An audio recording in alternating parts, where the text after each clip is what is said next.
Summer, 1886, arrived on the northern plains like a punishment. The sun rose each morning into a sky bleached white with heat, and by noon the air shimmered in waves that made the horizon dance and dissolve.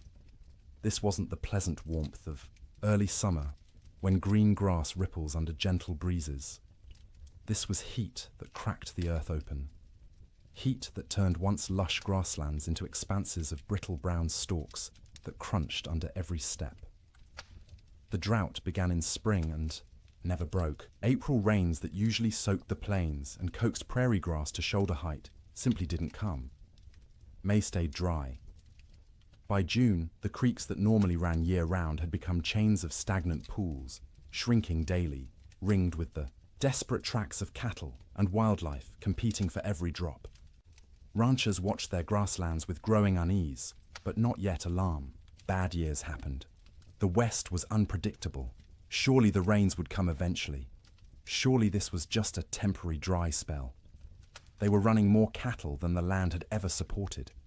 That was the problem, though few admitted it. The cattle boom of the early 1880s had been intoxicating. Eastern investors and European nobility had poured money into Western ranching, seduced by stories of limitless grass and cattle that reproduced themselves into fortunes. Ranchers who'd started with a few hundred head now ran thousands. Some operations counted their cattle in the tens of thousands. The math was simple and irresistible. Cattle bought in Texas for $10 a head could be driven north, fattened, on free grass, and sold in Chicago for $40, $50, sometimes $60. The Great Plains were an enormous, rent-free feedlot. The grass was free, the water was free.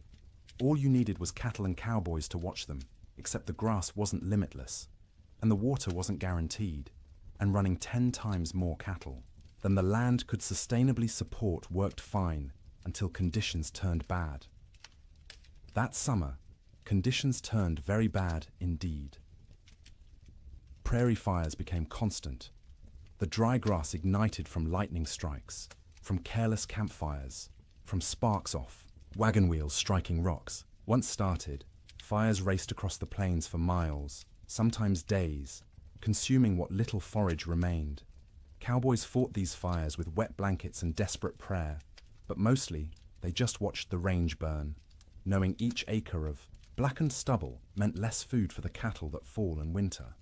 By late summer, water sources that had never gone dry in memory went dry. Springs that had sustained homesteads for years simply stopped flowing. Rivers that normally ran strong became braided trickles through wide, cracked mudflats. Ranchers began to panic, moving herds constantly in search of water and grass, often finding neither. The cattle themselves began to show the strain. They should have been fat and sleek, building reserves for winter. Instead, their ribs became visible. Their hip bones protruded. They moved sluggishly, conserving energy because they weren't getting enough food to burn. Range cows that should have weighed 900 pounds were coming in at 600, 700 if they were lucky. And still, the cattle companies shipped in more stock. The pressure from investors back east, from shareholders in London and Edinburgh who'd never seen a prairie or a longhorn, was relentless. Maximize the herd. Use every acre. The reports sent back to investors spoke of temporary setbacks and cyclical weather patterns, but projected ever-increasing profits. The cowboys knew better. In bunkhouses and around campfires, they talked about what was coming. You didn't need to be a genius to do the math. Cattle going into winter already weak, grass already depleted, and winter always came to Montana, always came to Wyoming and Dakota. The question wasn't whether winter would be hard. Winter was always hard. The question was whether the cattle and the men who tended them could survive it in their already weakened state. Then came the signs. The old-timers noticed first. In early November, almost a month earlier than usual, the geese began flying south, not in their typical leisurely migrations, but in huge, urgent flocks that darkened the sky and flew from dawn to dusk. They weren't stopping to feed in the prairie ponds. They were getting out. Beavers, whose lodges dotted every creek and river, were observed gathering more wood than anyone had ever seen. They piled branches and logs until their lodges looked like timber fortresses rising from the water. Animals preparing for something. The cattle themselves grew thicker coats, not just the usual winter hair, but shaggy, dense fur that made them look like bison. Ranch hands joked about it nervously. "Looks like the cows know something we don't," they'd say, and try to laugh, but the laughter always sounded forced. Weather-wise ranchers, men who'd spent decades reading the land and sky, felt it in their bones. The air pressure fluctuated wildly. The wind patterns shifted strangely. The autumn sunset cast peculiar colors across the clouds, orange and purple and sickly green, like bruises spreading across the horizon. November brought the first snow, not the gentle, melting dustings that sometimes came and went in autumn, but real snow. Serious snow. It fell for 3 days, accumulated to 8 inches in places, and when it finally stopped, the temperature dropped below zero for the first time that season. That snow melted eventually, as November snow often did, but it served as warning. Winter was coming early. Winter was going to be serious. The smart ranchers, the cautious ones, began laying in extra hay, stockpiling firewood, bringing cattle closer to ranch headquarters, where they could be watched and, if necessary, fed through bad stretches. But most didn't. Most couldn't. The scale of operations had grown too large. You couldn't barn 20,000 head of cattle. You couldn't buy enough hay to feed them through a Montana winter even if you wanted to. The entire business model of open-range ranching depended on cattle foraging for themselves, year-round, regardless of weather. This had worked mostly for years. The previous winters had been unusually mild. Cowboys spoke wistfully of the winter of '85, when temperatures barely dropped below freezing and cattle grazed comfortably all season. Or '84, when snow came late and melted early. They'd gotten complacent. The land had been kind, and they'd mistaken kindness for weakness. In December, the unease grew. The air felt wrong, too still, too heavy. The sky stayed overcast for weeks, a low ceiling of grey that pressed down like a lid. Snow fell intermittently, never enough to cause real problems, but enough to dust the brown grass white and make foraging harder for cattle already struggling. Christmas came and went. Cowboys celebrated in bunkhouses with what meager supplies they had. Some ranches managed a turkey or goose. Most made do with beans and bacon and whatever whiskey had survived the year. They sang songs and told stories and pretended everything was normal, but the worry was always there. A cold knot in every stomach. New Year's Day, 1887 dawned clear and brutally cold, -20 degrees in some places, but clear. You could see for miles, the snow-dusted prairie rolling away to a horizon sharp as a knife edge. Cowboys rode out to check on cattle, found them bunched in coulees seeking shelter from the wind, but alive, still managing. For 8 more days, the cold held, but remained bearable, survivable. Cattle poured through snow to reach grass. Cowboys kept fires burning in bunkhouses and took turns on night watch. Ranchers' wives cooked enormous meals, knowing their men needed calories to stay warm. And then came January 9th. The morning started deceptively calm. The killing wind from the north that had blown for days suddenly stopped. The temperature rose, slightly enough that men went out without their heaviest coats. There was even talk of a Chinook coming, one of those warm winds that could raise temperatures 40 degrees in an hour and melt snow in a day. But this wasn't a Chinook coming. This was something else entirely. The calm before the storm isn't just a saying. It's meteorological reality. The stillness that morning was the pressure dropping, the atmospheric conditions realigning, the sky gathering its strength to unleash something that would be remembered for generations. By mid-morning, the first flakes fell. By noon, the world had disappeared into white, and the temperature, instead of rising, began to fall, and fall, and fall, until cold became something no one on the northern plains had experienced before. until winter stopped being a season and became an enemy that wanted everything dead. The autumn of warnings was over. The winter of death had arrived. The bunkhouse sat low against the prairie, a squat rectangle of rough-hewn logs chinked with mud and moss that had dried and cracked over successive seasons. It wasn't designed for comfort. It was designed to be built quickly and cheaply to house as many men as possible in the smallest space and to provide just enough shelter to keep those men alive through winter so they could work come spring.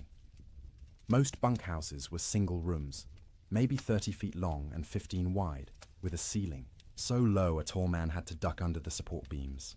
The logs were never properly squared, so gaps showed between them, filled haphazardly with whatever materials were at hand. Clay, newspaper, old rags, horsehair mixed with mud. In winter, you could stand in the middle of the room and see daylight, through a dozen cracks, and where light came through, so did wind. The door was thick plank, hung on leather hinges because metal hinges were expensive and had to be freighted in from distant towns. It never quite fit the frame, so a gap at the bottom let in a constant stream of cold air that flowed across the floor like invisible water. Cowboys stuffed rags under it every night. By morning, frost would have formed on those rags, turning them stiff as boards. There was usually one window, if you could call it that, a square cut in the logs, covered with oiled paper stretched over a wooden frame. Or if the ranch had any money, actual glass brought in at considerable expense and constantly at risk of cracking in the cold. Most bunkhouses just had the oiled paper, which let in a murky amber light during the day and absolutely nothing at night. The bunks lined both long walls, stacked 2 or 3 high depending on how many men the ranch employed. Each bunk was nothing more than a wooden frame, rope webbing stretched across it in a grid. And on top of that, if you were lucky, a thin mattress stuffed with prairie hay. If you weren't lucky, just the rope webbing and whatever blankets you owned. The hierarchy of bunks was established and rigid. New men got the worst spots. Bottom bunks on the end nearest the door, where the cold draft flowed constantly and you'd be stepped on every time someone went outside to piss in the middle of the night. Top bunks were warmer because heat rose, but they put you closest to the roof where moisture from everyone's breath condensed and dripped. You'd wake with water spots on your blankets, sometimes ice if it was cold enough. Middle bunks away from the door were prime real estate, warmer than the bottom, drier than the top, away from traffic. Senior cowboys claimed these spots and defended them jealously. If you wanted one, you either waited years or fought for it, and fighting in a bunkhouse full of armed men rarely ended well for anyone. At the center of the room stood the stove, a cast-iron barrel stove or, in better bunkhouses, an actual manufactured stove with a proper firebox and damper. The stovepipe ran up through the roof, and where it pierced the ceiling, there was supposed to be a metal collar to prevent fires. There often wasn't. More than one bunkhouse had burned down from a too-hot stovepipe, igniting dried wood and old bird nests lodged in the rafters. The stove was life. When it was burning hot, the men closest could almost be comfortable. 5 feet away, you could still be cold. 10 feet away, in a corner bunk, you might as well be outside. The stove created a temperature gradient so steep that men on one side of the room would be sweating, while men on the other shivered under piled blankets. Feeding the stove was a constant concern. Firewood was precious.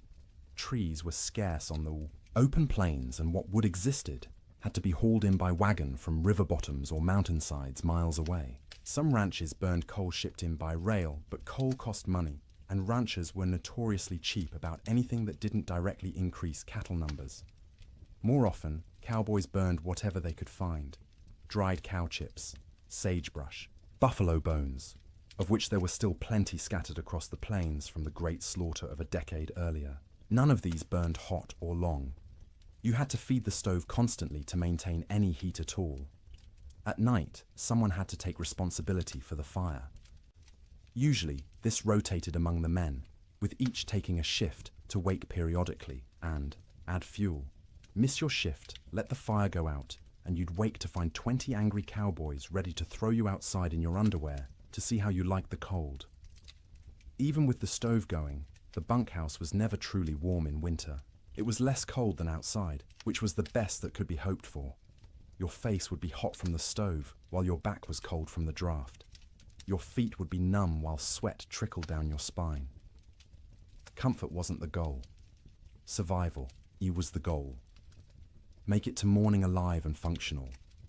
That was success. Cowboys slept in their clothes.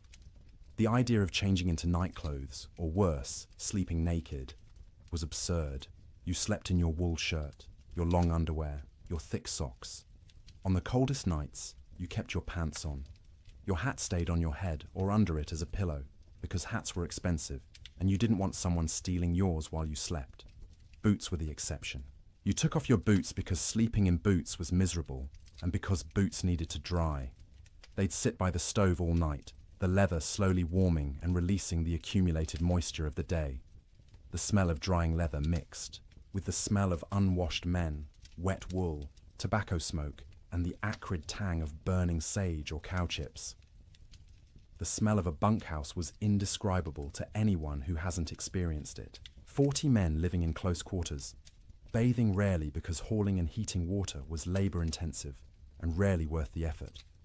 Clothes worn for weeks or months without washing, because washing meant they'd be wet and might not dry in winter, and wet clothes could kill you.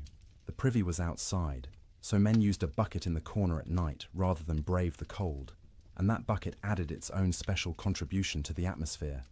Tobacco smoke hung in layers because every cowboy who could afford it smoked too, passed the time. Some chewed and spit into cans or just onto the floor because the floor was already a mess of tracked-in mud, snow, manure, and spilled food. Mice lived in the walls and came out at night to scavenge.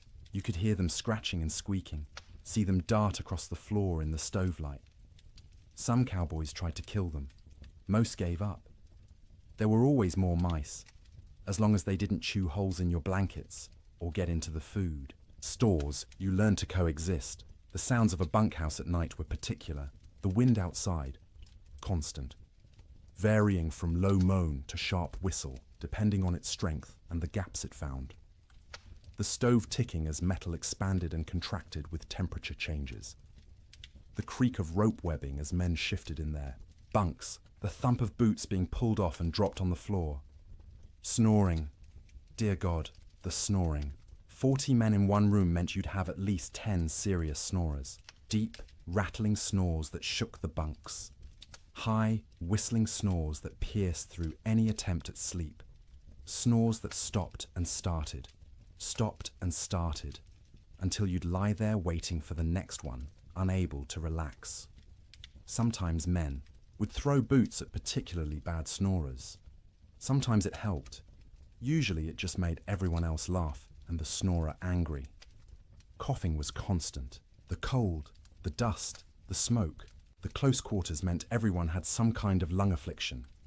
Dry, hacking coughs that went on for minutes. Wet, rattling coughs that made you wonder if the man would survive the night. Cowboys coughed themselves, awake, coughed themselves back to sleep, coughed their way through the entire winter. Conversations happened in the dark. Men talked about home, about women, about cattle, about anything but the cold pressing in from all sides. Some conversations were quiet, just between neighbors in adjacent bunks. Others involved the whole room, stories being told and retold, jokes that weren't funny but made everyone laugh because laughter was warmth of a different kind. Letters were read and reread by stovelight. A letter from home was precious, and a cowboy might read the same letter 100 times through a winter, memorizing every word, every loop of handwriting, every piece of news from a world that felt impossibly far away. Some men prayed. You'd hear whispered prayers in the darkness, usually from the younger cowboys, the ones still new enough to the work that death seemed like a possibility rather than an inevitability. Older hands didn't pray much. They'd made their peace with whatever was coming, or they'd stopped believing anything was listening. The bedding itself deserves attention. Each cowboy owned his own bedroll, a collection of blankets, and maybe a quilt that he'd rolled up and carried with him from job to job. These blankets were wool, heavy and scratchy, and they accumulated the smell of their owner, along with the smell of horses, cattle, campfire smoke, and prairie dirt. In the bunkhouse, you'd unroll your bedding onto the rope webbing, which sagged under your weight and provided almost no cushioning. The ropes left permanent patterns pressed into your back and legs. After a few weeks, you stopped noticing. Your body just accepted that sleep meant discomfort and adjusted expectations accordingly. On the coldest nights, men piled every blanket they owned on top of themselves. 3 blankets, 4, 5 if they had them. The weight was crushing, but weight meant warmth, and warmth meant survival. Some cowboys, the poorest ones or the newest, didn't have enough blankets. They'd sleep in their coats, under their coats, wrapped in saddle blankets that smelled of horse sweat and mold. The truly desperate would share bunks, 2 men pressed together for body heat, which was awkward and carried implications, but was better than freezing. You'd see this more in the deepest cold, when propriety mattered less than waking up with all your fingers and toes. Getting into bed was a shock every night. The blankets had been sitting in the ambient temperature of the bunkhouse all day, which meant they were cold. Not frozen, but cold enough that sliding under them made you gasp. Your body heat would eventually warm the space between blankets, but it took 20 minutes, half an hour, of shivering and curling into yourself before that happened. Some cowboys heated rocks in the fire and wrapped them in cloth to put in their bunks. This worked for about an hour, providing a spot of genuine warmth for your feet or your hands. After that, the rocks were just heavy, cooling lumps taking up space, and you'd have to decide whether the effort of getting up and throwing them out was worth the loss of heat from opening your blanket cocoon. Sleep, when it finally came, was never restful. You were always partially aware of the cold trying to find you, aware of the fire and whether it was still burning, aware of the other men around you, their sounds and movements, aware that if something went wrong, a fire, a medical emergency, a blizzard bad enough that the whole bunkhouse might collapse, you needed to be able to wake and move. Cowboys learned to sleep light, a skill born of necessity. In summer, you slept light because you might need to deal with stampeding cattle or approaching storms. In winter, you slept light because the alternative was dying without noticing. The nights stretched long, 15, 16 hours of darkness in the depths of winter. You couldn't stay awake for all of it. Candles and lamp oil were too expensive to burn for light. So you slept in stages. A few hours, then wake when the fire needed tending. A few more hours, wake because your body was too cold or needed to piss. A few more hours, wake because someone else was moving around, or coughing, or because your back hurt too much to stay in one position. This broken sleep was exhausting in its own way. You'd wake in the morning having technically slept for hours but feeling like you'd barely rested at all. That was winter sleep in a bunkhouse. Not the deep, renewing sleep of comfortable beds in warm rooms, but the fitful, survival-focused sleep of men living on the edge of catastrophe. Every single night, for months on end. And when the great die-up came, when the temperature dropped to 60 below, and the wind tried to tear the roof off, and the cattle began dying by the thousands, that inadequate sleep became nearly impossible. Because how do you sleep when the world outside is ending? How do you close your eyes when you know morning might reveal losses beyond comprehension? You learn because you have no choice. You sleep because your body demands it. Brief, shallow, troubled sleep punctuated by periods of lying awake in the dark, listening to the wind scream, and wondering if you'll live to see spring. Morning came late on January 9th, the sun rising somewhere behind thick grey clouds that had settled over the plains like a lid. Cowboys rolled out of their bunks around 6, the usual time, groaning and stiff from another night on rope webbing and thin mattresses. The bunkhouse was cold, but not impossibly so. Maybe 20 degrees inside, which meant the fire had held through the night. That was a victory. They pulled on boots that had spent the night by the stove, the leather still warm to the touch, stomped their feet to get blood flowing, stretched arms and backs that ached from the perpetual cold. Someone got the coffee going, pouring water from buckets that had a thin skim of ice on top despite being inside. The foreman, A weathered man named Jack Thompson, on one particular ranch in Montana, stuck his head out the door to check conditions. The wind that had been blowing hard from the north for days had stopped completely, dead calm.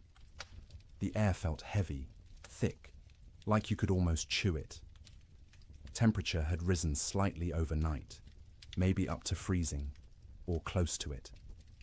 "Might be a Chinook coming," Jack said, and a few of the men perked up. A Chinook, that warm wind that could raise temperatures 40 degrees in an hour, would be salvation, would give the cattle a break, would let everyone breathe a little easier. But the old-timers in the room, men who'd spent 20, 30 winters on the northern plains, exchanged glances and said nothing. The calm felt wrong. The air pressure made their joints ache more than usual. This wasn't a Chinook. This was something else. Breakfast was the usual. Beans warmed up from the night before. Fried salt pork. Biscuits if the cook had bothered to make them, which he usually didn't. Coffee, hot and bitter and strong enough to dissolve the spoon. The men ate quickly, not talking much. Mornings were for eating and getting warm before heading out into the workday. By 8 o'clock, men were saddling horses, checking cattle in nearby pastures, hauling water from the creek, which involved breaking through ice that had gotten thicker each day. The world was grey and still. Snow covered everything in a lumpy white blanket, but it was old snow, crusted and dirty. Nothing new falling yet. Around mid-morning, maybe 10 or 10:30, someone noticed the first flakes. Tiny things, falling straight down. No wind to push them sideways. They accumulated on coat sleeves, on hat brims, on the backs of cattle who stood motionless, already conserving energy. Within 30 minutes, the flakes had gotten larger and were falling more densely. The grey sky seemed to lower, pressing down, until it felt like you could reach up and touch it.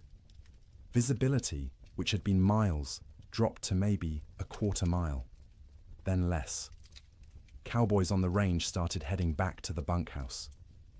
This was going to be a storm, and you didn't want to be caught out in a storm. The foreman sent riders to gather men from distant line camps to make sure everyone got back to the main ranch before conditions got bad. But conditions got bad faster than anyone expected. By noon, the wind returned. Not gradually building, but suddenly, like someone had opened a door. It came from the north, from Canada, from the Arctic, and it came with a howl that made horses shy and men grab for their hat brims. The temperature, which had been hovering near freezing, began to fall. 1 degree, 2 degrees, 5. The wind picked up the falling snow and threw it horizontally. Visibility dropped to 50 feet, then 20. Within an hour of the wind starting, you couldn't see your hand held at arm's length. The world became a screaming white chaos, where direction lost all meaning. Cowboys who'd been a mile from the bunkhouse when the wind started faced a terrible choice. Try to make it back and risk getting lost and dying, or try to find any shelter at all and hole up until it passed. Some made it back, stumbling into the bunkhouse half frozen, faces covered in ice where their breath had condensed and frozen, in their scarves. Others weren't so lucky. A young cowboy named Billy Henderson, 18 years old, had been checking on a small herd in a draw maybe 2 miles from the main ranch. When the storm hit, he tried to make it back. His horse refused. To face into the wind, kept trying to turn and run south. Billy fought the horse, knowing that south led away from shelter, from life. The horse won the fight, turned, and ran with the storm. Billy's body was found 3 weeks later, 15 miles south of the ranch, frozen solid, still in the saddle. The horse had died beneath him, also frozen, its legs locked in a final stride. Billy had tied himself to the saddle with his lariat so he wouldn't fall off. It hadn't saved him, but that tragedy was still in the future. At noon on January 9th, Billy was just missing, and everyone assumed he'd found shelter somewhere and would show up when the storm passed. People didn't yet understand that this storm wasn't going to pass. Not in hours, not in days. The temperature kept falling. By 2 in the afternoon, it was 0. By 4, it was 20 below. The wind, instead of slacking, grew stronger. It found every crack in every wall, every gap in every window frame. In the bunkhouse, men stuffed blankets against the door, hung canvas over the oiled paper window, and fed the stove constantly. But the cold still invaded. Snow didn't just fall. It flew sideways, driven by wind that hit 50, 60 miles per hour in gusts. The snow was fine and dry, almost like dust, and it found its way through impossibly small openings. It drifted through the cracks between logs. It sifted around the doorframe despite the blankets stuffed there. It even seemed to come down the stovepipe, hissing when it hit the hot metal. Inside the bunkhouse, men watched drifts form along the walls. Inside the building, snow accumulated in the corners, under the bunks, anywhere the wind could push it. They swept it out, but it just came back. Eventually, they gave up and let it pile. The sound was overwhelming. The wind screamed. There's no other word for it. A constant, piercing shriek that vibrated in your bones and made thought difficult. It rose and fell in waves, sometimes dropping to a mere roar before surging back to that terrible scream. Men had to shout to be heard 3 feet away. Between the wind's screams came other sounds. The building itself groaning under the assault. The roof lifting and settling as wind tried to peel it off. The sharp crack of wood contracting in the cold. The rattle of the stovepipe shaking in its collar. And from outside, distant but unmistakable, the sound of cattle, bawling, calling, the sound of thousands of animals confused and frightened and beginning to suffer. The cowboys listened to that sound and knew they were helpless. You couldn't go out in this. Going out meant dying. The cattle were on their own. The temperature hit 40 below by midnight. Inside the bunkhouse, with the stove glowing red hot, the temperature near the stove was maybe 50 degrees. 10 feet away, it was freezing. 20 feet away, in the corner bunks, water left in cups froze solid. Men piled on every piece of clothing they owned. 2 pairs of pants, 3 shirts, 2 coats, gloves and mittens worn indoors, blankets wrapped around shoulders like shawls. Some men wrapped their heads in scarves, leaving only their eyes visible, and still they shivered. The night of January 9th was the longest night most of those men ever experienced. Sleep was impossible for many. The cold, the sound, the fear, the knowledge that outside cattle were dying by the hundreds, by the thousands, all combined to keep eyes open and minds racing. Those who did sleep did so fitfully, waking every few. Minutes from nightmares or from the cold penetrating their blanket cocoons, or from the building shaking in a particularly hard gust. The fire had to be fed constantly, every 15 minutes, every half hour at most, because letting it die meant everyone would die with it. Men took shifts by silent agreement. One would get up, face the cold outside his blankets, feed the stove, and retreat. An hour later, someone else would do the same. All night long through those terrible hours, they kept the fire alive, and the fire kept them alive. But just barely. By dawn on January 10th, 16 inches of snow had fallen, though you couldn't measure it accurately because the wind had sculpted it into drifts 20 feet high in some places, while scouring other areas down to bare ground. The temperature had dropped to 46 below zero. The wind hadn't slacked at all, and the storm was just beginning. This wasn't a 2-day blizzard that would blow through and leave clear, cold weather behind. This was the start of a meteorological siege that would last, with brief breaks, through all of January, through February, into March. The great die-up had begun. Men didn't know that yet, huddled in bunkhouses across Montana, Wyoming, and Dakota Territory. They thought they were waiting out a bad storm.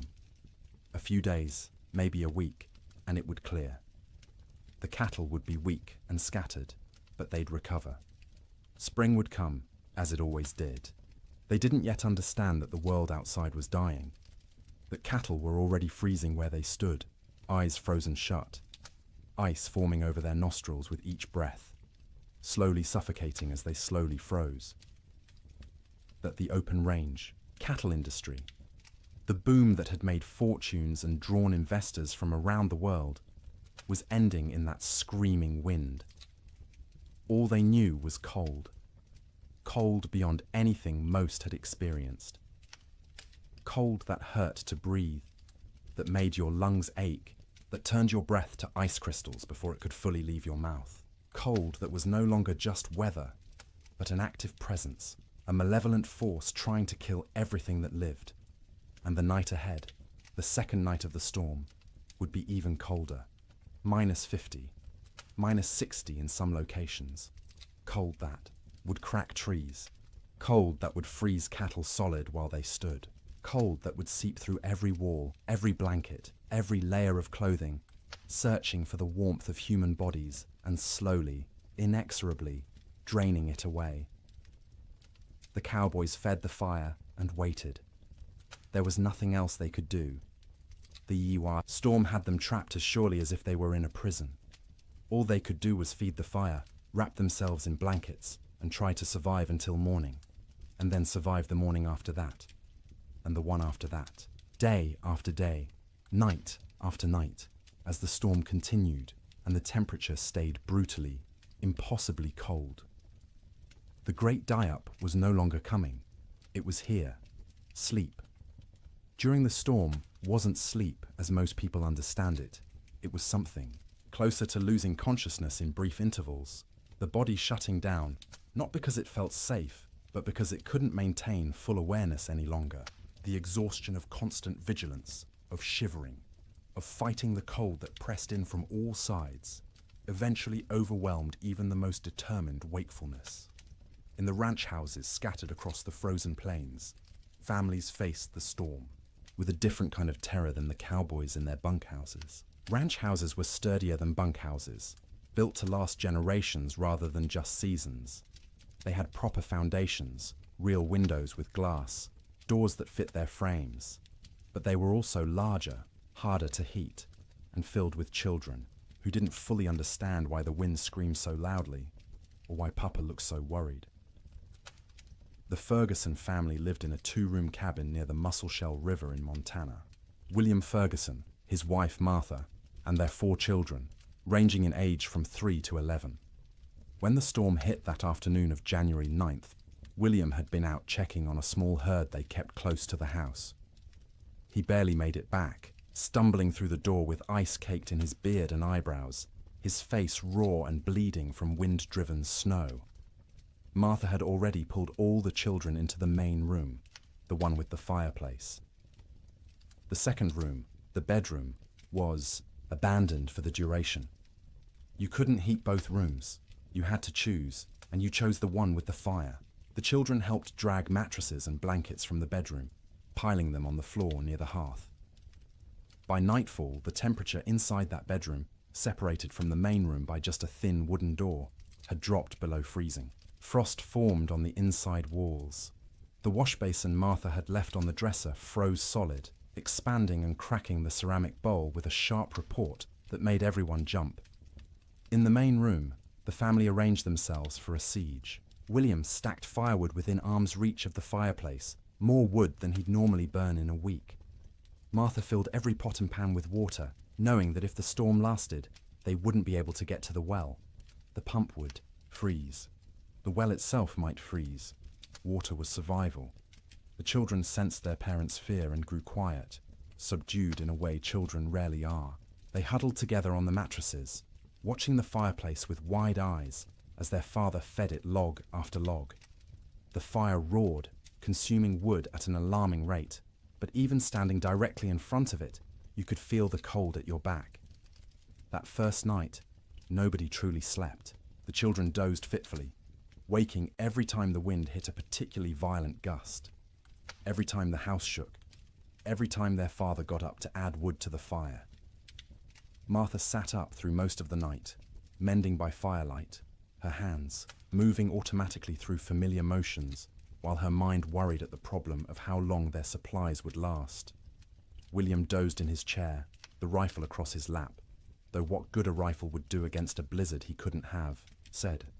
It was simply habit, the frontier habit of being armed, of being ready. When you couldn't do anything useful, you could at least maintain the posture of readiness. The second night was worse. By then, the storm had been blowing for 30 hours straight. The temperature had dropped to 50 below outside, which meant maybe 30 below in the unheated bedroom. And even with the fire blazing in the main room, it was barely freezing where they slept. They'd pulled every blanket in the house onto the mattresses on the floor. Wool blankets, quilts made from scraps of fabric, buffalo robes William had traded for years ago. The family slept together, all 6 of them in a pile, sharing body heat like animals in a den. The children in the middle, where it was warmest, the parents on the outside, taking the brunt of the cold that radiated from the walls despite the fire. Martha sang to the children before sleep, or what passed for sleep. Old songs her mother had taught her, lullabies in German that the children didn't understand, but found comforting anyway. Her voice was soft, almost lost under the shriek of the wind, but the children pressed close and listened. William lay on, his back, staring at the ceiling, listening to the roof creak and groan.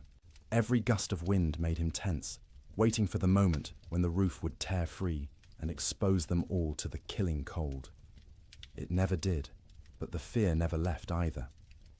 Sleep came in stages. The youngest child, 3-year-old Emma, went first, exhausted from crying earlier in the day. She whimpered and fussed until her eyes finally closed and her breathing deepened. Her 7-year-old brother James followed, fighting sleep as long as he could, determined to be brave, to stay awake like the adults. But his eyes drooped, opened, drooped again, and finally stayed closed. The 2 older children, 11-year-old Sarah and 9-year-old Thomas, took longer. They understood more, worried more, and their minds wouldn't quiet. Sarah kept asking when the storm would end. Thomas asked if the cattle were all right, if Papa's horse had made it to the barn, if the chickens in the coop behind the house had frozen yet. Martha answered in soothing murmurs, not really answering at all, just making comforting sounds until the children's questions trailed off and their breathing slowed. She waited until she was sure they were deeply asleep before she allowed herself to close her own eyes. But closing her eyes wasn't sleeping. It was resting with her ears still alert, still tracking every sound. The fire crackling, William shifting position, the wind pounding against the walls, the house settling with creaks and groans. Her mind catalogued each sound, assessed whether it meant danger, and only when satisfied the house still stood did she allow herself to drift towards something like sleep. William didn't sleep at all that second night. He dozed for minutes at a time, jerking awake at every sound, every change in the wind's pitch. Twice he got up to add wood to the fire, moving carefully to avoid stepping on children. Each time he stood, the cold away from the fire hit him like a physical blow. The air near the ceiling was noticeably colder than the air near the floor. Heat rose but couldn't escape fast enough through the gaps in the roof, so it pooled up there, wasted, while down where they slept, it was barely enough. Around midnight, by William's pocket watch, Emma woke crying. She was cold, she said, her teeth chattering. Martha pulled the child against her chest, wrapping her arms around her, trying to share warmth.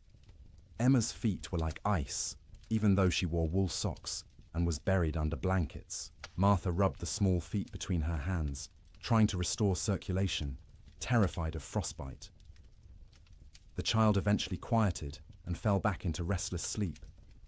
But Martha stayed awake, feeling those cold little feet pressed against her stomach, wondering how much longer the storm could possibly last. The third night, exhaustion had set in so deeply that sleep came easier, even though conditions had gotten worse. The temperature outside bottomed out at 63 below zero. Inside, with the fire consuming wood at a frightening rate, they'd managed to keep the room at maybe 15 degrees, cold enough to see your breath, cold enough that the water in the pots near the fire had a skim of ice if you didn't stir it regularly, but not cold enough to kill. Not yet. The family had learned the rhythm of storm sleep. The children slept piled in the center, a tangle of arms and legs and shared warmth. The parents took turns in short shifts. Martha sleeping for 2 hours while William tended the fire and watched. Then William sleeping for 2 hours while Martha kept vigil. During her watch, Martha would sit close to the fire, feeding it, listening to her children breathe, and praying silently. She'd been raised Lutheran, not given to emotional displays, of faith, but now she prayed with desperate intensity.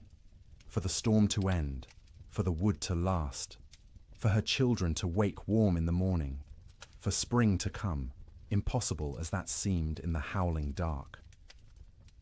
During his watch, William planned how to ration the wood, where to find more if it ran out, though going outside was suicide in these conditions.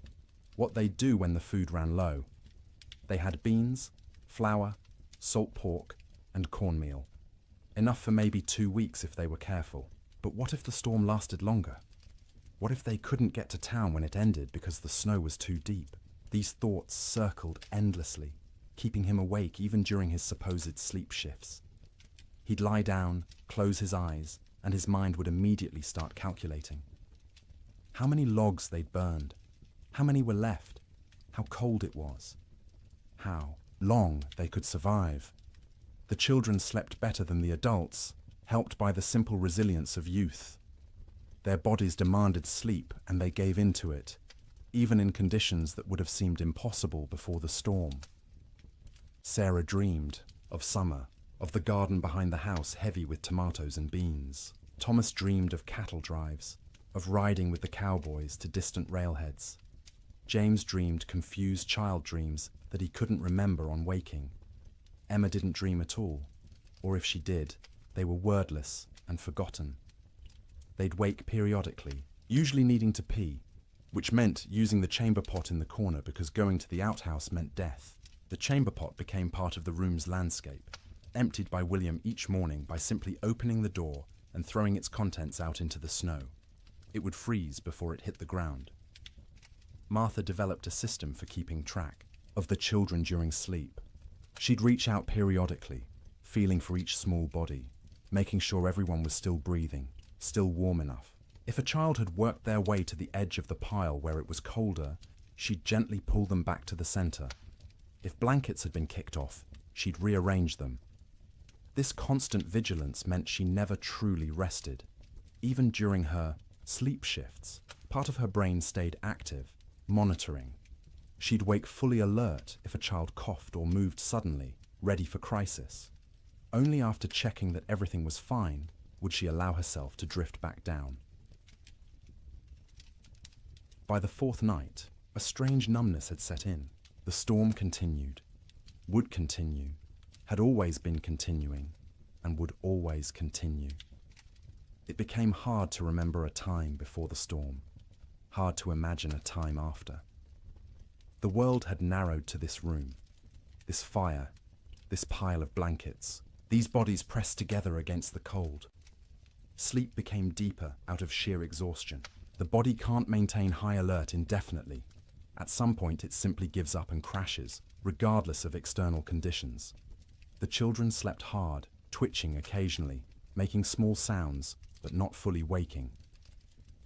Martha and William slept in longer stretches, waking only when their internal alarms screamed that the fire needed tending or a child needed checking.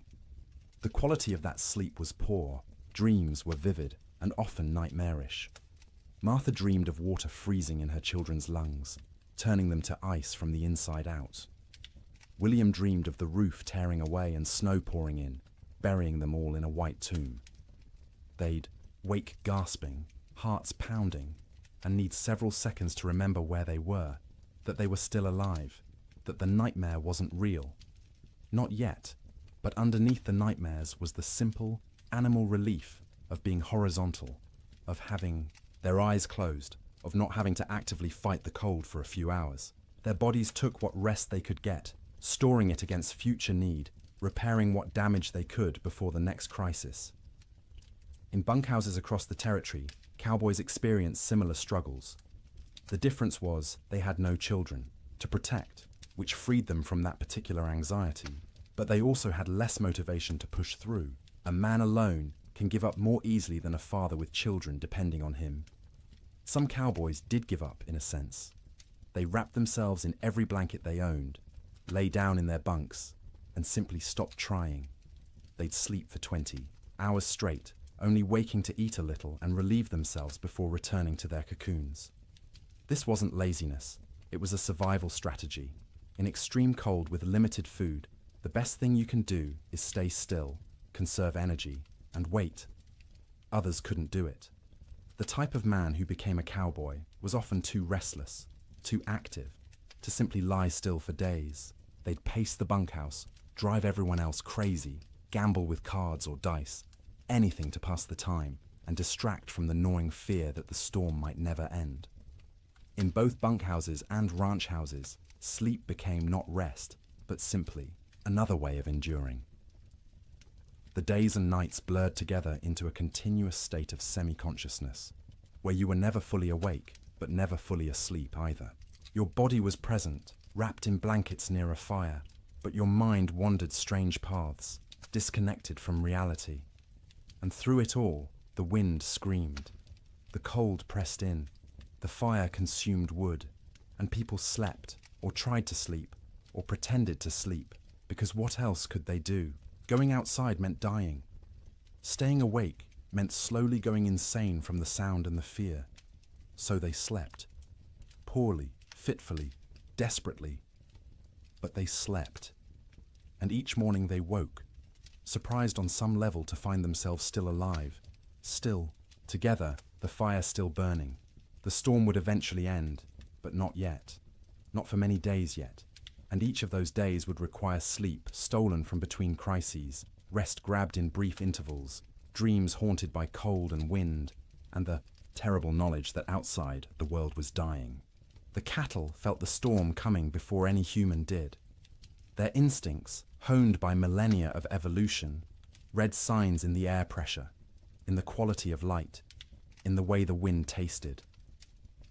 When the first flakes began to fall on January 9th, cattle across the northern plains began to move, not panicked running, purposeful drifting, south, always south, away from the north wind that carried death in its teeth.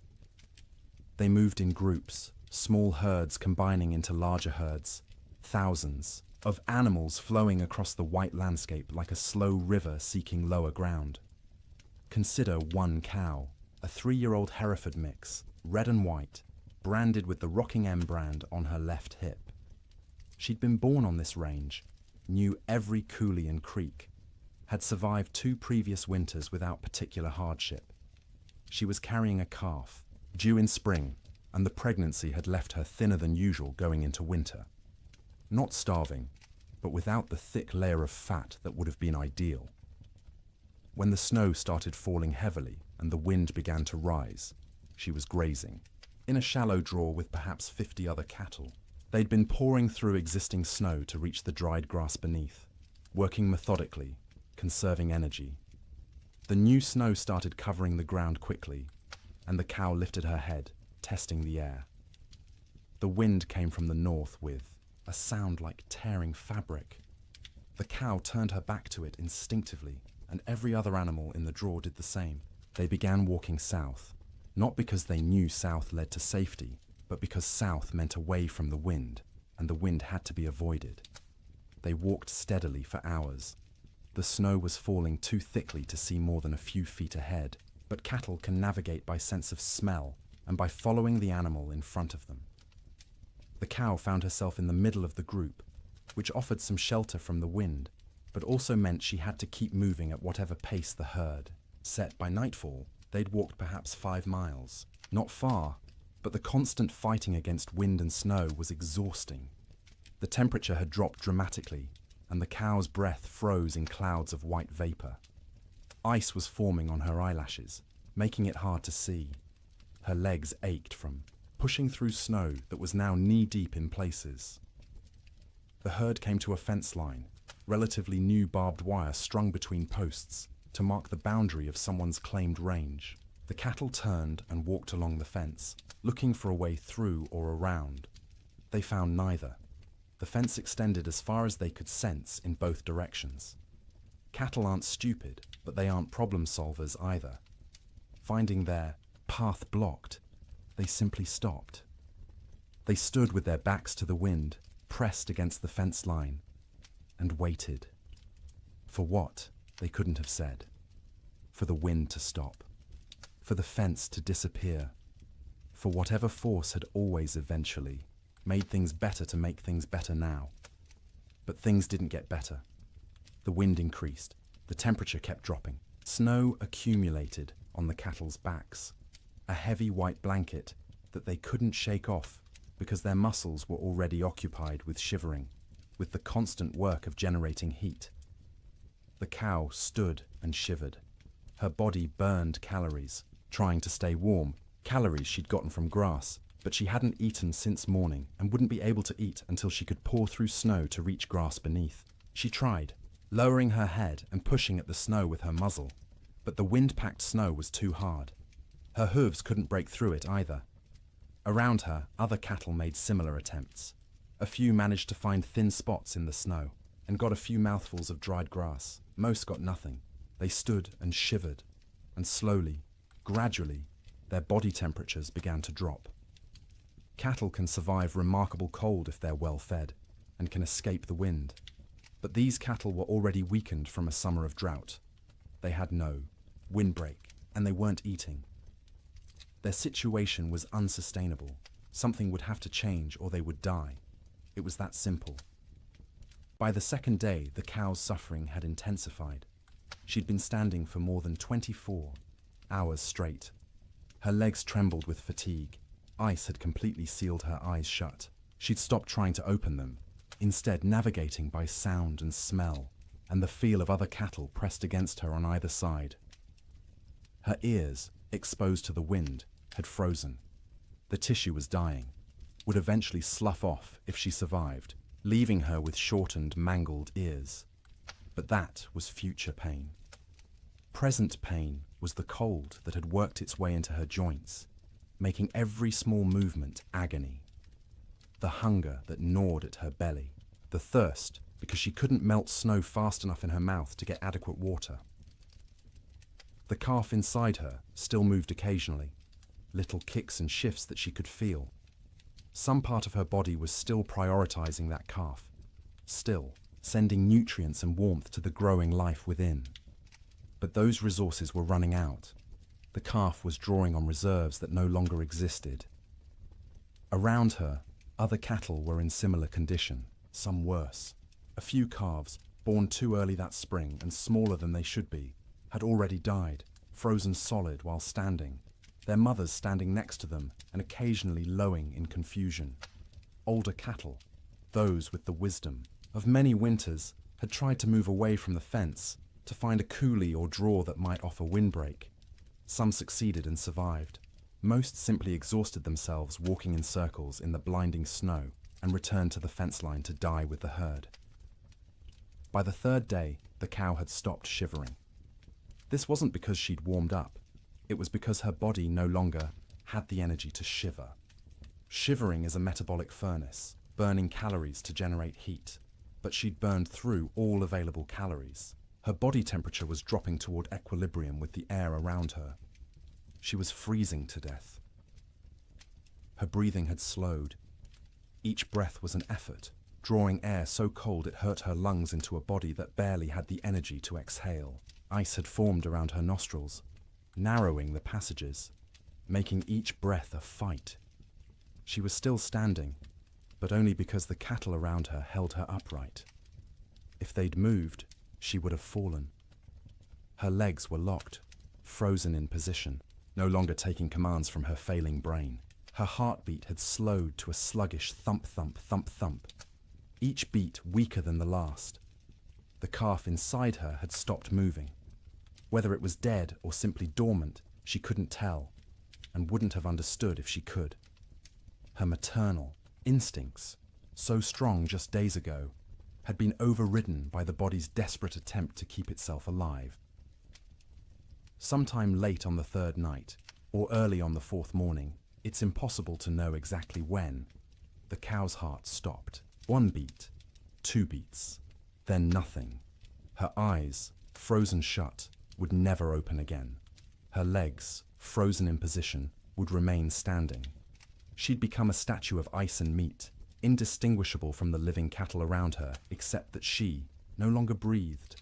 She wouldn't fall for days, maybe weeks.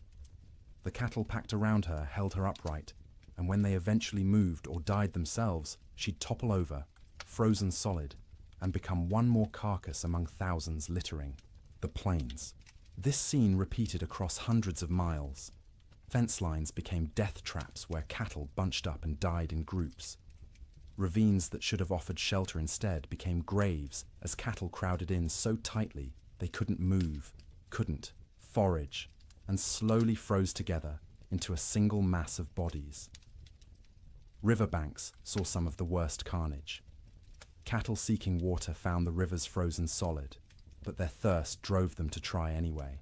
They'd crowd onto the ice, break through into the water beneath, and be unable to climb out. The current would push them under the ice, where they'd drown and freeze simultaneously. Spring would reveal riverbanks lined with carcasses, hundreds of cattle stacked like cordwood wherever the current had deposited them. Some cattle, driven by the wind and their own southward instinct, walked until they literally couldn't take another step. They'd collapse in open prairie, curl into a ball, as best their frozen legs allowed, and die where they fell. Snow would cover them within hours, creating smooth white mounds that looked like natural drifts until spring melt revealed the truth beneath. The death toll was staggering in ways that are hard to comprehend. A single large ranch might lose 10,000 head. Smaller operations lost everything. The Chicago stockyards, which normally received thousands of cattle per week from the northern plains, received almost none for months. The market for beef collapsed because there were no cattle left to sell. But numbers don't capture the reality. Numbers are abstract. The reality was hundreds of thousands of individual animals, each experiencing their own version of the cow's suffering.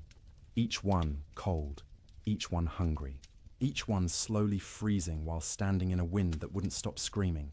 Cowboys, safe in bunkhouses, could do nothing but listen to the cattle bawl. That sound, the massed calling of thousands of distressed animals, carried even over the wind. It rose and fell through the days and nights of the storm, a soundtrack of suffering that haunted the men who heard it. Some cowboys tried to help. They'd bundle up in every piece of clothing they owned, tie ropes around their waists, and venture out into the storm, with the other end of the rope tied to the bunkhouse door so they could find their way back. They'd struggle to where they thought. Cattle were usually unable to see them even when standing next to them, and try to herd them towards some shelter. It never worked. The cattle wouldn't move, or couldn't move, and the cowboys would burn through their body heat in minutes. Barely, enough time to stumble back to the bunkhouse before frostbite claimed fingers and toes. They'd collapse inside, gasping and shaking, and lie near the stove for hours trying to warm up while listening to the cattle continue to bawl outside. Eventually, the bawling stopped. Not all at once, but gradually over days. Fewer and fewer, voices as more and more cattle died. By the end of January, the prairie was silent except for the wind. Silent because there was almost nothing left alive to make sound. The cattle of the open range, those millions of animals that had made fortunes for ranchers and fed the growing cities of America, were gone.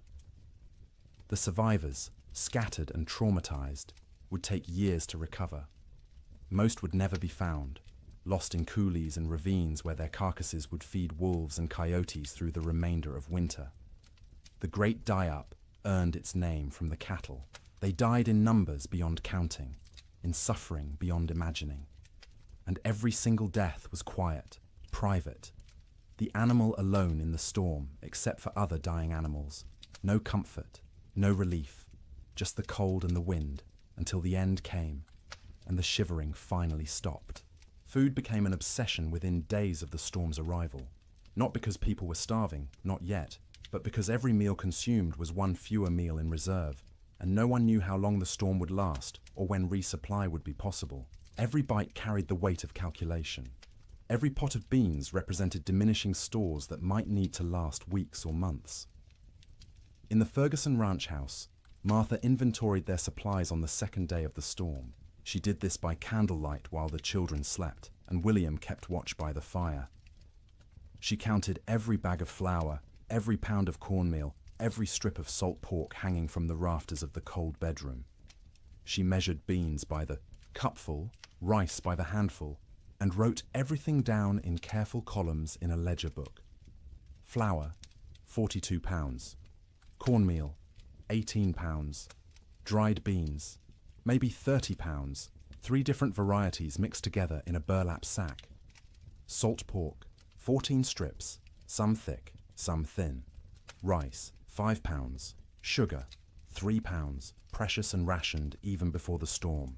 Coffee, 2 pounds of beans, still in their burlap sack, aromatic and dark. Salt, plenty, a whole sack, bought last fall.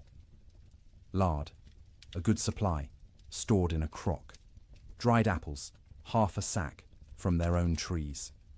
Molasses, 1 jug, nearly full. She did the math in her head, working through possible scenarios.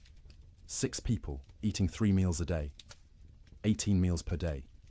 If they were careful, if they stretched everything, if they didn't waste a single bite, they had perhaps 3 weeks of food. Maybe 4 if they went hungry. 3 weeks seemed like plenty. No storm lasted 3 weeks, but Martha had learned in her years on the frontier to plan for the impossible, because the impossible happened with disturbing regularity. So she began rationing from day 1, before hunger forced the decision. Breakfast became smaller. Instead of flapjacks for everyone, she made 1 per person, thin and stretched with extra water to make the batter go further. The children complained but ate them anyway. William said nothing, just ate what was put in front of him and drank his coffee black to save the sugar.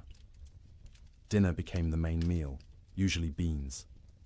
Martha soaked dried beans overnight in water, then cooked them slowly through the day in a pot, suspended over the fire. She'd add a little salt pork for flavor, 1 strip cut into small pieces so everyone got a taste of meat. The beans cooked until they were soft, the liquid thick and sustaining. Everyone got a bowlful, sopped up with cornbread made from carefully measured cornmeal.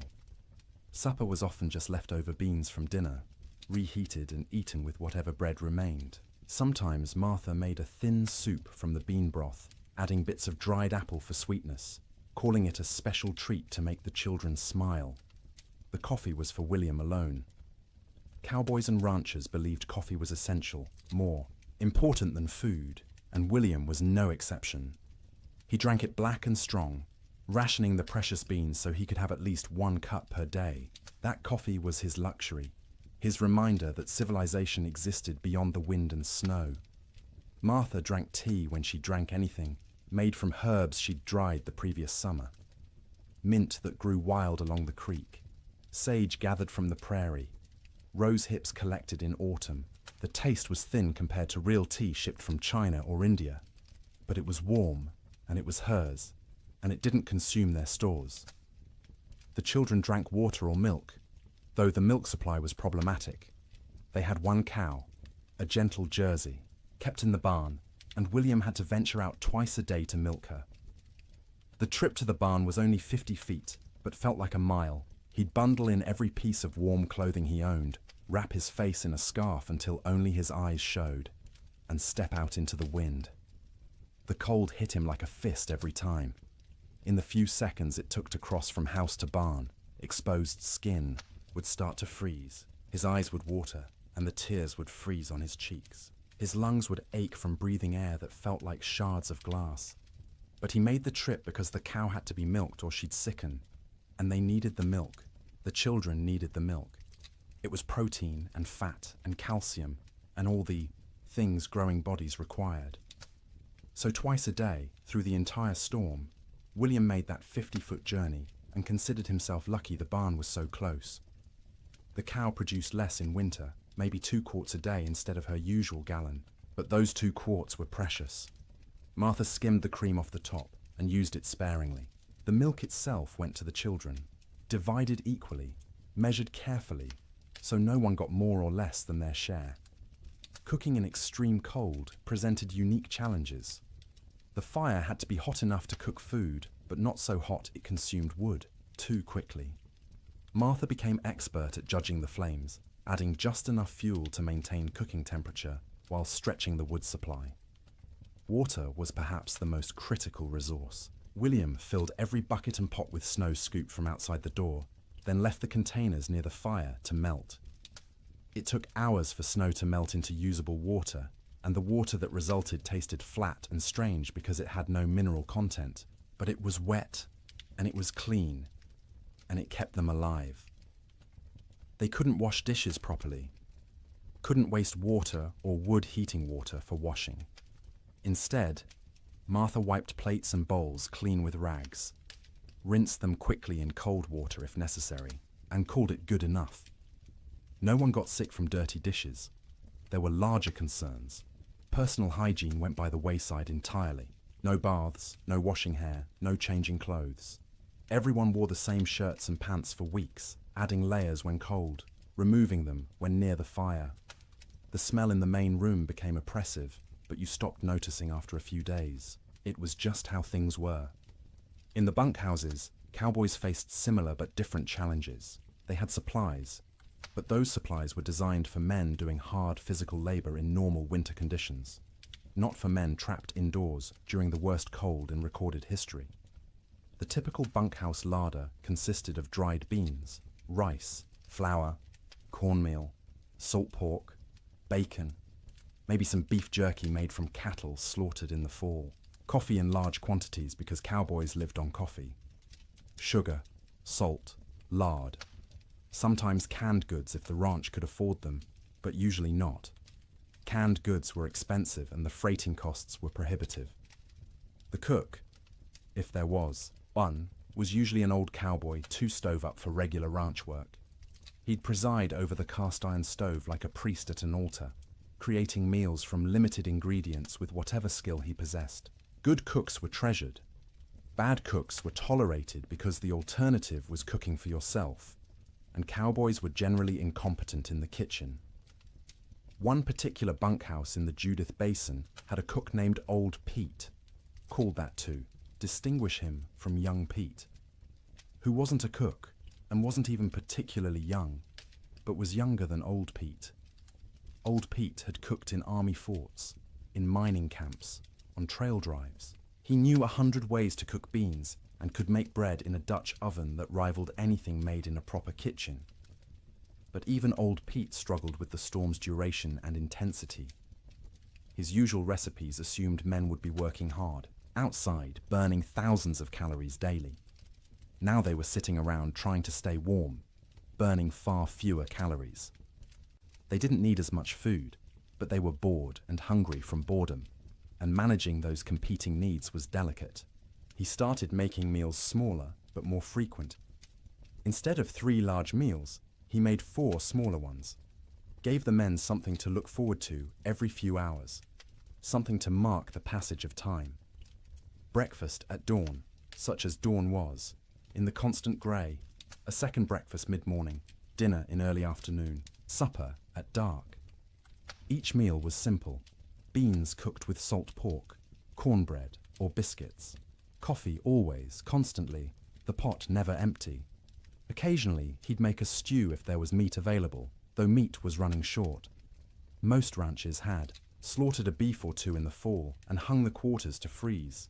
But accessing that meat meant going outside to the meat cache, which was difficult or impossible depending on the day. The men ate without complaint, mostly.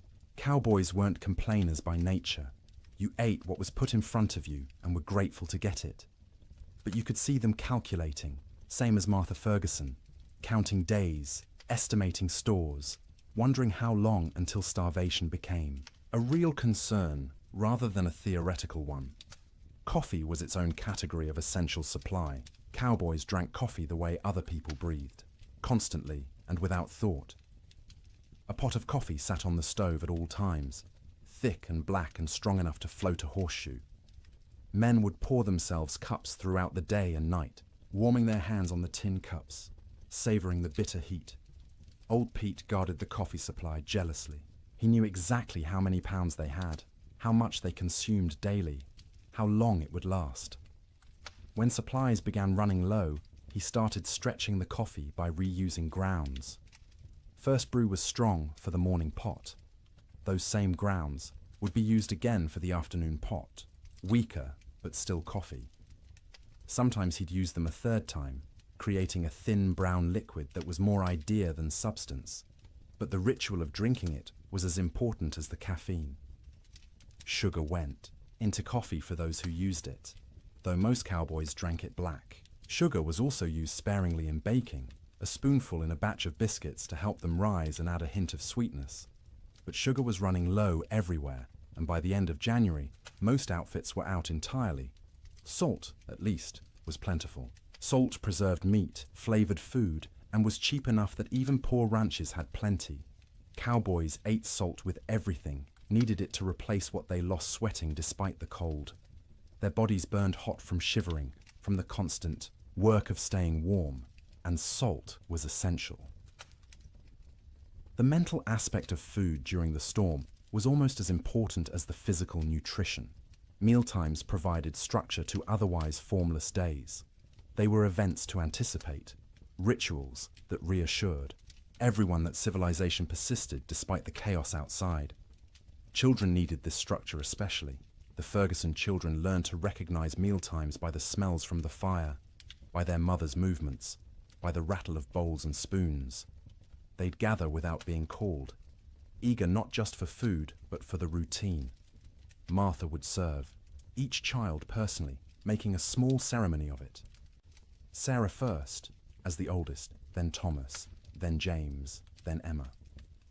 Each child received their portion with their name spoken, a moment of individual attention that said, "You are seen, you are valued, you matter."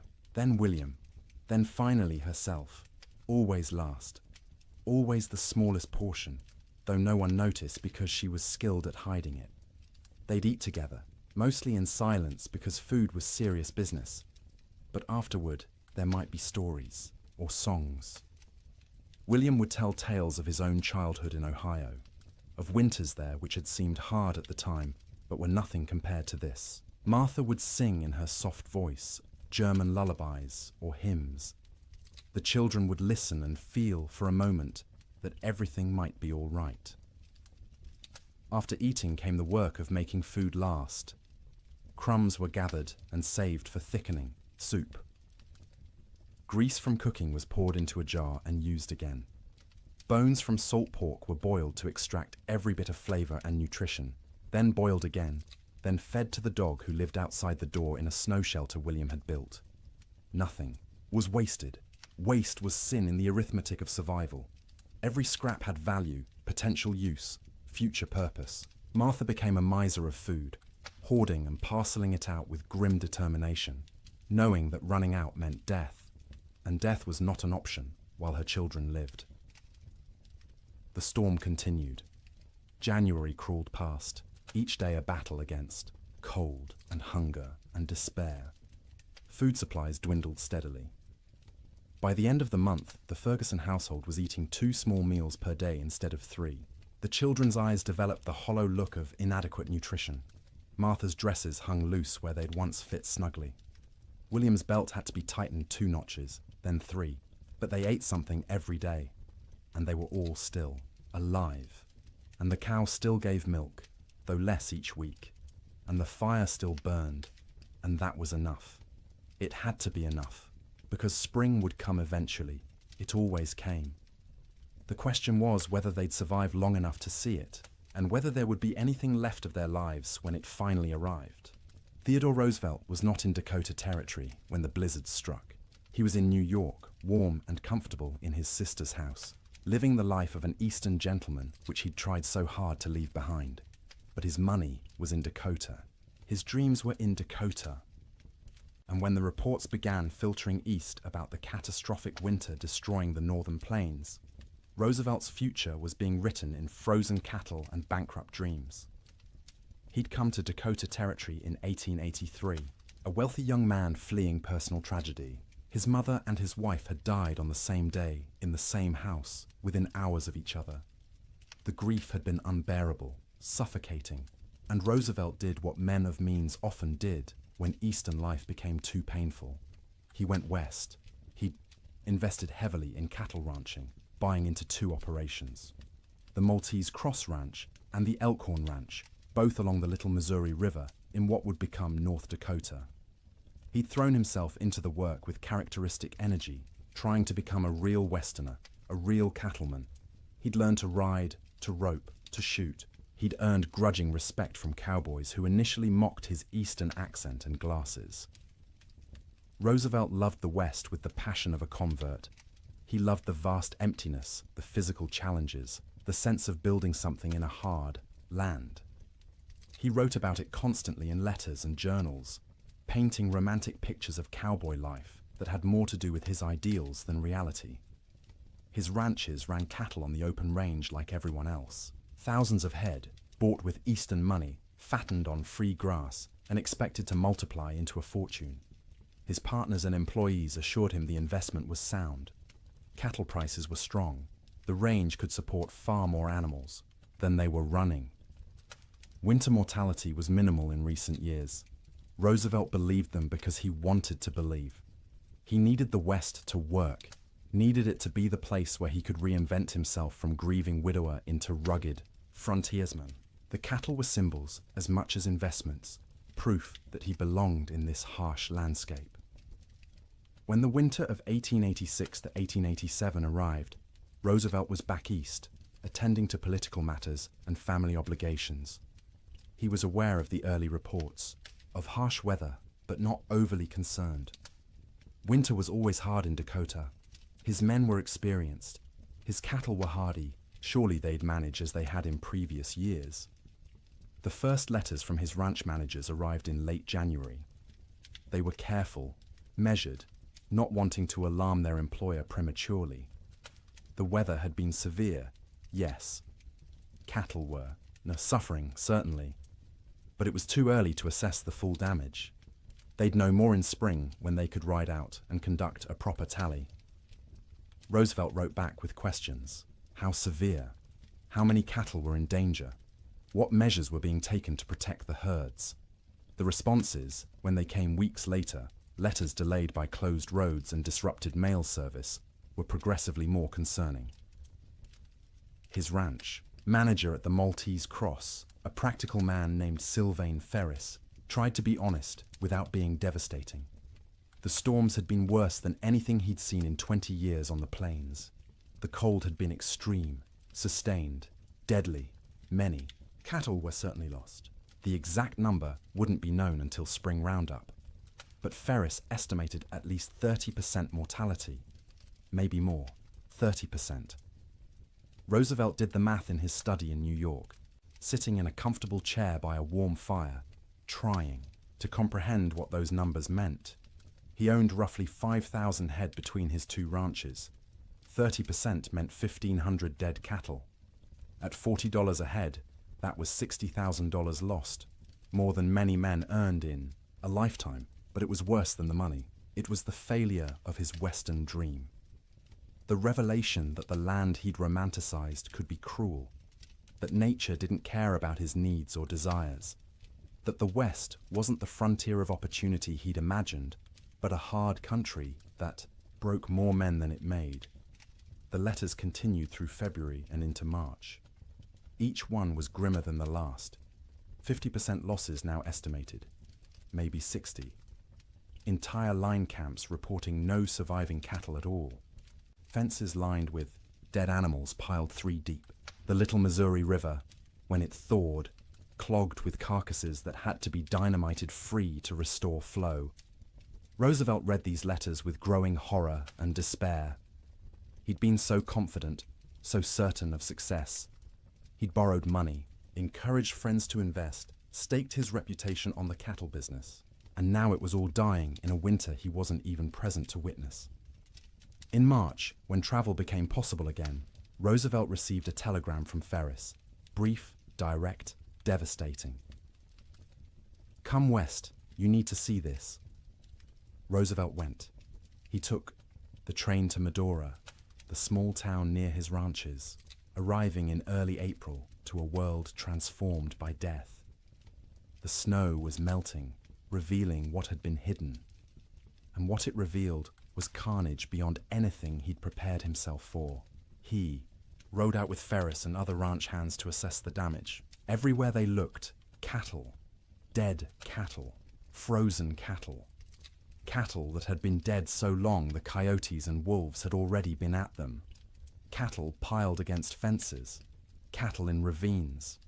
Cattle scattered across the prairie like obscene statues. The smell was overwhelming. Thousands of rotting carcasses perfuming the air with decay. Roosevelt, who'd prided himself on his toughness, on his ability to handle frontier hardships, had to dismount and vomit. He wasn't alone. Even hardened cowboys were sickened by the scale of death.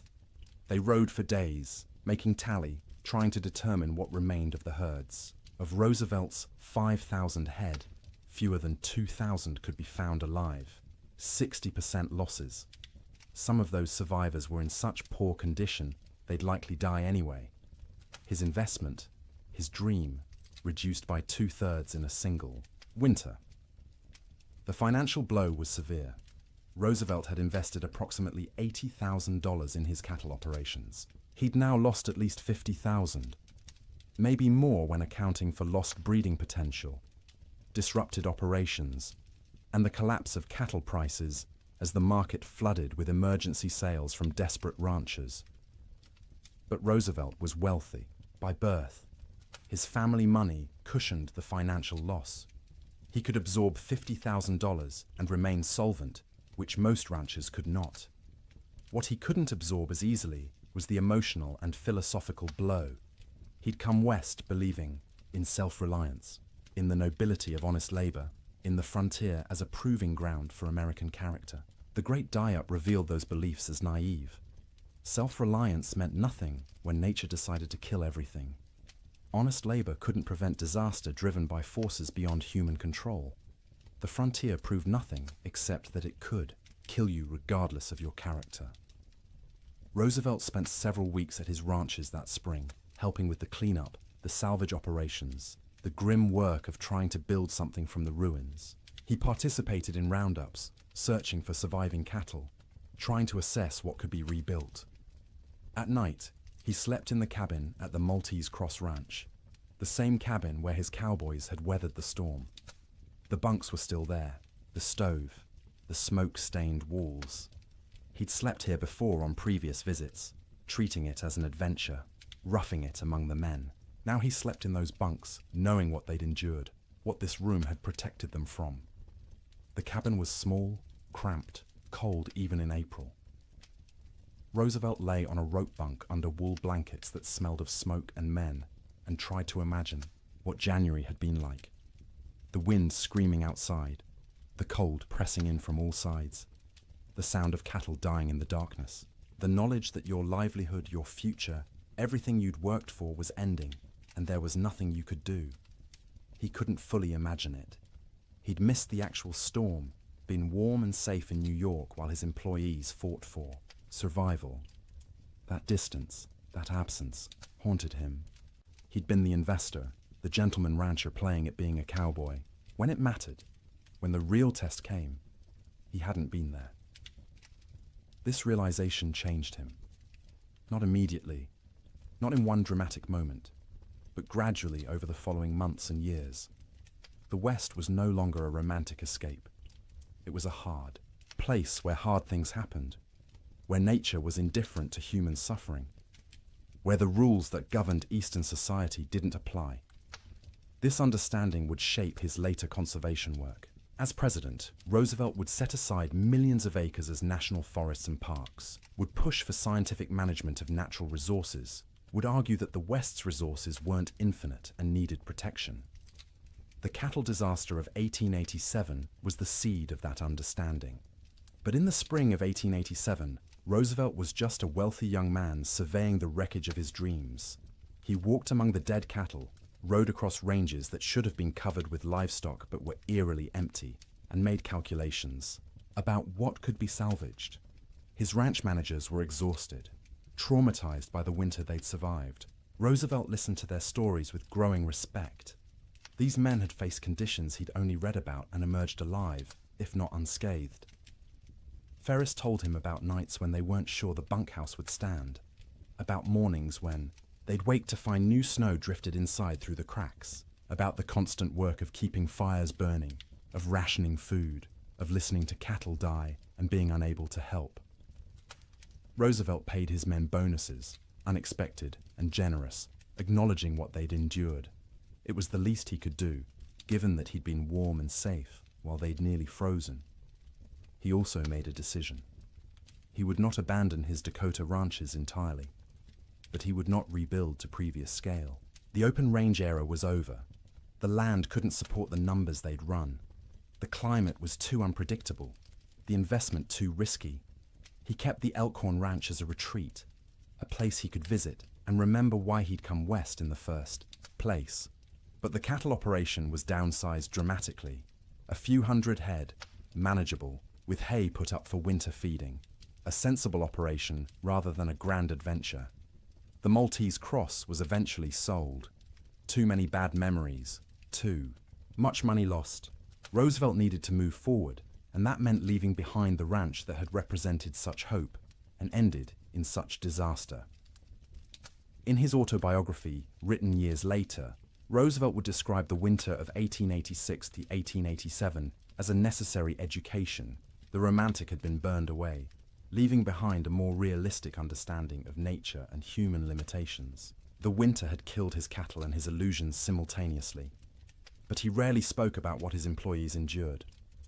Their stories weren't his to tell, and he knew his own experience, arriving after the worst had passed, was nothing compared to theirs. He'd lost money. They'd nearly lost their lives. One story stayed with him, though, told by a cowboy at the Maltese Cross. During the worst of the storm, this cowboy had volunteered to check on a nearby line camp, worried about the two men stationed there. He'd ridden out with a rope tied around his waist, the other end tied to the bunkhouse, planning to follow the rope back if he got disoriented. The temperature was 50 below with howling wind. He'd made it half a mile before he couldn't feel his hands or feet, before the cold had penetrated so deeply he knew he was in danger of freezing. He'd turned back, following the rope, barely making it to the bunkhouse before collapsing. The two men at the line camp were found dead when spring came. They'd tried to wait out the storm, ran out of firewood, and froze in their bunks. The cowboy who'd tried to reach them carried guilt about that for the rest of his life, even though there was nothing he could have done. Roosevelt listened to this story and understood, perhaps for the first time, what winter on the frontier really meant. Sleep in Dakota, he realized, was a gift not to be taken for granted.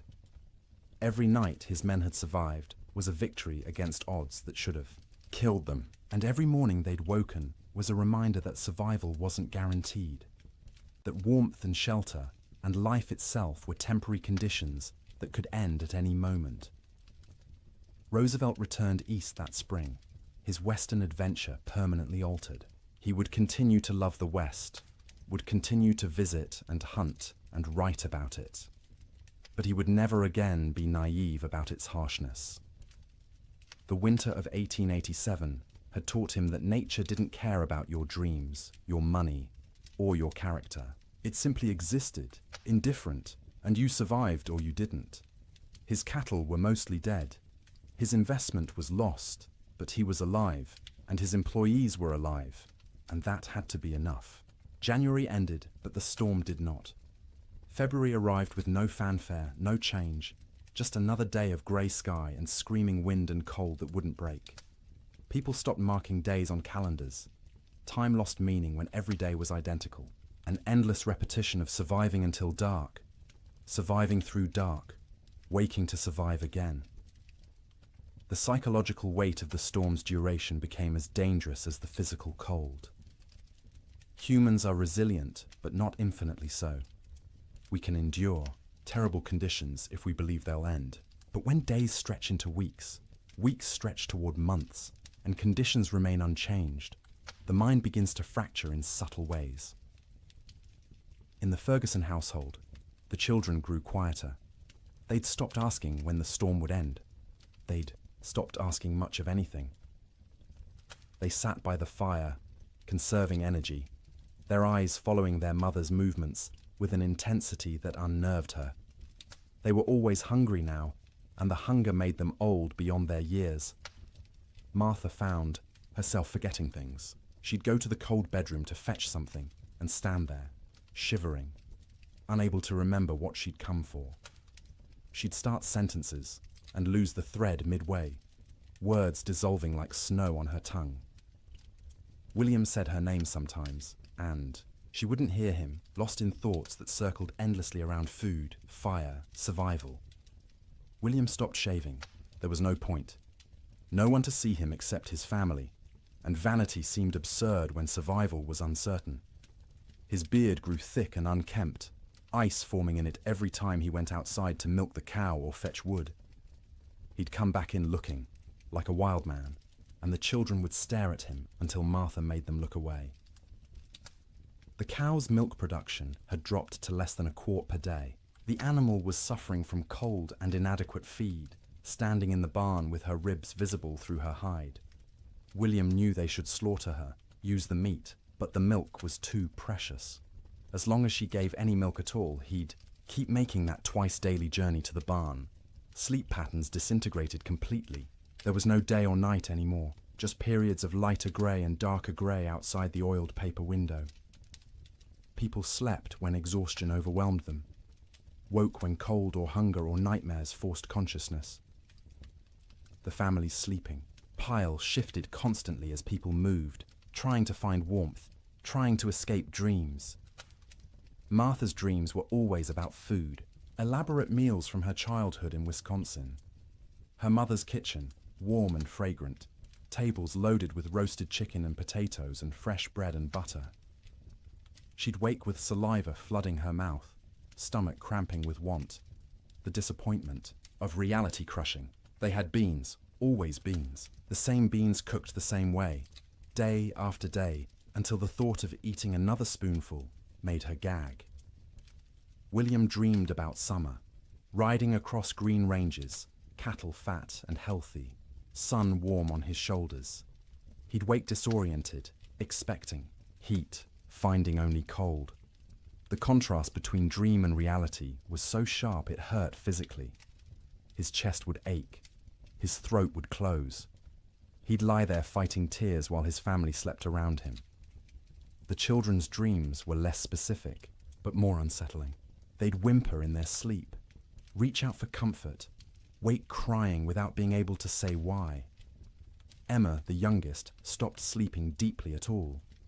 She'd doze in fits and starts, never truly relaxing, her small body tense even in sleep.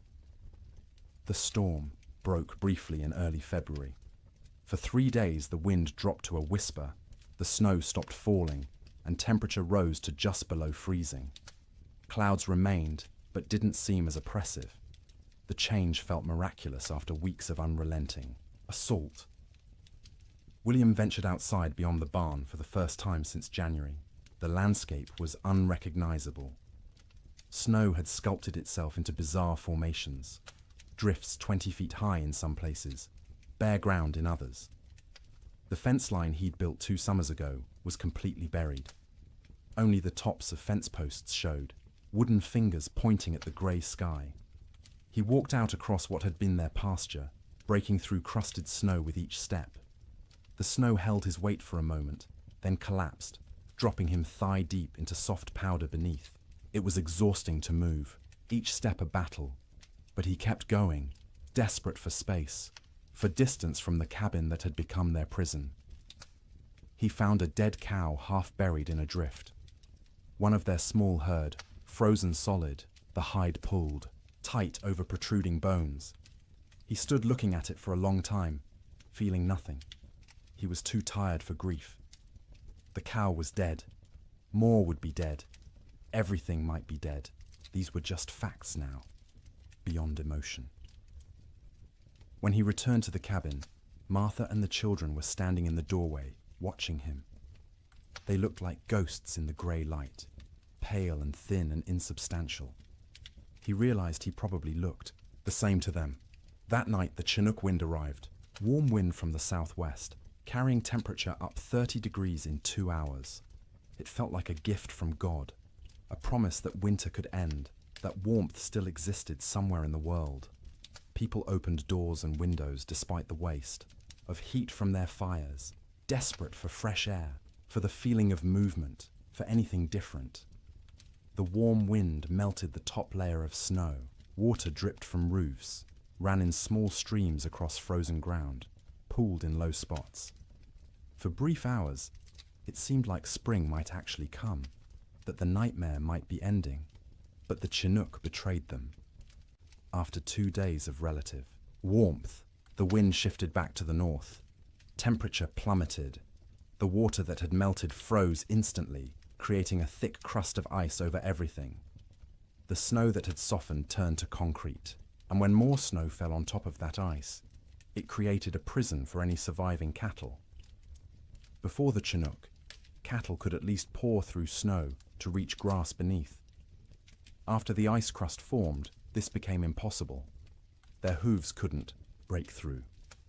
They stood on top of their food, separated from it by inches of ice, and slowly starved, while the grass they needed lay tantalizingly close. Cowboys trapped in bunkhouses understood what this meant. Any cattle that had survived. January were now doomed. The Chinook hadn't been salvation. It had been a final cruelty, raising hope before delivering death more certainly than the cold alone could have. In the bunkhouses, men stopped talking about spring. They stopped talking much at all. Conversation required energy they didn't have. They lay in their bunks, wrapped in blankets, emerging only to eat the meager meals old Pete still managed to prepare, or to take their turns feeding the stove. The silence was worse than the earlier noise of men talking and joking and trying to maintain morale. Silence meant defeat. Silence meant they'd accepted that this was how things were now, that normal life was so far away it might as well not exist. Some men slept 20 hours a day. Their bodies had adapted to scarcity by shutting down, reducing all functions to bare minimum. They moved slowly when they moved at all, speaking in monosyllables, their eyes dull and unfocused. They weren't sick, exactly. They were hibernating, human versions of bears in dens, waiting for conditions to improve. Others couldn't sleep at all, too anxious, too frightened, too aware of their situation. They'd lie awake hour after hour, staring at the ceiling, listening to the wind that never stopped. Their eyes developed a particular look, wide and staring, ringed with dark circles. Their hands shook constantly. They jumped at sudden sounds. Old Pete worried about these wakeful men more than the sleeping ones. The sleepers were conserving energy, doing what their bodies told them to do. But the wakeful men were burning through resources they couldn't afford to lose. Their minds were eating themselves from the inside, consuming sanity the way their bodies were consuming stored fat. He tried to help in small ways. Extra coffee for the wakeful ones, bitter and hot, and something to focus on besides fear. Stories told quietly in the dark, anything to distract. Sometimes just sitting with them, 2 men awake in a room full of sleeping men, sharing the burden of consciousness. The nights were hardest. 15, 16 hours of darkness in February's depth. The stove provided light as well as heat, flames visible through gaps in the iron, but it was barely enough to see by. Men moved through darkness, feeling their way, bumping into bunks and each other. Without clocks, without daylight, time became abstract. You'd wake, if you could call it waking when you'd only been half asleep, and have no idea if you'd been unconscious for 10 minutes or 10 hours. The disorientation was profound. Some men stopped trying to track time at all. They ate when food appeared, slept when they couldn't stay awake, existed in a perpetual present with no past or future. The concept of sleep itself changed. It wasn't restful anymore. You didn't sleep to feel refreshed. You slept because consciousness was too expensive to maintain. Sleep was a small death you practiced nightly, preparing for the real death that might come if the storm continued much longer. Dreams during this period took on a hallucinatory quality. Men dreamed they were awake, walking around the bunkhouse, having conversations with others, only to actually wake and realize none of it had been real. Or they'd dream they were outside in the storm, freezing, struggling towards shelter, and wake to find themselves wrapped in blankets by the stove. The boundary between sleeping and waking blurred. Some men experienced what would now be called dissociation. They'd observe themselves from outside their bodies, watching a stranger wear their clothes and speak with their voice. This disconnection was protective, a way the mind created distance from unbearable circumstances. But it was also terrifying to lose even the certainty of being yourself. In the ranch houses, children handled the extended ordeal better than adults in some ways. They adapted, accepting the new reality more easily than their parents who remembered how things should be. To the children, this was simply how life was now, cold, hungry, confined, but normal within its own context. But they also suffered in ways adults didn't. Their growing bodies needed more food than they were getting. Their development was being stunted by malnutrition.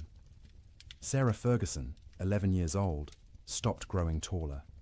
Her monthly bleeding, which had just started that fall, stopped entirely. Her body shut down non-essential functions to preserve life.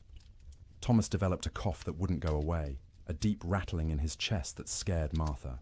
She'd give him extra portions of the thin soup she made, sacrificing from her own bowl, but it didn't help much. The cough persisted, worsening at night, keeping him and everyone else awake. James, 7 years old, stopped talking almost entirely. He'd answer questions with nods or shakes of his head, but volunteered nothing. He'd sit for hours staring at the fire, his face expressionless. Martha worried about him most of all, this strange, silent child who'd been so vibrant just months. Emma, the baby, clung to her mother constantly. She'd scream if Martha tried to put her down, terrified of separation. Martha learned to do everything one-handed, cooking, cleaning, even sleeping with the child attached to her like a growth. It was exhausting, but she understood. Emma was reverting to infancy, seeking the safety of the womb in a world that had become too frightening. February crawled past with the weight of years. Each day was a week long. Each week felt like a month. People stopped believing in spring. Spring was a myth, a story told by liars. There was only winter, eternal winter, and the question was no longer when it would end, but whether you'd survive it. And still the wind blew, and still the cold pressed in, and still people slept fitfully in their prisons of wood and hope, waiting for deliverance that seemed less likely with each passing day. Children experienced the great die-up through a lens of confusion and adaptation that was both heartbreaking and remarkable. They didn't fully understand what was happening or why, but they adjusted to impossibility with a flexibility adults had lost. To them, the storm wasn't an economic disaster or a failure of planning. It was simply the way the world had become, and they learned to live in it. Sarah Ferguson, at 11, was old enough to sense her parents' fear, even when they tried to hide it. She watched her mother's hands shake when portioning out food. She noticed her father's long silences, the way he'd stare at the fire without seeing it. She understood, in a way her younger siblings didn't, that something was terribly wrong. This knowledge was a burden. She couldn't share it with Thomas or James or Emma because they were too young to understand, and speaking it aloud would make it more real. So she carried it silently, trying to help without being asked, watching for ways to ease the tension that filled the cabin like smoke. She learned to anticipate her mother's needs.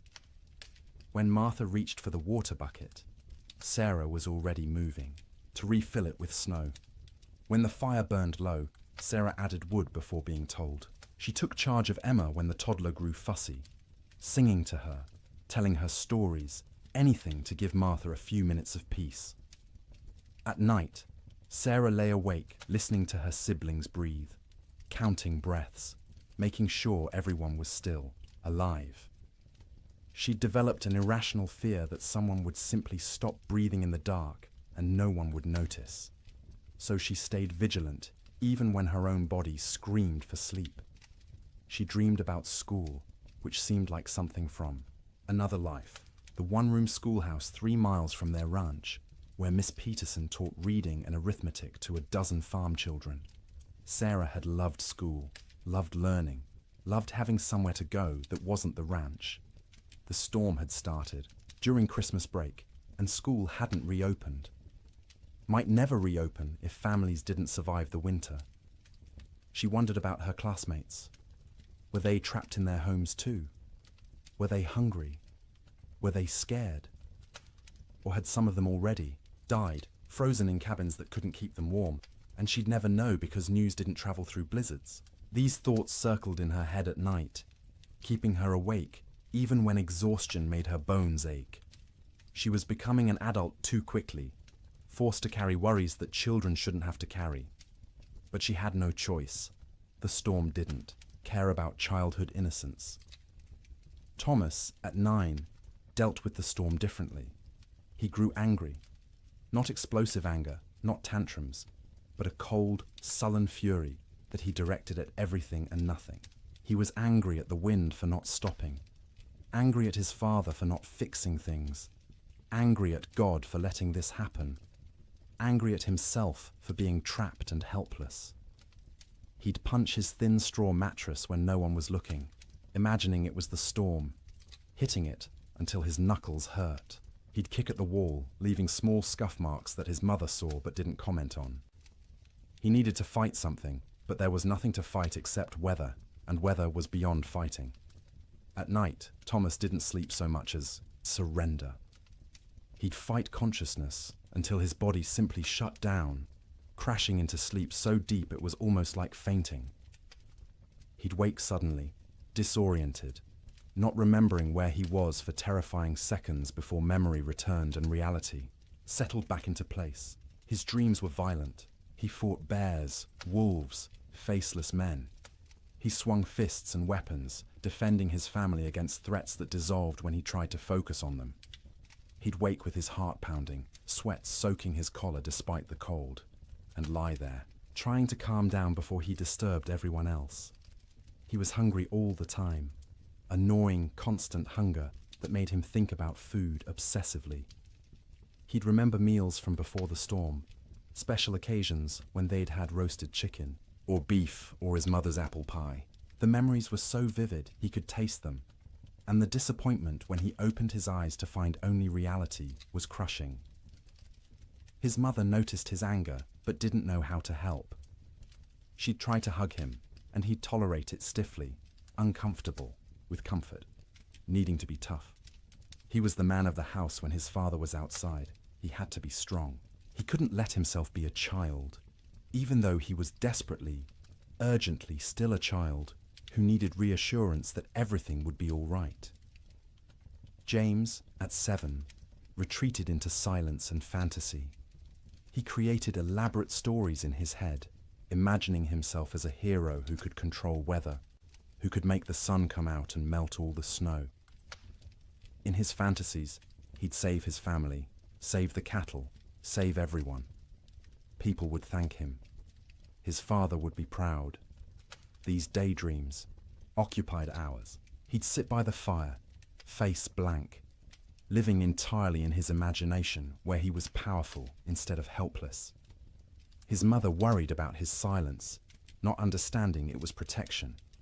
If he didn't talk, he didn't have to acknowledge reality. He could stay in his head where things made sense and he had control.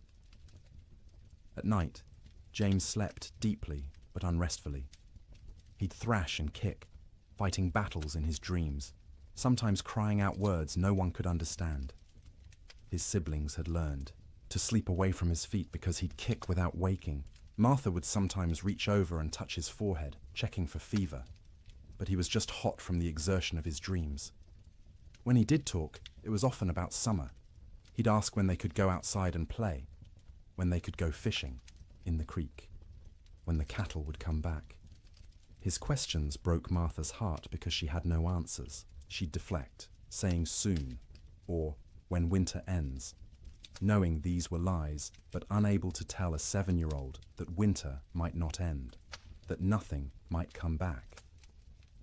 Emma, just 3 years old, understood least and suffered most. in some ways. She knew something was wrong but couldn't articulate what. Her world had shrunk to one room, a fire, and the immediate presence of her family. She didn't remember clearly how things had been before the storm. This cold, confined existence was becoming her normal. She cried often, not from any specific pain, but from generalized distress. Hungry cries, cold cries, tired cries, scared cries. Her vocabulary wasn't sufficient to express what she felt, so she cried and clung to her mother and refused to be put down. Martha carried her constantly, the child's weight a familiar burden. Emma was getting lighter instead of heavier, losing weight she couldn't afford to lose. Her ribs showed through, her thin dress. Her eyes seemed too large for her face. She looked like children in pictures of famine, skeletal and haunted. At night, Emma slept fitfully, waking every few hours crying for her mother even though Martha was right there. She'd need to be held, rocked, soothed back to sleep, a process that took longer each time. Martha would hold her daughter and feel the tiny heart beating too fast, the small body too hot one moment and too cold the next, and wonder if Emma would survive even if the storm ended. Emma's dreams, when she could describe them in her limited vocabulary, were simple and sad. She dreamed of being warm, of having enough to eat, of going outside to play. She dreamed of summer in fragments, sensory impressions rather than coherent narratives. Sun on her face, grass under her feet, the feeling of running without being cold. The children had created small rituals to mark time and maintain some structure. Every morning, however they defined morning, Sarah would lead them in a counting game. They'd count to 100 together, which took Emma's entire concentration and distracted her from crying. Then they'd count by twos, by fives, by tens, math as comfort, numbers as proof that some things remained stable. In the afternoon, Thomas would tell stories. He'd inherited his father's storytelling ability and would spin tales about cowboys and cattle drives and adventures that took place in summer warmth. His siblings would listen, transported briefly to worlds where people weren't trapped and cold and hungry. Emma had a doll, a simple thing made from rags stuffed with more rags, with button eyes and yarn hair. She carried it everywhere, talking to it in her baby voice, explaining things. The doll was hungry. The doll was cold. The doll wanted Mama. Through the doll, Emma processed her own feelings, giving voice to fears she couldn't express directly, the EE. Children learn to read their parents' moods and adjust their behavior accordingly. When Martha looked particularly strained, they'd be quieter, more cooperative. When William came in from the barn looking defeated, they'd give him space, not asking for attention he couldn't provide. They became expert at making themselves small, at not adding to the household's burdens. But they were still children, and children need play. They'd create games from nothing, counting cracks in the ceiling, making shadow figures on the wall with their hands when the fire was bright enough, building towers from the few wooden blocks they owned, then knocking them down and building again. Sarah taught Emma songs, the same songs their mother had taught her. Simple rhymes about animals and weather and daily life. Emma's favorite was about a bird that flew south for winter, which seemed especially relevant. She'd sing it over and over, the words slurring together, while her siblings tried not to show their irritation. The children also absorbed lessons they shouldn't have needed to learn so young. That food was precious and must never be wasted. That fire was life and must be watched constantly. That cold could kill and must be respected. That sometimes adults didn't have answers, didn't know what to do, were as frightened and helpless as children, but had to pretend otherwise. They learned what their parents looked like when pretending to be brave, the slight tremor in their mother's voice when she said everything would be fine, the way their father's smile didn't reach his eyes. They learned to accept these performances without comment, understanding that challenging them would make things worse. In later years, the Ferguson children would remember the winter of 1887 as a blur. They'd recall specific images. The fire, always the fire, and their mother's face in its light, and the sound of wind that never stopped. But the timeline would be confused, events blending together because days had no distinct markers. Sarah would remember being hungry but never being fed. Thomas would remember being angry but not knowing why. James would remember his fantasy world more clearly than reality, which was probably for the best. Emma would remember almost nothing directly, just a vague sense of having been cold once, long ago, for longer than seemed possible. But they'd also remember warmth of a different kind. The feeling of sleeping piled together, siblings in a heap like puppies, their mother's songs in the dark, their father's hands, rough and gentle, checking them for frostbite. The way Sarah would hold Emma when Emma cried. The way Thomas would share his tiny portion of food, even though he was starving. The way James would tell stories that made them laugh despite everything. Children are resilient, but resilience has costs. The Ferguson children survived the winter, but they were changed. Sarah grew old before her time, burdened with worries she couldn't set down. Thomas's anger would last years, manifesting in ways that troubled his parents. James would remain in fantasy longer than he should, reluctant to engage with a world that had proven so harsh. Emma would be clingy and fearful, suffering from what we'd now call anxiety, though no one had that word then. But they survived. All 4 Ferguson children made it through the winter alive, which many children didn't. In the spring, when Sarah returned to school, half her classmates were missing, died in the storm, or their families had moved away, or they were too weak to attend. The teacher never spoke about them, and Sarah never asked, but she noticed the empty desks and understood what they meant. The children's winter was its own story within the larger tragedy. They experienced the same cold, the same hunger, the same confinement as adults, but they experienced it through the lens of childhood, with less understanding but also with adaptability adults couldn't match. They bent instead of breaking, or at least bent further before breaking, and some of them survived precisely because they were young enough to accept the impossible and adapt to it. March came quietly, without announcement or ceremony. The wind didn't stop all at once. The cold didn't break dramatically. But sometime in the first week of March, people noticed the light had changed. The grey wasn't quite as oppressive. The sun, invisible for months behind clouds, occasionally created a bright spot in the overcast sky, a suggestion that it still existed somewhere beyond the grey. The temperature rose first, not to warmth, not even close, but up from the deadly negatives, into the teens, then the 20s. At 20 degrees, after months of temperatures well below zero, it felt almost tropical. William Ferguson stepped outside without his heaviest coat for the first time since January and felt the difference immediately. Still cold, but survivable cold. Manageable cold.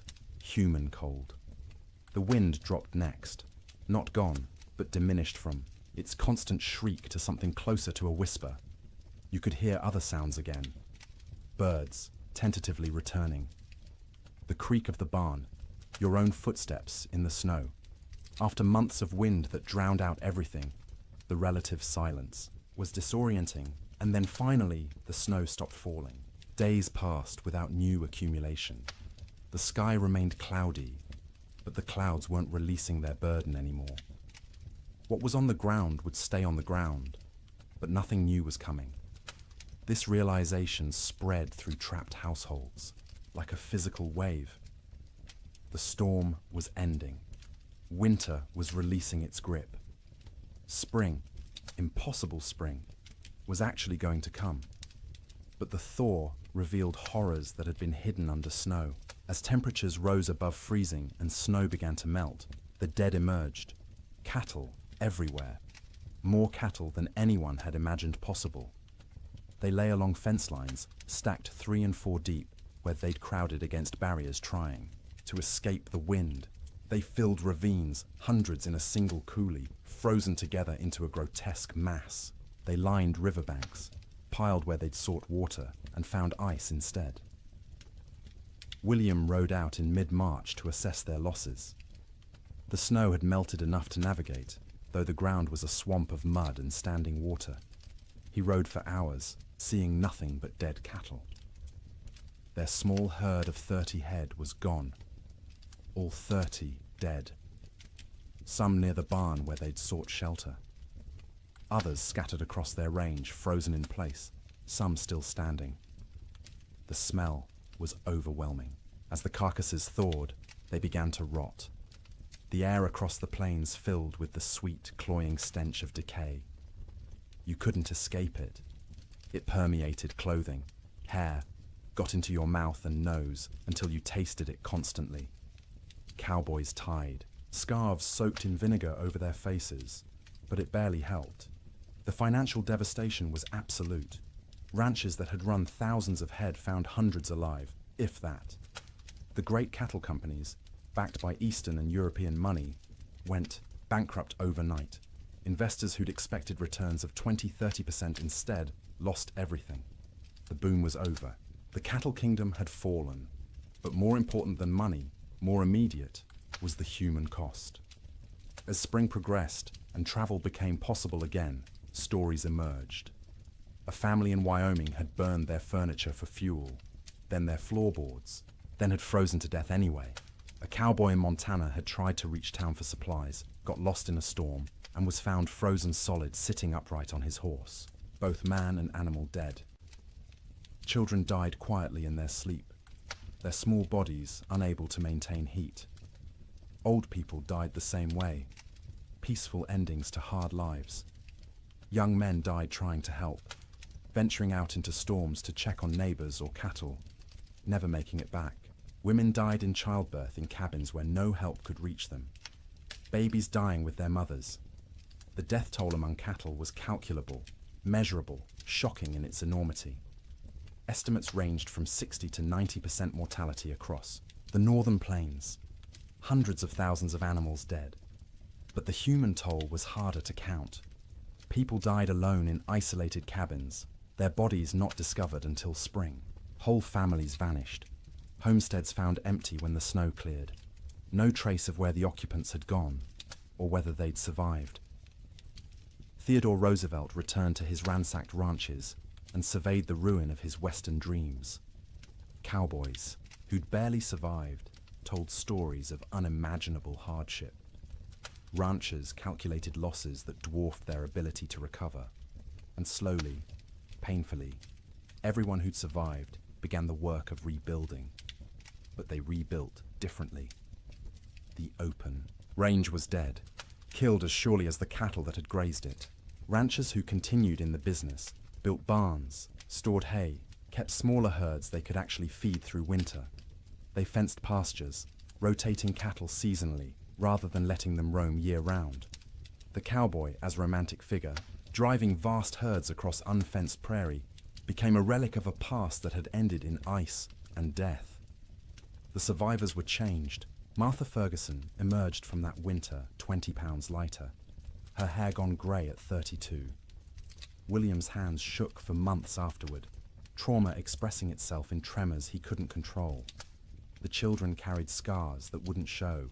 For years, psychological wounds that would shape their entire lives, but they'd survived. All of them. The Ferguson family made it through intact, which was more than many could say. And as spring truly arrived, as green grass pushed up through mud and trees began to bud and the sun returned with actual warmth, they began to remember what life could be. The first night Martha slept without waking every few hours, checking on her children. She woke feeling guilty for having rested. The first morning, William went outside and wasn't hit by killing cold. He stood in the barn doorway and cried. The children, resilient as children are, adapted more quickly. They ran outside in bare feet, feeling grass beneath their toes, relearning, joy they'd almost forgotten. Sleep in spring was different from sleep in winter. The fear was gone, the vigilance unnecessary. People slept deeply for the first time in months, their bodies finally feeling safe enough to truly rest. They slept for 10 hours, 12 hours, catching up on sleep debt accumulated over winter. They woke refreshed, amazed at the feeling, remembering what normal had felt like. But the dreams remained. For years afterward, survivors would wake from nightmares about the winter of 1887. They'd dream of being trapped, of being cold, of hearing cattle die, and being unable to help. These dreams would fade over time, but never entirely disappear. The winter had carved itself into their psyches, a permanent scar. And now, dear traveller through this story, we've reached the end of our journey through the coldest winter in wild West history. We've walked with cowboys in their bunkhouses, huddled with families around failing fires, witnessed the death of cattle and dreams, and an entire way of life. The Great Die-Up of 1887 was catastrophic. It killed hundreds of thousands of animals, bankrupted fortunes, and ended the era of open-range ranching forever. But more than that, it tested human endurance in ways few events ever have.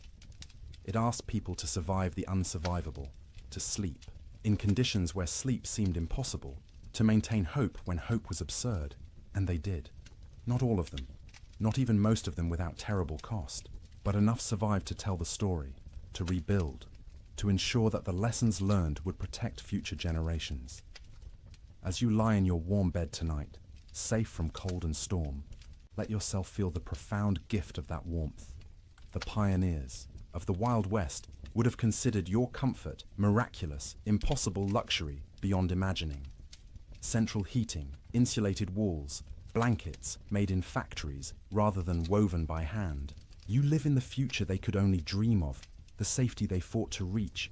Their struggle made this possible. Every improvement in building techniques, every advance in weather prediction, every system we have now to survive winter grew from lessons learned in disasters like the Great Die-Up. They suffered so that eventually people wouldn't have to suffer, so that sleep could be restful rather than survival, so that winter could be endured without terror. Let their memory settle over you gently now.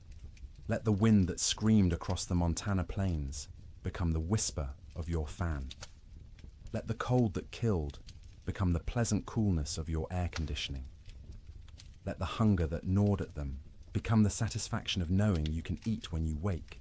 You are safe, you are warm, you are comfortable in ways they couldn't have imagined. And as you drift towards sleep, carry with you gratitude for that safety. Honor their endurance by appreciating what you have. Remember their suffering by cherishing your comfort. The winter of 1887 is over. It has been over for more than a century, but its story remains, a testament to human resilience and the terrible power of nature. The cowboys and ranchers and children who lived through it are long gone, but their experience echoes forward to us, teaching us about survival, about courage, about the precious gift of a warm place to sleep.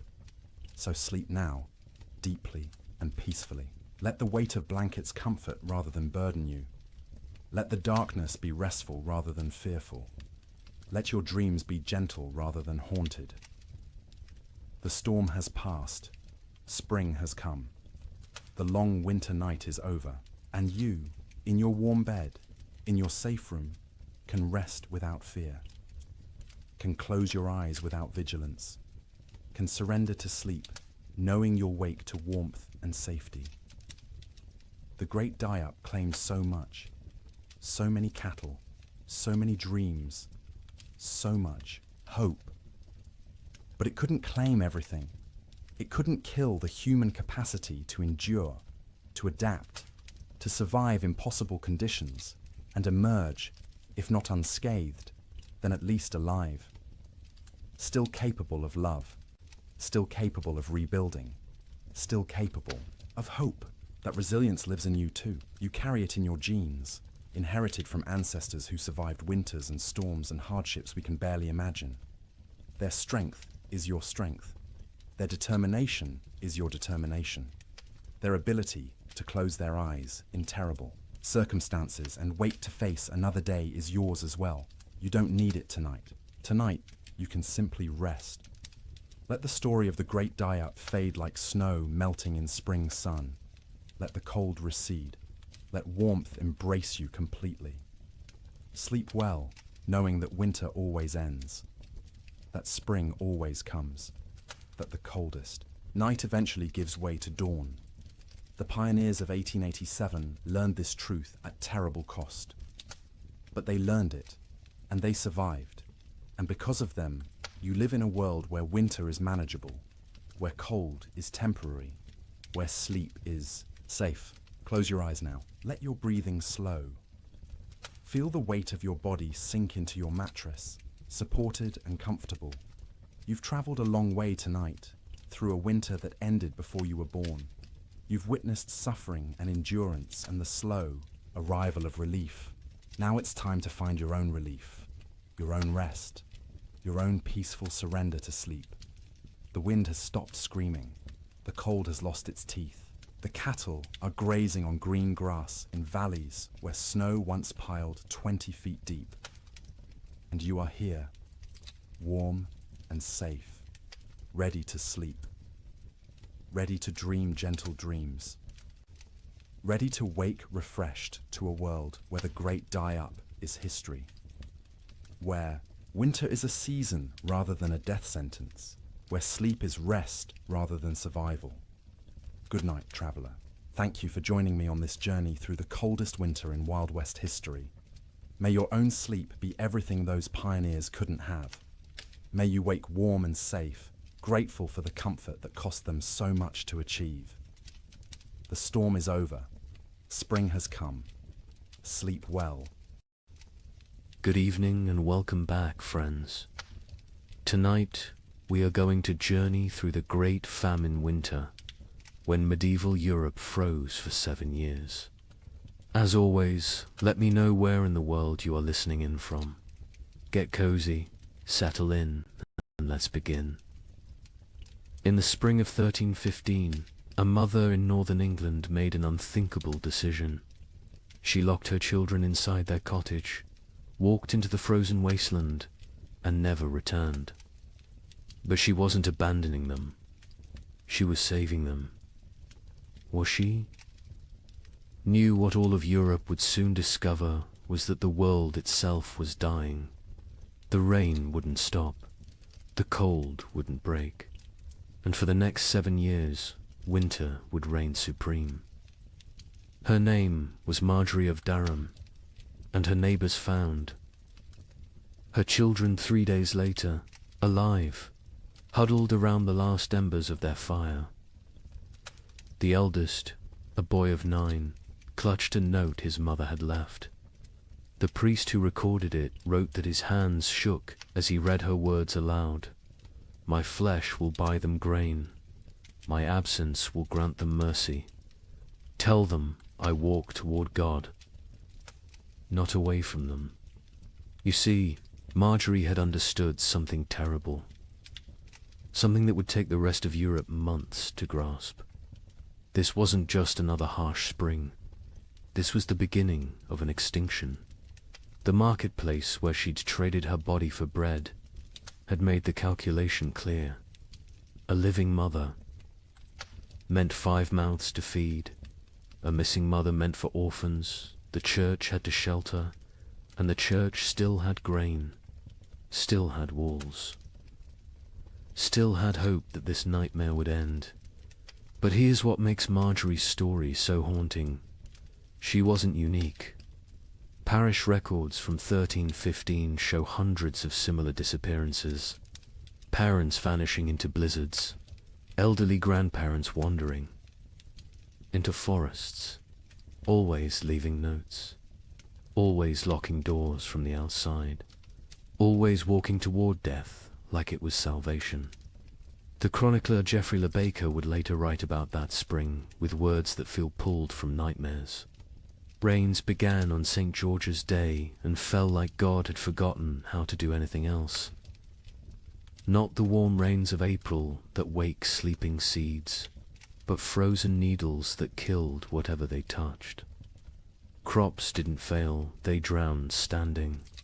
Rivers didn't flood, they exploded from their banks like wounded animals. Think about that. For a moment, you're a medieval peasant. Your entire world is 3 miles wide. Everything you know about survival, every technique your father taught you, every prayer your mother whispered, assumes one simple truth, that seasons follow patterns. Spring brings life, summer brings growth, autumn brings harvest, winter brings rest. But what happens when spring never comes?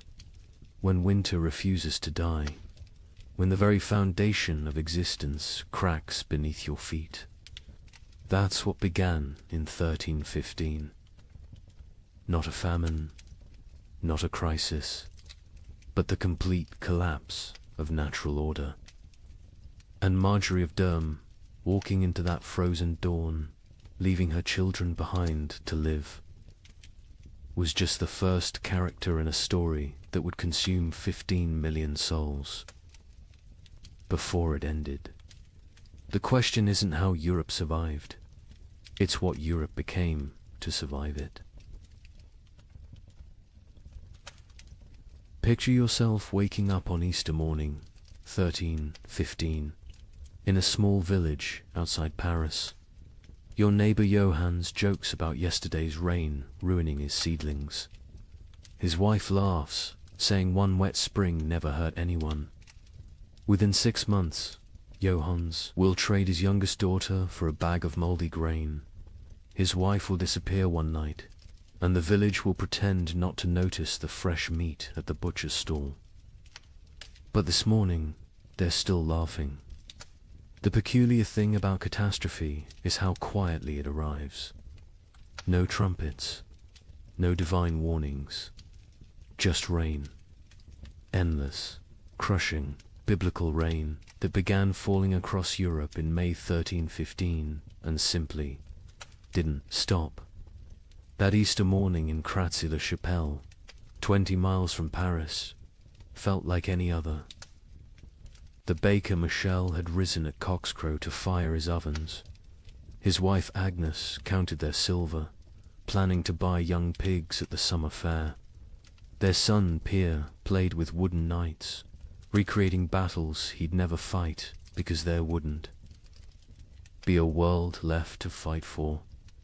The church bells summoned them to Mass. Father Bernard, still young enough to believe suffering had meaning, delivered a sermon about resurrection, about new life, about God's promise that seed time and harvest would never cease. The congregation nodded along, comfortable in their certainty. Why wouldn't they be? Their grandfathers had survived wars.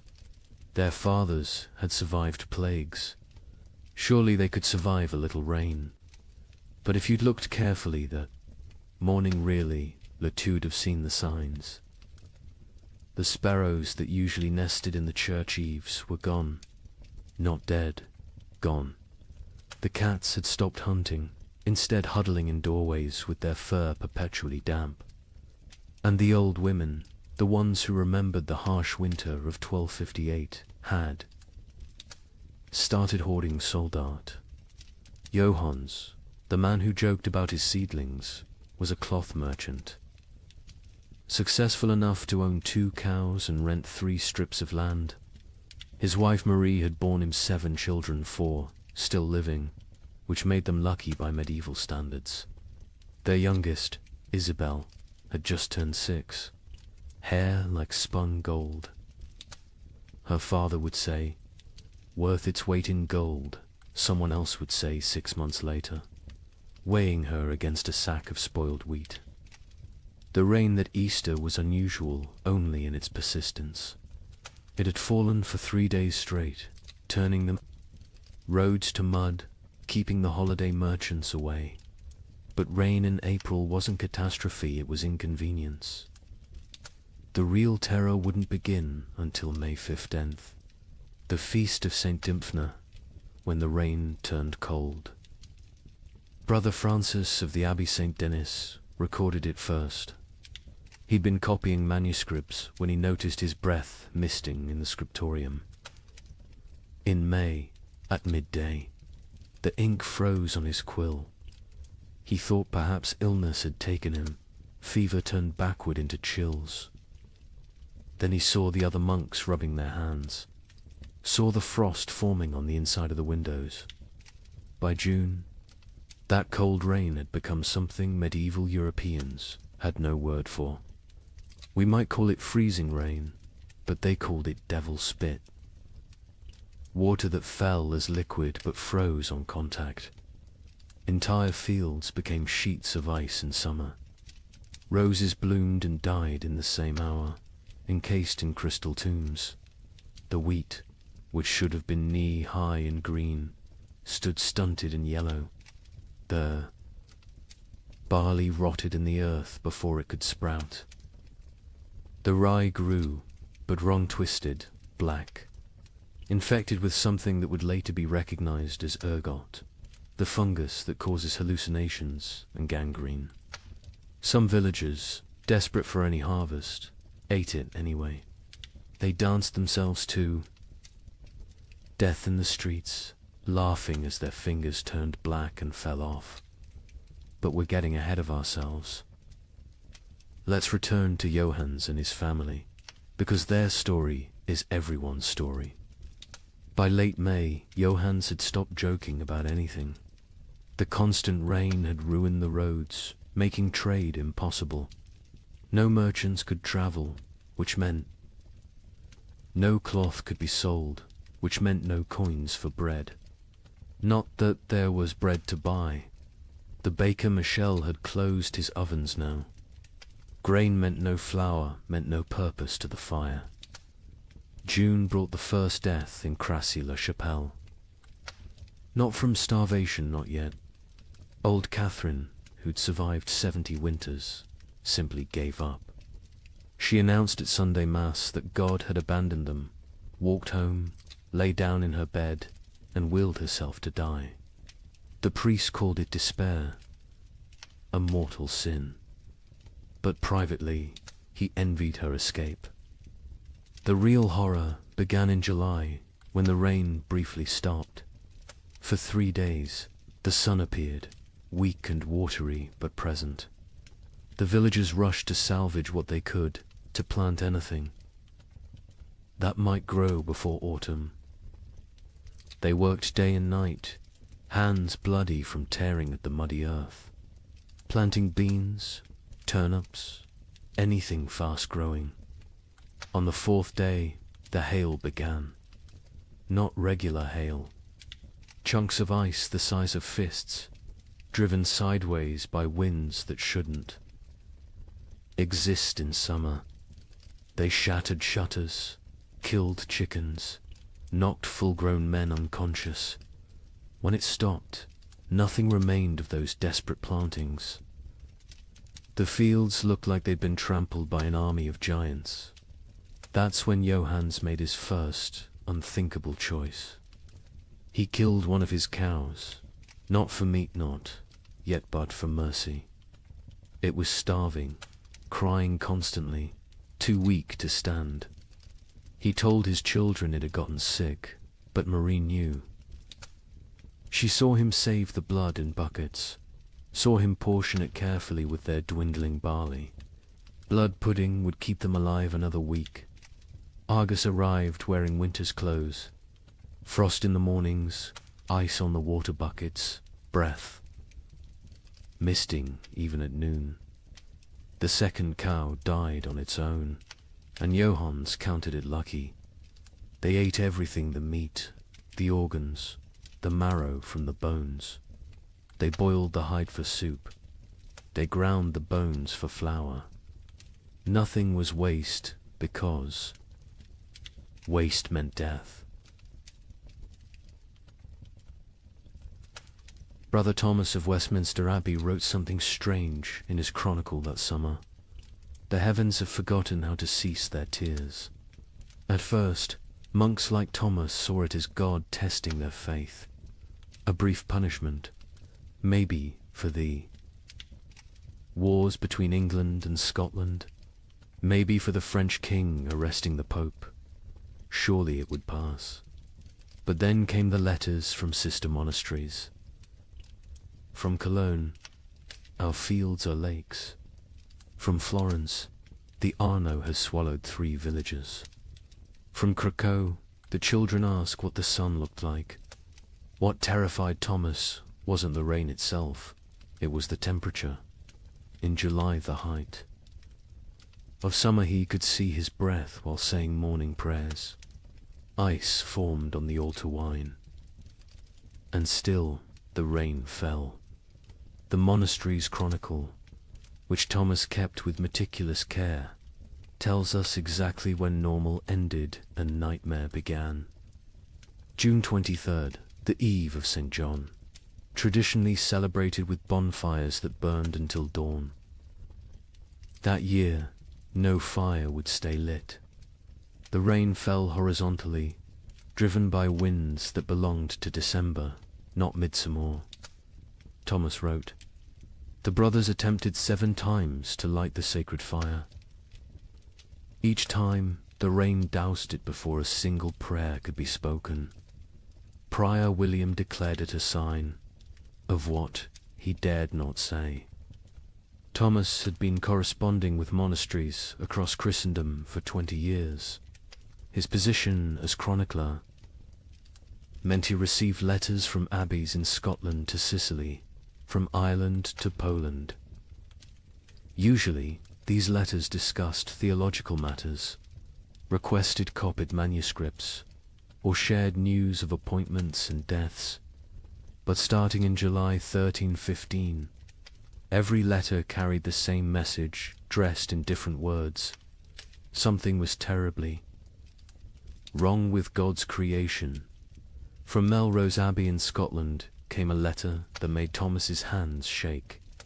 "Brother, we write to you from hell, frozen over. It is July, yet we break ice from our wells each morning. The barley stands drowned in fields that have become swamps.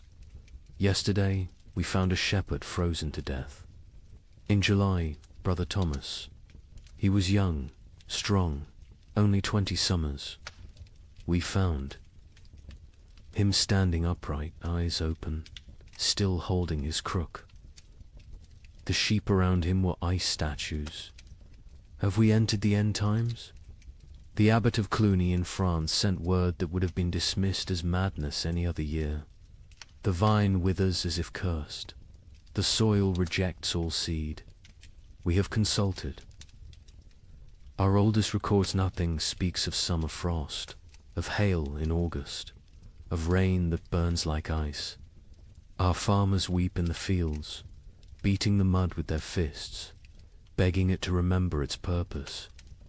From the German monasteries came increasingly frantic reports. The prior of Reichenau wrote, "Lake Constance rises daily. Entire villages now exist only as church bells tolling beneath the waves.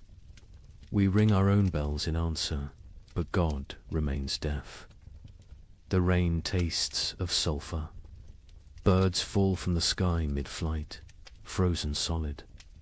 What sin has mankind committed to earn such wrath?" But it was a letter from an Italian monastery that contained the most chilling observation. Brother Antonio of Monte Cassino, a learned man who'd studied both scripture and natural philosophy, wrote, "This is not divine punishment. Brother Thomas, I have read the ancient texts, Greek and Roman both. This happened before. They called it the years without summer. Crops failed, empires fell, and mankind retreated to caves. We are not being punished. We are being erased." Thomas himself had begun keeping detailed records of the weather, something unprecedented for the time. His entries from July 1315 read, "Like fever dreams. July 4th, Feast of St. Ulrich. Rain for 16 straight hours. Temperature cold enough that we wore winter robes to matins. 2 brothers collapsed during prayers, their lips blue. July 11th. The rain has not ceased for 40 hours. We cannot light fires. We eat cold porridge and pray with numb fingers. Brother Matthew suggests we are experiencing Noah's flood again. Prior William had him whipped for heresy, But privately, we all wonder. July 19th. Something impossible today. The rain froze as it fell, coating everything in ice. In July, the vegetable garden is destroyed. Every plant encased in crystal, beautiful and dead. We gathered to pray, but the words stuck in our throats. How do you pray when creation itself seems broken? The correspondence between monasteries became increasingly desperate as summer crawled toward autumn. They began sharing survival techniques rather than theological debates. How to keep manuscripts from molding in the constant damp. How to preserve food when nothing would dry. How to maintain faith when every prayer for sun was answered with more rain. From Prague came instructions for building underground storage that might resist the water. From Dublin came recipes for making bread from acorns and chestnuts. From Rome came silence. The Holy See had problems of its own, with the Tiber flooding the papal palace repeatedly. Thomas noted something else, something that wouldn't be fully understood for centuries. The rain wasn't uniform. It would pound. One region while barely touching another 20 miles away. But those dry spots weren't lucky, they were cursed differently. Without rain, but with temperatures below freezing in summer, crops still died. Wells still froze. People still starved. A letter from the Bishop of Bergen in Norway contained an observation that haunts historians today. The merchants from Iceland have not come. They were due in May, as always. It is now August. Ships sent to investigate found the sea routes blocked by mountains of ice that should not exist in summer, or perhaps should not exist at all. The sailors speak of icebergs, tall as cathedrals, moving south like an army of frozen giants. By late August, Thomas's own entries had taken on a tone of barely controlled panic. We have begun rationing in August. The harvest is already lost, and we must survive on stores meant for winter. But what winter awaits us if summer itself has become frozen? Prior William no longer speaks of God's tests. He speaks of God's absence. The most telling entry comes from September 3rd. Brother Francis asked me today why I still write these chronicles. Who will read them? Who will survive to care about the weather of a dead year? I had no answer. I write because the act of writing means I still believe in tomorrow. When I stop writing, I stop hoping. So I write of rain, of cold, of death creeping closer. I write because someone must witness the ending of the world. Imagine watching your entire years work everything you need to survive a rotting in the field before your eyes. Not failing to grow, not dying from drought, but literally dissolving into grey sludge. A French peasant named Guillaume left us. A rare written account dictated to a priest. The wheat stood tall and green in June, promising the best harvest in memory. By August, it was black soup. The smell, God forgive me, it smelled like death before death had even come. But here's where our story takes its first dark turn. The failed harvest of 1315 was just the opening act. Because while the peasants mourned their rotted grain, something else was happening. Something that would transform a bad harvest into an apocalypse. Guillaume of Soissons was not a typical peasant. He'd served in the king's army, learned his letters during a campaign, and returned home with enough silver to rent 5 strips of prime farmland. His account, preserved because the priest thought it might matter someday, gives us the only peasants. I view of the catastrophe unfolding in those fields. I have seen men die with their guts spilling onto French soil. Gideon told the priest. But watching my wheat die was worse. A man dies once. My wheat died every day for 60 days, and each morning I watched it die again. The process was unlike anything farmers had encountered. Usually, crop failure was quick frost, drought, or pests. You knew within days if you were ruined. But 1315 tortured them with hope. Gideon described walking his fields each dawn, and each dawn finding a new horror. First, the stalks grew too fast. In June, they shot up like they were racing toward heaven. We thought ourselves blessed. My wife danced between the rows, saying we'd have enough to sell, enough to buy that ox we'd dreamed of. The children planned what they'd eat at harvest feast: honey cakes, white bread, meat every Sunday until Christmas. But the unnatural growth was a warning, not a blessing. The constant rain and bizarre temperature swings had triggered something in the planter. Desperate attempt to reproduce before dying. The stalks grew tall but hollow. The kernels formed but never filled. By July, the color started changing.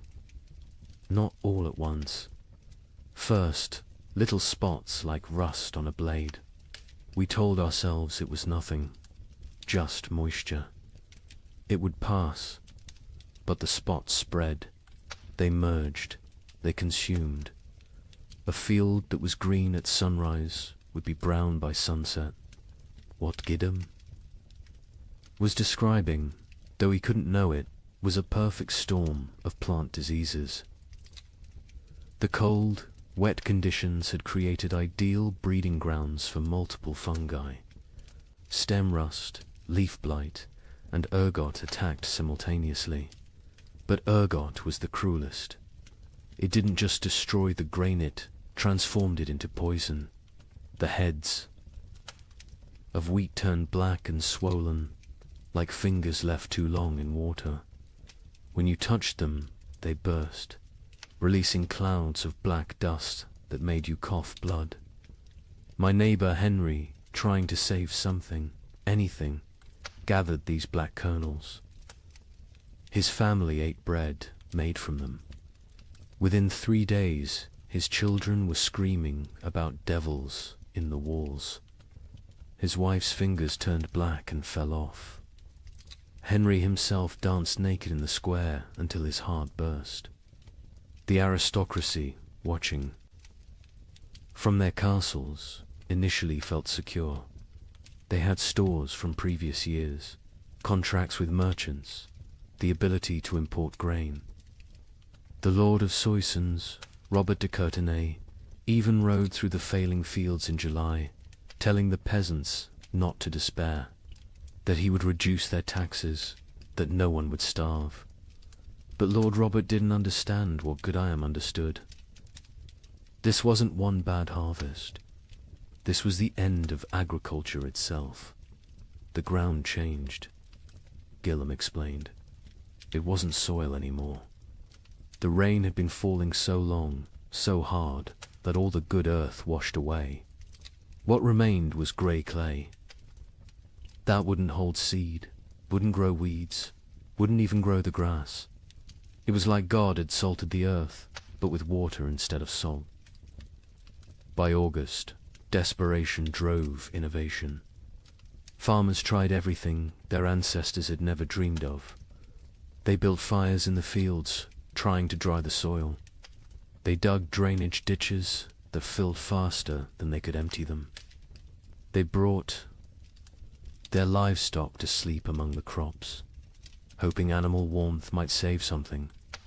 An educated monk observing these efforts wrote, "They perform rituals that border on paganism, dancing naked under the full moon, burying live cats at field corners, bleeding themselves onto the soil.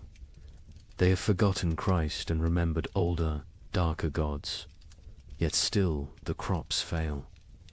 The nobility began to panic when they realized the Implications. No harvests meant no taxes. No taxes meant no armies. No armies meant no power. The entire feudal system depended on agricultural surplus. Without it, civilization itself would collapse. The Bishop of Reims recorded a meeting of local lords in August 1315. Lord Thibaut suggested we take what grain remains by force, store it in our castles, and let God sort the living from the dead. Lord Gautier proposed we sell our lands to Italian merchants who don't yet know of our catastrophe. Lord Felipe said nothing, just sharpened his sword throughout the meeting. We all knew what he was thinking. When the starving masses come, sharp steel might buy us more time than prayer. But it was Gwellem's final observation that proved most prophetic. The worst part wasn't the hunger we knew was coming. It was what hunger would make us become. I saw my neighbor Marcel looking at his plump daughter differently. Not with fathers. Love with a butcher's calculation. I saw wives eyeing husbands who'd grown too weak to work. I saw children forming packs, like wolf cubs learning to hunt. The priest asks me what I think God wants from us. I tell him God is done wanting. Now he's taking, and he's going to keep taking until there's nothing left but rain and mud and sigh. And mud and sigh. The memory of what men used to be before they became animals again. The failed harvest of 1315 wasn't measured in bushels of lost grain. It was measured in the systematic destruction of hope. Every rural community in Europe had lived with the same rhythm for 1,000 years. Plant in spring, tend in summer, harvest in autumn, survive on stores through winter. That cycle was civilization. And in 1315, the cycle broke. By September, even the weeds had given up.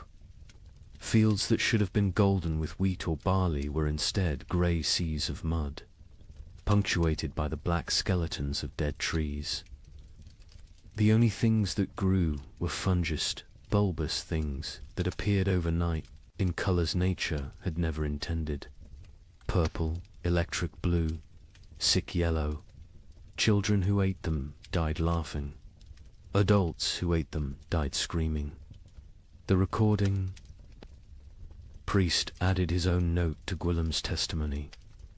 This man speaks truth. I have seen the fields myself. They look like God's own graveyard, waiting for the corpses that will soon fill them. We are not facing a famine. We are facing an extinction. May whoever finds this record pray for our souls, for by the time you read this, we will surely be past praying for ourselves. In September 1315, a strange sickness appeared among the cattle of Norfolk. Within days, it spread to sheep, then pigs, then horses. The animals didn't just die, they died screaming. A contemporary account describes cattle crying like humans. In their agony, their tongues swollen black, their eyes weeping blood. Modern historians call it marin, but medieval Europeans had another name for it. Devil's touch. Because healthy animals would drop dead mid-step. A cow giving milk at dawn would be a corpse by noon, and the speed of transmission defied Logicantia herds gone in hours. But I haven't told you the worst part yet. The animals that survived, they changed. Horses began eating meat. Pigs turned. Feral, forming packs that hunted. And the rats. The rats disappeared entirely. Where did they go? That mystery wouldn't be solved for another 30 years, when they returned, carrying something far worse than hunger. The first recorded death was a prize bull named Samson, owned by the Earl of Norwich, worth more than most villagers earned. In a year, Samson was protected like royalty-sheltered stable, imported feed, 3 stable boys attending him constantly.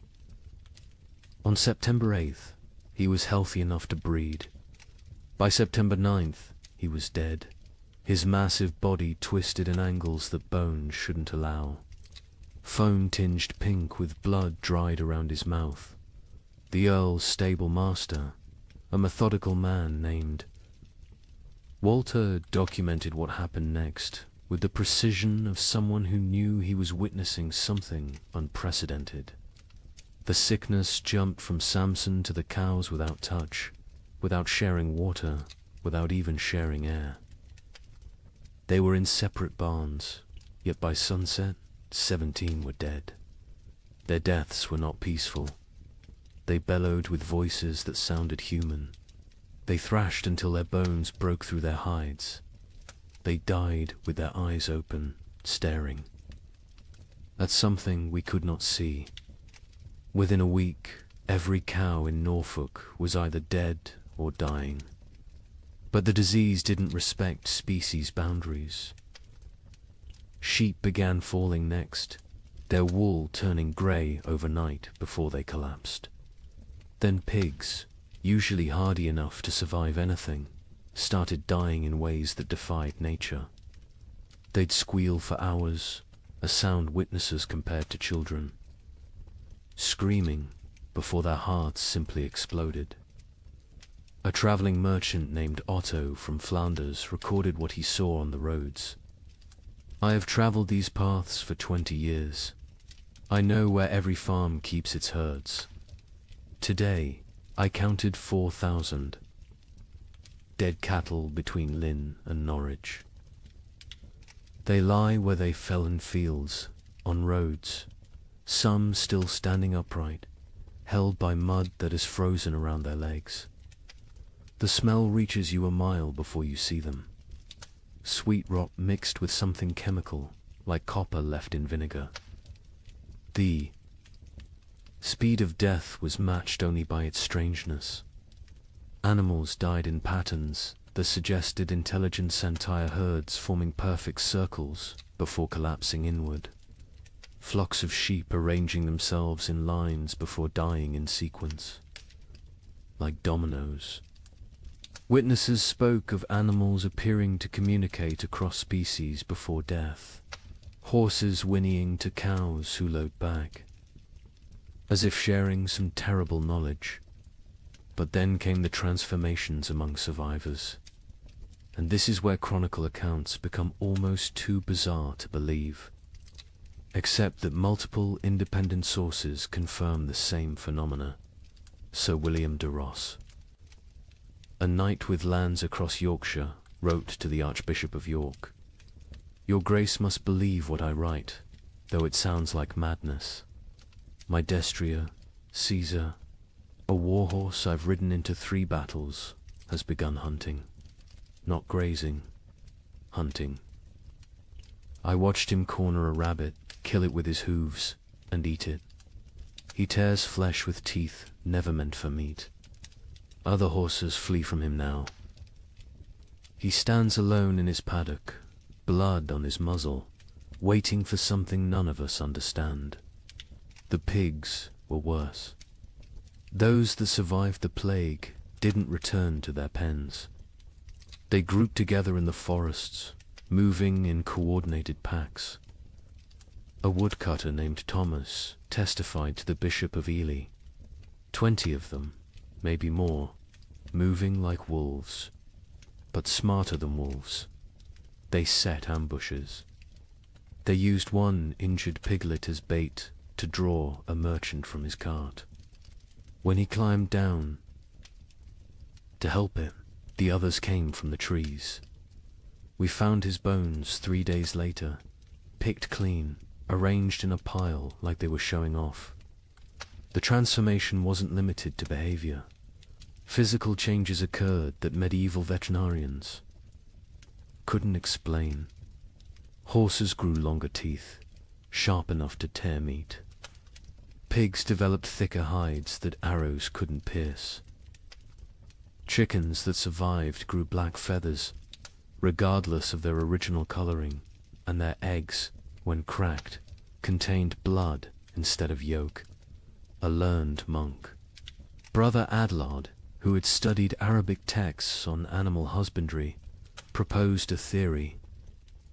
The beasts know something we do not. They sense the world itself is dying and are changing to survive in whatever hellscape follows. They are becoming what they need to be. The question is, what does that make us? Who cannot change? The economic implications were immediate and catastrophic. Medieval society ran on animal power. Oxen pulled plows. Horses carried knights. Sheep provided wool. Cattle gave milk and meat.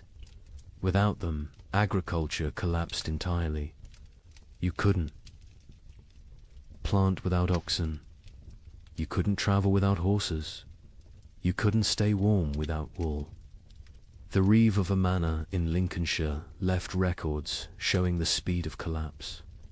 September 1st, 200 cattle, 500 sheep, 60 pigs, 20 horses. October 1st, 3 cattle, 12 sheep, 0 pigs, 2 horses. The 2 horses that remain will not accept saddle or bridle. They watch us with eyes that show too much white. We dare not approach them. Desperate attempts at prevention failed spectacularly. Some communities tried isolating healthy animals, only to watch them die faster in confinement. Others attempted ancient remedies, hanging holly over stable doors, painting crosses in lamb's blood on barns, burying horse skulls at crossroads. The Bishop of Winchester ordered all animals blessed with holy water. They died mid-blessing, falling dead at the priest's feet.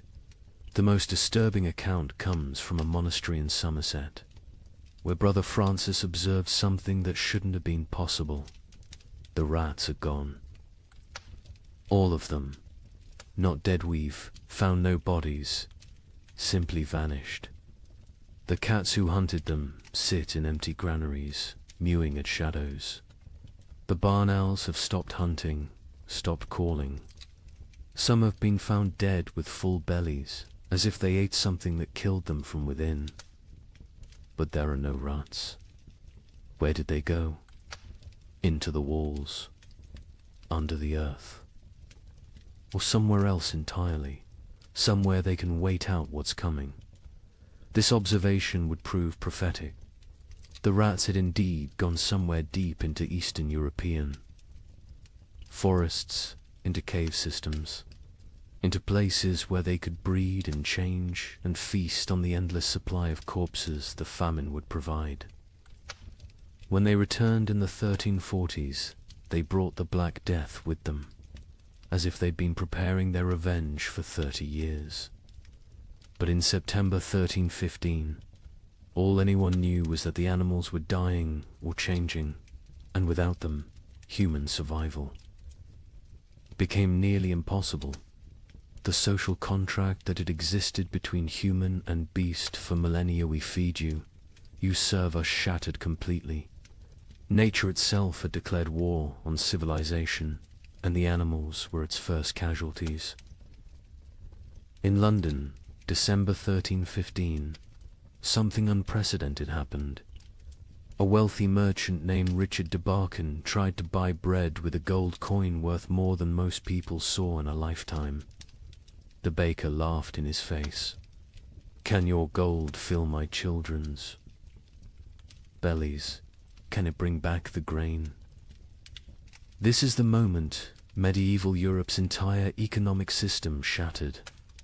For the first time in recorded history, food became more valuable than gold. The price of wheat increased 800% in 6 months. But those are just numbers. Let me tell you what that really meant. Richard de Barkin wasn't just any merchant. He controlled the wine trade from Bordeaux to London, owned 3 ships, and held contracts with the royal household. His wealth was legendary. He'd once bought an entire street in London just to evict a rival. On that December morning, he walked into Thomas Baker's shop on Bread Street carrying a gold noble, a coin worth 80 silver pence, enough to buy a horse.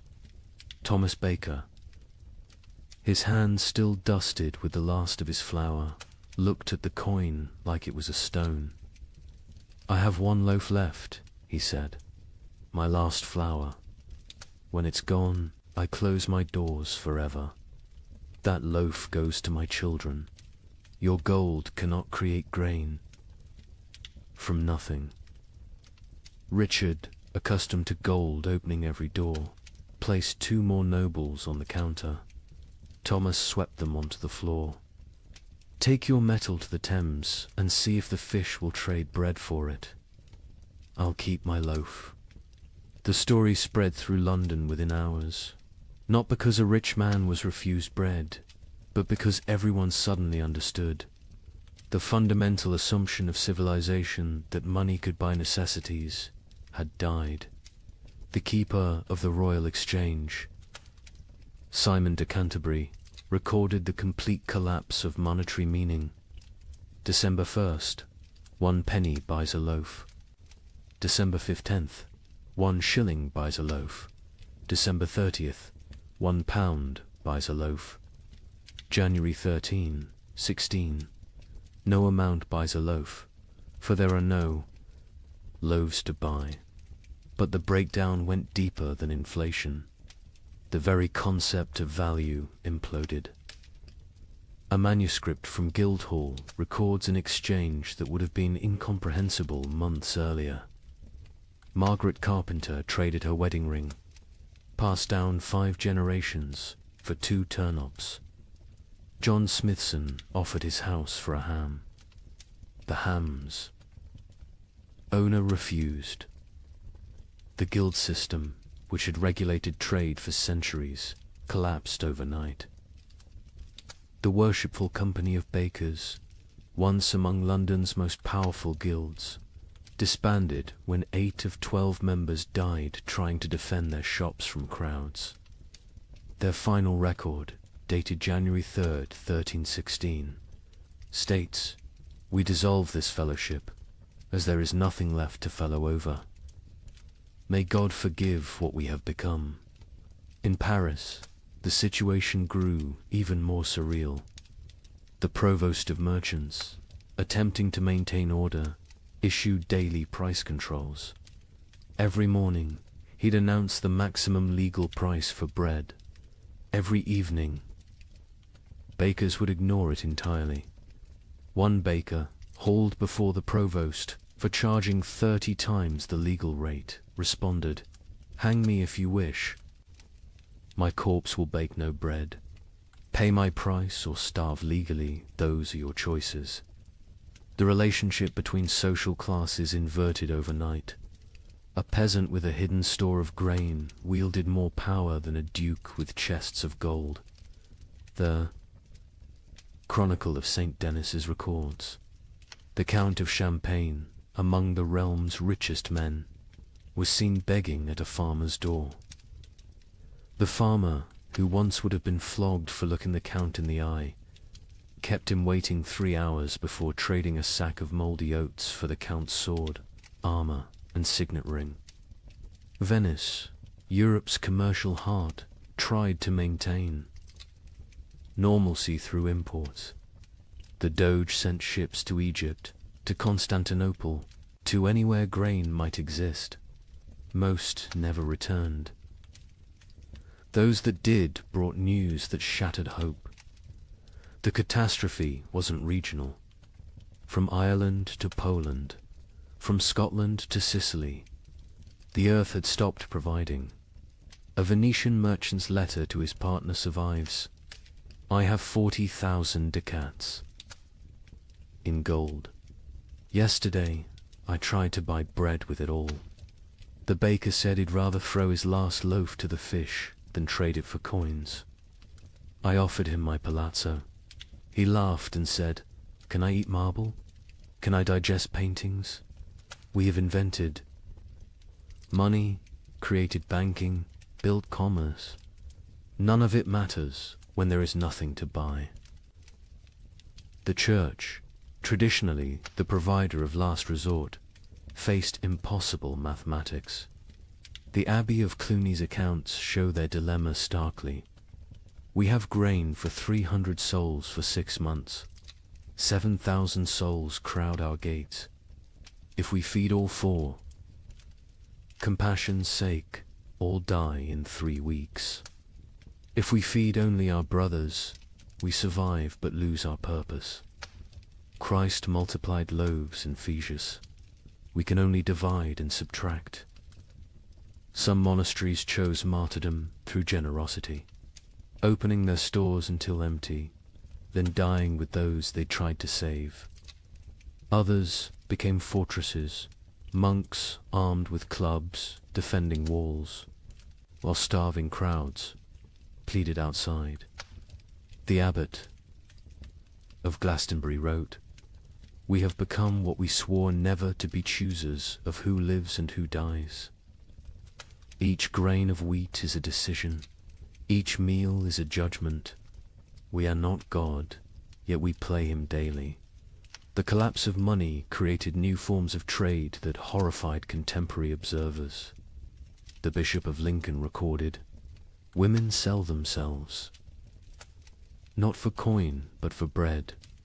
A loaf buys what gold cannot. Mothers auction their children to whoever can feed them. These are not choices. These are mathematics of survival."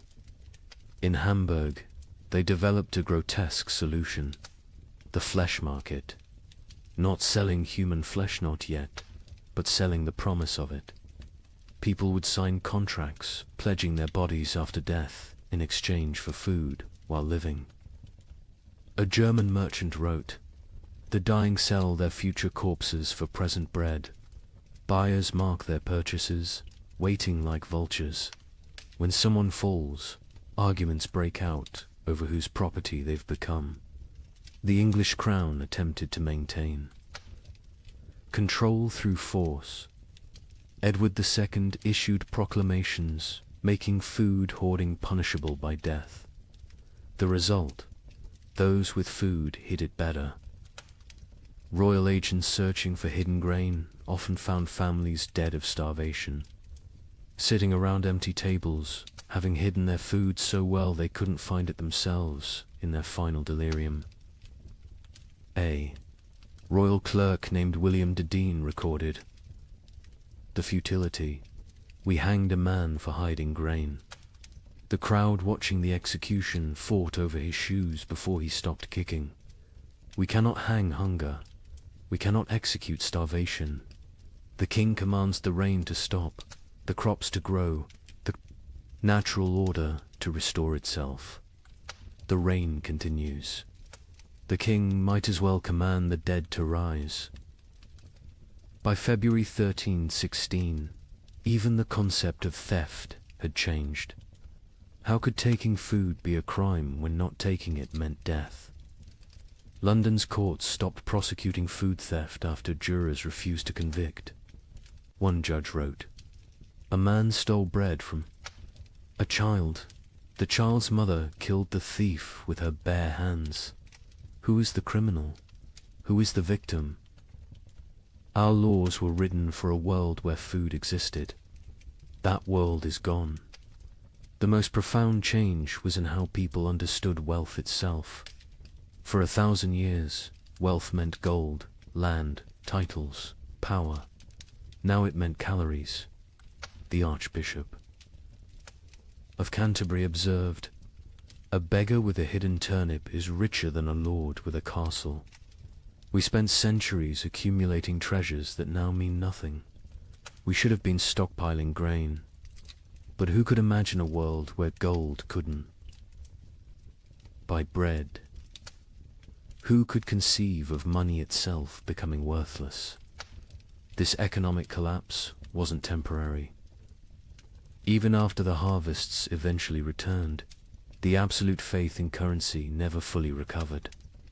People remembered when gold meant nothing, when coins were just metal, when the entire elaborate system of commerce crumbled before the simple reality of hunger. They remembered when the only currency that mattered was food, and the only exchange rate was survival. Agnes's Norwich recorded in her household accounts the progression of what her family ate as 1316 dawned. January, barley bread mixed with sawdust. February, acorn flour and ground bones. March, boiled leather and tree bark. April's entry is just one line. We no longer record what we eat. The creativity of starvation is horrifying. Pine needles ground into paste. Clay mixed with the last drops of milk to make it filling.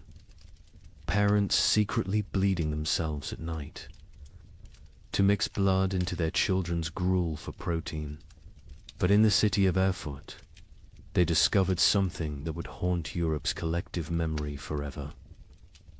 The local tanner, a man who had grown mysteriously fat while others starved, was found to have a peculiar source of leather. The city records state only, he was burned alive by common consent, and none would speak of what was found in his cellar. Agnes of Norwich was a merchant's widow who'd kept meticulous household accounts for 20 years. Her ledger, preserved in Norwich Cathedral, transforms from mundane records into a descent through hell. Her husband had died in late 1315, leaving her with 4 children and what seemed like adequate stores. She'd managed households through hard times before. But this was different. January 1316. Mix true barley with sawdust from Thomas Carpenter's shop. 1 part grain to 1 part wood. The children notice but do not complain. The sawdust fills their bellies even if it provides no sustenance. We tell ourselves it is fibre, like bran. We pretend not to see the splinters in their stall. The recipe sections of her ledger became increasingly elaborate as real ingredients vanished. Acorn bread. Gather acorns before the pigs find them. Boil. 7 times to remove bitterness, the water turns black as sign. Dry what remains.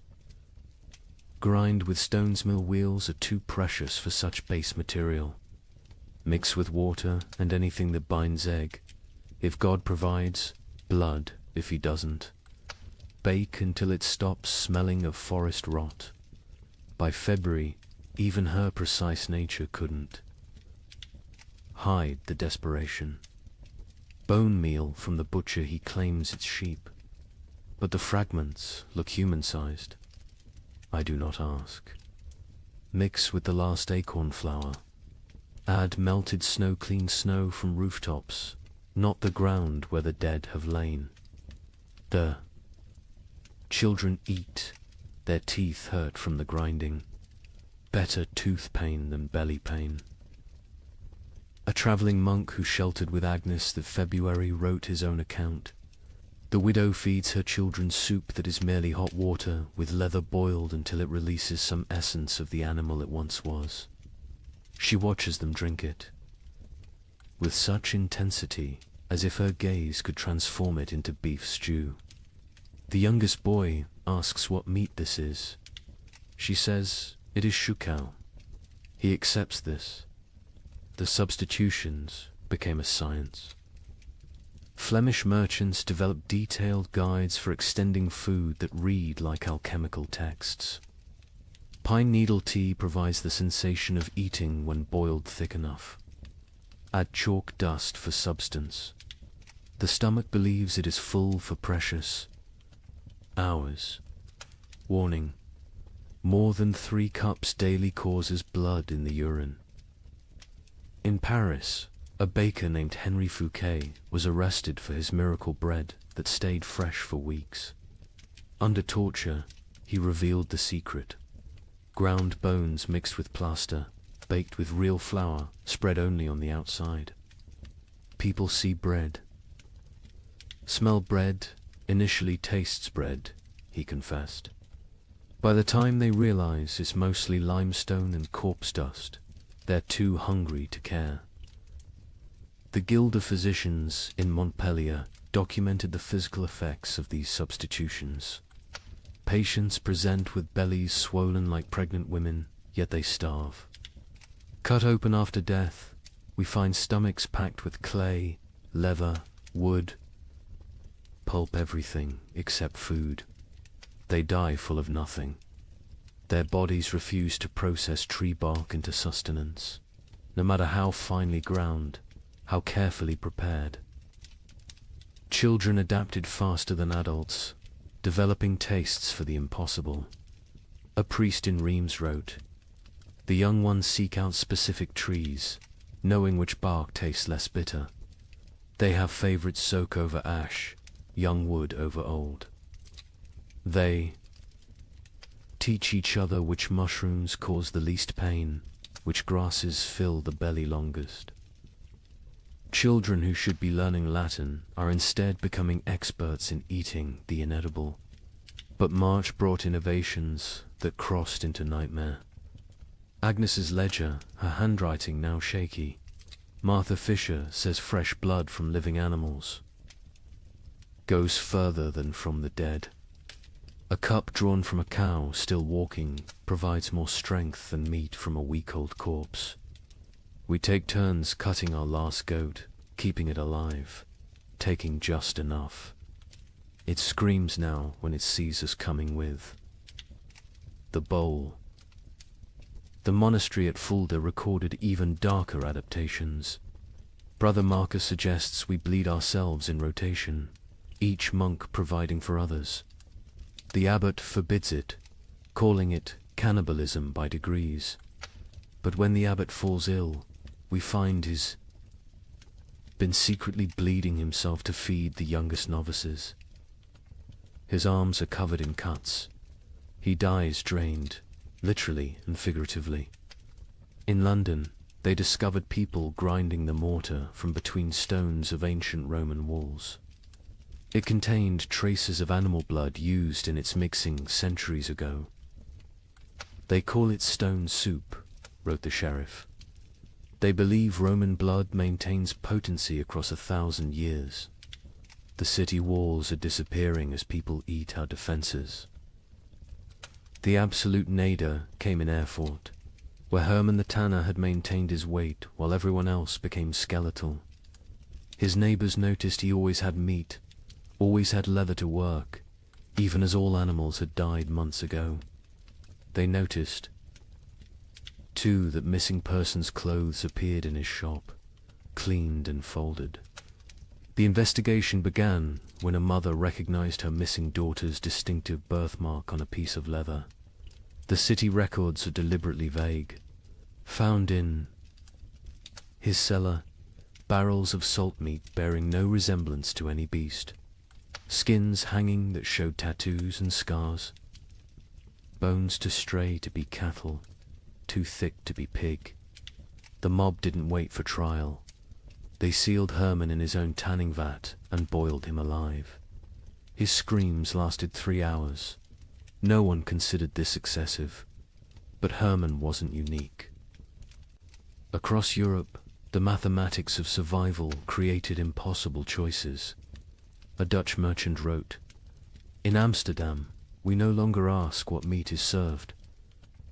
We know, we all know, but we eat it and pretend it's pork. The alternative is death. God forgive us, but he's the one who sent this famine."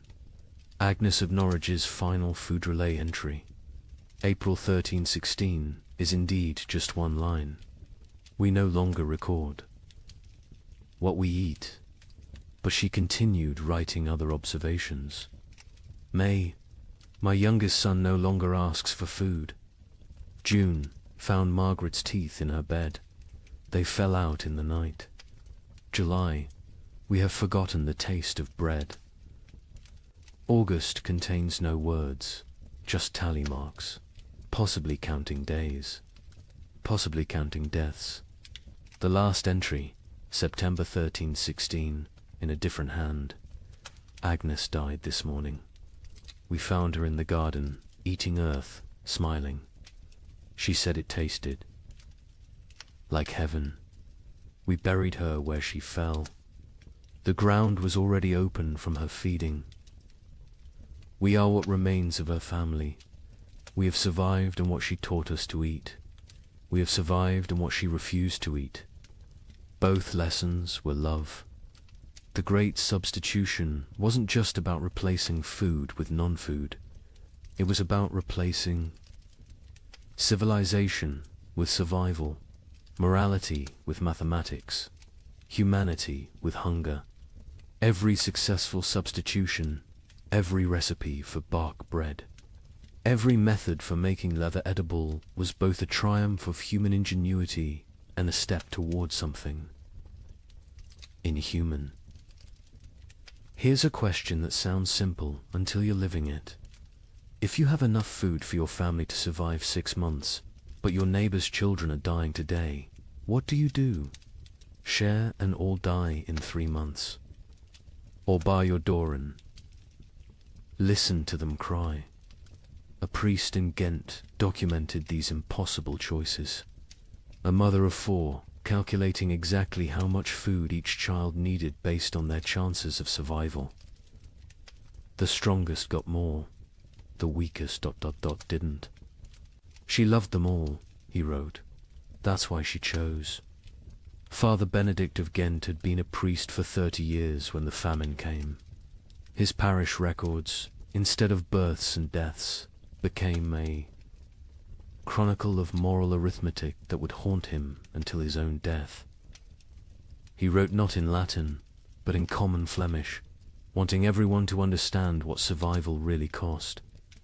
Elizabeth van Meer, mother of 4, widow, has grain hidden beneath her floor enough for 6 months if one person eats, 3 months if to eat, 6 weeks if all 5 eat. She came to confession not for absolution, but for mathematics. Father, she said, tell me God's formula for choosing which children live. Elizabeth's children ranged from 14 to 3. The eldest, Jan, strong enough to work if work existed. The twins, Marie and Catherine, 9 years old, clever but frail. The youngest, Peter, barely walked, but consumed as much as the others. Father Benedict recorded her terrible calculus. She weighs them each week on the merchant scale. Charts their decline. Jan loses weight, slowest his body large enough to consume itself gradually. Peter loses fastest, no reserves in that tiny frame. The twins fall between. She creates equations. If Jan gets double rations for 3 weeks, he might strong enough to steal food for the others. If Peter gets nothing for 3 days, his suffering ends and the others get 9 more days each. These are not thoughts, these are numbers. Cold, merciless numbers. The priest watched Elizabeth transform from mother to mathematician. She no longer sees children. She sees survival probabilities. Jan, 70% chance if fed properly. The twins, 40% each if maintained, but 60% for one if the other stops eating. Peter, 15% regardless. She doesn't cry when she does these calculations. Tears are water the body cannot spare. But Elizabeth wasn't unique. Across Europe, parents performed similar calculations. A merchant in Bruges is left a ledger that makes accountants weep. Assets, 3 children, 1 wife, self, liabilities, love, compassion, memory of better times. Formula for survival. Assets minus liabilities equals tomorrow. In London, a wealthy lawyer named Thomas Hardwick documented his family's rationing system with legal precision. Established a tribunal each morning. Each family member presents their case for food. Activities of previous day weighed against probable future utility. Wife sewing equals quarter ration. Son studying equals eighth ration. Knowledge feeds no one now. Daughter spinning equals half ration. Wool still has value. Baby crying equals no ration. Noise attracts hungry neighbors. The mathematics extended beyond families. Entire communities developed survival algorithms. The village of Wickham created what they called the life lottery. Every Sunday, families drew lots. Winners got the week's communal food. Losers got nothing. But here's the insane part. Families could trade lottery tickets. A mother with one child might sell her chance to a father with 4, calculating that certain death with payment beat probable death without. Father Benedict recorded a town meeting that descended into pure calculation. The baker proposed we stop feeding anyone over 50, they've lived their lives. The blacksmith countered, we stop feeding anyone under 5, they're too young to remember better times. Won't miss what they never knew. The mayor suggested we feed only those who can work. The priest asked who would bury the dead. The meeting ended with no decision. Mathematics cannot solve philosophy. The church itself wasn't immune to these calculations. The Bishop of Tonnerre issued guidelines that read like actuarial tables. Orphans under 7, half rations. Orphans 7 to 12. Full rations if they work. Orphans over 12. No rations old enough to fend for themselves. Widows with children, proportional to number of surviving offspring. Widows without children, God will provide. A monastery in Liège developed even more complex formulas. Each monk assessed daily. Prayer hours multiplied by manual labor divided by food consumed. Those whose spiritual productivity falls below temporal consumption must fast until the equation balances. Brother Francis, young and strong, eats daily. Brother Augustine, old and weak, but whose prayers are powerful, eats thrice weekly. We have mathematized the soul. The most heartbreaking account comes from a school teacher in Cologne who tried to save her students. 23 children in my care. Food for 5. I create competitions. Best recitation gets bread. Fastest runner gets soup. But children understand. They know it's not about merit, but about choosing who dies educated. Little Wilhelm, bright as sunrise, asked me, "Teacher, if I die today, can Thomas have tomorrow's lesson and my portion?" He was 7. He understood the trade. Some communities tried to remove human choice from the equation entirely.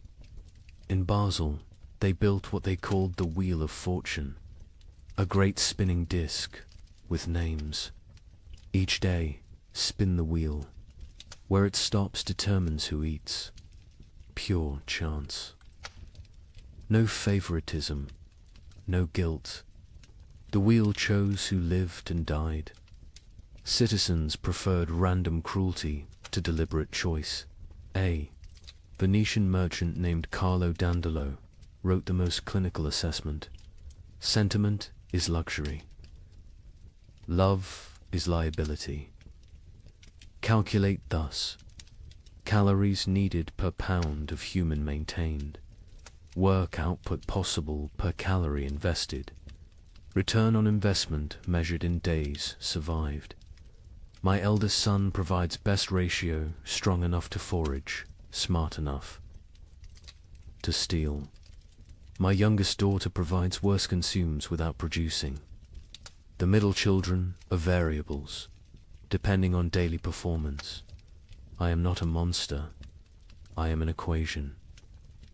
But perhaps the most disturbing mathematics came from those who calculated backwards, not from food to survival, but from death to food. How many must die for the rest to live? If the population halves, do rations double? These calculations appeared in secret documents, burned after reading. But Father Benedict saw enough to write. They draw circles on maps. This district has grain for 1,000.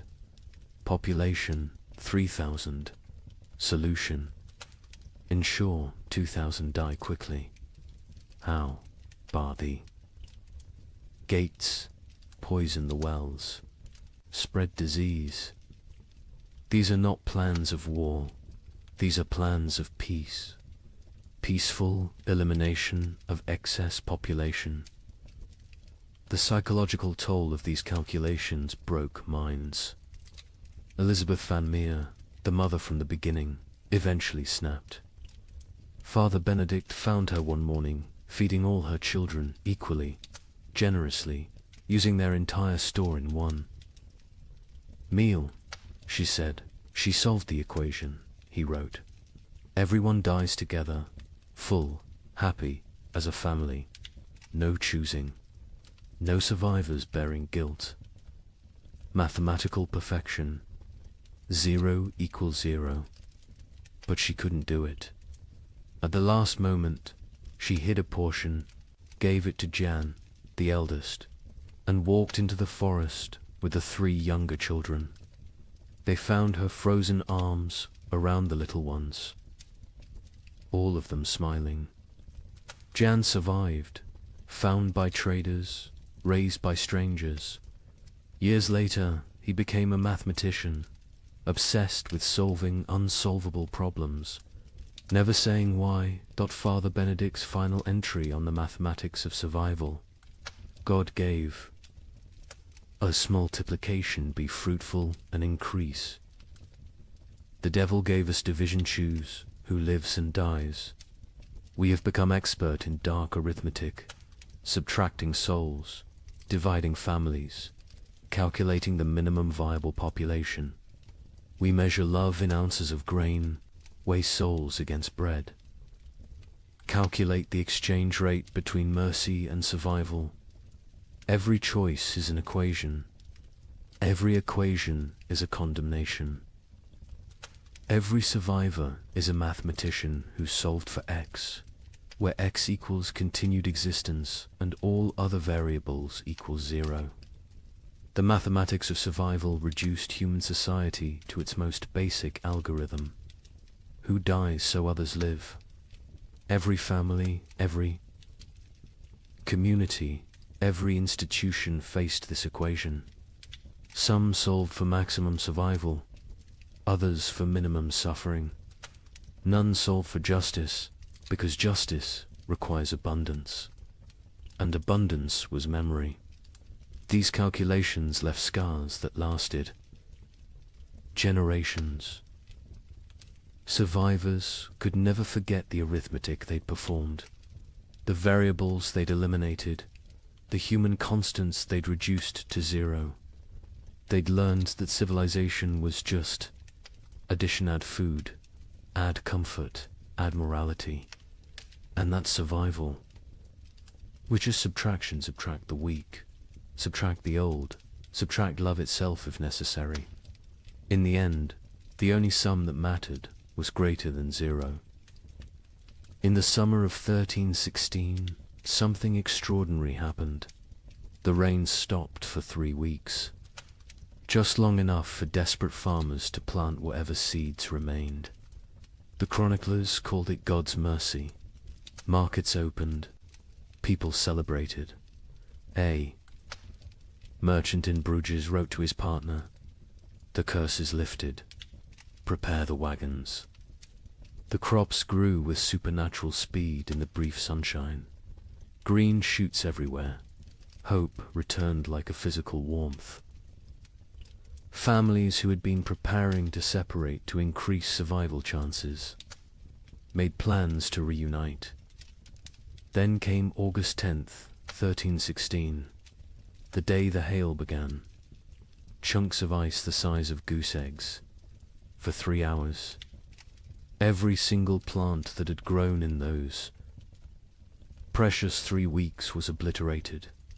Not damaged. Obliterated. Crushed into the mud so thoroughly that you couldn't tell fields from road. The Bruges. Merchant's next letter contained only one line. God has abandoned us entirely.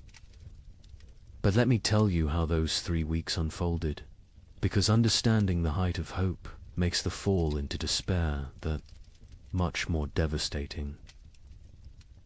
July 18th, 1316. Dawn came without rain for the first time in 14 months. Not drizzle, not mist, but actual absence of water from the sky. In Paris, people stood in the streets, faces upturned, confused by the sensation of dryness. Children who'd been born during the deluge touched sunlight for the first time and screamed they thought they were burning. Brother Michel of Cluny recorded the moment. The clouds parted like curtains drawn by God's own hand, light actual. Golden light poured onto the earth. Monks fell to their knees, not in prayer, but in disbelief. We had forgotten the sun could exist without water. Word spread faster than plague. Church bells rang continuously, not for death this time, but for resurrection. In every village, town, and city, people emerged from their homes like creatures crawling from caves. Pale, skeletal, blinking in brilliance they'd forgotten existed. The merchant Jacob van Bruges wrote to his partner Hans in Antwerp with trembling hand. The curse is lifted. God has remembered us. The rain has stopped. Prepare, the wagons will have grain to trade by autumn. Tell everyone survival is possible again. Markets that had been closed for months exploded back to life. Not with food, there was still no food, but with hope transformed into commerce. People traded promises, futures, possibilities. A farmer would pledge his upcoming harvest for tools. A baker would promise future bread for present shelter. The economy, dead for a year, gasped back to life on nothing but anticipated abundance. The seeds came from everywhere and nowhere, hidden in walls, buried in yards, hoarded in attics.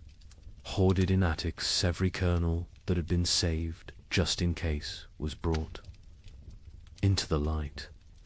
Some families had protected seed grain while their children starved, betting everything on this exact moment. They'd been called monsters. Now they were visionaries. The planting was religious ecstasy mixed with desperate efficiency. In Normandy, the entire surviving population, nobles, merchants, priests, children, went into the fields.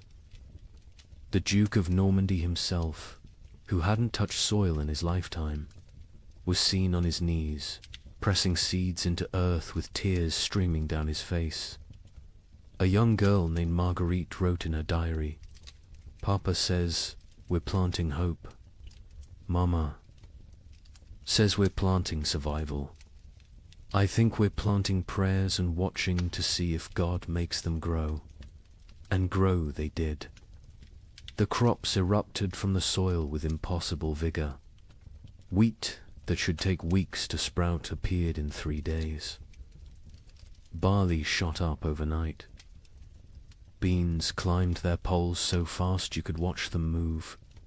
The chroniclers, usually skeptical men, wrote of agricultural miracle. It is as if the earth, starved for so long of its purpose, is making up for lost time, wrote the Bishop of Rouen. The crops grow with such speed that farmers sleep in their fields, afraid to miss the harvest moment. Green spreads across the land like God painting with life itself. The markets transformed overnight. The champagne fairs, dead for 2 years, announced their return. Merchants who'd hidden through the catastrophe emerged with old contracts, ready to trade. Ships that had rotted in harbors were hastily repaired. Trade routes, abandoned to bandits and nature, were cleared by communities working together for the first time in months. In Florence, they held an impromptu festival.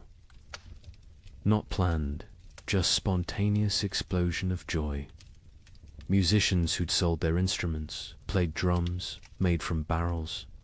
Dancers who'd forgotten how to smile, laughed until they cried.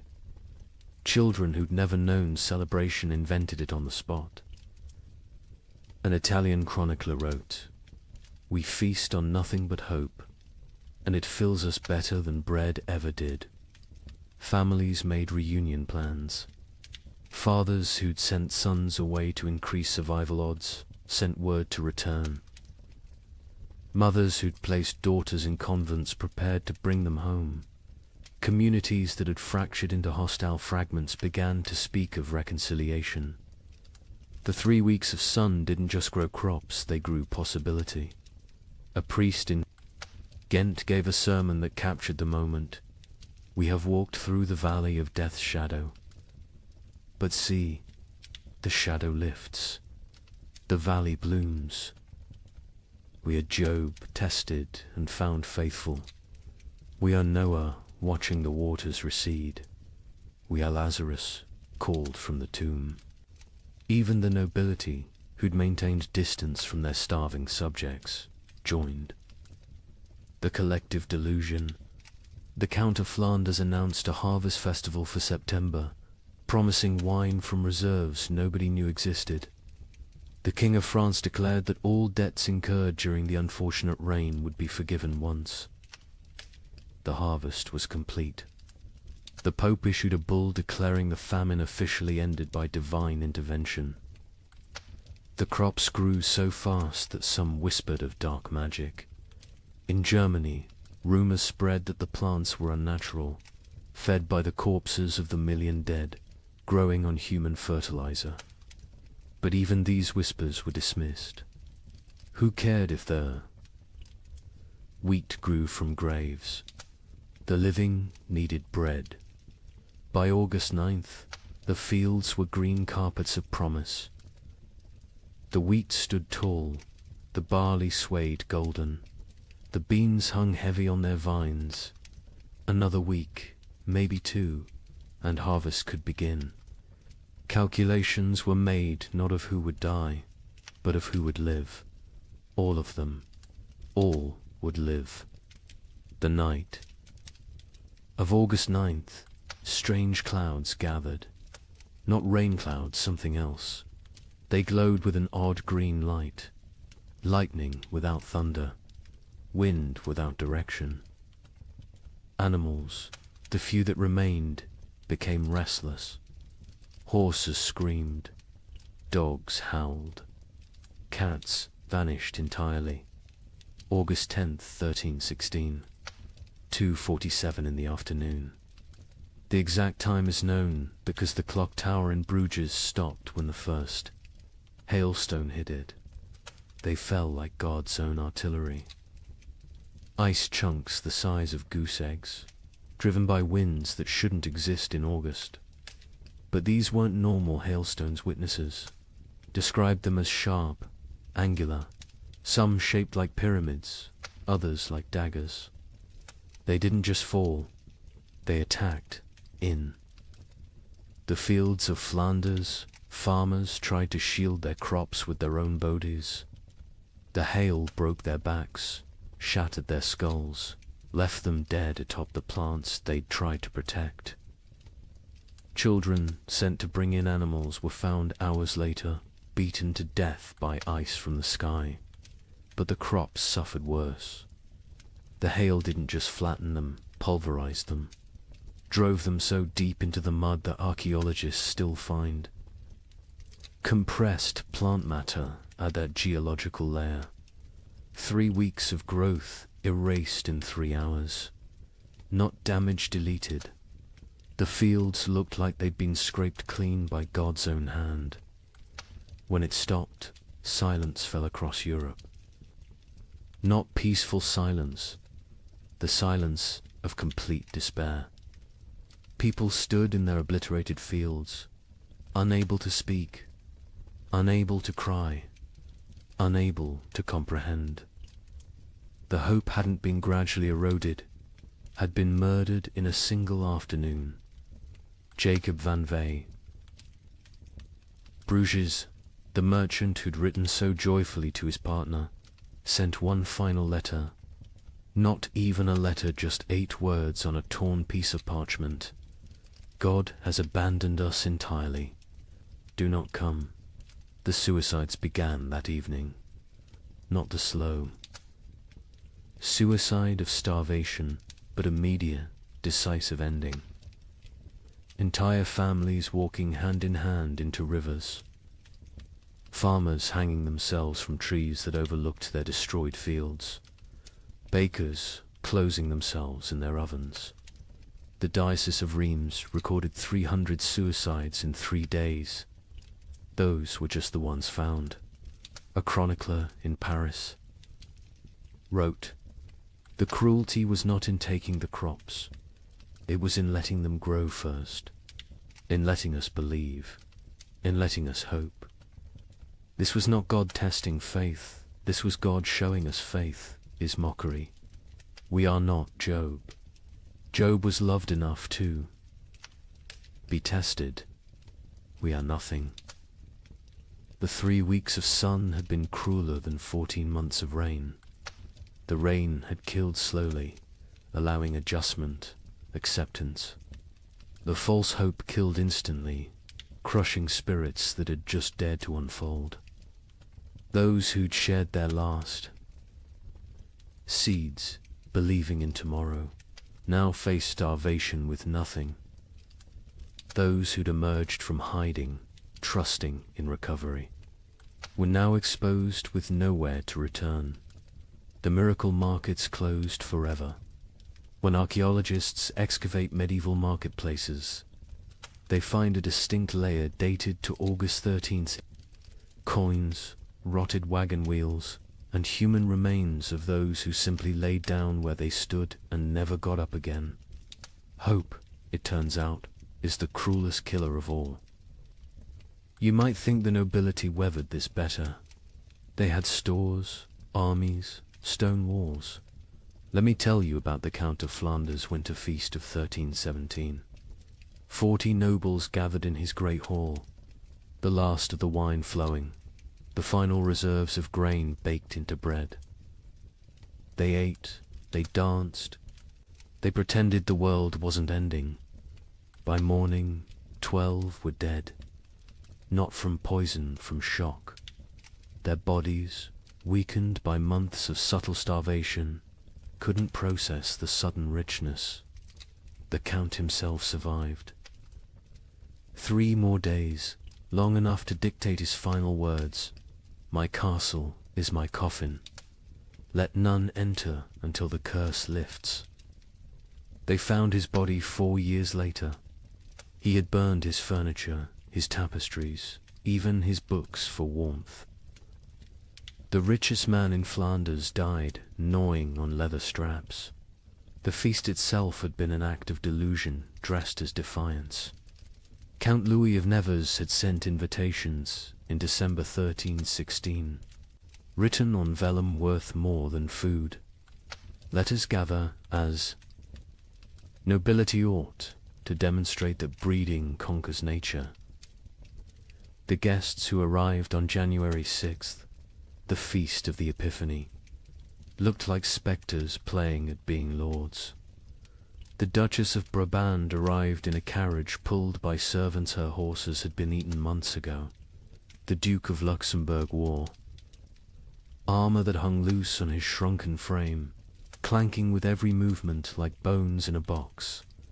The Bishop of Liege blessed the meal with hands that shook from more than cold, his episcopal ring sliding off fingers made skeletal by hunger.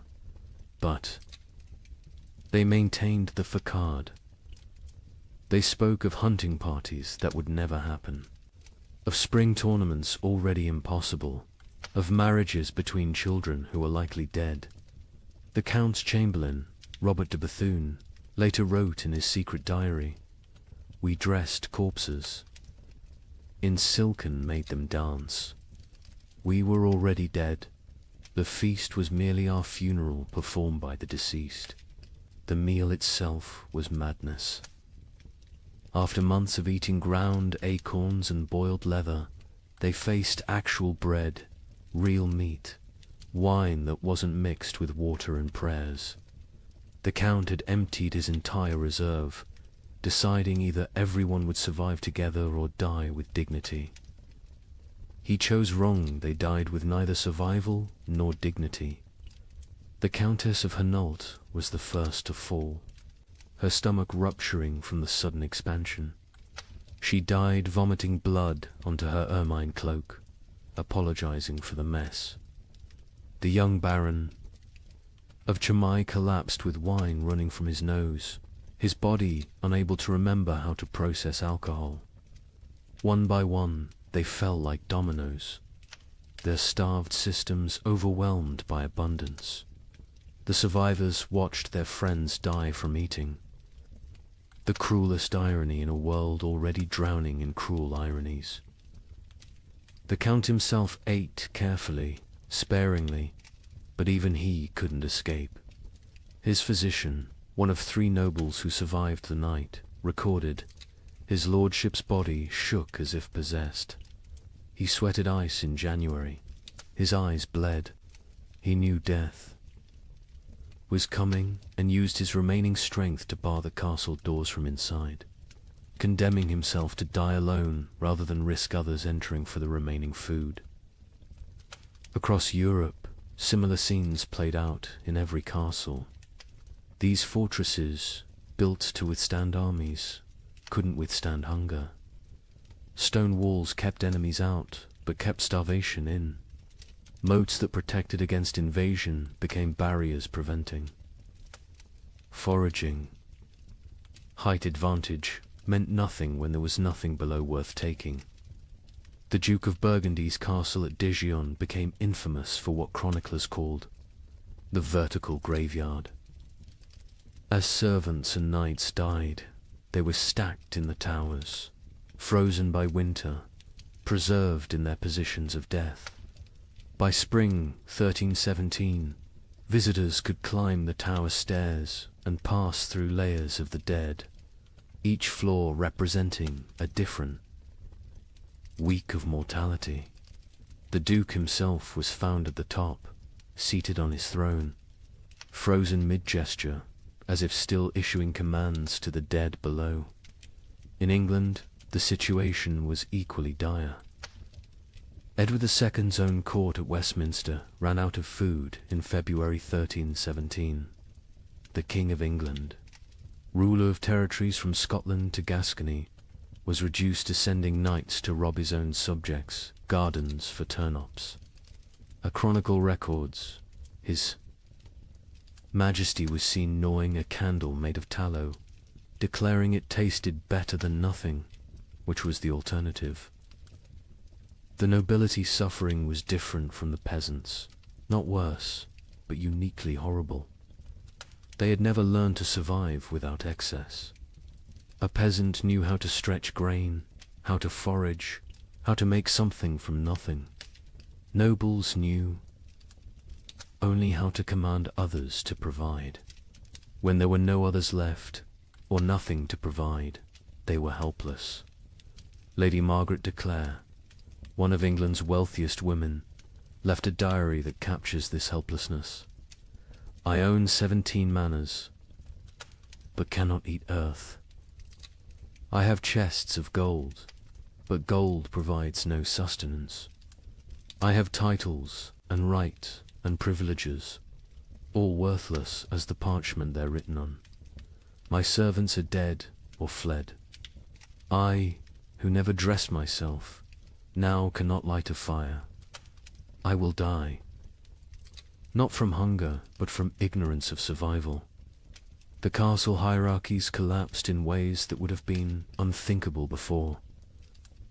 The Earl of Warwick's chronicle describes finding his cook a commoner sitting in the Earl's chair, eating the last food while the Earl's children begged for scraps.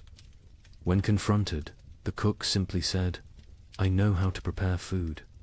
You know how to eat it. Which skill matters now?" The Earl had no answer.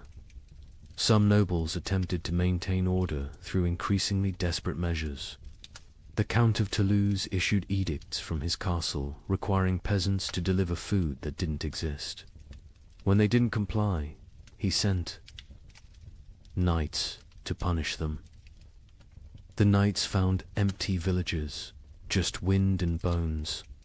They returned to find the Count dead, his final edict still clutched in his hand. Let them eat loyalty. The collapse of noble authority was physical as well as social. Castles required constant maintenance, roofs needed patching, walls needed pointing, fires needed feeding. Without servants, these monuments to power became tombs of privilege. Rain poured through unrepaired roofs. Frost cracked unmaintained walls. The magnificence became the miserable. Baron Heinrich von Steinberg in Bavaria documented his castle's decay. January, the Great Hall's roof collapses. February, ice forms inside, creating frozen waterfalls from ceiling to floor. March, we burn the banquet table for warmth. April, we burn the portraits of our ancestors. May, we burn the chapel pews, begging God's forgiveness. June, we burn the doors, accepting that we're already in hell. The psychological toll on nobility was particularly severe because they had no framework for understanding poverty. A peasant expected hardship, it was life. A noble experienced hardship as cosmic betrayal. God had ordained their superiority.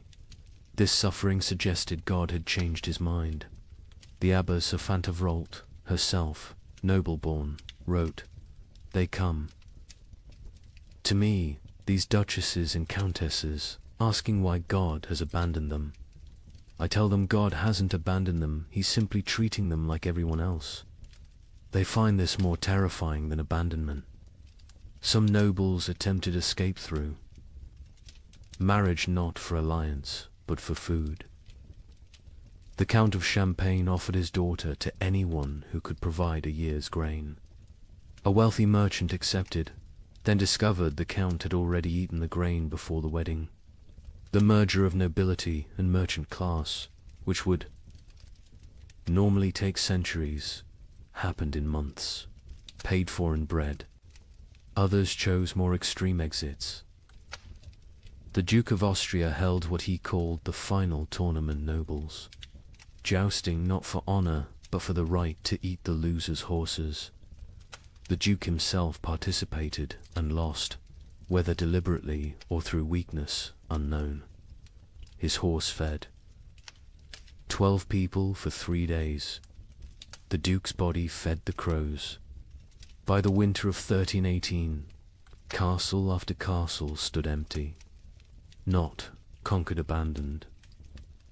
The noble families that survived did so by abandoning everything that made them noble. They fled to cities, to monasteries, to anywhere that might have food. Princes became beggars. Duchesses became servants. The feudal order didn't fall, it starved to death. The Count of Flanders' castle stood sealed for 4 years before anyone dared enter. When they finally broke down the doors in 1321, they found a scene from nightmare. The Count's body sat at his desk, quill in hand, having documented his own death. Day 1, alone with enough food for months if careful. Day 15, ate the cats. Day 30, ate the leather from books. Day 45, discovered one can chew tapestries for the illusion of eating. Day 60, weakness makes writing difficult. Day 71, God is silence. Day 80, I understand now, this castle was always my tomb. I just lived in it before dying in it. His final entry, barely legible: nobility means nothing to hunger. Hunger recognizes no titles, no bloodlines, no divine right. We built these castles to protect us from enemies. We never imagined the enemy would be emptiness itself. Stone walls cannot keep out starvation. Golden crowns provide no nourishment. We ruled by God's grace. We die by God's indifference. Let whoever finds this know, we were not better, we were just better fed, until we weren't.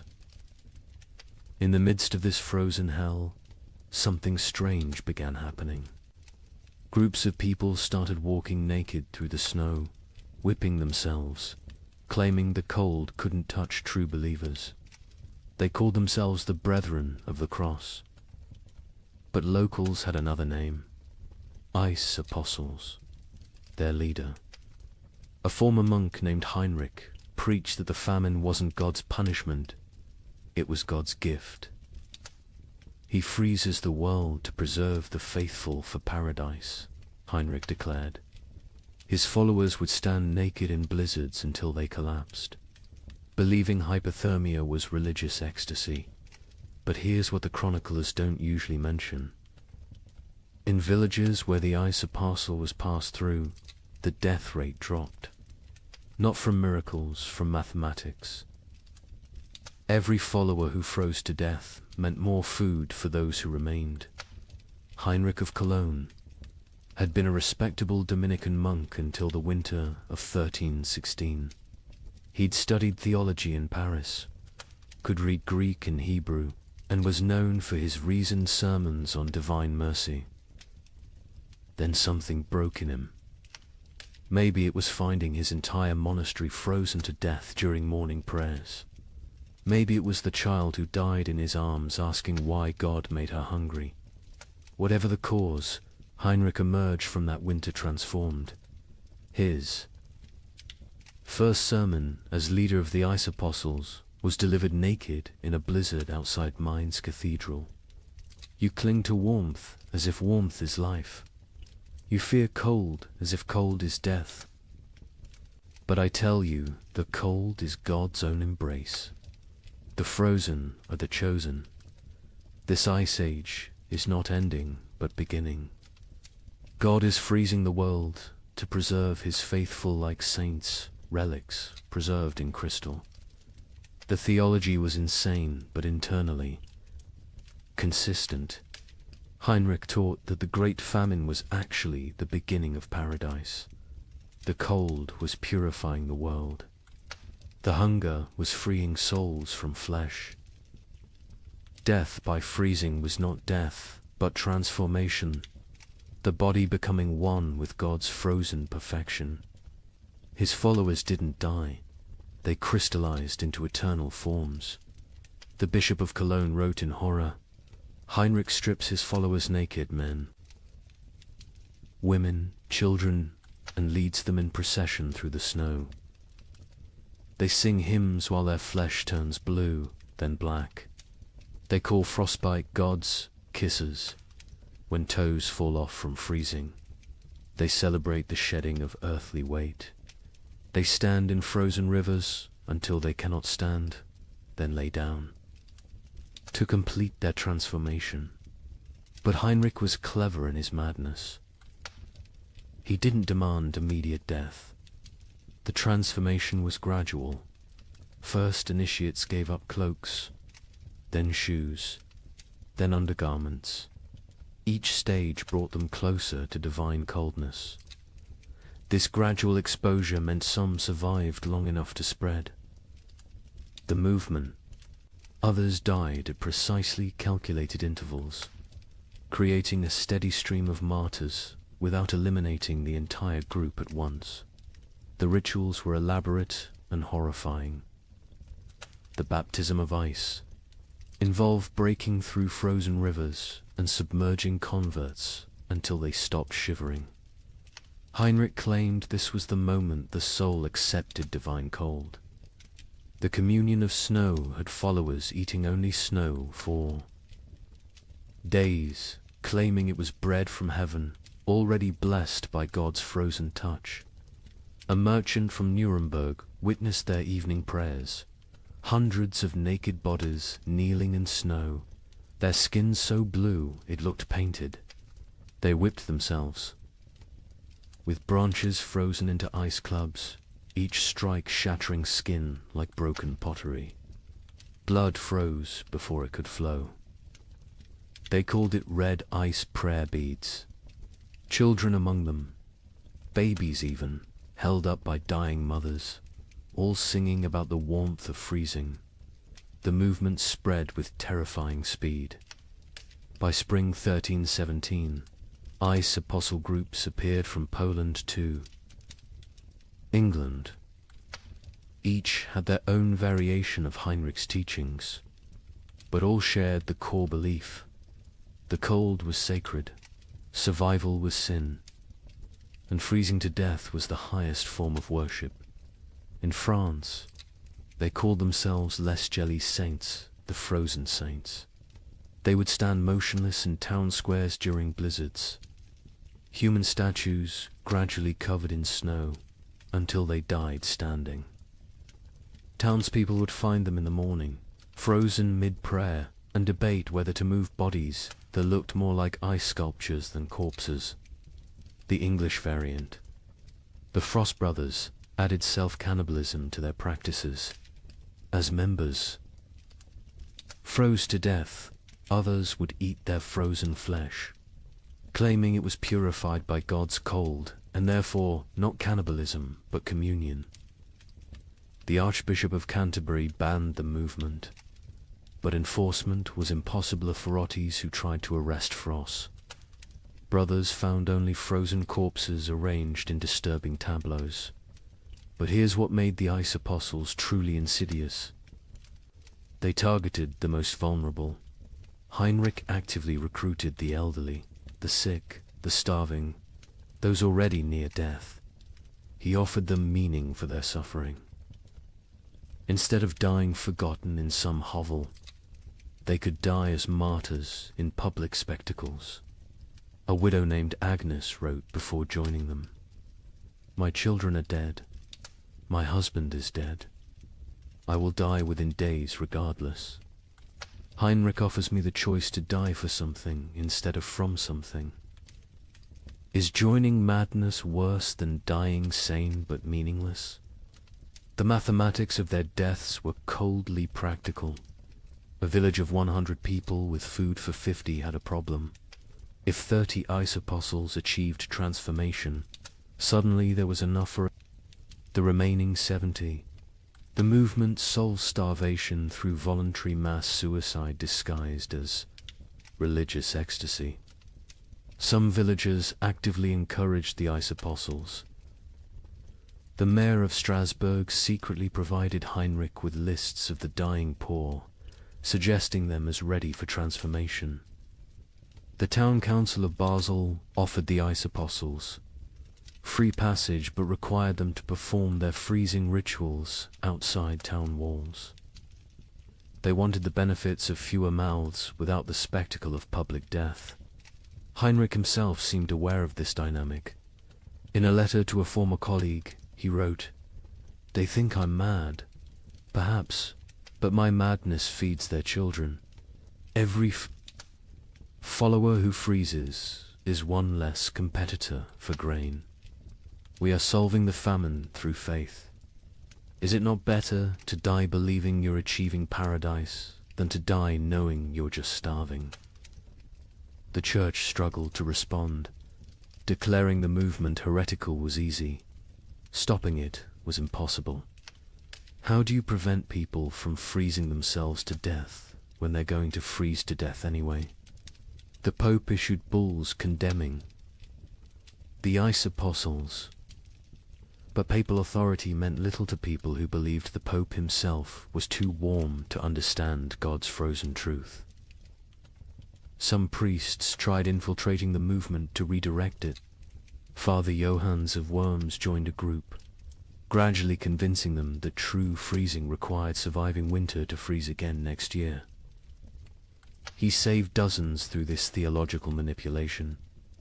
But Heinrich heard of this and declared that any ice apostle who survived winter had failed their transformation and must try harder next time. The movement produced disturbing art. Ice. Apostles would arrange dying members into religious scenes, frozen nativity displays using real dying people, crucifixion tableaus with followers frozen to wooden crosses, recreations of the Last Supper with participants dying at table. These displays would remain until spring thaw revealed the horror underneath the snow. Children raised in the movement knew no other reality. A boy named Wilhelm, rescued at age 7, couldn't understand warmth. He would scream when brought near. Fires, tear off clothes, stand outside during blizzards, begging to return to God's cold. He never recovered, spending his adult life sleeping on stone floors, eating snow when available, eternally seeking the frozen paradise of his youth. The end of the ice apostles came not from suppression, but from success. By 1318, most vulnerable, populations who might join had already transformed. Heinrich himself disappeared during the winter of 1318 to 1319. Some say he finally achieved his own transformation, freezing solid while preaching. Others claim he was seen years later in Spain, warm and well-fed, having abandoned the movement once it served its purpose. A final account from a survivor provides the most chilling perspective. Maria of Augsburg, who left the movement days before. Her planned transformation wrote, "We knew we were committing suicide." Heinrich knew. Everyone knew. But we dressed it in ritual and meaning because meaningless death was unbearable. The ice apostles didn't worship cold, we worshipped having a choice in how we died. In a world where death was certain, choosing. Its form felt like freedom. The demographic impact was significant. Historians estimate the ice apostles removed between 50,000 and 100,000 people from the population, voluntary deaths that paradoxically helped others survive. Villages that hosted ice apostles had marginally better survival rates than those that didn't. The movement was simultaneously mass murder and mass mercy, but the psychological impact lasted generations. The idea that death could be repackaged as victory, that suffering could be transformed through rhetoric into triumph, became embedded in European consciousness. Future apocalyptic movements would use Heinrich's template: take the inevitable, declare it divine, and lead the desperate into believing their destruction is actually their deliverance. The ice apostles left no churches, no holy books, no official record. Only frozen bodies in strange positions, mass graves of the willingly dead, and the disturbing realization that when survival becomes impossible, humans will invent religions that make death a sacrament. They proved that in extreme conditions. The line between martyrdom and mass suicide disappears, and that sometimes, perhaps most terrifyingly, they serve the same mathematical function: fewer mouths to feed in a world that has forgotten how to provide food. By 1318, the concept of nations began to dissolve. The King of England couldn't feed his army. The French crown controlled only Paris. The Holy Roman Emperor ruled nothing but his own hunger. But local warlords thrived. A minor knight with a sword. Grain supplies suddenly commanded more power than dukes.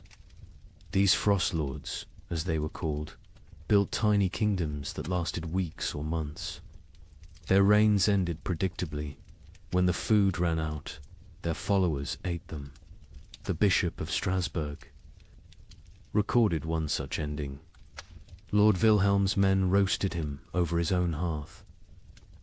They claimed he had grown fat on their suffering, so it was only just. His screams echoed across the frozen Rhine. When questioned, his captain said simply, he tasted of betrayal. The traditional structure of medieval war for kings commanding. Lords commanding knights, commanding soldiers collapsed when soldiers realized their commanders had no food to offer. A knight's oath of fealty meant nothing to an empty stomach. By early 1318, Europe had fractured into thousands of micro-kingdoms, each centered around whoever controlled food. Sir Roderick of Ghent, a minor knight with no title beyond his sword, became more powerful than the Duke of Burgundy simply because he had discovered a monastery's hidden grain store. With 40 bushels of wheat, he recruited an army of 300 starving men. They called him the Wheat King, and for 6 weeks, he ruled a territory spanning 3 villages. His reign followed a pattern that would become horrifyingly common. Week 1. Triumphant distribution of food to followers. Week 2. Strict rationing. As reality set in. Week 3.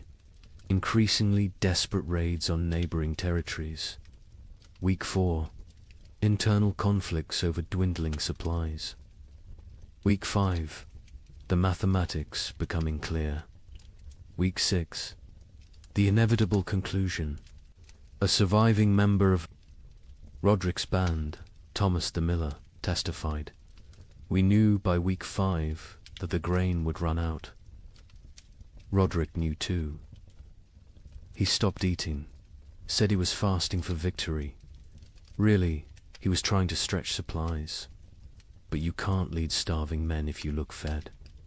When the last grain was gone, we looked at him still healthier than us, despite his fasting, and made the only logical decision. He'd fed us for 6 weeks with wheat. He'd fed us for 3 more days with himself. These frost lords emerged everywhere, their tiny kingdoms rising and falling like waves. A tax collector with a hidden cache became Lord of Calais for 11 days.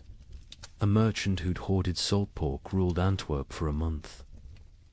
A priest who'd discovered Roman-era grain stores in ancient ruins declared himself Pope King of Regensburg, and lasted 2 months before his congregation ate him during what they called the True Communion. The Bishop of Strasbourg's account of Lord Wilhelm provides the most detailed description of how these micro-kingdoms operated. Wilhelm had been nobody, a third son of a minor lord, trained for priesthood but turned soldier. When the famine began, he was guarding a river crossing that nobody used anymore. But beneath that crossing, in caves known only to smugglers, lay tons of preserved food from decades of illegal trade. Wilhelm emerged from obscurity like a demon from ice, the bishop wrote. One day unknown, the next commanding 500. Men who called him Caesar. He built a frozen empire on dried fish and pickled cabbage, demanding absolute obedience in exchange for daily rations. He held court on a throne made from frozen corpses, dispensing justice measured in mouthfuls of food. Wilhelm's system was sophisticated for a frost lord. He created a complex hierarchy based on usefulness. Soldiers who brought back food from raids received double rations. Craftsmen who could maintain weapons got standard portions. The elderly and weak got quarter rations, enough to keep them alive as emergency food supplies, though this was never stated explicitly. He even minted his own currency, wooden tokens stamped with a wheat symbol. 1 token, 1 meal. The tokens became more valuable than gold in his territory. People murdered for them. Families sold children for them. The tokens were power crystallized into wood. But Wilhelm made the classic Frostlord mistake, he believed. His own mythology. He started eating more, justifying it as maintaining strength for leadership. He took multiple women as wives, claiming he was breeding a new nobility for the post-famine world. He built a palace from commandeered timber, while his followers sheltered in ruins. He grew fat while they grew thinner. The end came in March 1318. His captain, Hans Württemberg, later testified to church authorities. We could see his belly growing while ours shrank. He wore furs while we froze. He spoke of the kingdom we were building while we died building it. When the last preserved meat was distributed, none to us, all to his wives, we knew what had to be done. They didn't just kill Wilhelm, they ritualized it. They held a mock trial where he was accused of hoarding flesh while others had none. They sentenced him to share his flesh as he should have shared his food. They cooked him slowly, keeping him alive as long as possible, making him watch as they ate pieces of him. His screams, the bishop recorded, could be heard in Strasbourg. Across the frozen Rhine, the French crown attempted to reassert control, but found their armies dissolving. Upon contact with frost lords, royal soldiers would desert en masse when offered food by local warlords. The Constable of France reported to King Philip V, "I departed Paris with 2,000 men. I arrived at Orleans with 200. The rest did not desert. They simply found new masters who could feed them. A kingdom cannot compete with a kitchen." The Holy Roman Emperor faced even worse. His imperial army, once the terror of Europe, simply ceased to exist. The Chronicle of Augsburg records, "The emperor sent orders to mobilize his forces. The messengers returned with laughter. What forces? His generals had become frost lords. His soldiers had become bandits. His authority extended exactly as far as his personal guards could walk before collapsing from hunger." England's Edward II tried a different approach, officially recognizing frost lords as legitimate authorities if they swore fealty. The result was chaos. Hundreds of petty warlords claimed royal sanction while fighting each other. The Earl of Lancaster wrote, "The king has legitimized anarchy. Every man with a barn full of turnips now styles himself Lord Protector of something. Some frost lords created elaborate justifications for their rule. Baron Friedrich the Mad claimed God spoke to him through the patterns of frost on windows, dictating who should eat and who should fast. Lord Jacques of Normandy insisted he was the reincarnation of Charlemagne, returned to lead France through darkness. Count Stanislaus of Mazovia declared himself the Emperor of Winter and demanded tribute in the form of human flesh, claiming it was the only meat that wouldn't spoil. The battles between frost lords were unlike traditional warfare. They fought not for territory but for carries. Sieges were impossible. The besiegers would starve before the besieged. Cavalry charges were fantaside, the horses had been eaten. Battles were brief, vicious affairs where starving men fought over rumors of food. A typical battle might involve 100 men fighting to the death over a storehouse. That turned out to contain only rotted turnips. The Chronicle of Cologne describes one such conflict. Lord Henrik's men met Lord Dietrich's at the frozen mill. They fought for 6 hours in the snow, men dying from cold as much as combat.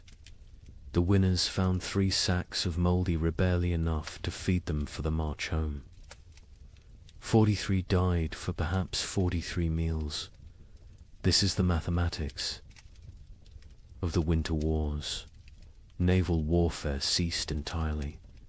Ships required crews, crews required food, and any ship with food became a target for its own sailors.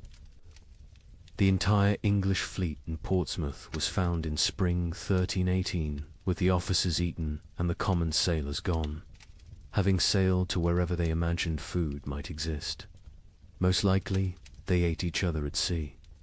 The mercenary companies that had plagued Europe for decades transformed into something worse. No longer fighting for pay, they fought for food itself.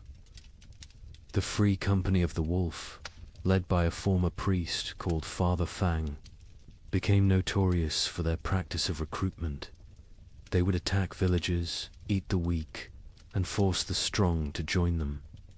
Their ranks swelled with the desperate and depleted with the digested.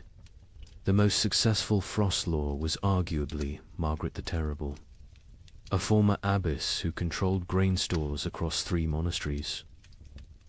She ruled for 8 months in eternity in frost lord terms by being utterly ruthless.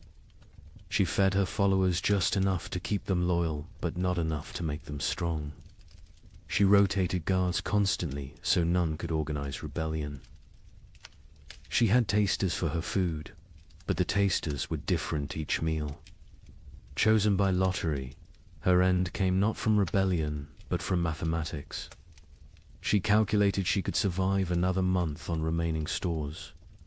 Her followers calculated she was the only remaining store.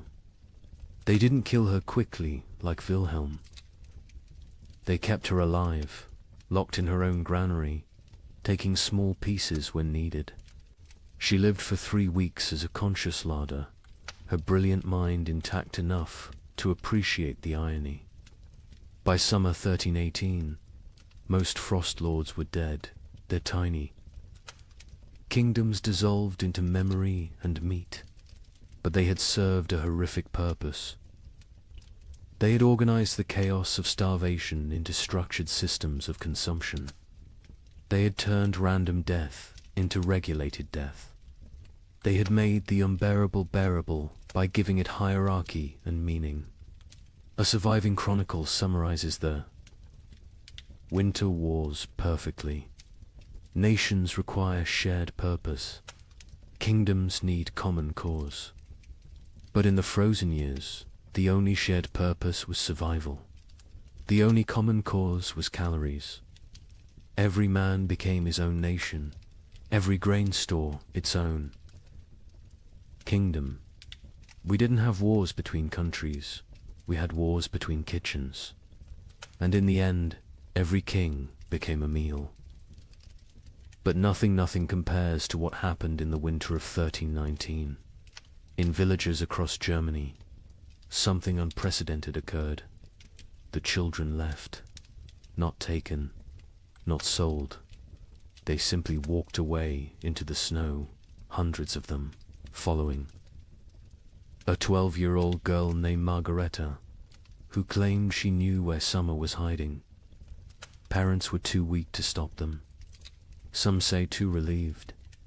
The children marched south, singing hymns, leaving tiny, frozen footprints. They believed if they could reach Rome, they could convince God to bring back the sun. A merchant traveling to Venice reported seeing them, a line of small shadows against the white, moving like sleepwalkers. I offered them bread. They refused. The girl at the front said they were already full of winter and kept walking. They never reached Rome. A woodcutter found them in an alpine pass the following spring.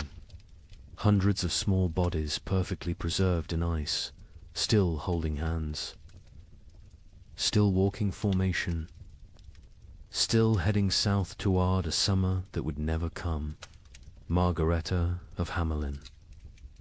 Was nobody special before the winter of 1319? The baker's daughter? Middle child of 7?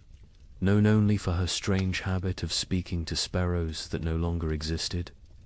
But in January 1319, something changed.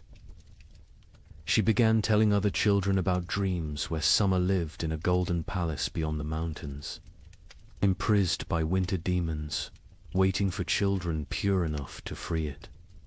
The priest of Hamelin, Father Ernst recorded the beginning.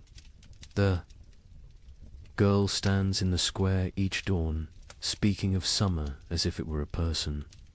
She describes the taste of strawberries to children who have never seen fruit. She tells them about flowers, what colors they were, how they smelled.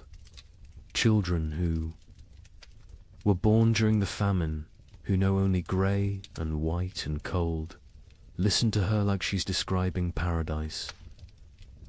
At first, adults dismissed it as childhood fantasy, a coping mechanism for horror. Let the children dream of summer while they starved in winter.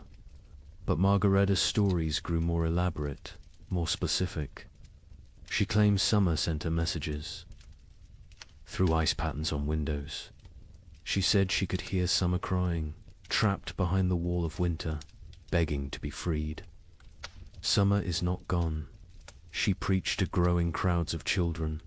Summer is captured. The adults are too heavy with sin to rescue it. But we, children, light with innocence, can slip through winter's fingers and bring summer home. The theology was childish but compelling. Adults had caused the famine through their wars, their greed, their sins. Children were innocent victims. Therefore, children could be innocent saviors. The logic of a 12-year-old mind, but to other 12-year-olds it was revelation. By February, Margaretta had hundreds of followers, all children between the ages of 4 and 14. They met in secret, practicing for their journey. They would walk to Rome, she said, where God's representative lived. They would demand, not ask, demand that the Pope release summer from its prison. If he refused, they would find summer themselves. The preparation was heartbreaking in its innocence. Children stole their parents' shoes, too large for tiny feet, stuffing them with straw. They made summer cloaks from stolen blankets, decorated with charcoal drawings of flowers they'd never seen. They practiced walking in formation, the older children carrying the younger, believing that unity would protect them from winter's grasp. Hans Müller, a traveling merchant, encountered them preparing. They train like an army of ghosts. 8-year-olds teaching 4-year-olds how to walk through snow. They share imaginary food, practicing for when they'll have real food again. The girl Margaretta watches them with eyes too old for her face. She knows, I think. She knows where this leads. But she continues anyway. Parents were paralyzed by impossible mathematics. Stop your children from leaving and watch them starve slowly at home. Let them leave and maybe, possibly, they find food elsewhere. Or at least they die with hope instead of despair. The mayor of Hamelin wrote, "We cannot feed them. We cannot save them. If they wish to walk to their deaths, is that worse than sitting to their deaths?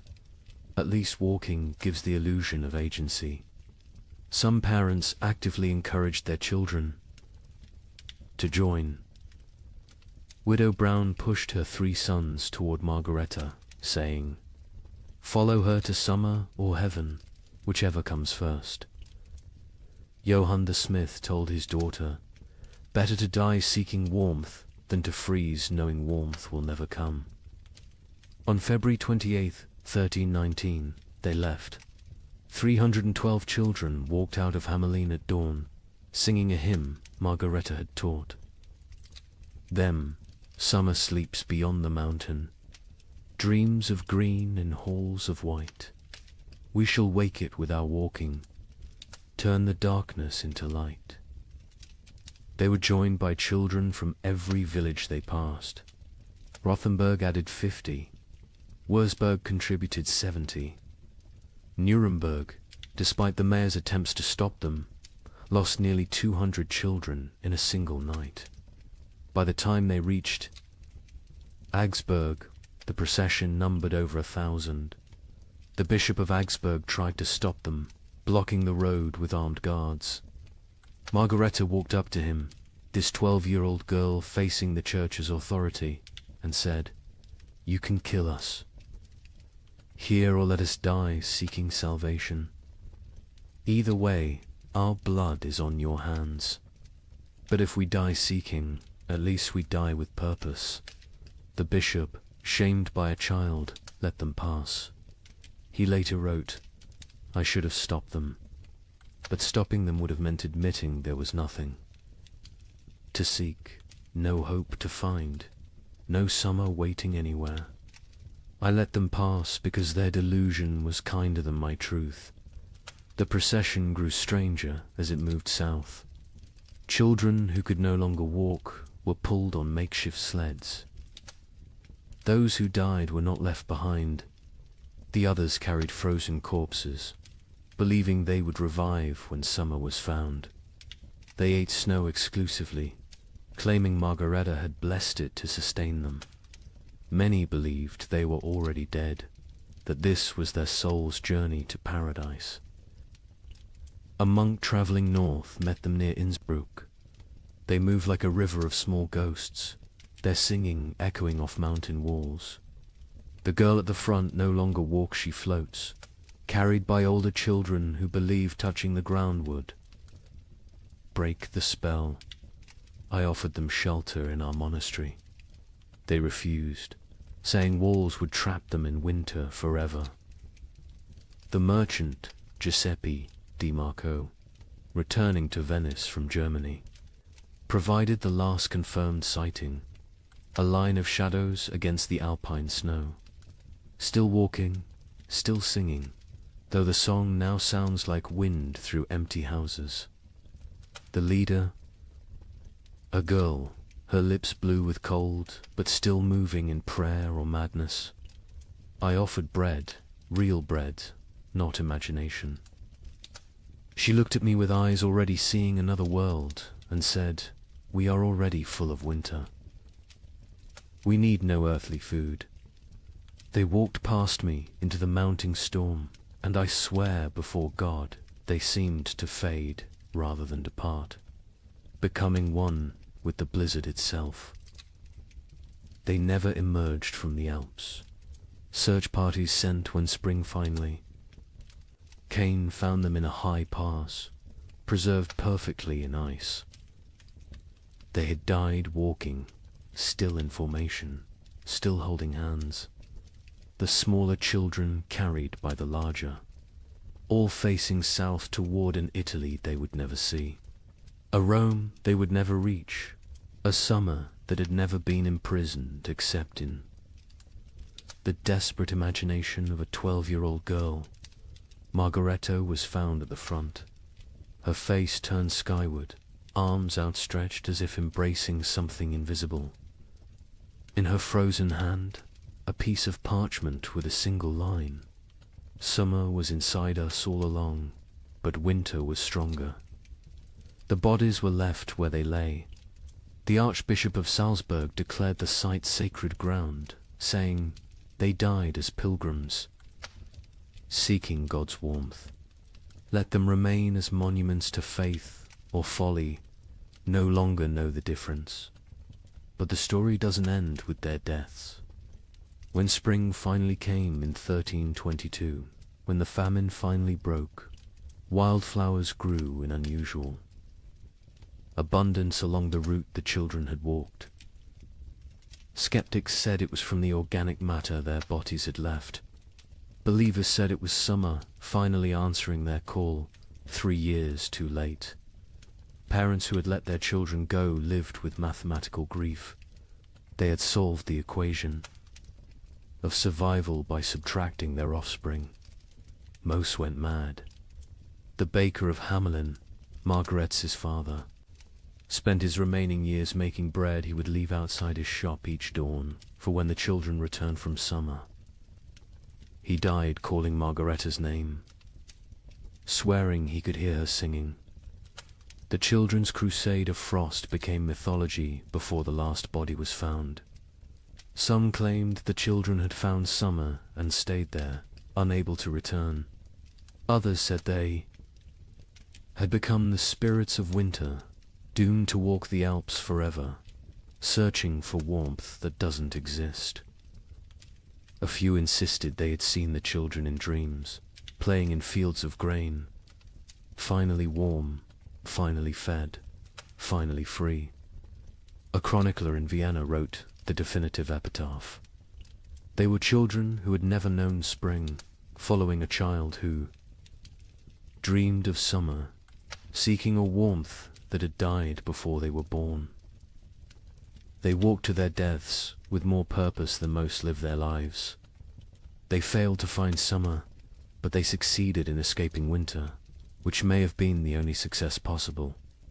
The children's crusade of frost represents the absolute, nadir of the great famine, not the death of hope, but hope itself becoming death's agent. When children abandon their parents to seek impossible dreams, when parents let them go knowing the truth, when entire societies watch their future walk away into frozen oblivion and do nothing because nothing can be done, that is when civilization doesn't just collapse but voluntarily dissolves. Yet there's something else in this story, something that explains why it haunted Europe for generations. Those children, doomed and deluded, chose their fate. In a world where death was certain, they chose to die seeking rather than waiting. They wrote their own ending rather than having it written for them. They failed, but they failed attempting the impossible, which is perhaps the most human thing one can do. The last word belongs to a nameless child, one of hundreds found in that alpine pass, who had carved into a frozen tree trunk.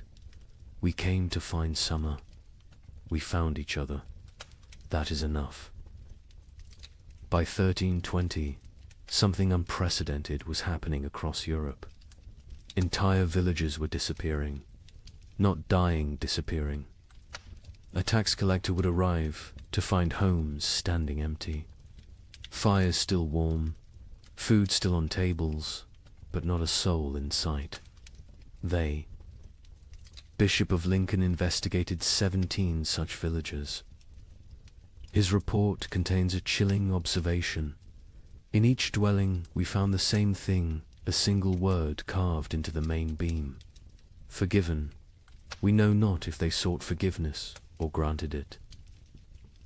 Modern archaeologists have found evidence these villagers walked en masse into forests, bogs, or the sea. Mass suicide? Mass migration to nowhere? We'll never know. But the pattern was always identical. They left everything behind except their children. The children, it seems, they took with them to whatever end they chose. The first documented vanishing was Thornwick, a village of 200 souls in Yorkshire.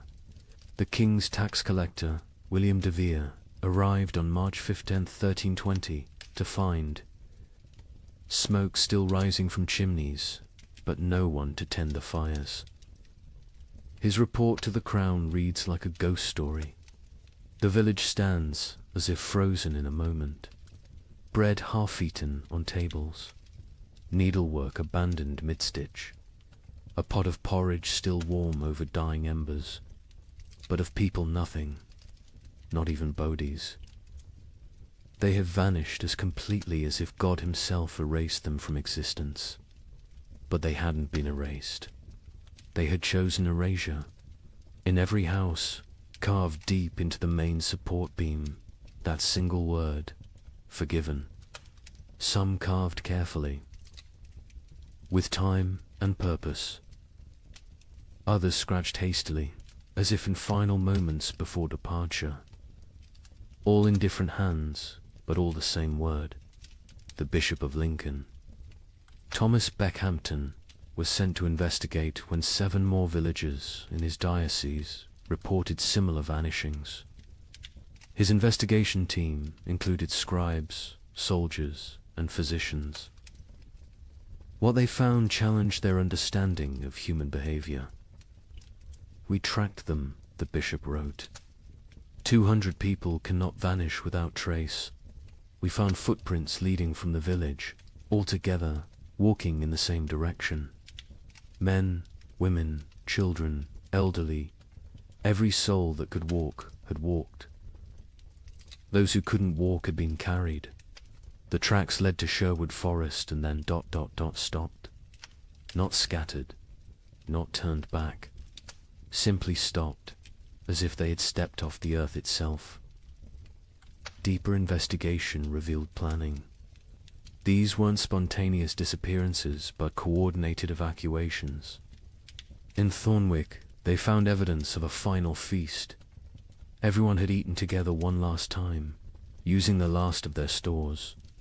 In Grimsby, they discovered that villagers had released all livestock, opened all gates, freed all caged birds. They had systematically undone civilization before walking away from it. The physician, Master Hugh of Salerno, noted something disturbing. No signs of violence, no evidence of force. These people chose to leave. More troubling, they chose together. What conversation, what collective decision leads an entire community to abandon existence itself? The pattern spread across Europe like a plague of absence. In Bavaria, the village of Klinwald vanished, leaving behind a communal letter. "We go to find what God has hidden from us. We go together because alone we are nothing. We take our children because they deserve better than this slow death. We leave our homes because homes without hope are merely tombs with windows. Seek us not. We are already farther than you can follow." The French village of Moulambus left more disturbing evidence. Every adult had written their name on the church wall, followed by their sins: murder, theft, adultery, cannibalism. The last entry in the priest's hand: "We have all sinned beyond redemption. We go to place ourselves before God's judgment directly, rather than wait for him to find us here." But it was the German village of Hofnungslos that provided the most complete picture.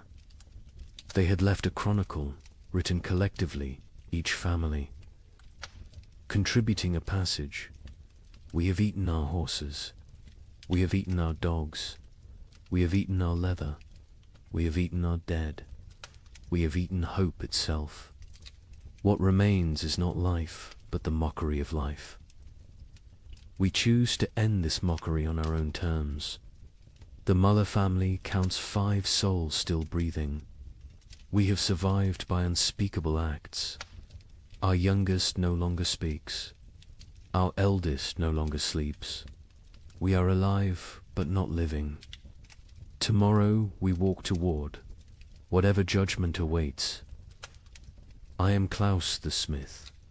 I have beaten plowshares into weapons, weapons into tools, tools into nothing.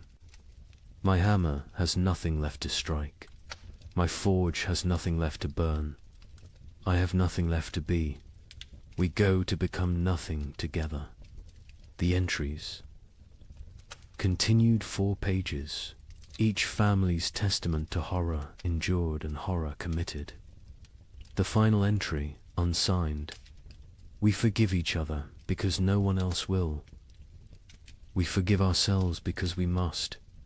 We forgive God because he knows not what he does." The children were always taken. This detail haunted investigators. In villages where adults were found dead from starvation, disease, violence, children's bodies were often present. But in the vanished villages, no children remained. Whatever dark pilgrimage these communities undertook, they brought their young. A woodcutter named Franz claimed to have seen one such procession near the Black Forest. 300 shadows walking into the trees at dusk. No talking, no crying. Even the babes silent in their mother's arms. They walked like they were already dead, just looking for a place to lie down. I called out, but none turned. They walked into the forest, and the forest swallowed them. The church struggled to explain the vanishings. Suicide was mortal sin, but was this suicide? The Archbishop of Canterbury wrote, "If a man throws himself from a cliff, it is suicide. If a village walks into the sea, what is it? Mass suicide? Or something else? A collective return to the nothing from which we came." In Paris, 1321, while peasants gnawed bark, the nobility held what historians call the most disturbing party in medieval history, the Feast of Fools. Organized by Count Robert of Artois, it was meant as defiance against death. Here's what happened. Nobles dressed as peasants, peasants dressed as nobles. They served courses of elaborately prepared nothing, empty plates dressed with garnishes of straw. They held mock executions where the condemned gave recipes for cooking leather. They crowned a skeleton as May Queen, but the climax was the last. Supper 13 nobles drew lots. The one who drew the black stone would provide the feast. Count Robert drew it himself. He laughed, opened his veins into wine cups, and served his blood to his guests while making toasts. He bled to death. Standing, cup raised, still smiling. The chronicle states, none stopped drinking until the cup was empty. The invitation had arrived on vellum worth more than most Parisians would see in a lifetime, written in gold ink that could have been traded for bread. Count Robert of Artois requests your presence at the Feast of Fools, where we shall dine. On reality and drink deep of truth. Come as you are not. Leave as you never were. April 1st, year of our absent Lord 1321.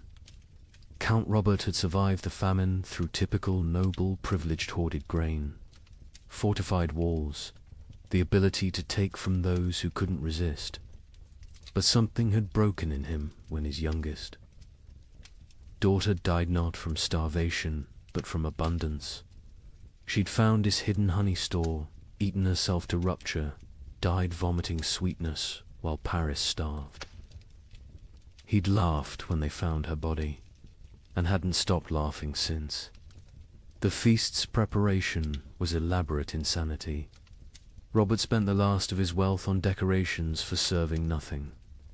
He commissioned golden plates for emptiness, silver, chalices for air, elaborate centerpieces celebrating absence. The great hall of his chateau was transformed into what witnesses called a cathedral of mockery. Lady Isabelle de Valois, who survived the feast, left the most complete account. We arrived to find reality inverted. Servants sat at the high. Tableware in our clothes rob had demanded we exchange garments at the door. We nobles served them, dressed in rags that stank of death. But the servants were more disturbed than we. They knew this game could only end badly for them. First course was soup of memories. Empty bowls filled only with steam from heated stones. Guests were required to describe what they tasted. Duke Philippe claimed he tasted his mother's fish stew. Countess Marie swore she could taste strawberries.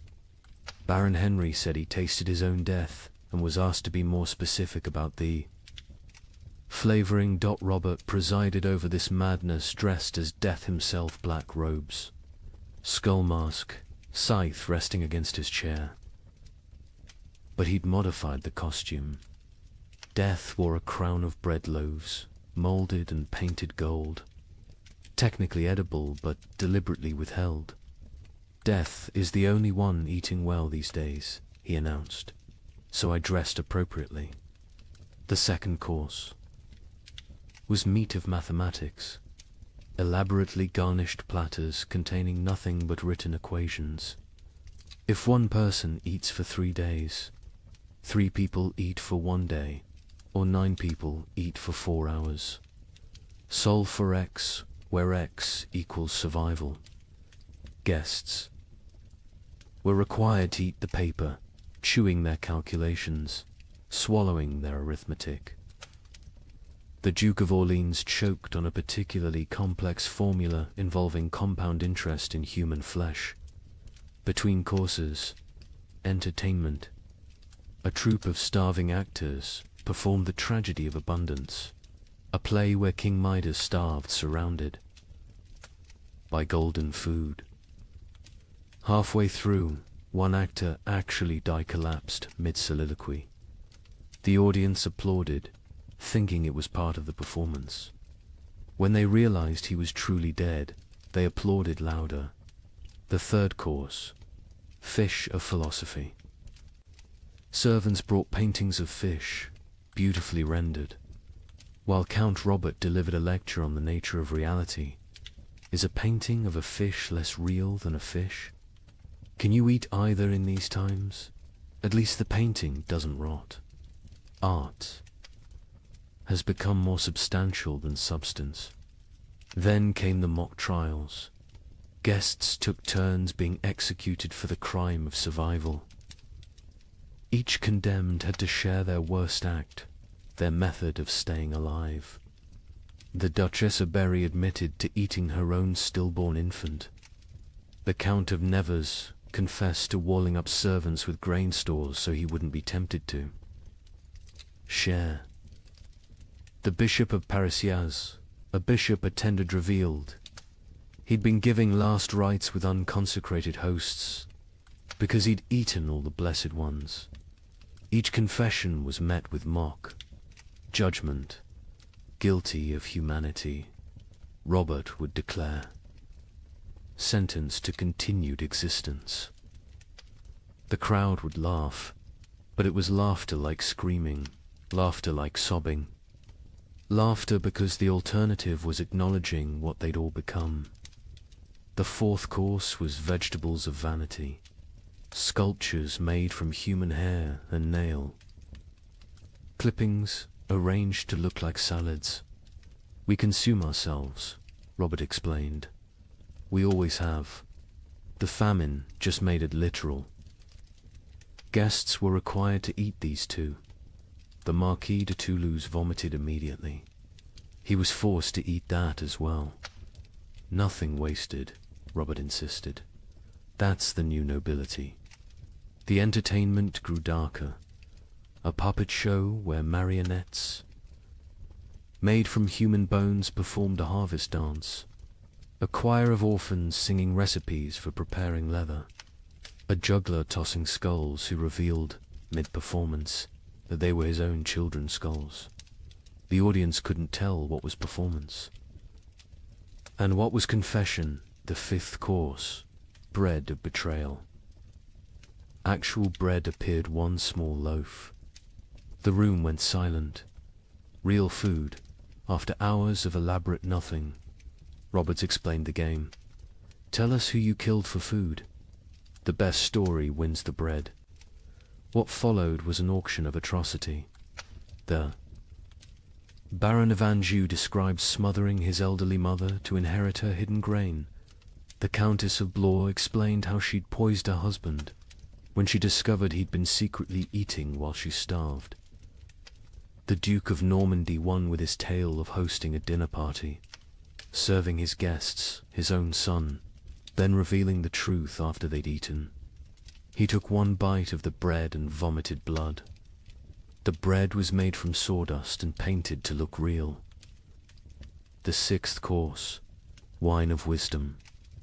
Empty goblets that guests had to fill with their own fluid stares, saliva, blood, whatever they could produce. We toast to truth, Robert declared. The truth that we are bags of liquid pretending to have purpose. They drank their own essences while Robert laughed and laughed and laughed. Then came the moment that would define the feast in history. Robert announced the Last Supper, 13 volunteers to recreate Christ's final meal, but with a twist. They would draw lots. 12 would feast. 1 would be the feast. The volunteers came forward, 12 nobles, so broken by horror they'd embrace any ending. Robert himself was the 13th. They drew carved bones from a jeweled box. Robert palmed the black bone, ensuring he drew it. Everyone knew. No one spoke. "I am the feast," he announced with genuine joy. "I am bread and wine. I am flesh and blood. I am the only honest noble lefty. Give myself to be consumed." He opened his veins with ceremonial precision, not to die quickly, but to fill 13 cups. He made toasts as his blood flowed, to abundance. Nervous laughter to the feast that never ends. Desperate drinking to the truth that we're all already dead. Silence, except for swallowing. He conducted himself like a sommelier describing vintages. Note the iron undertones, the hint of despair, the full body of wasted life. He grew paler with each toast, but never stopped smiling. Drink deep, friends. I'm a vintage that won't be repeated. The guests drank because stopping would mean acknowledging what they were doing. They drank because Robert was watching, still standing, still bleeding, still insisting this was all a grand joke. They drank because his blood was warm and they'd forgotten warmth. They drank because it was that or scream. Robert's final toast, as his knees began to buckle, to the feast of fools, where fools feast on fools, where wisdom is folly and folly is survival. To the nobility that dies with nobility, leaving only animals wearing crowns. To the joke that God played on us, and the joke we play back. To the end that never ends, and the ending that never he fell forward. Cup still raised, smile still, fixed. Dead before he hit the ground, but somehow still laughing. The guests sat with empty cups, full stomachs, and the knowledge that they'd literally drunk noble blood while dressed as peasants in a world where symbolism had become sustenance. The aftermath was swift and terrible. The servants, Forster, watched nobles drink noble blood, revolted, not politically aside. They stripped off the noble clothes, fled the chateau, most walking directly into the Seine to drown. The nobles, trapped in servant rags, covered in Robert's blood, stumbled into Paris streets where they were attacked by mobs who didn't recognize them or didn't care. Of the 100 guests at the Feast of Fools, 13 survived to Easter. Most died by suicide, unable to process what they'd participated in. Lady Isabel, who recorded the events, ended her account. "We went to mock death and became death's mockery. We tried to feast on nothing and discovered we were nothing. Count Robert won his game. He died laughing at a joke only he understood, leaving us to live with the punchline." The Feast of Fools wasn't just noble decadence, it was aristocracy's suicide note written in performance art, when the highest class of society serves nothing on golden plates. Crowns, corpses, and drinks human blood as entertainment, the social. Order hasn't just collapsed, has performed its own autopsy while still breathing. The king, upon hearing of the feast, reportedly said, "Count Robert has shown us our future elaborate rituals around nothing, performances of power without power.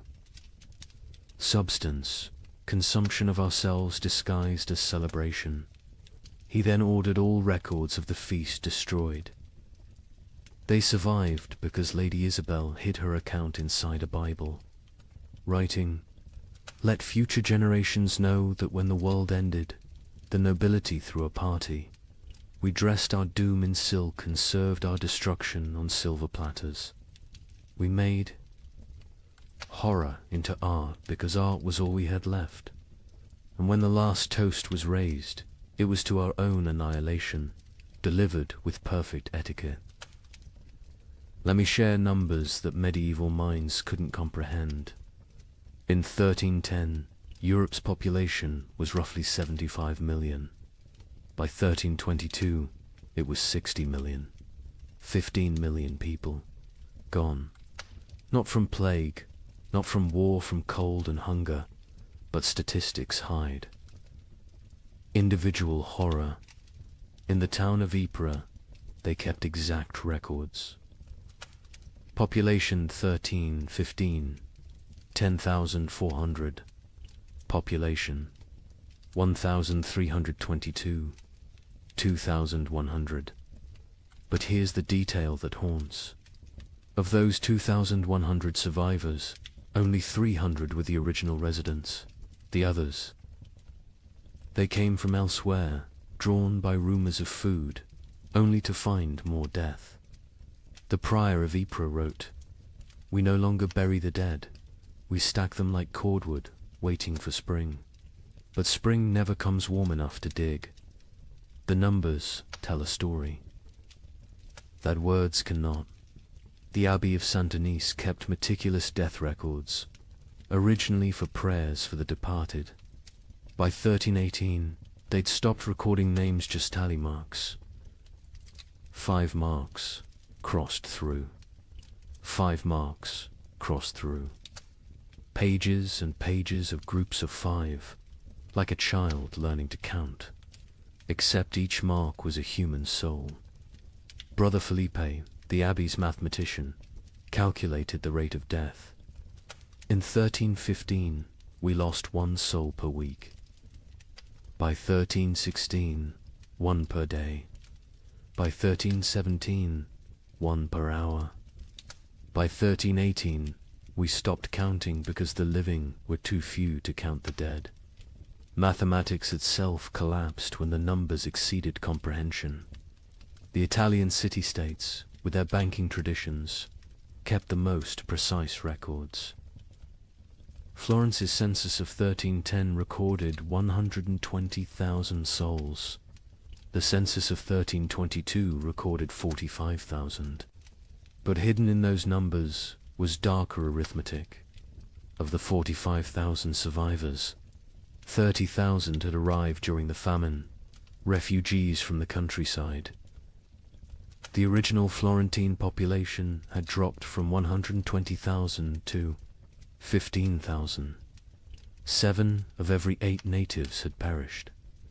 Venice's records reveal the geographic mathematics of death. The city's famous districts died at different rates. San Marco, where the wealthy lived, lost 40% of its population. Castello, where the poor crowded, lost 85%. But here's the cruel irony: the wealthy districts died faster in the final years.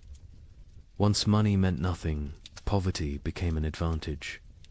The poor knew how to starve. The rich only knew how to eat. In England, the Domesday Book had recorded settlements since 1086. By comparing tax records from 1310 to 1322, we can track village-level devastation.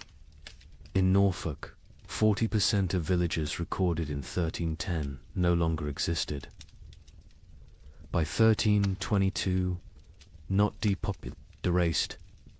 The land itself forgot humans had ever lived there. But let's look deeper at Ypres, because their obsessive record-keeping reveals the true mathematics of societal collapse. The town's cloth guild recorded not just deaths, but causes. 1,315. 500 deaths to 400 starvation. 100 disease 1316, 1,200 deaths to 900 starvation, 200 disease, 100 violence 1317, 2,100 deaths to 1,000 starvation, 500 disease, 400 violence, 200 voluntary 1318, 2,500 deaths to 800 starvation, 600 disease, 700 violence, 400 voluntary 1319, 1,800 deaths to 300 starvation, 400 disease, 500 violence, 600 voluntary 1,320, 900 deaths minus 100 starvation, 200 disease, 200 violence, 400 voluntary. See the pattern. As starvation deaths decreased because the weakest had already died, violence and suicide increased. The mathematics of survival had shifted from competing for food to eliminating competitors. The demographic breakdown is equally telling. By age, infants 0 to 2, 95% mortality children 3 to 12, 80% mortality young adults 13 to 25, 60% mortality adults 26 to 45, 70% mortality elderly 46 plus, 90% mortality. The young adults survive best old enough to fight, young enough to endure. Children and elderly died first, too weak to compete. But adults in their prime died at higher rates than young adults. Why? They had families. They gave their food to their children, starved themselves for others. Love was mathematically lethal. The gender mathematics were brutal. In 1315, Ypres had roughly equal numbers of men and women. By 1322, there were 3 men for every woman. Not because women were weaker, because women fed their children first, their husbands second, themselves last. Maternal sacrifice showed clearly in the survival statistics. The social class mathematics defied expectations. Nobility, 60% mortality clergy, 50% mortality merchants, 70% mortality craftsmen, 75% mortality peasants, 80% mortality beggars, 40% mortality beggars. Survived best. They already knew how to live on nothing. The nobility, despite their resources, died from inability to adapt. Merchants died because their profession became meaningless. But beggars, they thrived in a world that had become universal beggary. The geographic distribution created what scholars called death shadows. Cities drew refugees from the countryside, creating rings of escalating mortality. Paris, with a 1310 population of 200,000, had 80,000 survivors in 1322. But the villagers within a day's walk of Paris, complete annihilation. They'd all walked to the city seeking food, died in the streets, their homes becoming ghost towns. The monastery of Cluny mapped deaths across their network of abbeys. They discovered death followed trade routes not because trade spread disease, but because rumors of food traveled along merchant paths. Entire populations would migrate toward imagined abundance, creating waves of mobile starvation that crashed against city walls. The seasonal mathematics were predictable yet horrifying. Spring, highest death rates, bodies hidden by snow revealed. Last stores exhausted summer, moderate deaths, some forage available. But disease spread autumn. Lowest deaths, whatever harvest existed, plus weakest already dead winter. Rising deaths, cold, multiplying hungers, lethality, but within those seasons. Specific dates showed spikes. Christmas saw mass suicides. The contrast between religious celebration and reality broke minds. Easter saw violence spiked, the promise of resurrection mocked by death's omnipresence. Harvest festivals became killing fields as communities fought over failed crops. The birth rate mathematics were perhaps most tragic. In 1310, Ypres recorded 400 births. In 1316 to 200 births. In 1318, 50 births. In 1320, 12 births. By 1321, 0. Not 0, recorded 0, occurred. Women stopped conceiving, bodies too starved to support pregnancy. Those who did conceive miscarried, or gave birth to stillborn children. An entire generation unborn. The marriage mathematics inverted. In 1310, Ypres recorded 200 marriages. In 1320, they recorded 400. Why the increase during horror? Survival partnerships. Widows with food, marrying widowers with shelter. Children married to combine family resources. Marriage became merger.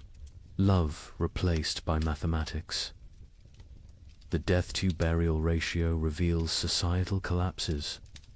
Progression to 1,315. One death equals one burial, 1316. Two deaths equals one burial, 1317. 5 deaths equals one burial, 1318. 10 deaths equals one burial, 1319. 20 deaths equals one burial, 1320. Burial ceased. Bodies stacked or burned. The prior of Ypres wrote, "We have built pyramids of the dead, frozen corpses stacked like masonry, mortared with ice. Come spring, they will thaw and collapse, but by then, who will remain to care?" The economic mathematics were absurd. The price of wheat increased 2,000% between 1315 and 1320, but expressing it as percentage obscures the reality. In 1315, a penny bought a loaf. In 1320, a year's wages couldn't buy a crumb. Money became meaningless. The only currency was calories. Distance mathematics changed. In 1310, a healthy person could walk 20 miles per day. By 1320, survivors could manage perhaps 2 miles. The world shrank as human capability decreased.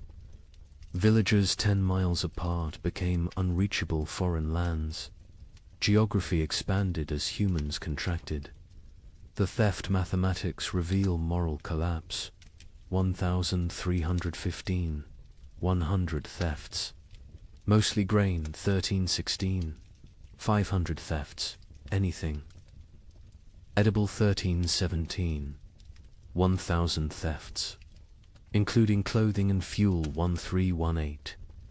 2,000 thefts. Including children, 1319. Theft became meaningless. Nothing left to steal. The murder mathematics followed similar patterns, but with a crucial difference.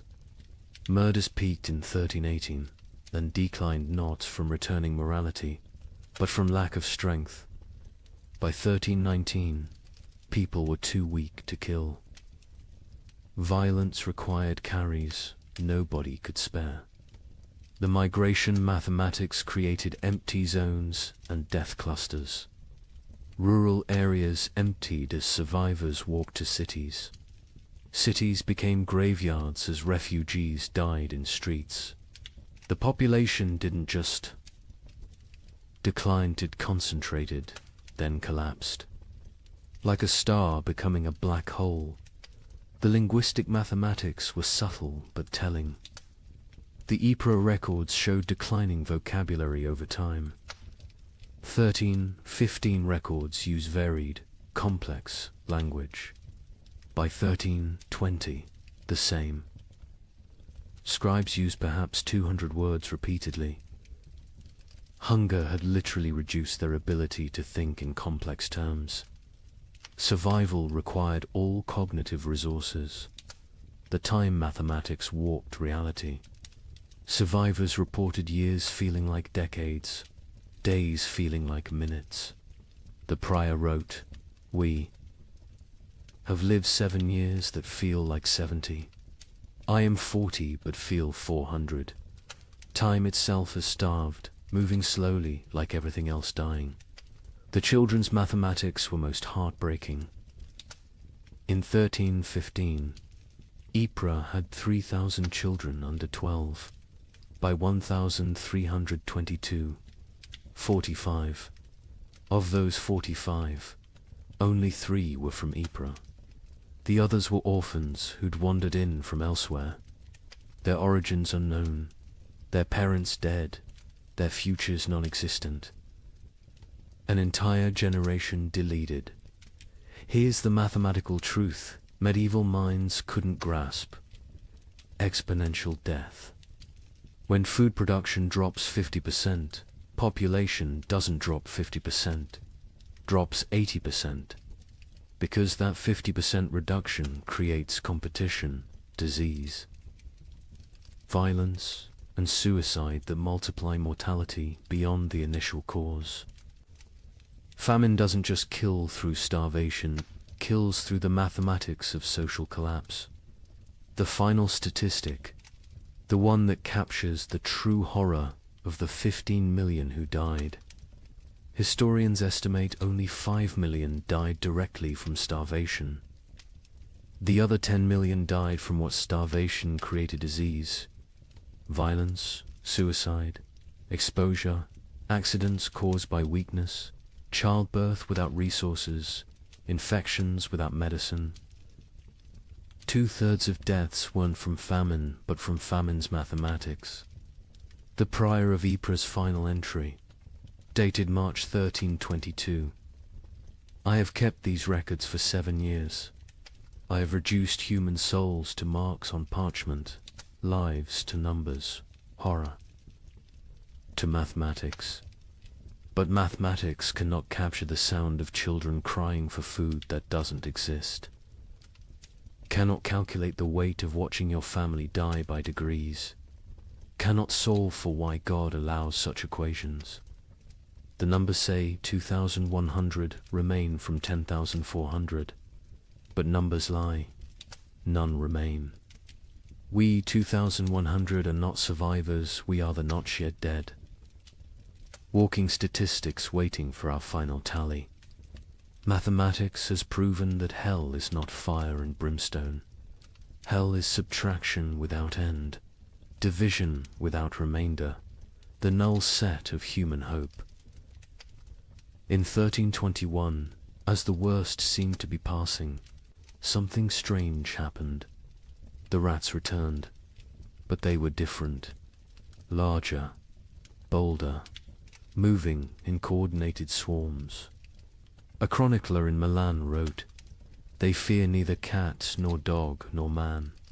They walk in daylight like they own the earth." Where had they been for 7 years? Some scholars believe they survived in the vast granaries of Eastern Europe, growing fat while the West starved. Others think they evolved, adapted to the cold. But everyone agrees on one thing. They brought something back with them. A Venetian merchant noted, "The rats are sick. They dance in circles before dying, black swellings on their necks." Those swellings would have a name soon enough. But in 1321, as Europe began to believe, the worst was over. Nobody knew they were witnessing the overture to the Black Death. The first documented sighting was in Prague, March 1321.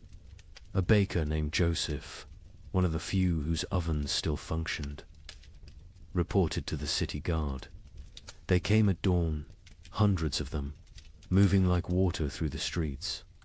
But wrong. Rats don't move together like soldiers. These did. They ignored the few cats left alive.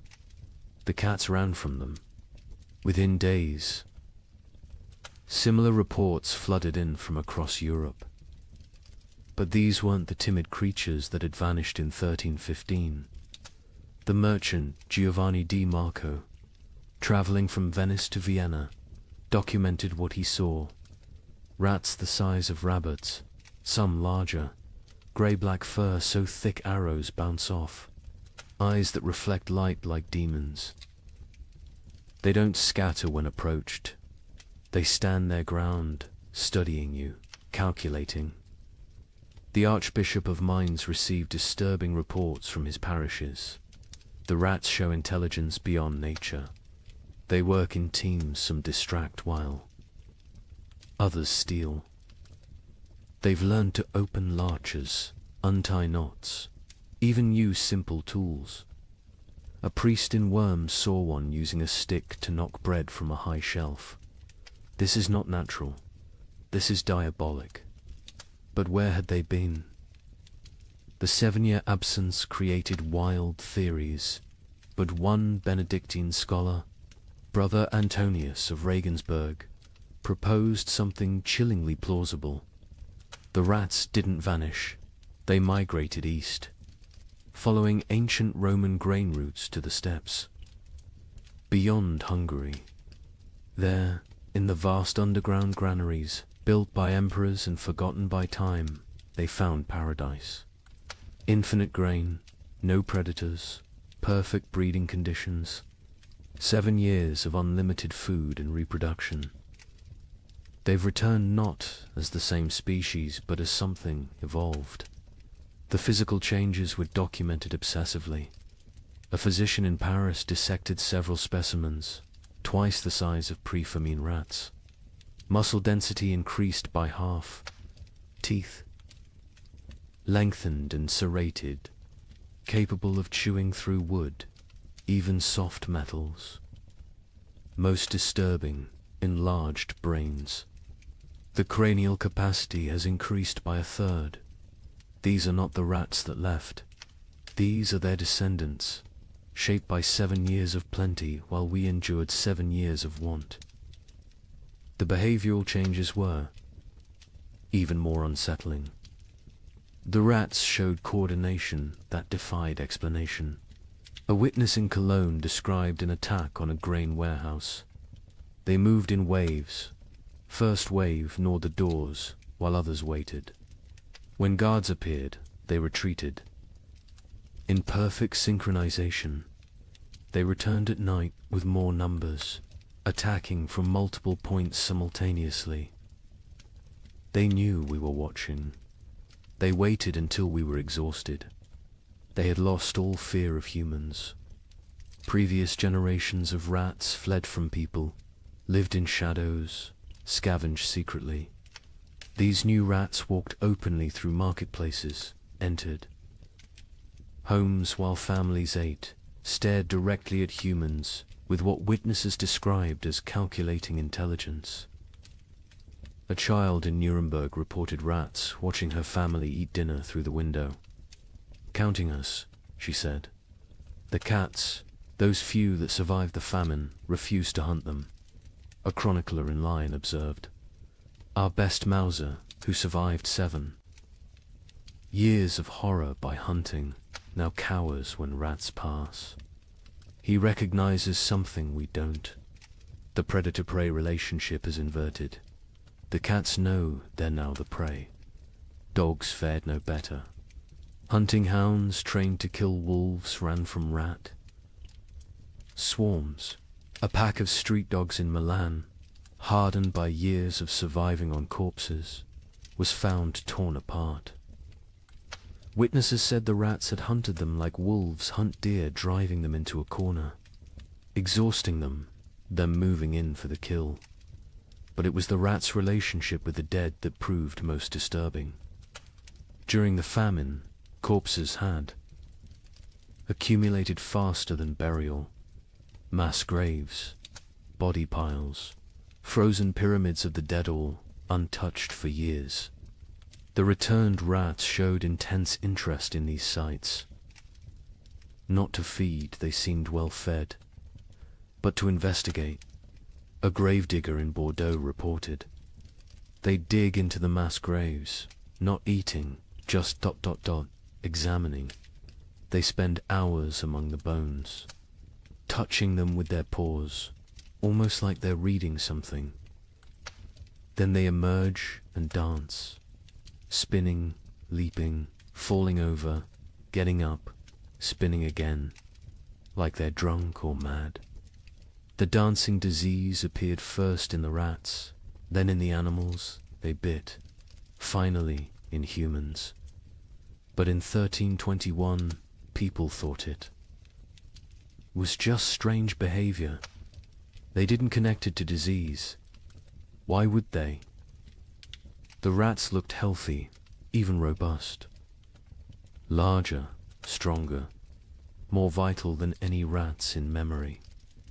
An Italian merchant named Carlo Benedetti made the crucial observation that historians would later recognize as prophetic. The rats congregate at trade routes, ports, and crossroads. There, not seeking food, food exists everywhere now that so few remain to eat it. They're positioning themselves along human movement patterns, waiting, but for what? The rats showed particular interest in the remaining churches and monasteries. Brother Francis of Assisi documented their behavior. They enter during services, completely unafraid of the congregation. They sit in neat rows as if listening to the sermon. When we sing hymns, they sway. When we pray, they bow their heads. Mockery, mimicry, or something else. They seem to be waiting for something, some signal we cannot perceive.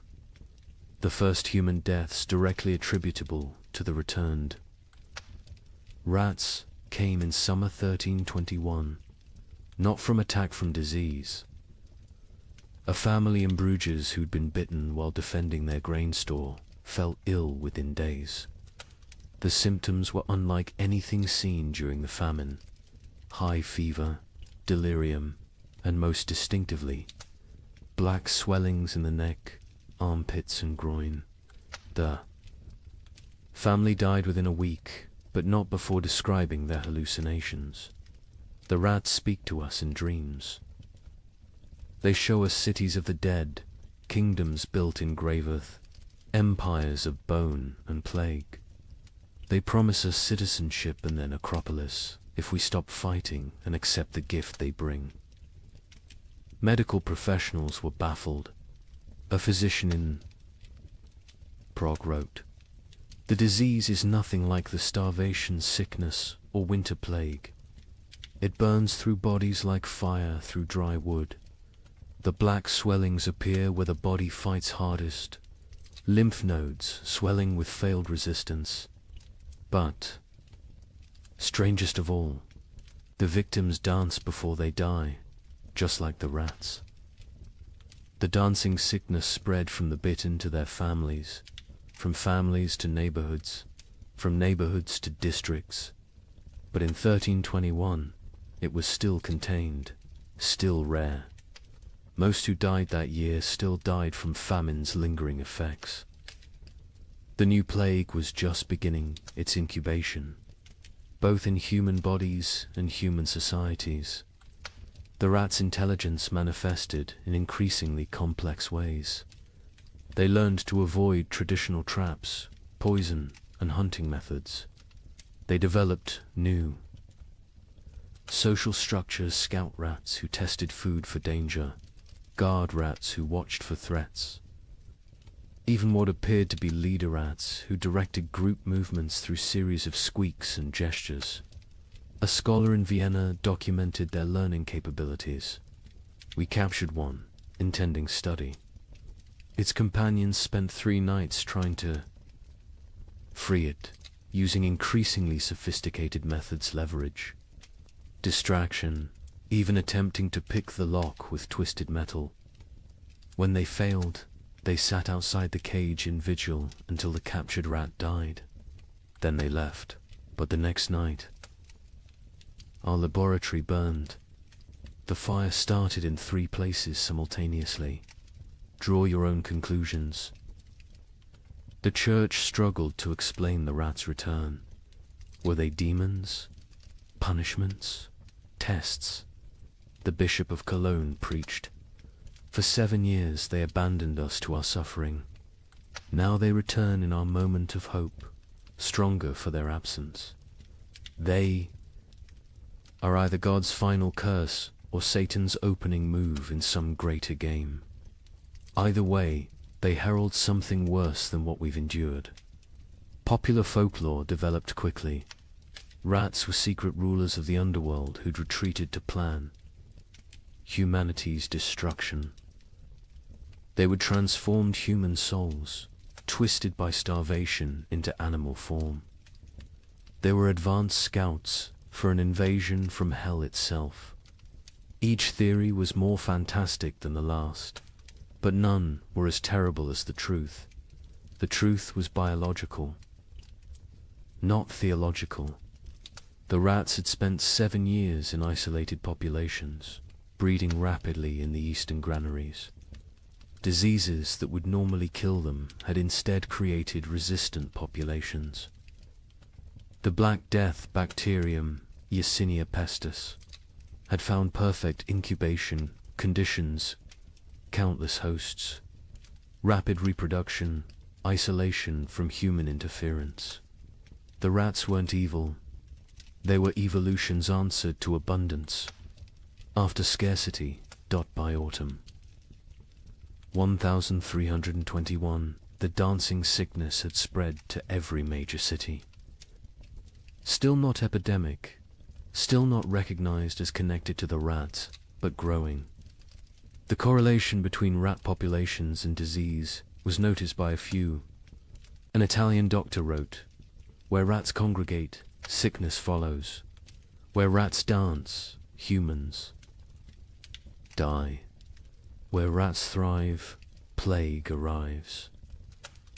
But Europe, exhausted from 7 years of famine, couldn't process another catastrophe. The return of the rats was seen as disgusting but manageable. The dancing sickness was concerning but limited. Nobody connected the dots that would seem obvious in hindsight, that the rats weren't just returning from exile. They were bringing hell with them. The final observation of 1321 came from a child in Marseille, a girl who'd survived the famine by eating rats when they were still scarce. She told her priest, "The old rats tasted of hunger and fear. These new rats taste of death and patience. They're not afraid of us because they know something we don't. They're waiting for us to realize we're already dead." Within 20 years, her words would prove prophetic. The Black Death would kill 1/3 of Europe's remaining population. But in 1321, as people celebrated the famine's end, as they counted their dead and rebuilt their lives, the rats just watched, and waited, and danced their strange dances in the moonlight, practicing for the grand performance yet to come. On March 15th, 1322, something miraculous happened. The sun broke through clouds that had shrouded Europe for 7 years. Real warmth, real light. In London, people fell to their knees in the streets, weeping. Church bells rang for 3 straight days. A young monk in Canterbury wrote, "We had forgotten the sun could hurt your eyes." Children who had never seen their own shadows screamed in terror at the dark shapes that followed them. But the thaw revealed horrors frozen in time. Bodies emerged from snowdrifts, perfectly preserved. Entire families found seated at tables. Frozen mid-meal. Armies discovered standing in formation, weapons raised, ice statues of a war that winter had won. The warmth came suddenly, without warning. Dawn broke grey as it had for 7 years. But by noon, actual golden light pierced through, not the weak, watery light that occasionally appeared, but real sunshine, hot, bright, alive. In Paris, people stumbled from their homes, shielding their eyes, unable to comprehend what they were seeing. Marie de Champagne, age 7, born during the famine, experienced sunshine for the first time. Mother fell to her knees and pulled me down, saying we must pray. I asked what the burning light was. She said God's eye has opened. I was terrified. I thought God was going to see what we'd done to survive. The ice began to melt with alarming speed. Winter's archives, 7 years of frozen death, began to reveal themselves. In Cologne, the Rhine's thaw exposed a grotesque gallery, hundreds of bodies that had fallen through ice over the years, preserved perfectly, now floating downstream like a parade of the damned. Citizens lined the banks, searching for relatives lost years ago, finding them looking exactly as they had at death. Brother Thomas of Westminster, who'd chronicled the disaster from beginning, wrote with shaking hand, "The earth gives up its dead, but not for resurrection. They return only to show us what we've done." A mother and child, frozen in embrace, so perfectly preserved I could count the tears frozen on their cheeks. Soldiers who died defending grain stores, still standing at their posts, ice guardians of nothing. God has kept perfect record of our failures. But with the thaw came something worse than revealed corpse. Truth-field truth. The ice had hidden the full scope of devastation. Entire districts thought to be empty were found to contain hundreds of frozen dead.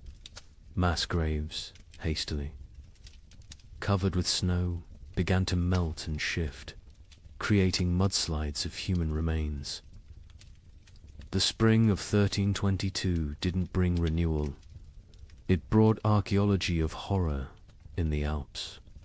The thaw revealed the children's crusade of frost, perfectly preserved. A merchant reported, "They stand like an army of small angels, ice blue and beautiful.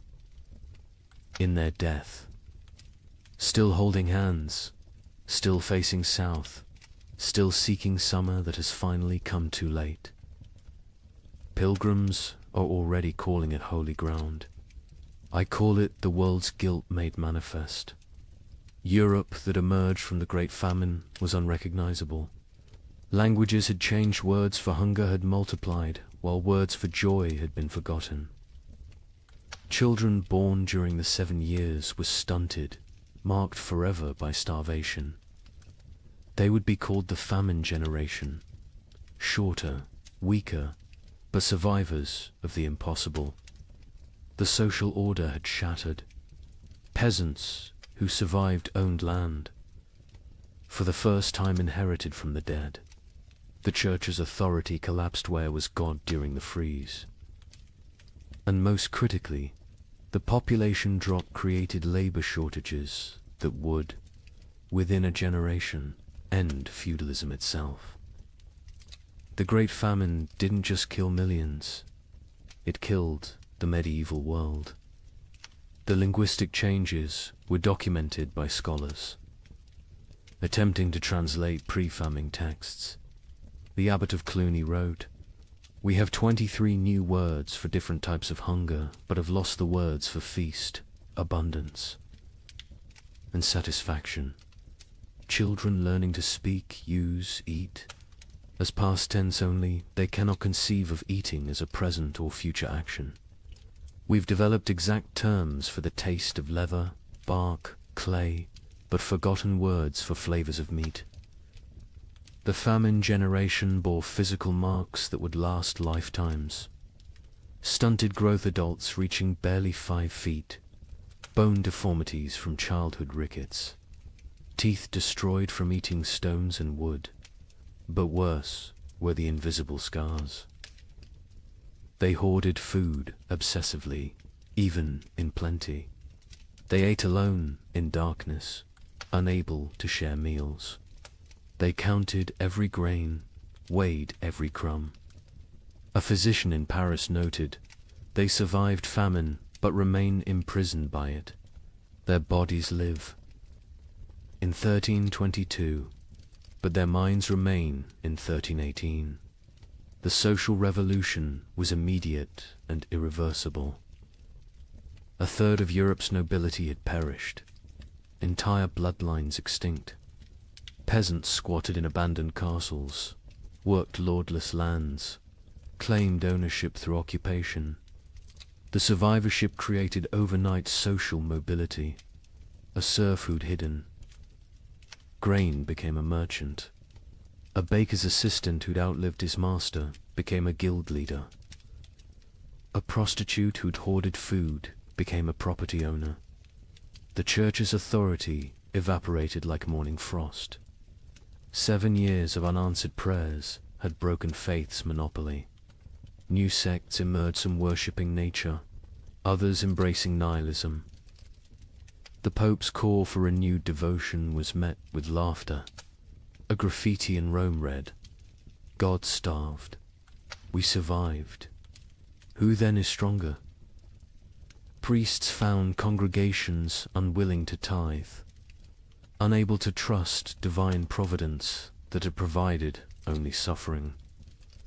But most revolutionary was the labor shortage. With 15 million dead, every survivor became valuable. Peasants demanded wages. Instead of feudal obligations, serfs simply walked away from their lords, knowing they'd find better conditions elsewhere. The statute of laborers, attempting to freeze wages at pre-famine levels, was universally ignored. A blacksmith could demand noble prices. A farmer could negotiate like a merchant. The medieval world built on hierarchy. Faith and agricultural abundance had been murdered by weather. What emerged was proto-modern, mobile, skeptical, calculating. The Great Famine didn't just kill people, it killed the very idea of divinely ordered society. The survivors knew now that God could forget them, that nobles could starve, that civilization was only 3 meals deep. Europe would rebuild, but never recover. The medieval dream was frozen in those 7 years, preserved like the corpses in ice, beautiful and dead forever. In 1323, an anonymous scribe in Bavaria wrote what might be the most important document of the entire famine. Not a chronicle of events, but a warning. To those who come after, know this. We thought ourselves masters of the earth. We built castles against enemies, churches against damnation, walls against nature itself. But when the sky turned against us, when the very air became our enemy, we learned that civilization is only 3 mills deep. Beneath that lies the animal, and beneath that ... lies something worse, something that would eat its own shadow if it could provide sustenance. We survived. That is not the same as living. Some costs can never be repaid. Some hungers never leave you, no matter how much you eat. We measured time in deaths. We measured love in shared suffering. We measured God in his absence. If the cold comes again, and it will come again, remember that the greatest danger is not the freeze. It's what the freeze reveals about your neighbor, about your family, about yourself. May you never be warm enough to forget what we learned in the cold. The document was found hidden in a monastery wall, wrapped in waxed cloth, deliberately preserved. The scribe continued, "I write this with fingers that consumed my own flesh. I write with eyes that watched my children choose which sibling would eat. I write with a soul that has been to hell and discovered hell is not fire. Hell is ice and the mathematics of survival. We who survived are not heroes. We are the ones who did what heroes couldn't. We chose ourselves over others. We calculated love against calories and chose calories. We learned that honor digests poorly, that mercy is a luxury of the fed, that civilization is just an agreement between people who aren't hungry yet. The sun has returned. The crops grow again. Markets open, bells ring. Children are born who will never know the taste of bark bread. They will call us the generation who endured. But endurance is just a prettier word for betrayal. Betrayal of everything we once believed. Made us human. When abundance returns, you will forget. You will must forget to stay sane. But someone should remember. Someone should know that we measured children's worth in weeks of food, that we drew lots for who would walk into winter, that we learned to distinguish the taste of different mortar. From ancient walls, so I leave this testament, not of what happened chronicles will tell that story, but of what we became. We became arithmetic. We became efficiency. We became the truth that underneath every prayer, every law, every noble sentiment, lies the animal that will eat its own tail if the circle of consumption demands it. Remember us accurately, not as victims of weather, but as humans revealed. The cold didn't change us, it showed us, and what it showed can never be fully hidden again. The thaw has come. Summer returns. But we who survived carry winter inside us forever, a frozen seed that whispers, "This is what you really are.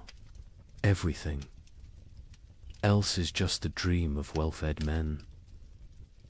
In the spring of 1315, a mother in northern England made an unthinkable decision. She locked her children inside their cottage, walked into the frozen wasteland, and never returned. But she wasn't abandoning them. She was saving them. What she knew, what all of Europe would soon discover, was that the world itself was dying. The rain wouldn't stop. The cold wouldn't break. And for the next 7 years, winter would reign supreme. Her name was Marjorie of Dereham, and her neighbours found. Her children, 3 days later, alive, huddled around the last embers of their fire. The eldest, a boy of 9, clutched a note his mother had left. The priest who recorded it wrote that his hands shook as he read her words aloud. "My flesh will buy them grain. My absence will grant them mercy. Tell them I walk toward God." Not away from them. You see, Marjorie had understood something terrible. Something that would take the rest of Europe months to grasp. This wasn't just another harsh spring. This was the beginning of an extinction. The marketplace where she'd traded her body for bread had made the calculation clear. A living mother meant 5 mouths to feed. A missing mother meant 4 orphans the church had to shelter, and the church still had grain. Still had walls, still had hope that this nightmare would end. But here's what makes Marjorie's story so haunting. She wasn't unique. Parish records from 1315 show hundreds of similar disappearances. Parents vanishing into blizzards, elderly grandparents wandering, into forests, always leaving notes, always locking doors from the outside, always walking toward death like it was salvation. The chronicler Geoffrey Le Baker would later write about that spring with words that feel pulled from nightmares. The Rains began on St. George's Day and fell like God had forgotten how to do anything else. Not the warm rains of April that wake sleeping seeds, but frozen needles that killed whatever they touched. Crops didn't fail, they drowned standing. Rivers didn't flood, they exploded from their banks like wounded animals.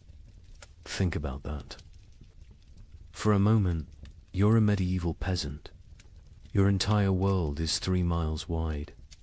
Everything you know about survival, every technique your father taught you, every prayer your mother whispered, assumes one simple truth, that seasons follow patterns. Spring brings life. Summer brings growth. Autumn brings harvest. Winter brings rest.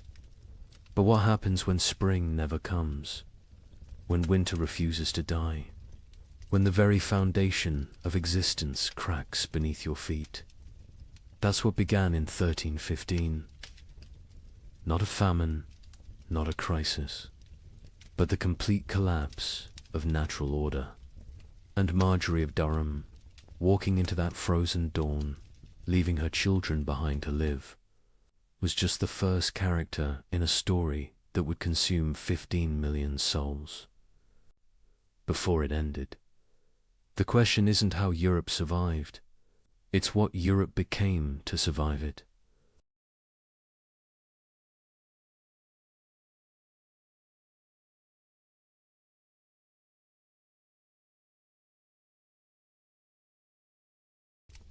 Good evening and welcome back, friends.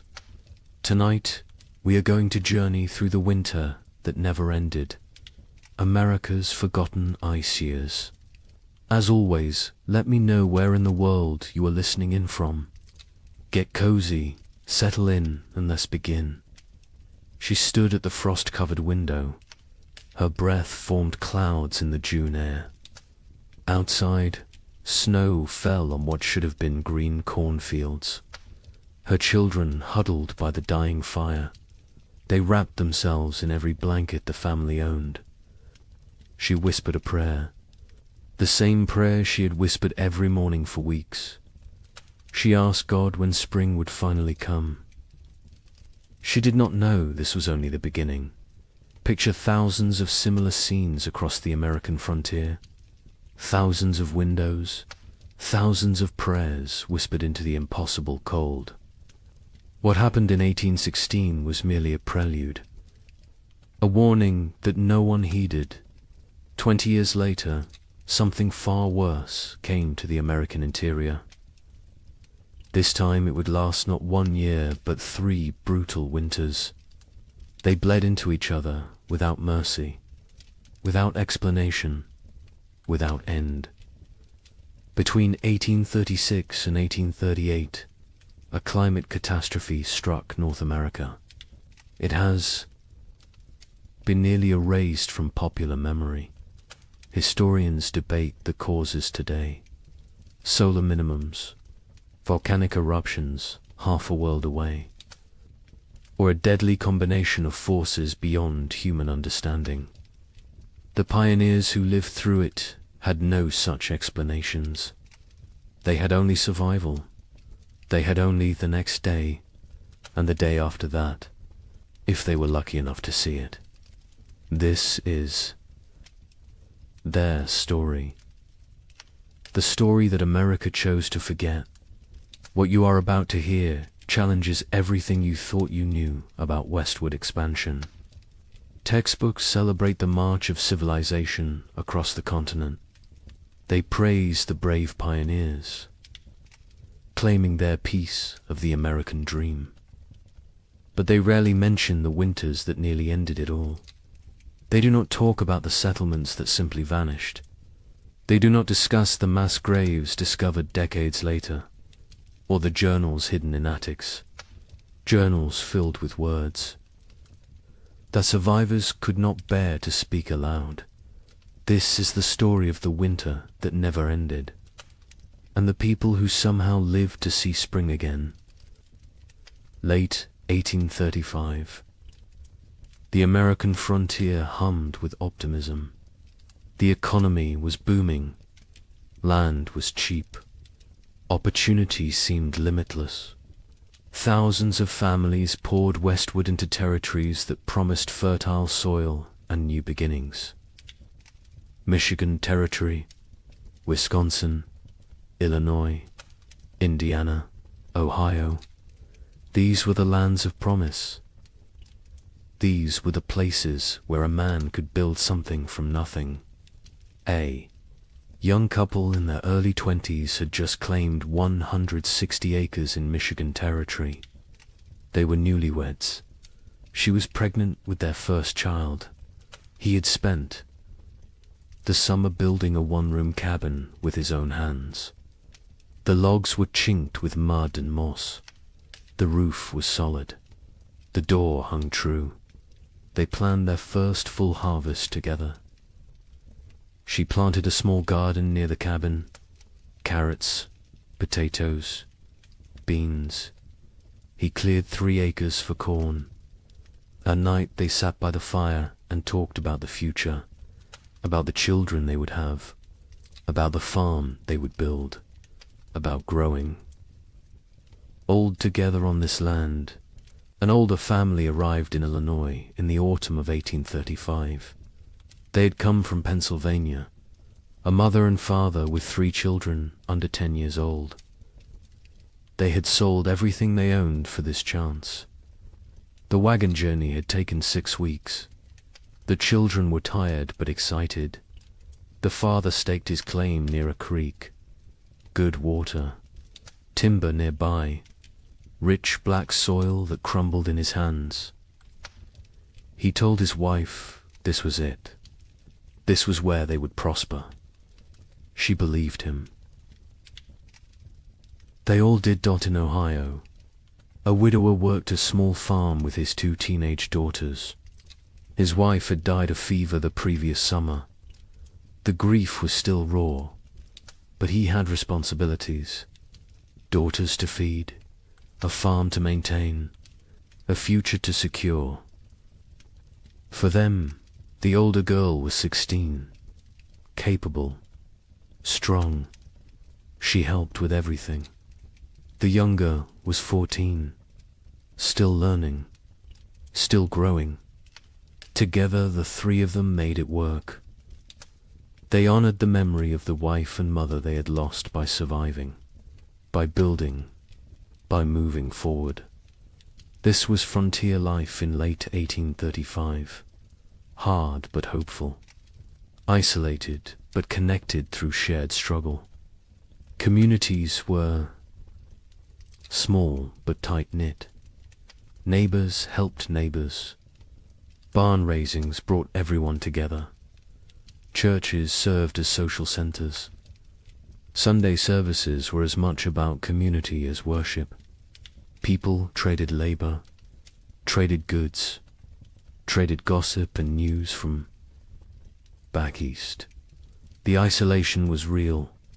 Some homesteads were miles from the nearest neighbor, but people found ways to stay connected, to remain human in the wilderness.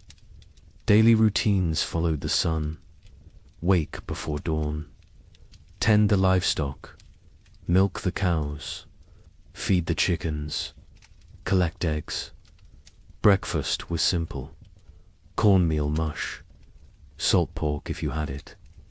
Then the work began. Men cleared land, plowed fields, mended fences, chopped endless cords of firewood. Women tended gardens, preserved food, made soap, sewed clothes, raised children. Everyone worked. Even the smallest children had chores, gathering kindling, feeding chickens, watching younger siblings. There was no such thing as idle time on the frontier. As autumn 1835 arrived, families began their winter preparations. These were routines they knew well. They had survived winters before. They salted meat, packed pork and beef in barrels with salt and brine. The meat would keep all winter this way. They filled root cellars with potatoes, turnips, carrots, squash, onions. They dried beans, preserved fruits, made apple butter, rendered lard. Every scrap of food was precious. Nothing was wasted. Firewood was crucial. Men spent weeks cutting and stacking wood, cord after cord after cord. A family could burn through several cords in a hard winter. The stacks grew higher, oak for long burning, maple for cooking, pine for quick heat. The wood had to dry, green. Would wood smoke and not burn hot? So they cut wood a season ahead when they could. The wood piles near cabins stood taller than a man. They looked like enough. They always had been enough before. The young couple in Michigan worked together on their preparations. He hunted, brought home deer and wild turkey. She preserved the meat. They worked side by side. Her belly grew with the pregnancy. He worried about her working too hard. She laughed and told him women had been having babies since the beginning of time. She would be fine. The baby would come in May, spring, when everything was green and growing. It seemed perfect. The family in Illinois worked frantically to prepare. They had arrived late in the season. They had less time. The father pushed himself. Hard. Too hard. His wife worried. But they got it done. Meat preserved, vegetables stored, firewood stacked. The cabin was small but well built. They had purchased it from a family moving back east. The previous owners had said they missed civilization, missed family. The father thought they were foolish. This land was too good to abandon. His wife was not so sure, but she kept her doubts to herself. The widower and his daughters prepared. Methodically, they had done this before. Last year they had done it without a wife and mother. This year was easier in some ways. The grief was less sharp. The routines were established. The older daughter had learned her mother's preservation techniques. The younger helped without complaint. They worked together in comfortable silence, the kind of silence that comes from shared loss and shared survival. They would make it through another winter. They had to. December 1835 arrived cold and early. The first snows came before Thanksgiving, heavier than usual. The temperatures dropped fast. Old-timers mentioned it reminded them of 1816, the year without a summer. But the younger settlers dismissed the comparison. Every old-timer thought their memories were the worst. This was just a hard winter, nothing more. They had food, they had shelter, they had firewood. They would be fine. By January 1836, something felt different. The cold had a quality that went beyond mere temperature. It was bone-penetrating, relentless, aggressive, the kind of cold that found every crack in a cabin wall, every gap around a door, every weakness in your clothing. People wore layers, wool on wool on wool. They stayed close to fires. They moved less, conserved energy, conserved heat, conserved everything. Animals behaved strangely. Livestock refused to leave their barns. Horses stood in corners, unmoving. Even when offered food, cows produced less milk. Chickens stopped laying. The wildlife disappeared. Deer vanished from the forests. Rabbits seemed to evaporate. Tracks in the snow became rare, then non-existent. Hunters returned empty-handed day after day. Where had everything gone? The young man in Michigan noticed the silence first. The forest was always noisy. Birds, squirrels, the rustle of small animals, whined through leaves. But now there was nothing. Just silence and wind. The wind never stopped. It howled around the cabin at night. His wife pressed close to him for warmth, for comfort. She was 7 months pregnant now. He felt the baby kick against his back sometimes when they slept. He wondered what kind of world this child would be born into. In Illinois, the children asked their father why it was so cold. He told them God was testing them, testing their faith, their strength, their family. The mother said nothing. She watched. Their food stores. She calculated in her head. If winter ended in March like it should, they would be fine. But something in her gut told her March might not bring spring this year. The widower in Ohio kept a journal. He had started it after his wife died, a way to process grief, to feel less alone.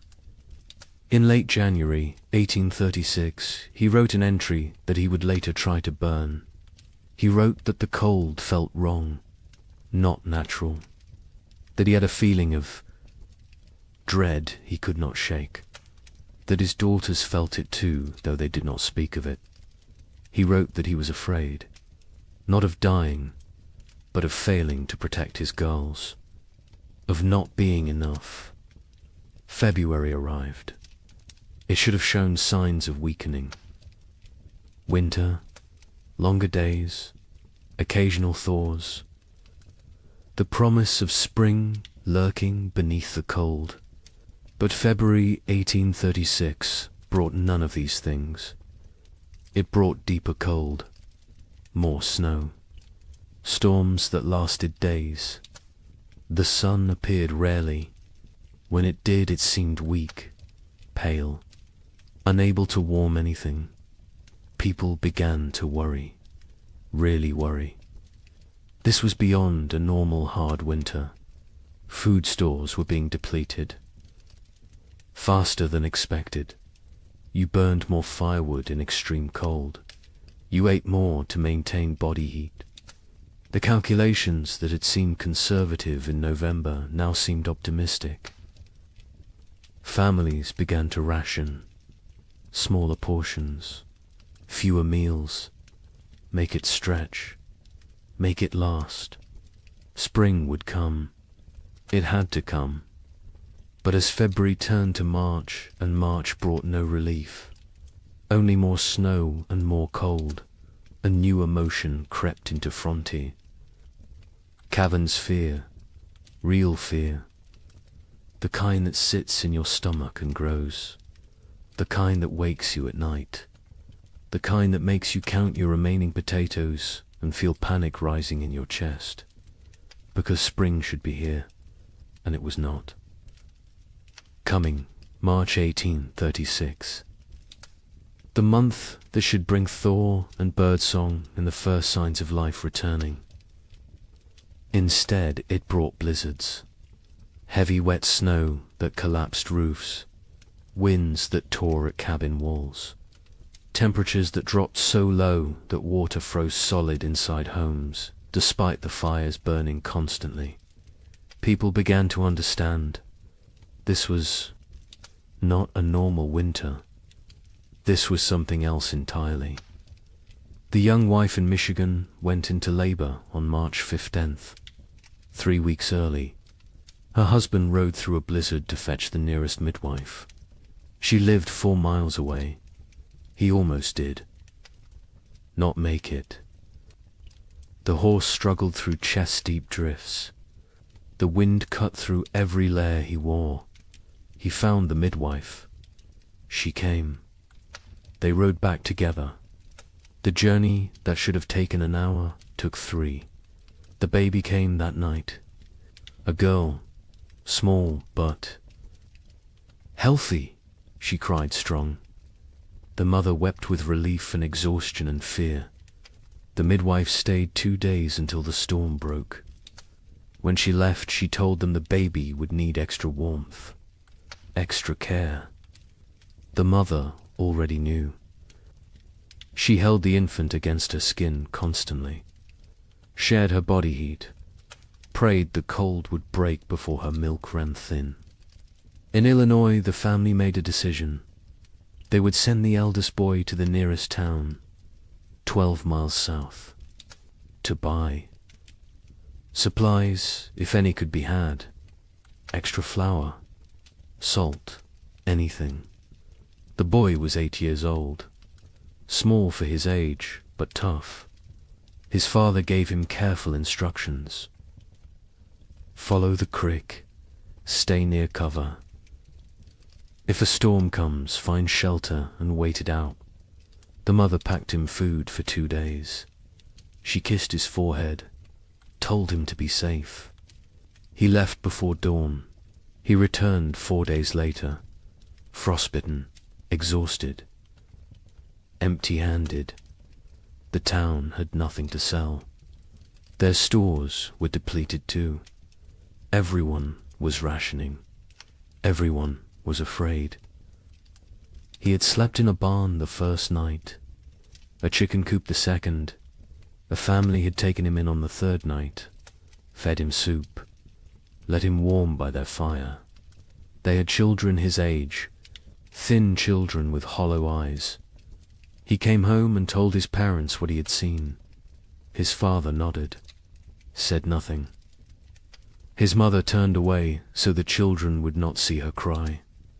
The widower in Ohio made an inventory in mid-March. He wrote down every item of food they had left. 2 bushels of potatoes, some sprouting, half a barrel of salt pork, 1 small sack of cornmeal, dried beans, maybe 20 pounds, some preserved apples, not many, he calculated. If they were very careful, if they ate little, if spring came in April, they might make it. Might, he gathered his daughters, sat them down, told them the truth. They were running low on food. They would need to ration carefully. The older daughter asked if they would starve. He could not lie to her. He said he did not know, but they would do everything possible to survive. They would hunt, they would trap, they would make every scrap. Count, she nodded. The younger daughter started to cry. The older put her arm around her sister, told her they would be all right. The widower was not sure which of them she was trying to convince. April came. April that should burst with life and warmth and renewal. April that should mean planting time and spring rain and hope. This April brought none of those things. The ground remained frozen solid, 18 inches deep, 2 feet in some places. No plough could break it. No seed could be planted. Even if they tried, nothing would grow in this cold. Families faced a terrible realization. Even if spring came tomorrow, the growing season was too short now. Crops planted in late April might not mature before full frost. And full frost in this new reality might come in August, or July, or never. Leave it all? The cycle of farming that had sustained human civilization for thousands of years was broken, and no one knew how to fix it.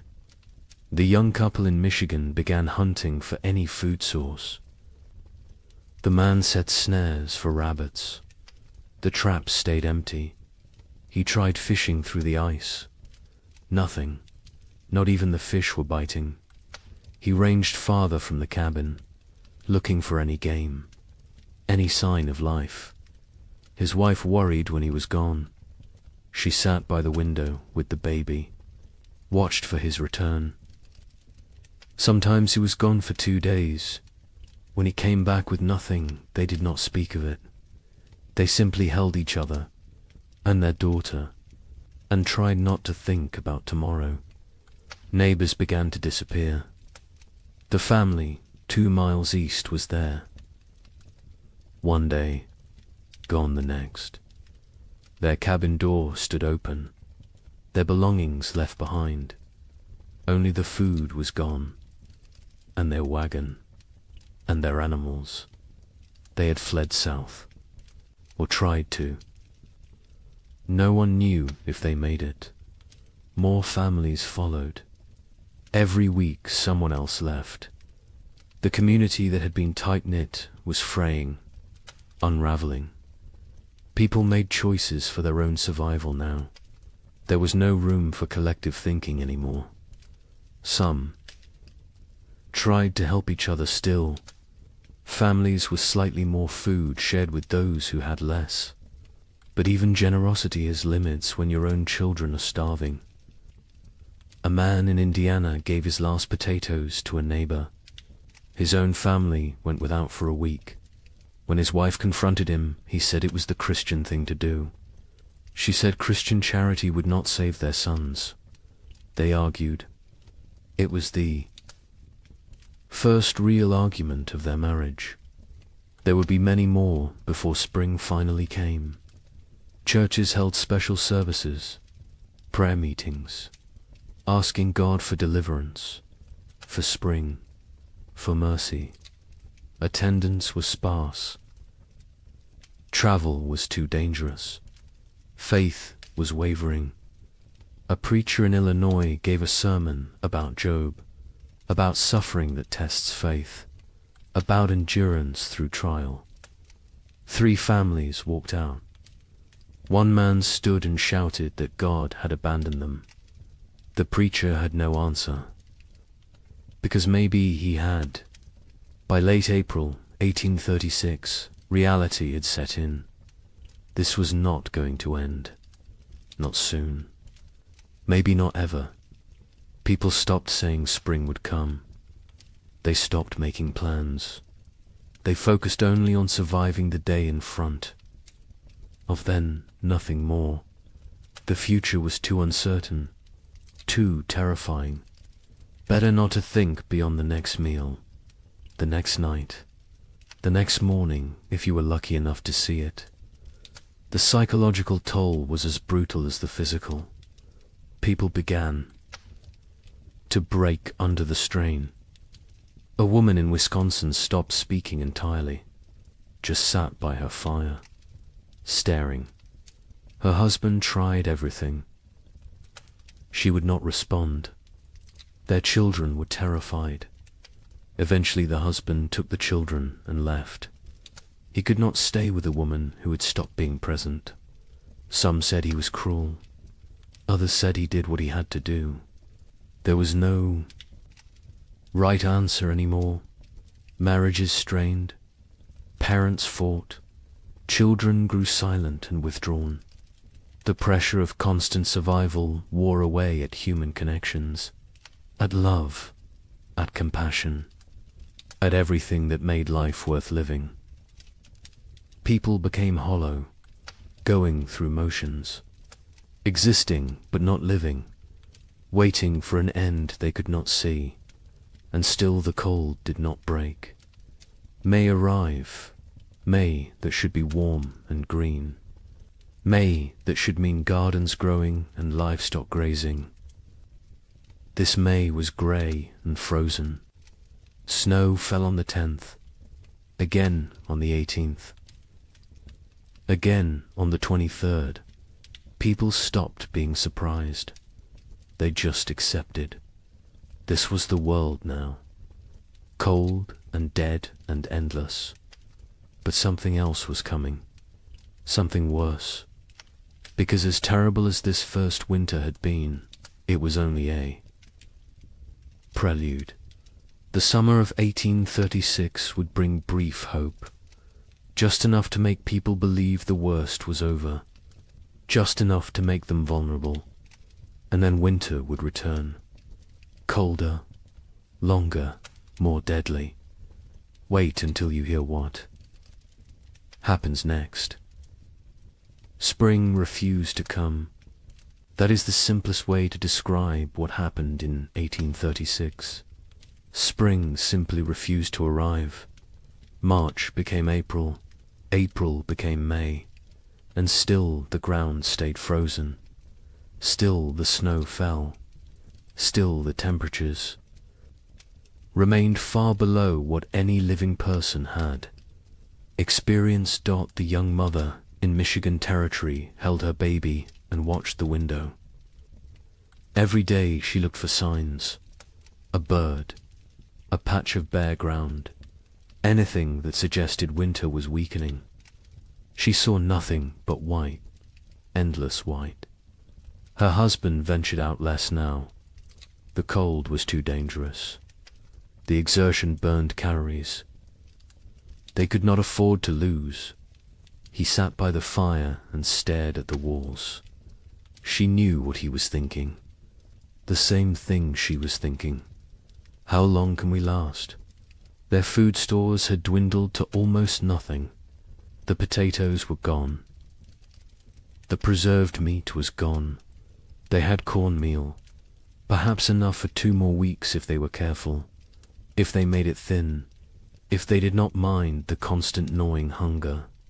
The baby nursed, but the mother's milk was weak. She could feel it.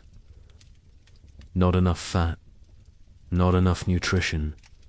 The baby cried more now. A thin, desperate sound that cut through the cabin's silence like a knife. In Illinois, the family faced their own crisis.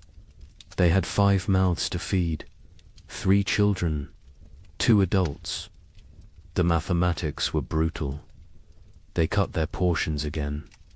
And again. The children stopped asking for more. They understood somehow, even the youngest. She was only 4, but she had learned not to complain.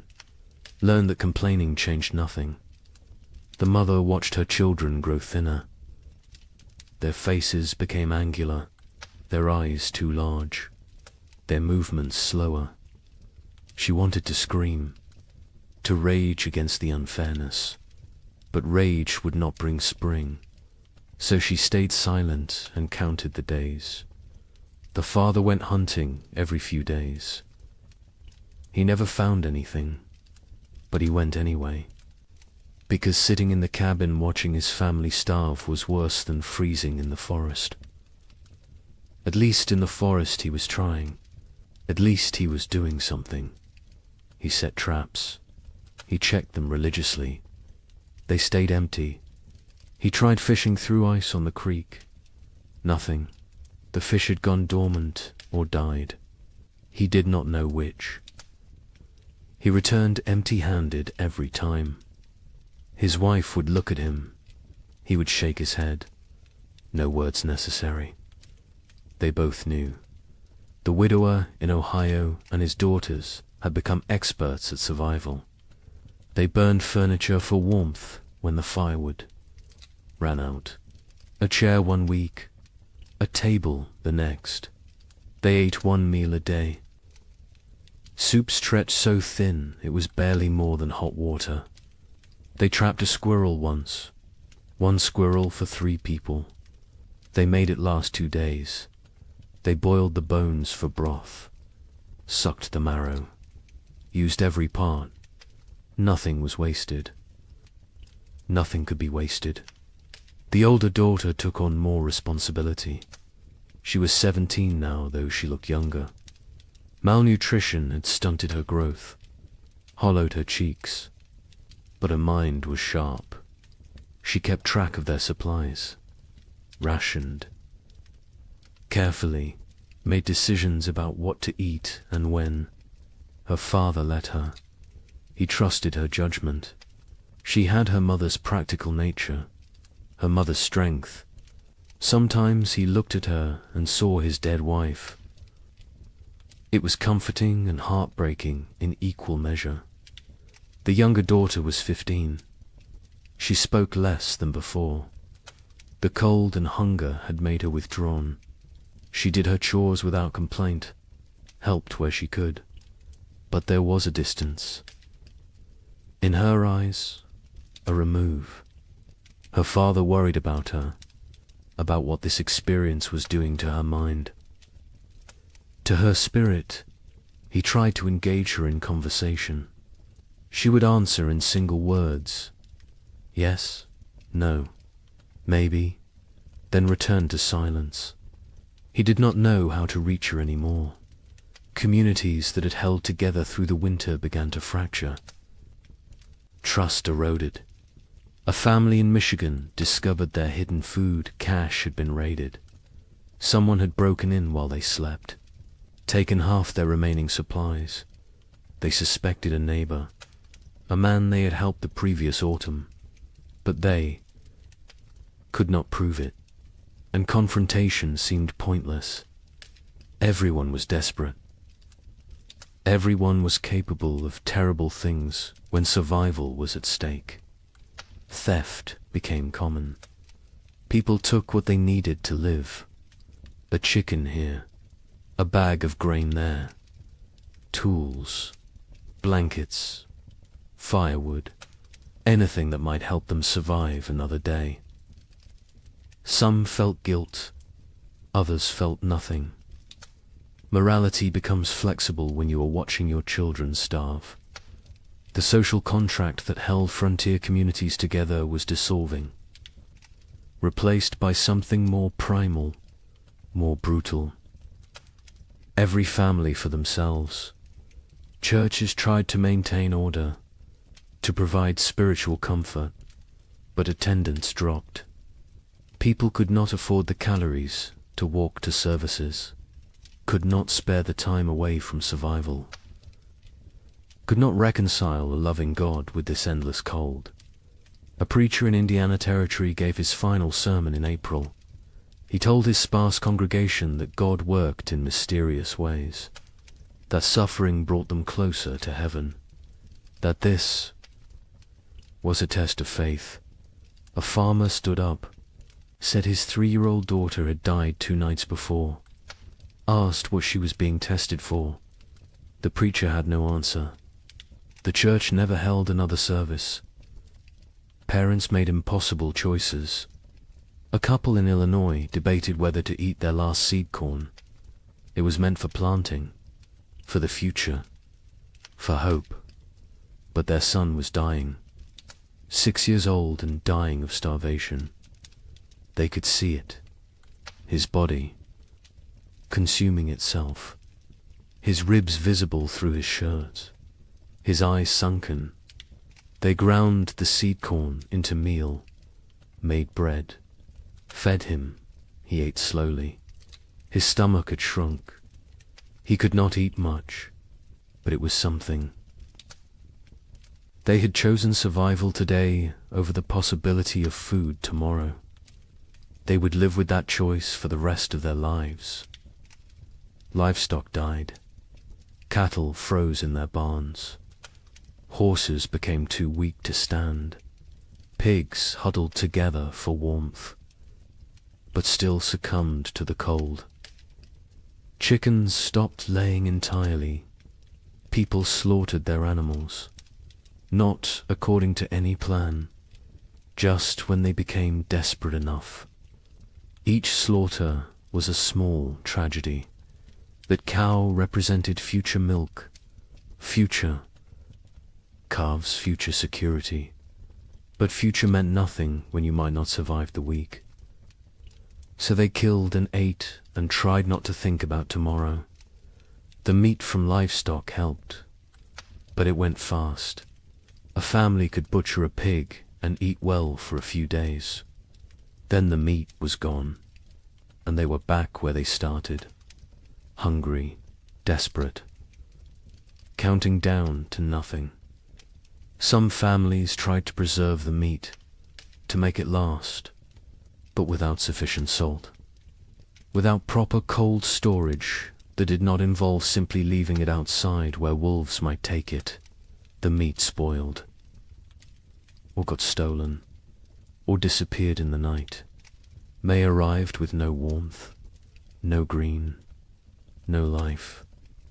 May that should be planting season brought instead more snow, more cold, more death. People stopped keeping track of dates. What was the point? Time had lost meaning. There was only day and night, hunger and cold, survival and death.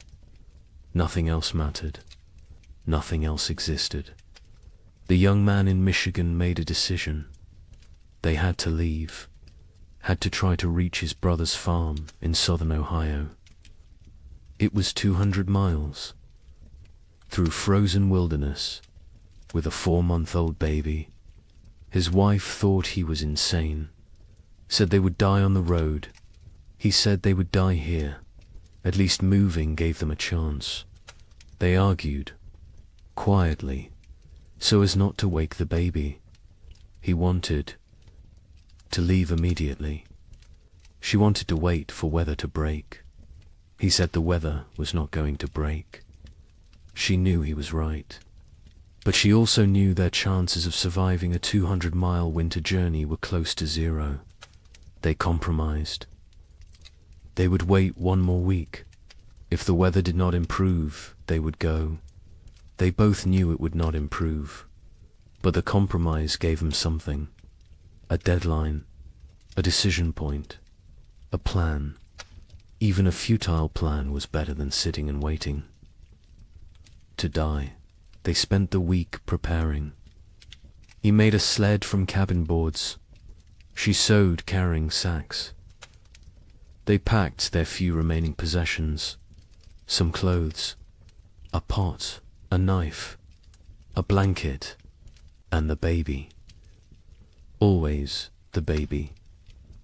In Illinois, the father watched his children and made calculations. They had food for perhaps 10 more days. After that, nothing. He had no plan for day 11. No ideas, no options. He had exhausted every possibility, every resource, every connection. They were alone, isolated, and running out of time.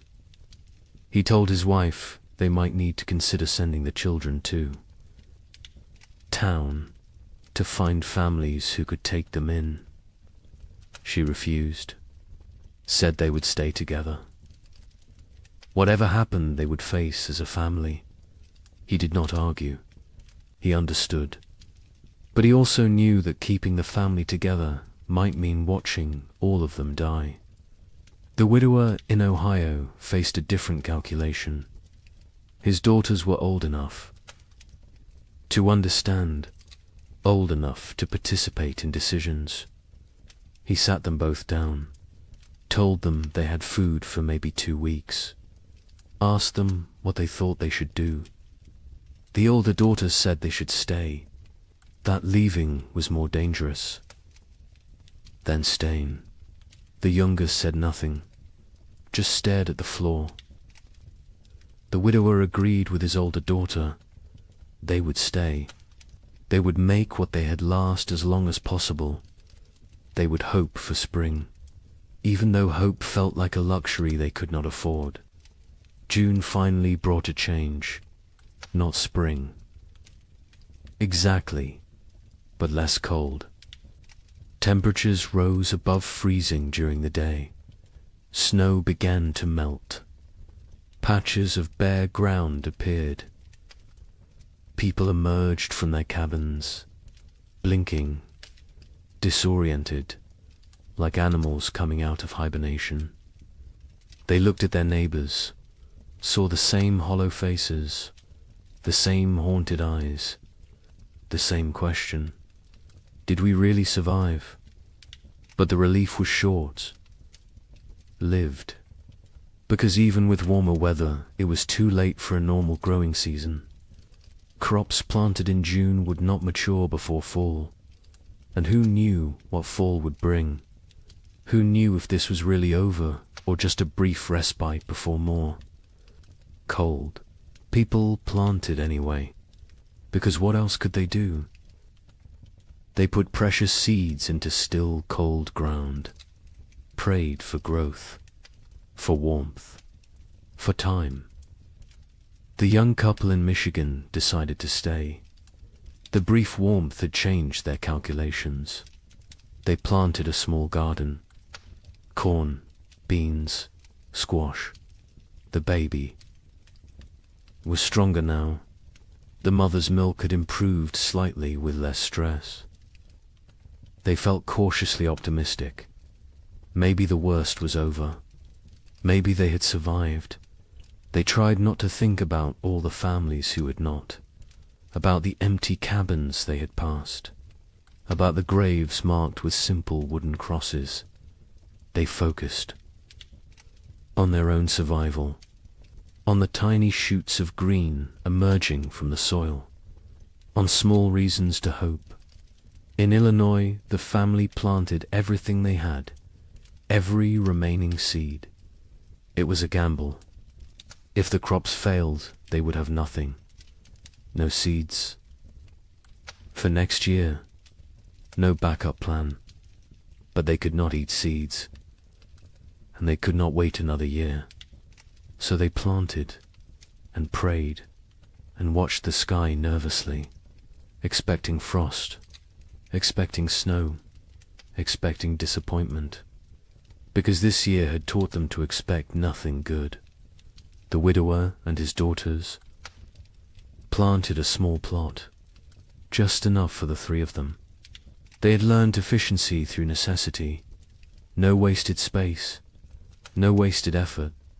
Every action calculated for maximum return. They planted fast-growing crops, radishes, lettuce, things that might mature in the shortened season. They avoided crops that needed long growing periods. Corn, squash, melons. There was no time. They needed food now, or as close to now as nature. Allowed July brought warmth, real warmth. For the first time in what felt like forever, people were too hot instead of too cold. It felt miraculous. Children played outside. Women hung laundry to dry in actual sunshine. Men worked their fields in just shirts. No coats, no layers. It felt like a different world. A world they had almost forgotten existed. Some people wept, just from feeling warm sun on their faces, from remembering what it felt like to be comfortable. The gardens grew, slowly at first. The soil was poor after 2 years of cold. The plants were struggling, but they grew. Green shoots became leaves. Leaves became stalks. Stalks became the promise of food. People watched their gardens obsessively, checked them multiple times a day, measured growth, celebrated every new leaf.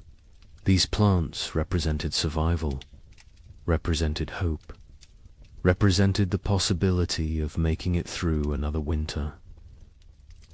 But nature was not finished with them. On July 18th, it snowed. Not much, just flurries, but enough. Enough to kill the tender plants, enough to destroy weeks of growth, enough to crush newly formed hope. People walked out to their gardens. That morning, saw the white dusting, saw the blackened leaves, saw their food supply dying in front of them. Some fell to their knees. Some cursed God. Some simply turned around and walked back inside. There was nothing to say, nothing to do. It was happening again. The killing frost was not universal. Some areas escaped. Some gardens survived, but many did not. Families who had planted everything watched everything die. They had gambled on summer. Summer had betrayed them. Now they faced another winter with even less than before. The mathematics were impossible. They could not survive another winter like the last one. They simply could not. August brought more temperature swings, warm days, cold nights. Plants that survived the July frost struggled to grow. The growing season was too short, too unstable. Crops that should take 90 days to mature needed 120 now, because cold nights slowed growth, because the plants were stressed, because nothing was normal anymore. People harvested what they could: small potatoes, stunted corn, vegetables that in normal times they would have discarded. But these were not normal times. They harvested everything, used everything, wasted nothing. The young couple in Michigan harvested a small crop, not enough to last a winter, but something. They dried corn, made it last. Dug potatoes. Tiny potatoes the size of walnuts, but potatoes nonetheless. They counted their stores, made calculations, decided they needed to supplement with hunting, with trapping, with anything they could find. The man began ranging farther again, looking for game. The game was returning. Slowly, deer appeared in the forests, rabbits in the fields. He killed a deer in late August, his first successful hunt in months. They celebrated, ate fresh meat, felt strong for the first time in forever. In Illinois, the family harvested almost nothing. Their garden had been hit hardest by the frost. Only a few plants survived. They gathered what they could: a handful of beans, some small squash. It was not enough, not even close. The father knew they could not stay, could not survive another winter here. He told his family they would leave before the snow came, go south, find warmer land, find food, find a way to survive. His wife agreed. The children said nothing. They had learned not to question adult decisions, learned that arguing changed nothing. The widower and his daughters harvested a better crop. Their fast-growing vegetables had matured before the frost. They had radishes, lettuce, some early peas. It was not much, but combined with careful rationing, it might be enough. Might. The older daughter did the calculations, told her father. They would need to find additional food. He nodded, said he would try. She knew what that meant: hunting, trapping, foraging, taking risks. She did not argue. They needed food. Risk was unavoidable. September arrived cold. Too cold for September. People looked at each other with understanding. It was starting again. The brief summer was over. Winter was returning. And this time they knew what to expect. This time there would be no surprise, no shock. Only grim preparation. Only the knowledge that they had barely survived the first time. And now they had to do it again, with less food, less strength, less hope. The psychology of facing a second winter was different from the first. The first winter had carried shock, disbelief, the constant expectation that surely this would end soon. The second winter carried no such illusions. People knew what was coming. They remembered the hunger, the cold, the fear, the losses, and they knew they were weaker now, less prepared, more vulnerable. The knowledge sat heavy on everyone who remained. Many families chose to leave before winter set in. Migration south became a steady stream. Wagons loaded with whatever possessions people could carry. children wrapped in blankets, livestock trailing behind. They abandoned cabins, abandoned land claims, abandoned dreams. Survival mattered more than property now, more than pride, more than the promise of the frontier. They headed toward Kentucky, Tennessee, places where winter might be survivable. The young couple in Michigan debated leaving daily. Every conversation came back to it. Should they go? Should they stay? He wanted to try one more winter. They had more food this time, more experience, more knowledge of what to expect. She was not convinced. The baby was only 6 months old. Traveling with an infant in winter was suicide. But staying might be too. They went in circles, never deciding, paralyzed by impossible choices. A neighbor stopped by in mid-September, an older man who had lived in Michigan Territory for 10 years. He told them he was leaving, heading to his sister's farm in Kentucky. He offered to take them with him. Safety in numbers, shared resources, shared risk. The young man looked at his wife. She looked at the baby. The neighbor said he was leaving in 3 days, with or without them. Think about it. He left. They thought about it. They thought about nothing else. In the end, they decided to stay. The risks of travel seemed greater than the risks of staying. They had a cabin, firewood, some food, a chance.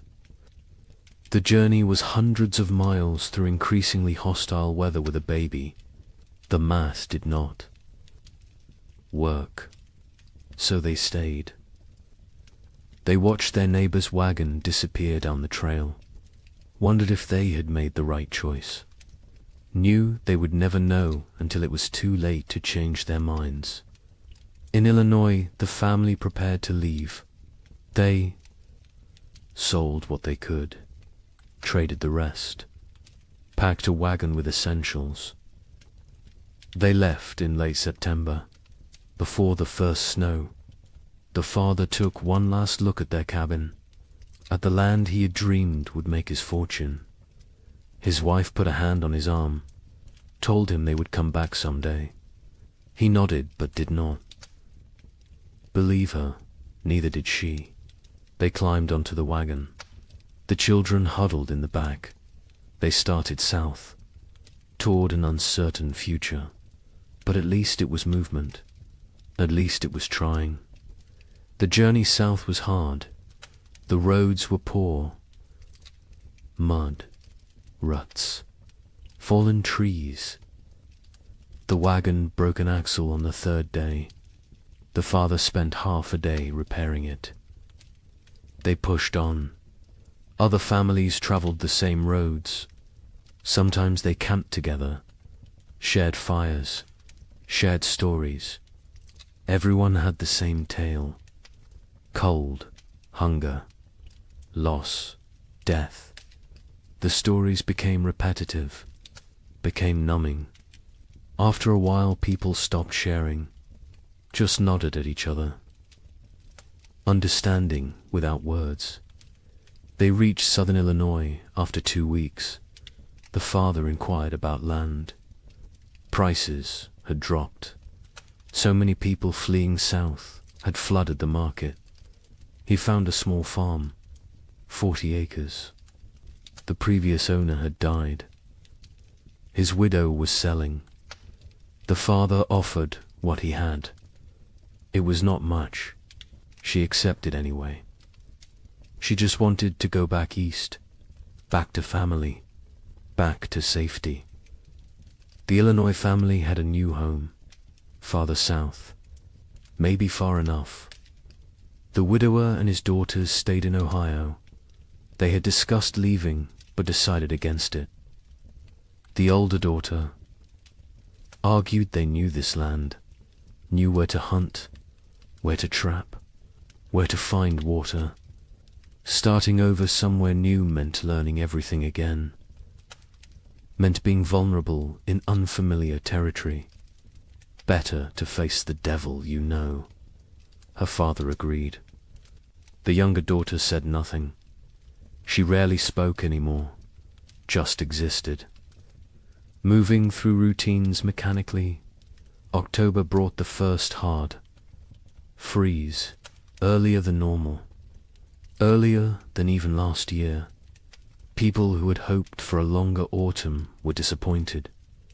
Winter was not waiting, was not merciful. It arrived with force and fury. Temperatures dropped below zero. Snow fell heavy and steady. Within 2 weeks, the world was white again, frozen again, dead again. The young couple in Michigan settled into survival mode. They knew the rhythms now, knew how to ration, how to stay warm, how to maintain hope when everything felt hopeless. The man hunted when weather permitted. He had learned to read the cold, to know when going out was risk versus suicide. He caught rabbits occasionally. Small game, it helped. Not enough, but something. The woman focused on the baby, keeping her warm, keeping her fed, keeping her alive. The baby was their reason to continue.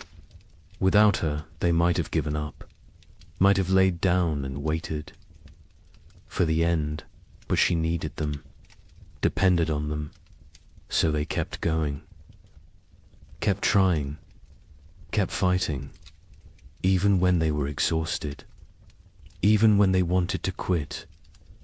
They looked at her face and found strength they did not know they had.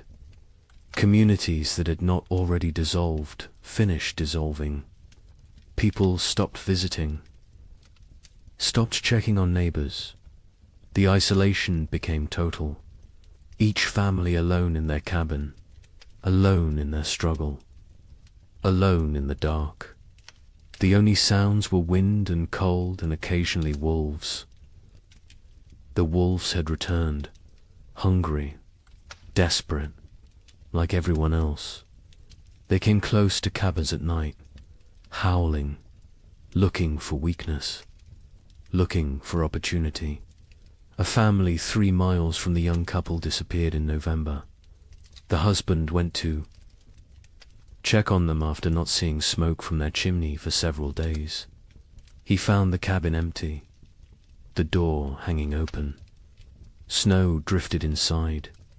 No signs of struggle, no blood, no bodies, just absence. They had left, or something had taken them. Or they had died and been buried or dragged off. He did not know, would never know. He went home, told his wife. They barred their door that night, and every night after, death became common. Expected. A family in Indiana lost their youngest child, a boy of 3. He simply did not wake up one. Mourning, malnutrition, cold, pneumonia. Probably all 3. They buried him in snow because the ground was frozen, marked the spot with stones, planned to give him a proper burial in spring. If spring came, if they survived to see it. The mother stopped speaking after that, just rocked in her chair, staring at nothing. The father tried to reach her, could not. Eventually he stopped trying. Illness spread through weakened populations. People with no reserves, no immunity, no strength to fight. Pneumonia, influenza, infections from minor cuts that would normally heal. Bodies shutting down under relentless stress. Some families lost multiple members, a father and 2 sons in 1 week, a mother and infant daughter, entire families sometimes. Cabins found empty in spring. Everyone gone. Questions no one wanted to answer. The widower in Ohio kept his family isolated. He had learned from the first winter, contact with others meant risk of illness. They stayed home, stayed separate, stayed alive. The older daughter maintained their routines, rationed food precisely, kept the fire going, kept spirits up as much as possible. The younger daughter helped when asked, but remained distant, locked, inside her own mind, traumatized by 18 months of horror. The widower worried about her, but keeping everyone alive took precedence over mental health. Survival first, healing later. If there was a later, December arrived. The darkest month. Short days. Long nights. Endless darkness, both literal and metaphorical. People sat by fires and tried not to think, tried not to calculate, tried not to realize how bad things were, because thinking made it worse. Awareness made it unbearable. Better to exist moment to a moment, not looking forward, not looking back, just being, just surviving. Christmas came and went unmarked. No celebrations, no gifts, no joy. Some families tried to acknowledge it, a special meal, a prayer, but mostly it passed like any other day. Cold, dark, hungry. Religion felt hollow to many now. Hard to believe in divine providence when children starved. Hard to have faith when prayers went unanswered year after year. Some held on to belief, others let it go, released it like one more thing they could not afford to carry. The young man in Michigan carved a small wooden toy for his daughter, a doll. Simple but carefully made. He gave it to her on Christmas morning. She was too young to understand, but his wife cried, not from sadness, from gratitude, that he still tried, still found ways to create beauty, still believed in something beyond mere survival. She held him, told him she loved him. They stayed like that for a long time, drawing strength from each other, from their small family, from the choice to keep going. January 1837 arrived, the coldest month of the coldest winter in memory. Temperatures that made the previous year seem mild, winds that cut through any barrier, cold that penetrated everything. People wore every piece of clothing they owned, layered until they could barely move, and still the cold found them. Still it reached through to skin and bone and soul. Food was running critically low for most families. The math was becoming impossible. Even with strict rationing, supplies would not last until spring. Families faced starvation, real starvation. Not just hunger, but the final stages of the body consuming itself. People grew skeletal, moved slowly, spoke rarely, conserved every calorie, every bit of energy. Some no longer had the strength to gather firewood. They burned furniture, burned cabin walls, anything that would produce heat. The young couple ate. One meal every 2 days. They gave most of their food to keep the wife's milk flowing for the baby. The man was wasting away, his ribs visible, his face gaunt, his eyes sunken. But he never complained, never suggested changing the arrangement. His daughter would eat, would survive, even if he did not.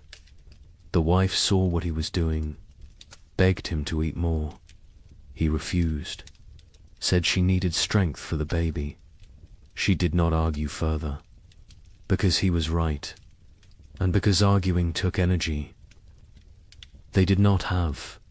February brought no relief, just more cold, more snow, more death. The widower in Ohio made a final inventory. They had perhaps 3 weeks of food left. After that, nothing. He gathered his daughters, told them the truth.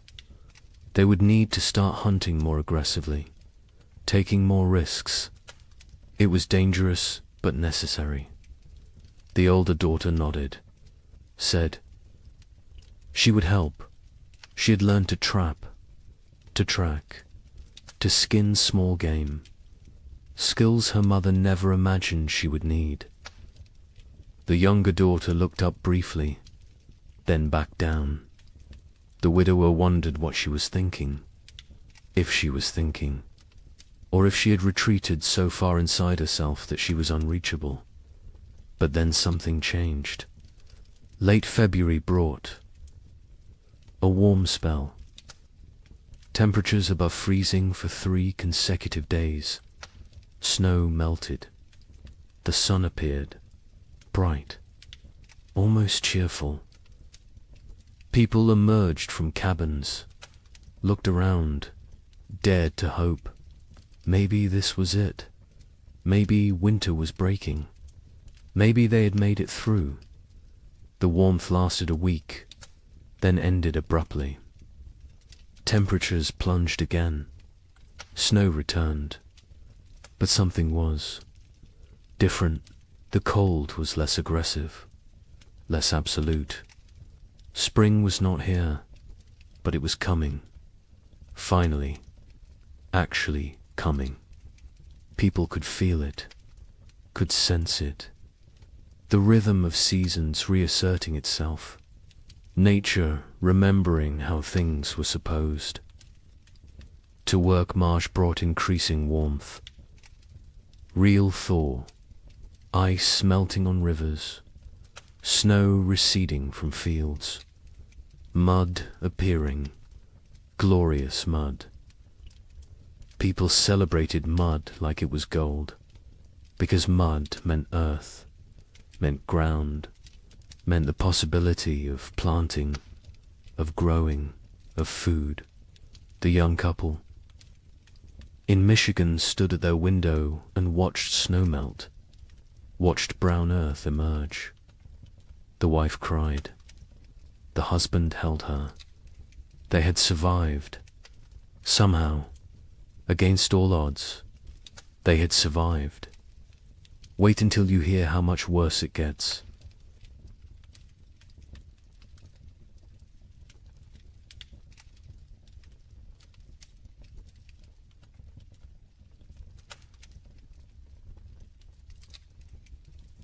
The relief of March 1837 was short-lived.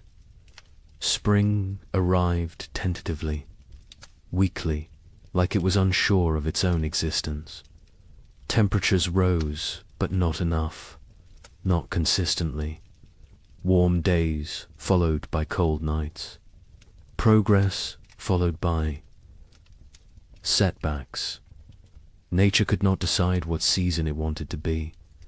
People planted anyway, because what choice did they have? They put seeds in cold ground and prayed. The young couple in Michigan planted their entire plot. Every seed they had saved, every seed they had traded for, everything. It was all or nothing now. They could not hold anything back, could not plan for next year. Next year was too far away, too uncertain. They needed food this year, this growing season, or they would not see another. The man worked the field slowly, his body weakened from months of starvation. His wife helped when she could, the baby strapped to her back, growing, thriving somehow despite everything. In their new home in southern Illinois, the family that had fled hoped for better conditions. Warmer weather, longer growing season, better chances. The father plowed fields, planted corn, beans, squash. The soil was good, better than what they had left behind. But the weather was still wrong, still cold, still unpredictable, he realized, with growing horror that they had not escaped, had only delayed the inevitable. The cold had followed them south, or perhaps it was everywhere. Perhaps there was no escape. The widower in Ohio planted with his daughters. They worked together in silence. The older daughter had become the de facto head of household. She made decisions, organized work, kept them functioning. Her father followed her lead, grateful for her strength. The younger daughter worked mechanically, planting seeds, covering them with soil, watering. Her face remained blank, empty. The widower had accepted that she might never fully return, that the person she had been before the cold was gone, replaced by this hollow version. He mourned her even though she still lived at. April brought frost, killing frost. Not as severe as the previous year, but enough to damage crops, to set back growth, to remind everyone that nature was still hostile, still unpredictable, still deadly. People watched their seedlings blacken and die, watched weeks of work destroyed overnight. Some replanted, others gave up, decided to focus on foraging, on hunting, on finding food rather than growing it. Trust in agriculture had eroded. The contract between farmer and earth felt broken. Communities were shadows of what they had been. So many had left. So many had died. The ones who remained were changed, hardened, suspicious. The social bonds that had held frontier life together were gone, replaced by wariness, by self-interest, by the understanding that in crisis every person was ultimately alone. Neighbors who had once helped each other now avoided contact, feared obligation, feared the weakness that came from caring about others. A woman in Michigan Territory knocked on the young couple's door in late April. She was gaunt, desperate. Her husband had died in February. She had 3 children, no food, no options. She begged for help, anything they could spare. The young man looked at his wife. They had so little themselves, barely enough for their own family. His wife went inside, came back with a small sack of cornmeal, perhaps 2 pounds. It was a significant portion of their stores. The woman wept, thanked them, left. The young man and his wife never discussed it, never questioned the decision, but they both knew what that cornmeal might cost them later. May brought better weather, warmer, more stable. The crops that survived April began to grow, slowly, struggling, but growing. People tended their gardens obsessively, pulled every weed, watered carefully, talked to the plants, begged them to thrive. These gardens represented everything: hope, survival, future. Without them there was nothing, just slow starvation through another winter. And no one could survive another winter like the last 2. The young couple's garden showed promise. The corn was growing, short stalks, but growing. The beans were climbing, the squash spreading. They allowed themselves to hope, to plan, to imagine a harvest that would see them through. The man hunted regularly now. The game had returned. Deer rabbits, turkey. He was successful more often, building their stores. They smoked meat, preserved it, prepared for the worst while hoping for better. In southern Illinois, the family's crops grew better. The warmer climate helped. Their corn reached knee-high by late May. The father felt vindicated. They had made the right choice to move. His wife was less certain. She had learned not to trust good fortune, not to believe in progress until it was secured. She watched the sky constantly, waited for the next disaster, for the frost or hail or plague of insects that would destroy everything. Optimism felt dangerous, felt like tempting fate. The widower's garden grew adequately, not abundant but adequate. The older daughter managed it efficiently. She had learned to maximize every inch of soil, every drop of water, every moment of sunlight. She was 17 now, an adult in all. But names she had lost her youth to these winters, lost her innocence, lost a chance to be young and carefree. She did not mourn these losses. There was no time, no space, no energy. She simply existed in the present, did what needed doing, survived. June arrived warm. Summer finally asserting itself. People shed layers, felt sun on skin, remembered what warmth felt like.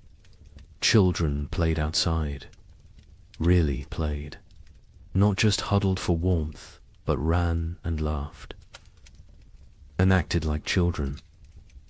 Parents watched them with complicated emotions, joy at seeing childhood return, sorrow for all the childhood lost, fear that this reprieve was temporary, that winter would return too soon. The young couple's baby took her first steps in June, on grass, in sunshine. Her mother cried watching her. This tiny person who had known only cold and hunger and fear was walking, growing, living. It felt miraculous. The man picked up his daughter, spun her in the air. She laughed. The sound was pure joy, untainted by the suffering around her. Too young to understand, too young to remember.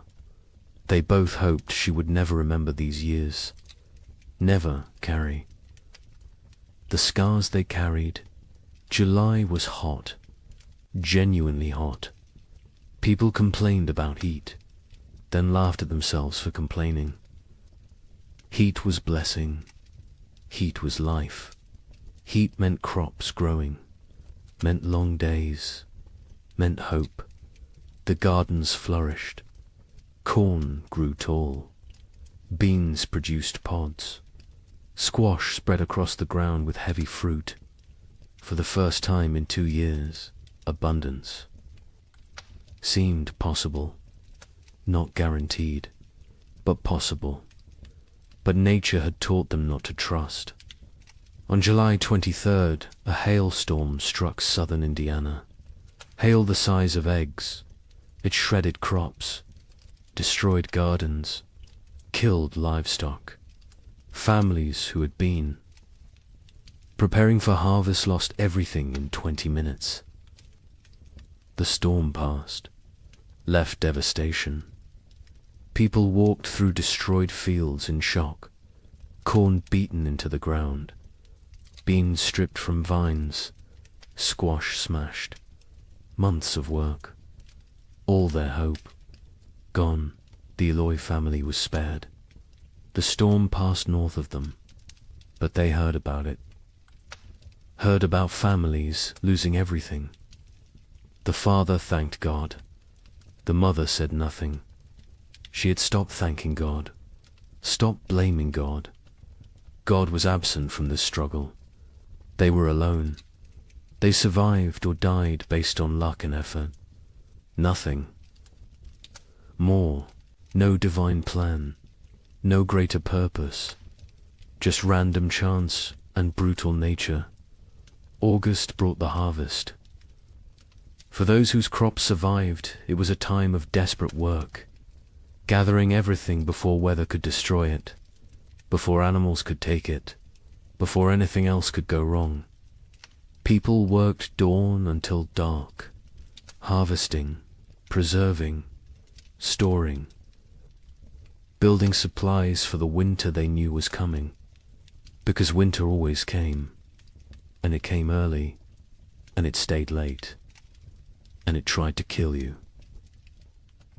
The young couple in Michigan harvested a reasonable crop, not abundant, but enough. Combined with the meat the man had preserved in careful rationing, they might have enough, might make it through. The woman calculated and recalculated, added numbers, divided portions, tried to make the math work. Her husband told her they would be fine. She wanted to believe him, but she had learned not to believe in fine. Fine was a luxury. Fine was an assumption they could not afford. The widower and his daughters harvested their garden methodically. The older daughter kept precise records, weight of every potato, count of every ear of corn, number of beans. She created an inventory, made a plan, calculated daily rations for each of them.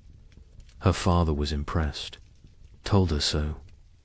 She shrugged, said it was just practical. Someone had to do it. He realized she had become the leader of their family. Somewhere during these terrible years she had taken control. He was grateful and sad. No 17-year-old should have to be this responsible, this hard. This adult September came cool, cooler than it should be. People noticed, worried, hoped. They were imagining it, hoped it was just normal September weather. But they knew better. They had learned to read the signs, to feel the wrongness in the air. Winter was coming early again. The second winter in a row. The third overall in this nightmare cycle. And they were tired. So tired. Tired of fighting.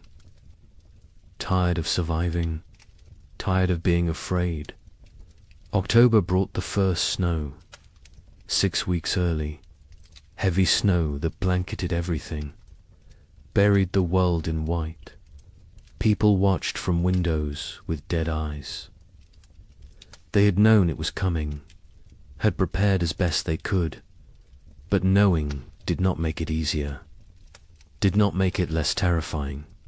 They settled into their cabins, barred the doors, fed the fires, began the long dark wait. The psychology of the second winter was different from the first. The first had carried shock, disbelief, the hope that surely this would end. The second winter carried resignation, acceptance, the knowledge that this might never end, that they might die in this cold, that survival was not guaranteed no matter how hard they tried.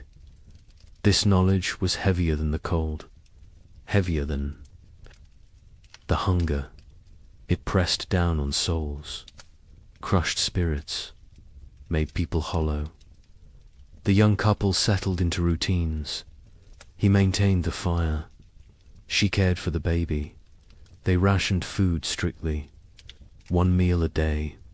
Small portions. They talked less now. Conversation took energy, took hope. They existed side by side, parallel lives barely touching. The baby was their only connection, their only reason. Without her, they might have drifted apart entirely, might have retreated into individual isolation.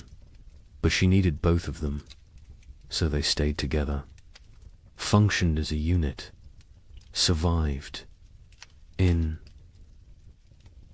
Illinois, the family that had fled south discovered that southern winter was still winter. Less severe than Michigan, but severe enough. Cold enough. Dangerous enough.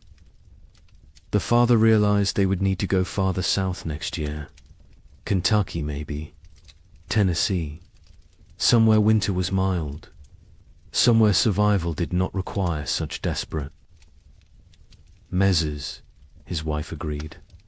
The children were weakening. The youngest was sick. A cough that would not go away. A fever that came and went. They needed better conditions. Warmer weather, more food, or they would lose her. The widower and his daughters faced the second winter with grim efficiency. They had learned so much. How to ration perfectly. How to maintain minimal fire. How to trap in winter. How to make everything last. The older daughter ran the household. Her father followed orders. The younger daughter existed. That was all.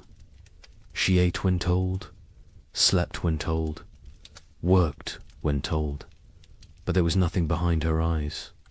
No personality, no emotion, no self. She had retreated so far inside that the widower wondered if she would ever come out. November was brutal.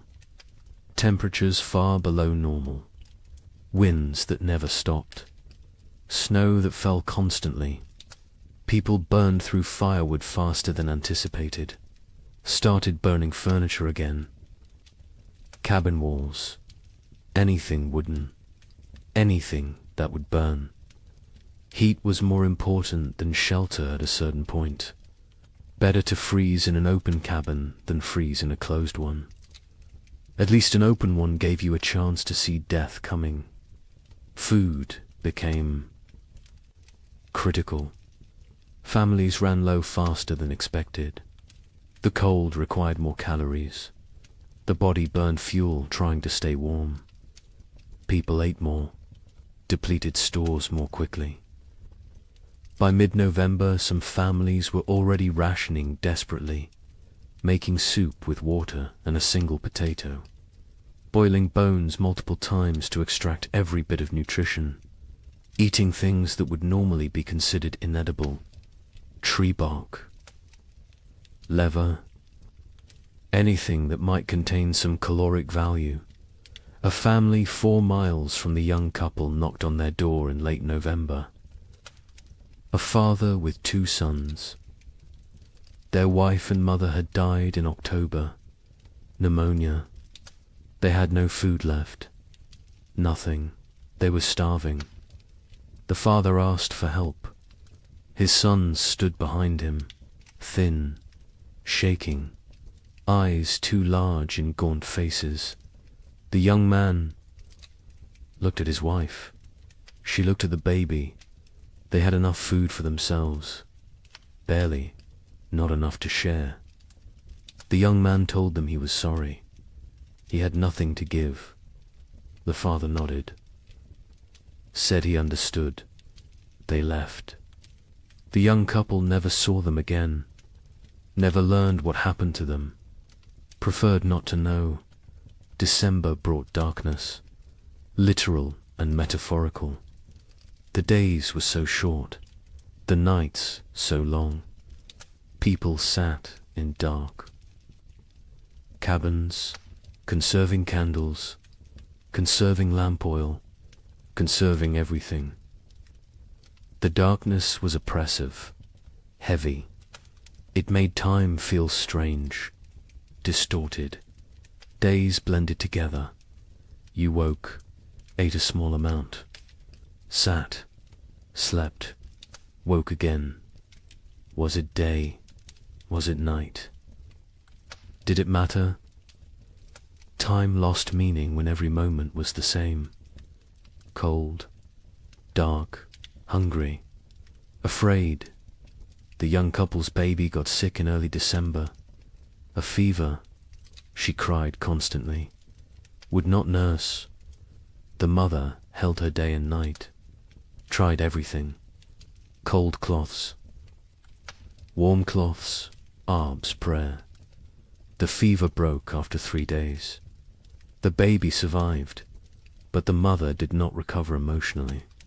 She stopped sleeping, watched the baby constantly, convinced that if she looked away, her daughter would die.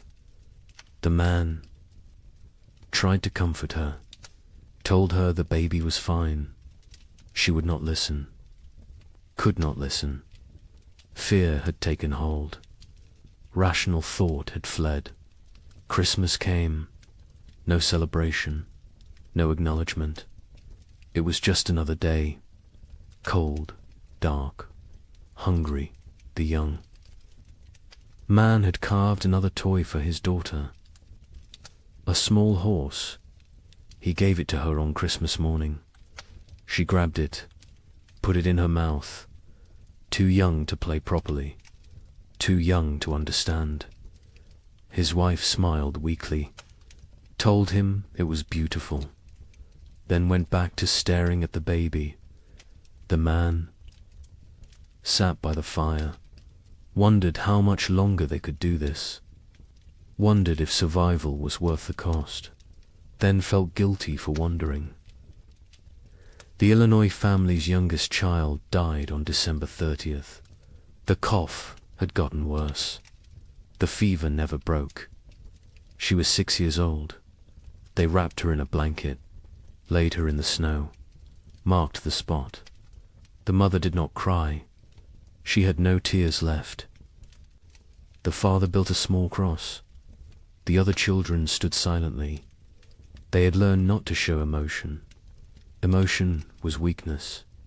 Weakness was dangerous. The family went back inside. Life continued, because what else could they do? Stop living because one of them had died. Everyone was dying, slowly, quickly, inevitably. January 1837 was the coldest month in living memory.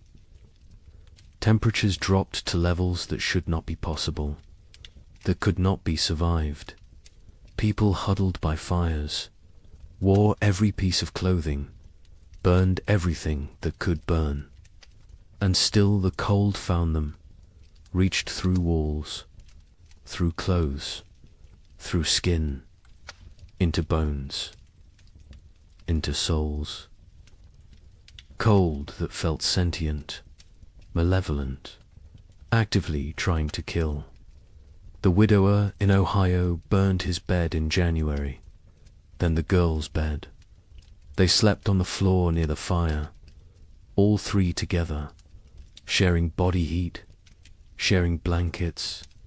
The older daughter protested burning the beds, said they would need them later.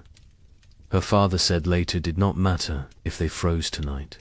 She understood, helped him break up the bed frames, fed them to the fire, watched the wood burn, wondered what they would burn next, what they would sacrifice tomorrow. People stopped moving unless necessary. Movement required calories, burned energy. Energy was precious, could not be wasted. Families sat still for hours, days, only moving to tend fire, to prepare food, to use the chamber pot. Everything else was eliminated. Conversation, work, activity, all gone, replaced by stillness, by conservation, by the desperate attempt to make their bodies last until spring. Food was running out everywhere. People were starving, really starving. The body consuming itself, muscle wasting, organs beginning to fail. People became skeletal, their faces gaunt, eyes sunken, teeth loose, hair falling out. The physical signs of advanced starvation. Some went mad. The hunger drove them insane. They talked to people who were not there. saw things that did not exist, lost touch with reality. Others became violent, desperate, dangerous. The young man in Michigan was starving himself to keep his wife and daughter fed. He ate almost nothing, claimed he was not hungry. His wife knew what he was doing, begged him to eat. He refused, said she needed strength to nurse. She needed food to make milk. The baby needed milk to survive. Therefore, the baby and wife ate. He did not. The math was simple, brutal, but simple. He was dying. They both knew it. Neither spoke of it, because speaking made it real, made it unbearable. February brought no relief, just more cold, more hunger, more death. Bodies were found frozen in cabins. Entire families sometimes. They had run out of firewood, run out of food, run out of strength. They had simply stopped, laid down, let the cold take them. It was easier than continuing, easier than fighting every single day with no end in sight. Some people judged them, called them weak. Others understood, envied them even, because at least their suffering was over. The young couple reached their breaking point in late February. They had no food left, nothing. The man was too weak to hunt, too weak to trap, too weak to move. His wife was still nursing, but her milk was almost gone. The baby cried constantly, starving, dying. They sat together, held each other, held their daughter, waited for the end. They did not speak, did not cry, did not pray. They had moved beyond all that. They simply existed in the moment, waiting for it to be over. Then a neighbor appeared, the same neighbor who had offered to take them south. He had returned. His sister's farm had been no better. He had come back to his land, to his cabin. He knocked on their door. The young man opened it, could barely stand.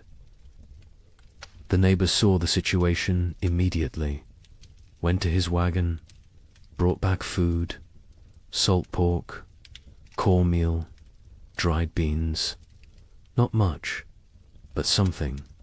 He told them he would check on them weekly, share what he had. The young man tried to thank him, could not find words. The neighbor nodded, said they were neighbors. That was enough. He left. The food saved them. They rationed it carefully, made it last. The wife's milk returned. The baby stopped crying, started nursing properly. The man ate small amounts, regained some strength. Not much, but enough to function, enough to survive. They knew they owed their lives to the neighbor, knew they could never repay him, but they would try. Someday, if they lived that long. March finally brought real thaw. Not false hope this time, real warmth, sustained warmth. Snow melted, ice broke up on rivers, mud appeared everywhere. Glorious mud. People emerged from cabins, looked around, counted who was left. So many were gone, dead or fled. The survivors looked at each other with hollow eyes. They had made it, somehow, through a second winter, through horror that should not be survivable. They had made it, but at what cost? Wait until you hear about the third winter. Asterisk. Spring 1837 arrived broken, not absent like before, but damaged, wounded, like nature itself was exhausted from the struggle. The warmth came, but felt fragile, tentative, as if it might retreat at any moment. People planted again, because they had to, because there was no alternative. But the hope that had sustained them through previous plantings was gone, replaced by grim determination, by obligation, by the mechanical act of putting seeds in ground without believing anything good would come from it. The young couple in Michigan planted their field. The man was skeletal now.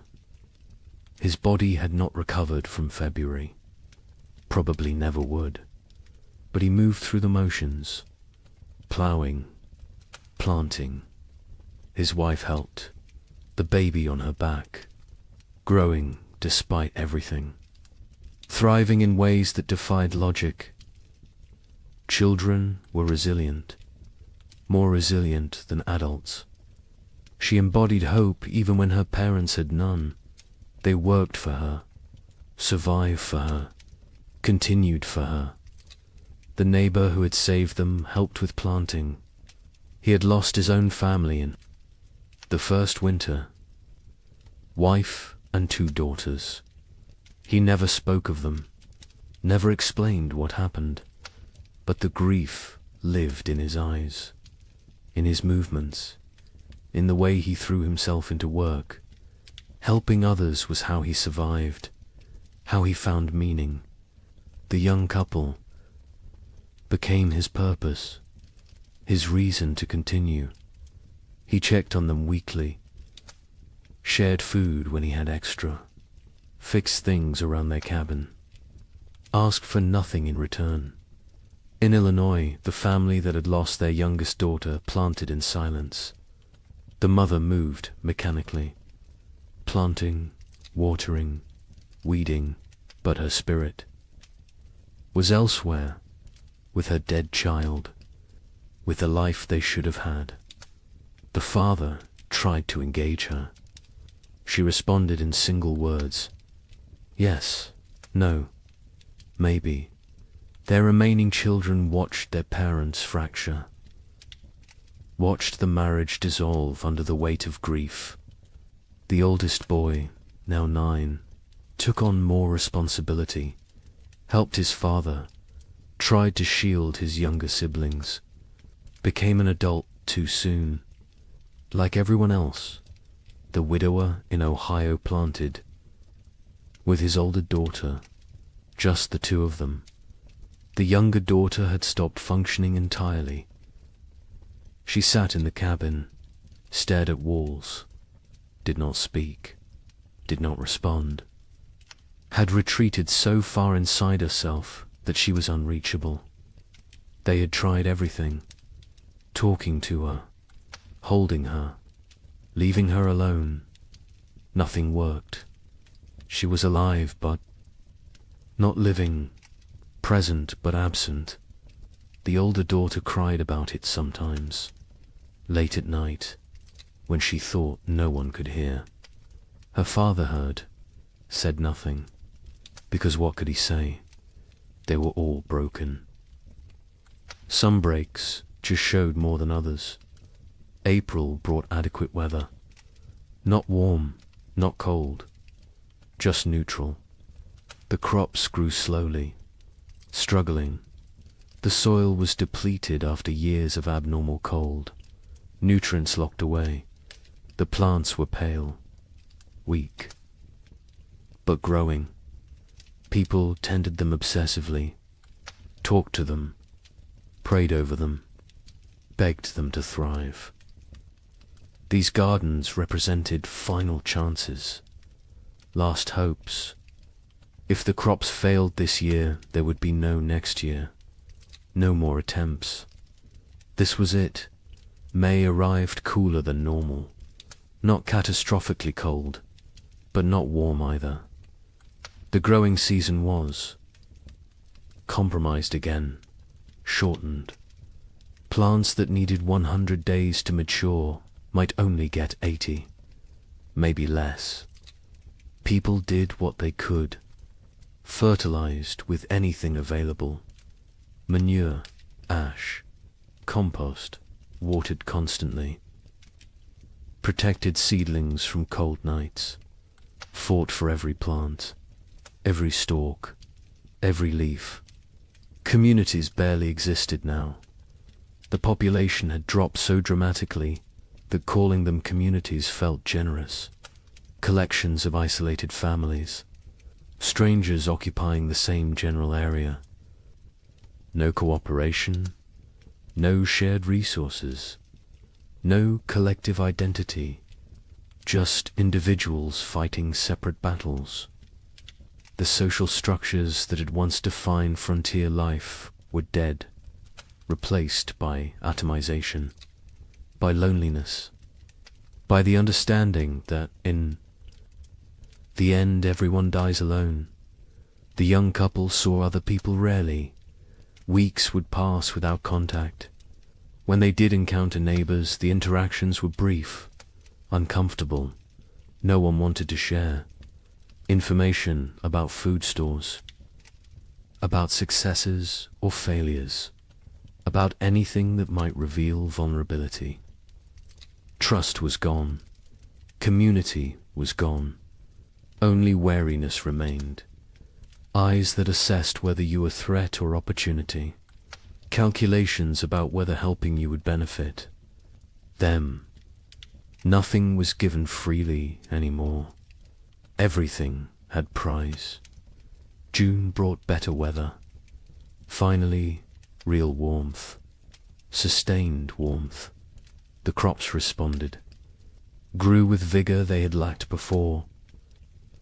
Corn shot up. Beans produced. Squash spread. For the first time in 3 years, gardens looked healthy, looked productive, looked like they might actually yield harvests. People allowed themselves to feel something close to hope, not real hope.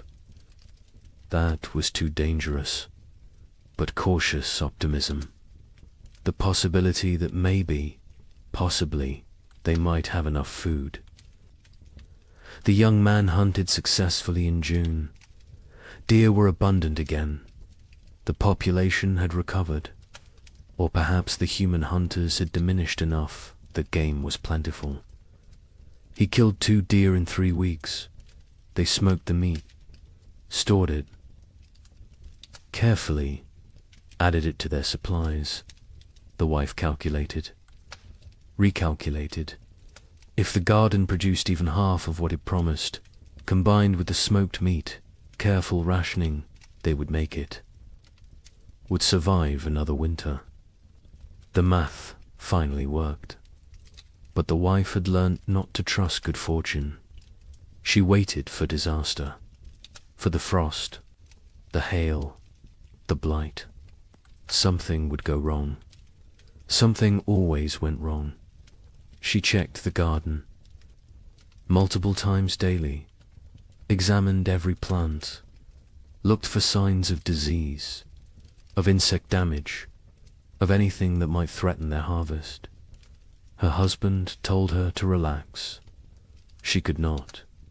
Relaxing felt like inviting catastrophe. Vigilance was all. That kept them safe. She believed that. Needed to believe that. Because if vigilance did not matter, then nothing they did mattered. And that was too terrifying to accept. July was hot, scorching, the kind of heat that in normal times would be complained about. But these were not normal times.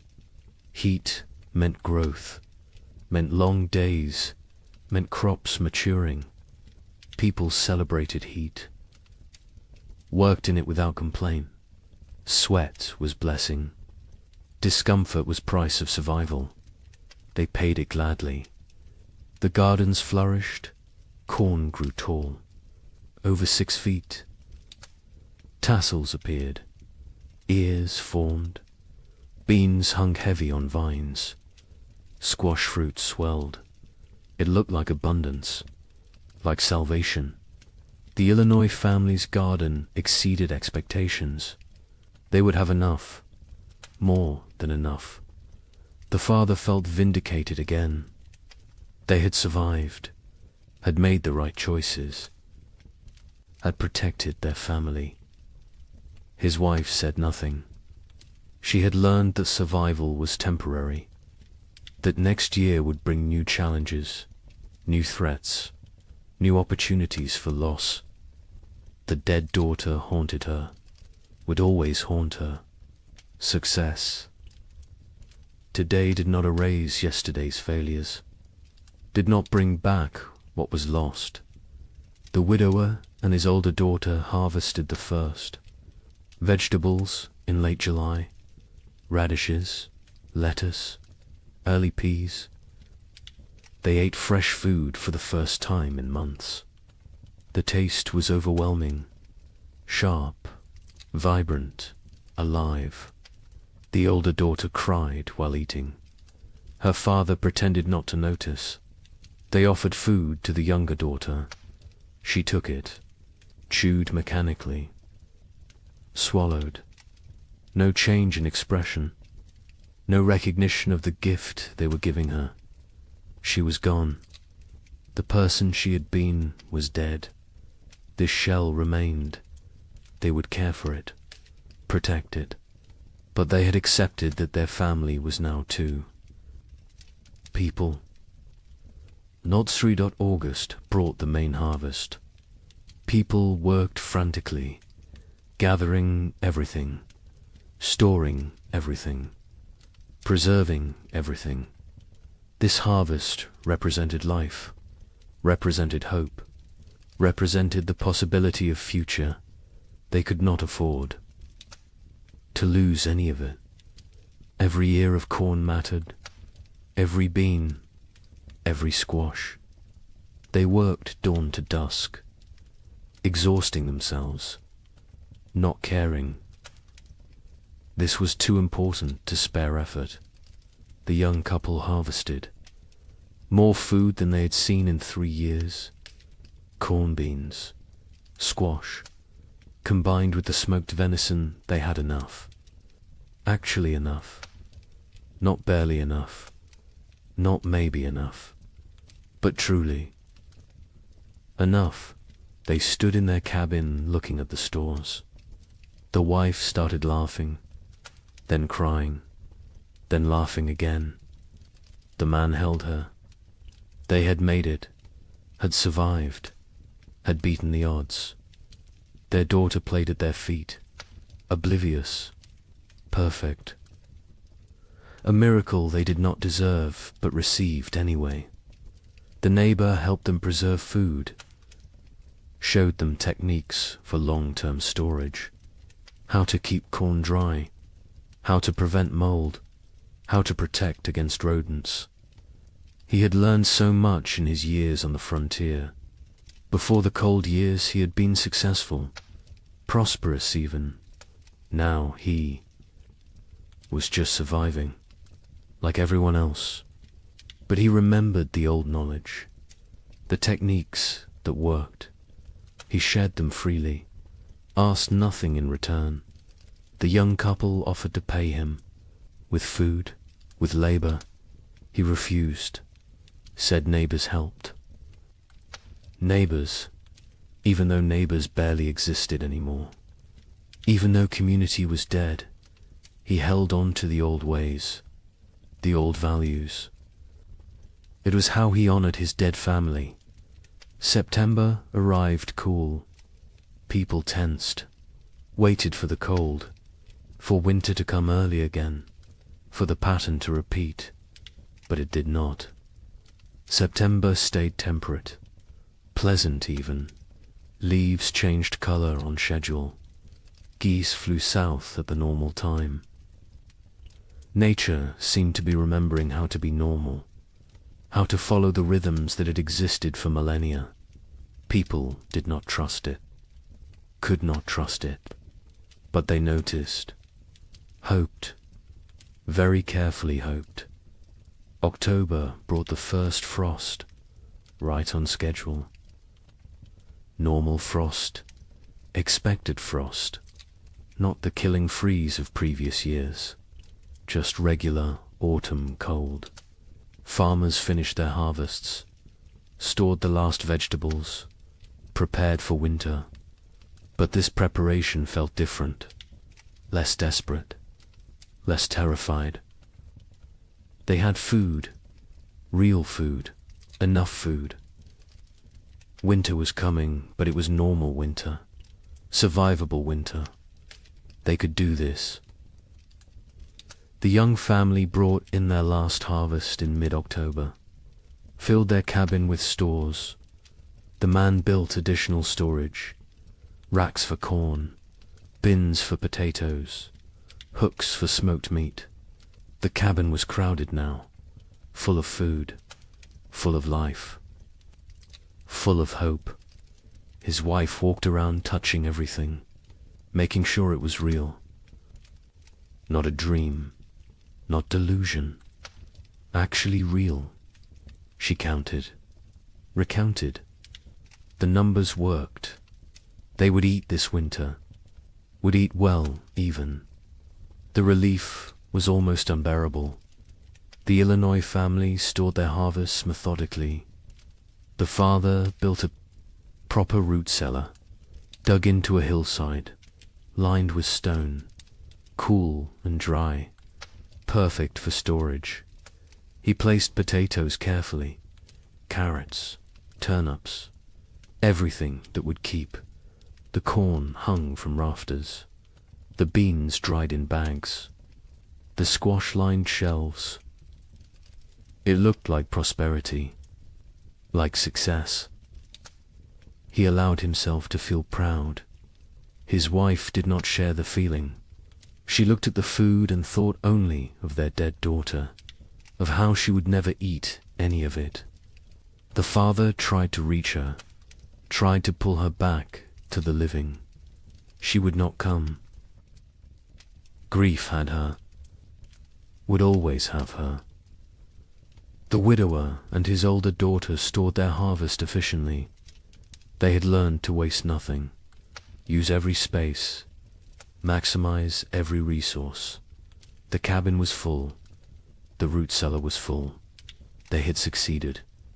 Against all odds, against impossible circumstances. 2 people, one of them barely 17, had survived and built security for the coming winter. The older daughter allowed herself a moment of satisfaction, of pride, then went back to work. There was always more work, always more preparation, always more to do. November arrived cold, but not catastrophically so. Normal cold, expected cold. The kind that could be managed with sufficient firewood and food. People settled into winter routines. But these routines were different from previous years. There was enough food, enough fuel, enough security. Meals were adequate, not abundant, but adequate. No one was starving. No one was burning furniture. No one was making desperate choices. It felt surreal, like they had forgotten what normal winter felt like, how survivable it was supposed to be. The young couple's cabin was warm. The man had cut plenty of firewood, more than enough. They burned it generously, keeping the space actually warm, not just barely above freezing, actually comfortable. They ate 2 meals a day, sometimes 3. The baby was thriving, walking now, talking, saying simple words. Mama, Dada, more. She was growing into a person, a personality, happy, curious, untroubled.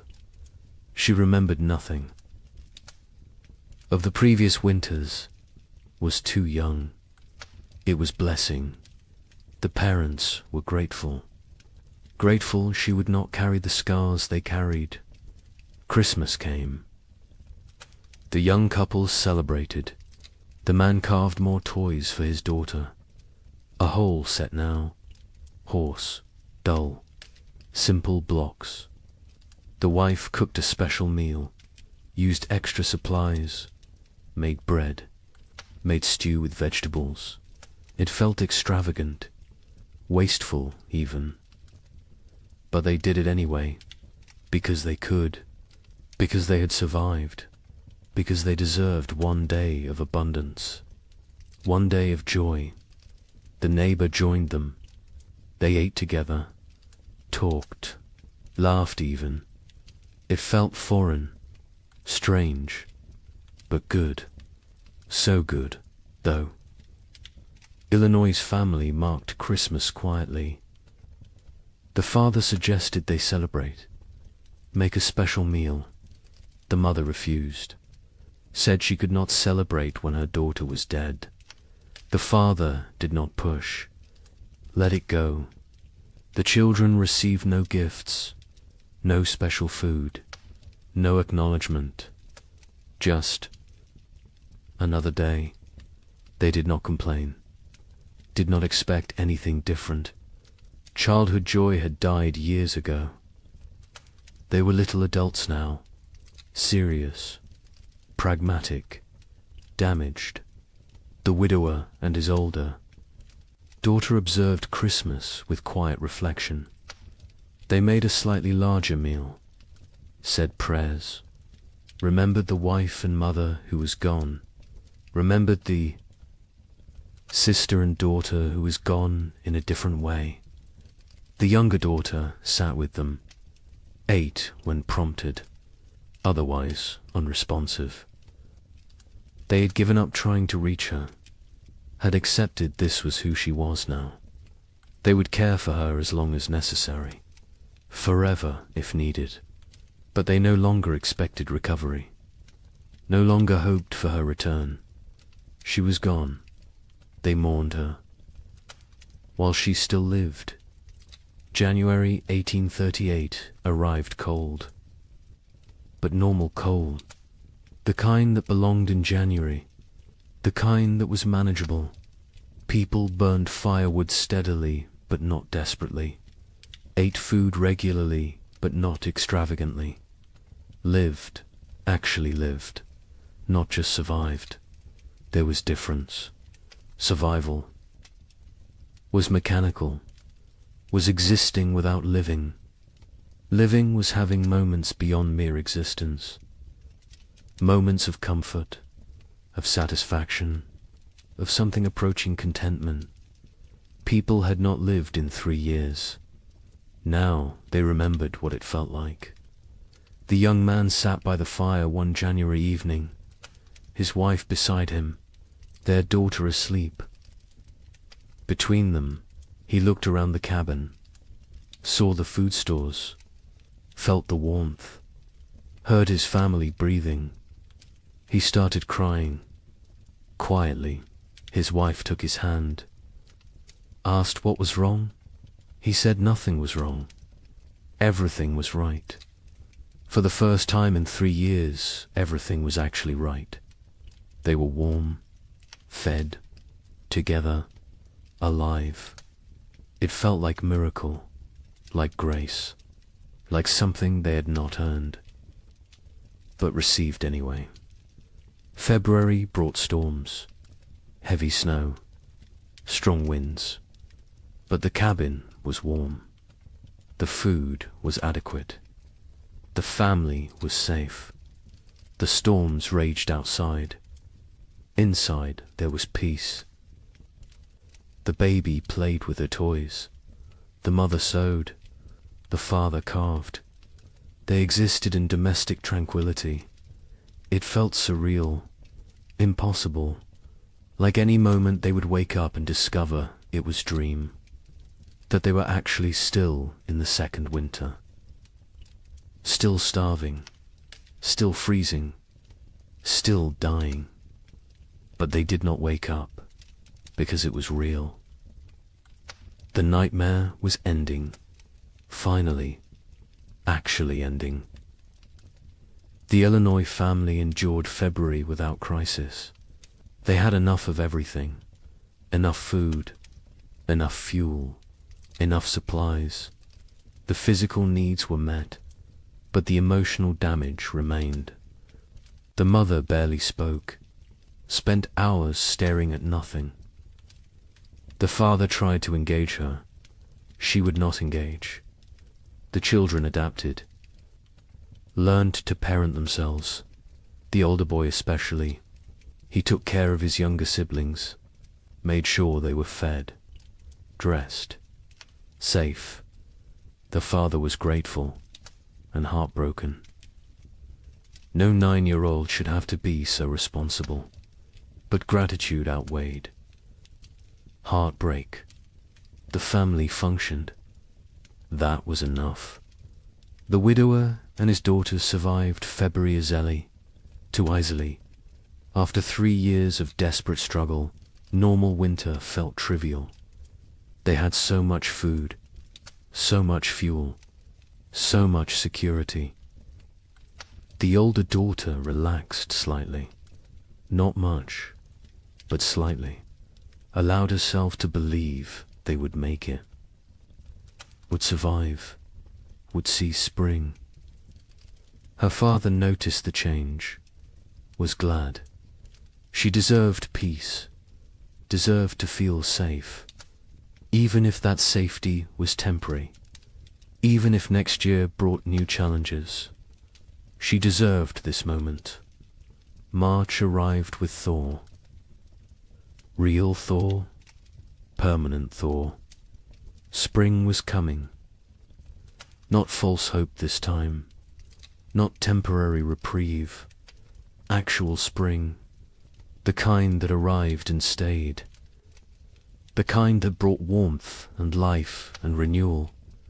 Snow melted rapidly, rivers broke up, birds returned, the world came back to life. People emerged from cabins, looked around, saw their neighbors, saw who had survived, who had made it through. The numbers were shocking. So few left. So many gone. The young couple walked their property in early March, looked at the field they would plant, looked at the cabin they had defended, looked at each other.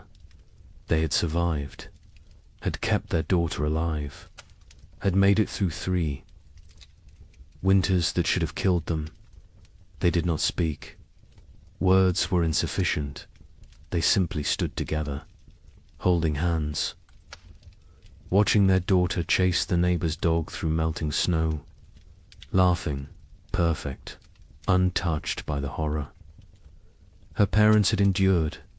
They had protected her from it, had given her life and safety and future. It was enough. It had to be enough. The worst was over. The 3 winters that seemed endless had ended. Spring had returned. Life had returned. Hope had returned. But the cost had been staggering. The scars ran deep. The survivors would carry the memories forever, would wake in the night sometimes, sweating, terrified, remembering the cold, the hunger, the fear. They would never fully recover, never fully heal, but they had survived, and survival meant possibility, meant future, meant that maybe, just maybe, they could build something good from the ashes of horror. Spring 1838 arrived like a resurrection, not the tentative half-springs of previous years, but full, complete, undeniable. March brought warmth that stayed. April exploded with growth. The earth seemed desperate to make up for lost time. Grass grew with unusual vigor. Trees budded aggressively. Wildflowers carpeted fields in waves of color. It was as if nature itself was apologizing, compensating, trying to heal the wounds it had inflicted. Survivors emerged from their cabins, slowly, blinking in bright sunlight, disoriented, like people waking from long nightmares. They looked at each other with hollow eyes, eyes that had seen too much, known too much suffering. They were changed, fundamentally, irreversibly. The people who had entered the winter of 1835 were dead. These were different people, harder, older, damaged in ways that would never fully heal. The young couple in Michigan stood in their doorway watching spring arrive. The man was thin still. His body had not recovered the weight lost during the starving times. Probably never would. His hair had gone partially grey. He was 25 but looked 40. His wife was 23. She looked older, lines around her eyes, around her mouth, marks of worry, of fear, of 3 years spent on the edge of death. Their daughter was almost 2 now, perfect, unblemished, the only innocent thing left in their world. They planted their field in April. The work felt different this year. Not desperate, not terrified, just work, normal work, the kind farmers had done for thousands of years. Put seeds in ground, trust earth to do its part. The simplicity was jarring. They had forgotten farming could be simple, could be routine, could be anything other than life or death struggle. The man worked slowly, his body still weak. The neighbor helped. He always helped. Had become part of their family in ways that transcended blood. The field grew beautifully. The corn shut up, strong, healthy, dark green. The kind of growth they had not seen in years. The beans climbed vigorously. The squash spread rapidly. It looked like abundance, like prosperity, like the future they had imagined when they first claimed this land, before the cold, before the suffering, before they learned how fragile everything was. The wife watched the garden grow and felt nothing, no joy, no satisfaction, no relief. The capacity for positive emotion had been burned out of her. She was functional, capable, but hollow, empty of everything except mechanical competence. In Illinois, the family that had lost their daughter tried to rebuild. The father threw himself into work, expanded his fields, built new structures, kept busy constantly. Movement meant not thinking, not remembering, not grieving. His wife did the opposite. She stopped moving, sat for hours, staring at nothing. The children navigated between these extremes, tried to be invisible, tried not to cause problems, tried to hold together a family that was fragmenting. The older boy carried the weight. He was 10 now, too young for such responsibility. But responsibility did not care about age. Someone had to hold things together. He did it because no one else would. The widower in Ohio and his older daughter planted their field together, just the 2 of them. The younger daughter remained in the cabin, unresponsive, present but absent. They had tried everything to reach her. Doctors when they could afford them, medicines, prayers, time. Nothing worked. She was locked inside herself, trapped in whatever mental prison the winters had created. They cared for her, fed her, kept her clean, but they had stopped hoping for recovery. Hope was too expensive, too painful when it failed. Better to accept reality. She was gone. They would tend her shell for as long as necessary. Other families across the frontier faced similar struggles. The physical danger had passed. Food was available. Weather was normal. But the psychological damage remained. People suffered from what we would now recognize as severe trauma, depression, anxiety, what was then called melancholy or nervous. Exhaustion. They startled easily, had nightmares, struggled with crowds, with noise, with anything that reminded them of the hard years. Many never fully recovered, carried the scars until death. Communities began to reform, slowly, hesitantly.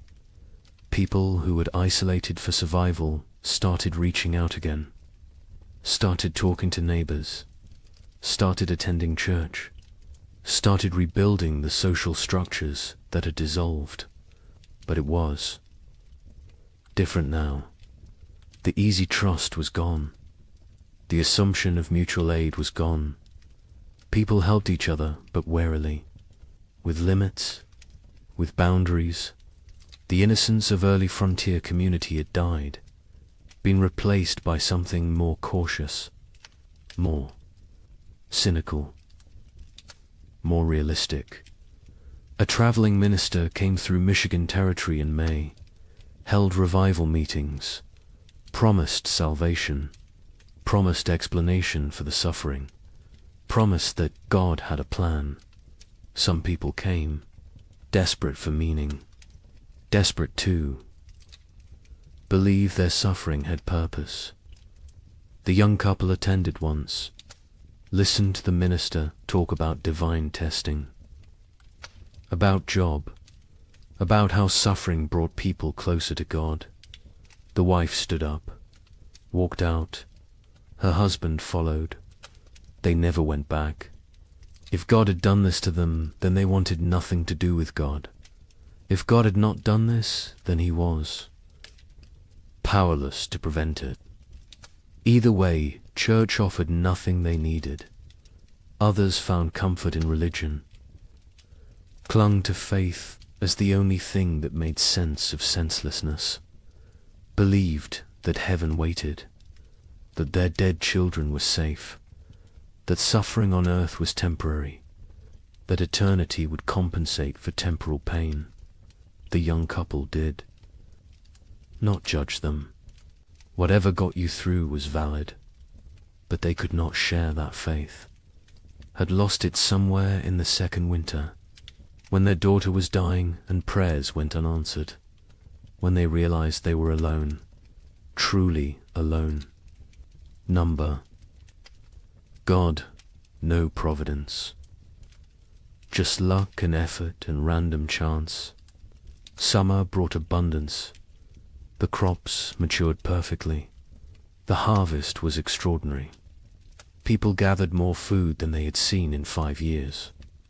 Barns filled, root cellars filled, cabins filled. It was almost obscene. This wealth after such poverty, this abundance after such scarcity. Some people hoarded reflexively, stored food they would never eat, could not stop gathering, could not trust that next year would also be good. The trauma of scarcity had rewired their brains, made them incapable of feeling secure no matter how much they had. The young couple harvested their field in August. The yield was massive, more than they could possibly use. They sold some, traded some, gave some away, kept plenty for themselves. Their stores were overflowing. The man built additional storage. The wife watched him work, felt disconnected, like she was observing someone else's life. She went through motions, cared for their daughter, cooked, cleaned, did everything a wife and mother should do, but felt nothing, was numb, had been numb since February of the second winter. She wondered if she would ever feel again, or if this numbness was permanent, the price of survival, In Illinois, the abundant harvest did not heal the broken family. The father worked obsessively, made more money than they needed, bought things, built things, kept moving. The mother remained withdrawn, lost in grief.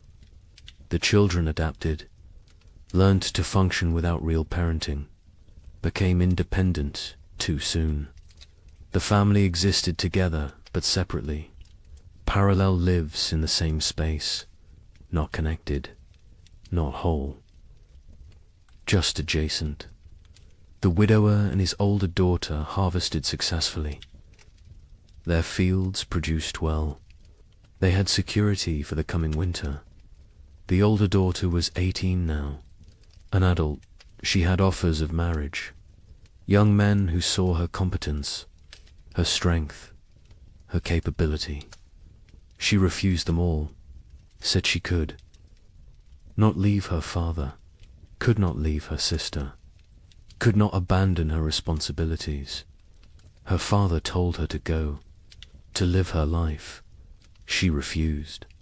They both knew why. She had lost too much already, could not risk caring about anyone new, could not risk more loss. Better to stay, to maintain, to exist in the known pain rather than risk unknown happiness that might become pain. New settlers began arriving in late 1838. People from the East who had heard land was cheap, who did not know what had happened, who saw opportunity in the depleted population. The survivors looked at them with mixed feelings, part resentment. These newcomers had not suffered, had not earned their place, part relief. New people meant community could rebuild, meant the frontier would not die completely. Part pitied, because the newcomers were so innocent, so hopeful, so unaware of how quickly everything could collapse. A young family moved in near the young couple in September, fresh from Pennsylvania, full of dreams. The man introduced himself, talked about his plans, about the farm he would build, about the future he saw. The young couple listened politely, said nothing about the previous years. What could they say? How could they explain? The newcomers would learn, or they would not. Either way, it was not the survivors' responsibility to shatter their illusions, let them have their hope, while it lasted. The physical scars were obvious. People were thinner, weaker. Many had lost teeth from malnutrition, had hair that had gone white or fallen out, had skin that showed the effects of vitamin deficiency, scurvy, rickets. Conditions that should have been rare were common. Some people recovered physically. Others carried permanent damage, weakened hearts, damaged lungs, bodies that had been pushed beyond sustainable limits and never fully healed. But the psychological scars went deeper. The young wife woke screaming. Sometimes nightmares of her daughter dying, of snow falling in July, of cold that would not end. Her husband held her, said nothing, because what could he say? He had his own nightmares, his own fears. They did not discuss them, did not process them, just carried them, separately, together. The weight never lessened, only became familiar, became part of who they were now. The Illinois mother never recovered. She existed but did not live, went through motions but found no joy, no peace, no release from grief. Her family tried to reach her. She was unreachable. Eventually, they stopped trying, accepted that she was gone even though her body remained. The father took over her duties, cooked, cleaned, cared for the children, worked the farm, did everything. She sat, stared, existed. It was slow death. Everyone knew it. No one could stop it. She would live another decade, empty, broken, a ghost. In her own life, some survivors found ways forward, created new lives from the ruins of the old. The widower eventually remarried, a widow from the next county. She had lost her husband and son in the first winter.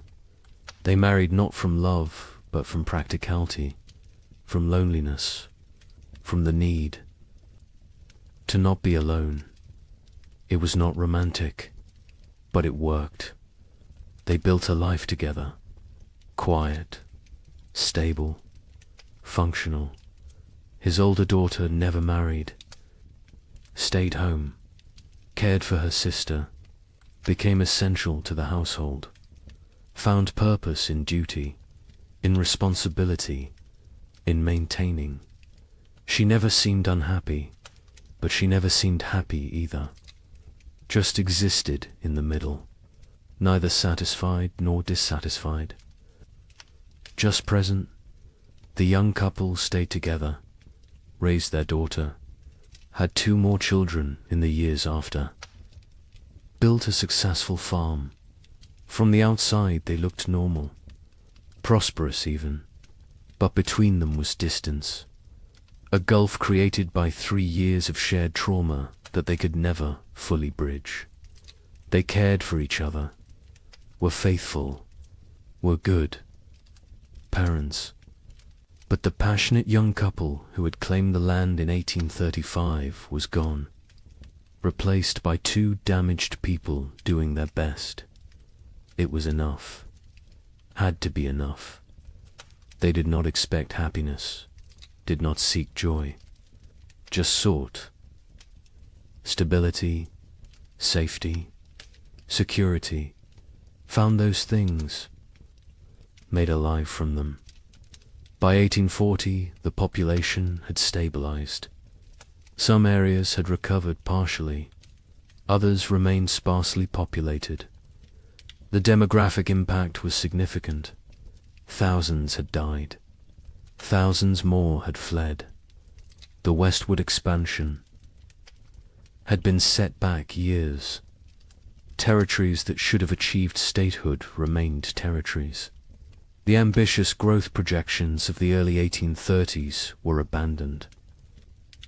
Reality had intruded, shown the limits of human ambition, of manifest destiny, of the belief that the frontier was there for the taking. Nature had reminded everyone who was really in control. The survivors aged rapidly. The young man in Michigan was 30 in 1840, looked 50. His body was worn out from the hard years. He would die at 45. Heart failure. His body simply gave out. Used up. Exhausted. His wife outlived him by 20 years. Raised their 3 children. Alone. Never remarried. Never spoke of the hard years. Her children knew something had happened. Could see it in her eyes. In her reactions to cold, to hunger, to waste. But she never explained. Never wanted them to know. Wanted them innocent, untouched. Protected from the knowledge of how bad things could get. The records from this period are sparse. Many families did not keep records, could not read or write, or chose not to document what had happened.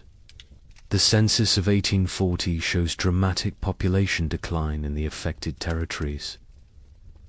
But the numbers tell only part of the story, cannot capture the psychological damage, the broken families, the lost potential, the dreams that died, the innocence that was shattered.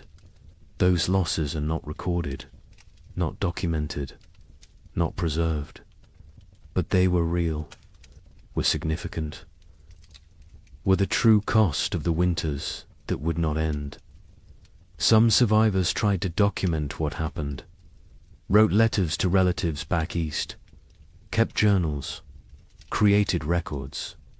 But even as they wrote, they sensed their accounts would be doubted, would be dismissed as exaggeration, as hysteria, as the ramblings of traumatized minds. How could they explain what it felt like to watch your child starve? To burn your furniture for warmth? To consider actions that in normal times would be unthinkable? Words were inadequate. Experience was untranslatable. They wrote anyway, because someone needed to remember, someone needed to bear witness, even if no one believed them.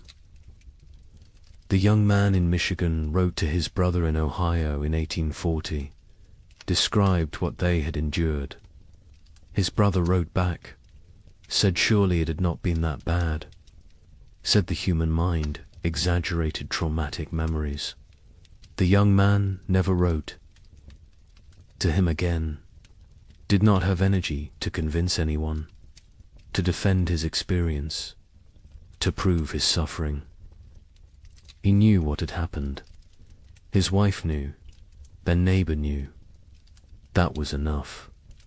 The rest of the world could believe what it wanted, and mostly, the world chose not to believe, chose to minimize, chose to forget. Because the story of the three winters did not fit the narrative America wanted to tell itself. The narrative of progress, of conquest, of manifest destiny, of inevitable triumph. The winters suggested that nature was more powerful than human. That civilization was fragile, that confidence was dangerous. These were not popular messages, not messages the growing nation wanted to hear. So they were ignored, dismissed, forgotten, buried under more palatable stories of frontier heroism, of triumph over adversity, of the inevitable march of progress. But the survivors remembered, carried the memories until death. Some passed stories to their children. Most did not. Most wanted to protect the next generation, wanted them unburdened. The children sensed something anyway, saw the scars, the fears, the behaviors that made no sense unless you knew what came before. They asked questions, got vague answers, eventually stopped asking. The silence grew. The stories faded. The memories died with those who carried them. Wait until you hear how thoroughly this was erased. The forgetting began almost immediately, even while survivors still lived, even while the scars were fresh. The erasure was not accidental. It was not natural memory decay. It was deliberate, systematic, orchestrated by people who had very good reasons to want these winters forgotten. People with money, with power, with futures that depended on frontier land continuing to seem attractive, continuing to seem profitable, continuing to draw settlers and investment. Land speculators had the most to lose. They had purchased millions of acres across the affected territories, paid pennies per acre, expected to sell for dollars.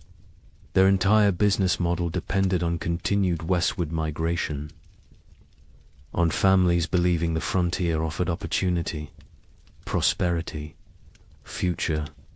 Stories of 3 consecutive winters of mass death were bad for business. Very bad. So the speculators acted, quickly, decisively, with coordinated purpose. Eastern newspapers began refusing letters from survivors. Editors received instructions, guidance, sometimes bribes. Do not publish accounts from the territories. Do not run stories about crop failures, about deaths, about settlements failing, focus on success, stories on prosperity, on opportunity. A newspaper in Philadelphia received a letter in 1839 from a Michigan survivor, detailed account of the 3 winters, the suffering, the deaths, the horror. The editor filed it away, never published it. Years later asked why. He explained simply, no one wanted to read depressing stories. People wanted hope, wanted optimism, wanted to believe in American progress. His job was to give them what they wanted. Territorial governments actively suppressed information. Official reports downplayed casualty numbers, listed families who had disappeared as relocated rather than dead or missing. Death certificates were not issued for people who died isolated on homesteads. If no one reported the death officially, then officially it did not happen. Population records were adjusted, made to show growth rather than decline. The manipulation was not subtle, but it was effective. Future historians looking at official records would see steady population growth, would see successful territorial expansion, would see nothing that suggested catastrophe. Land companies published promotional materials in 1839 and 1840, glossy brochures, detailed descriptions of fertile soil, mild climate, abundant opportunity. They made no mention of the previous years, no acknowledgement of hardship, no warning of risks. New settlers arrived with these brochures, with these promises, found a very different reality. By then, the land companies had their money. The deception had served its purpose. The newcomers were stuck, had to make the best of it, or abandon their investment and flee. Most stayed, tried to succeed. Never knew they had been deliberately misled. A land office clerk in Michigan Territory received orders in 1839. Adjust the records. Families who had disappeared needed to be listed as relocated to other territories. Deaths needed to be minimized. The numbers needed to show growth, success, progress. He complied. His job depended on it. His family depended on it.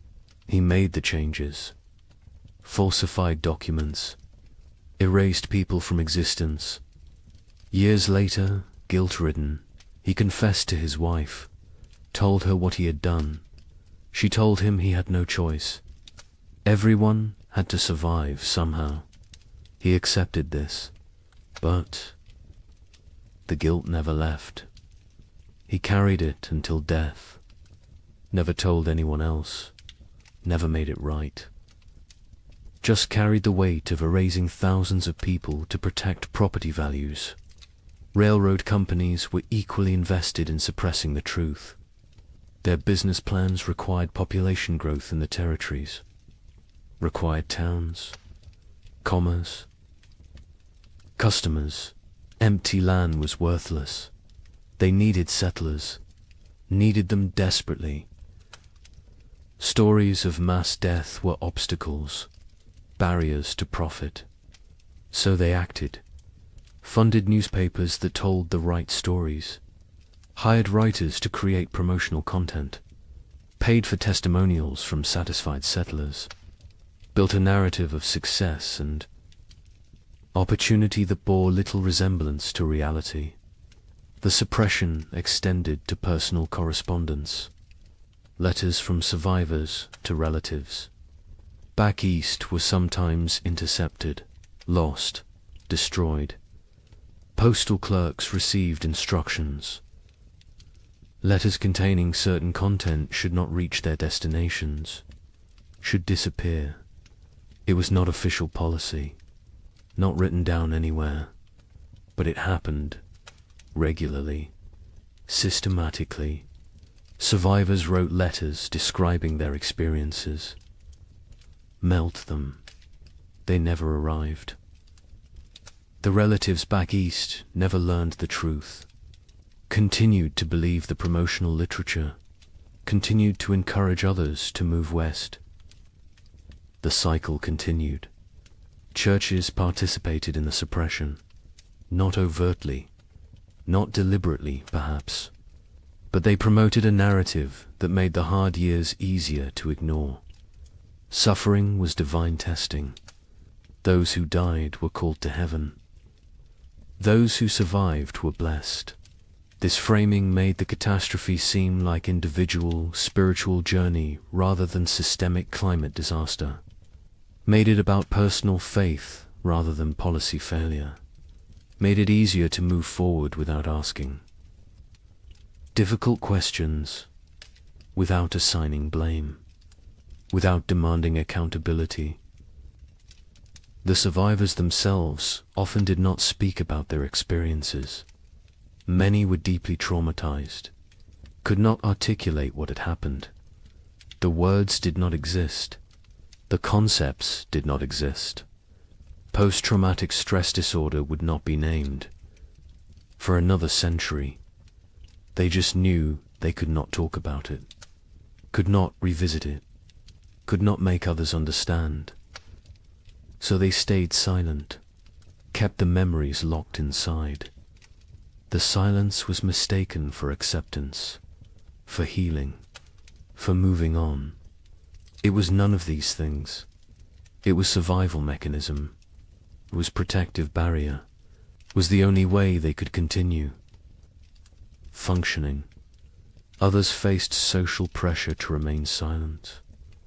Communities wanted to move forward, wanted to rebuild, wanted to forget.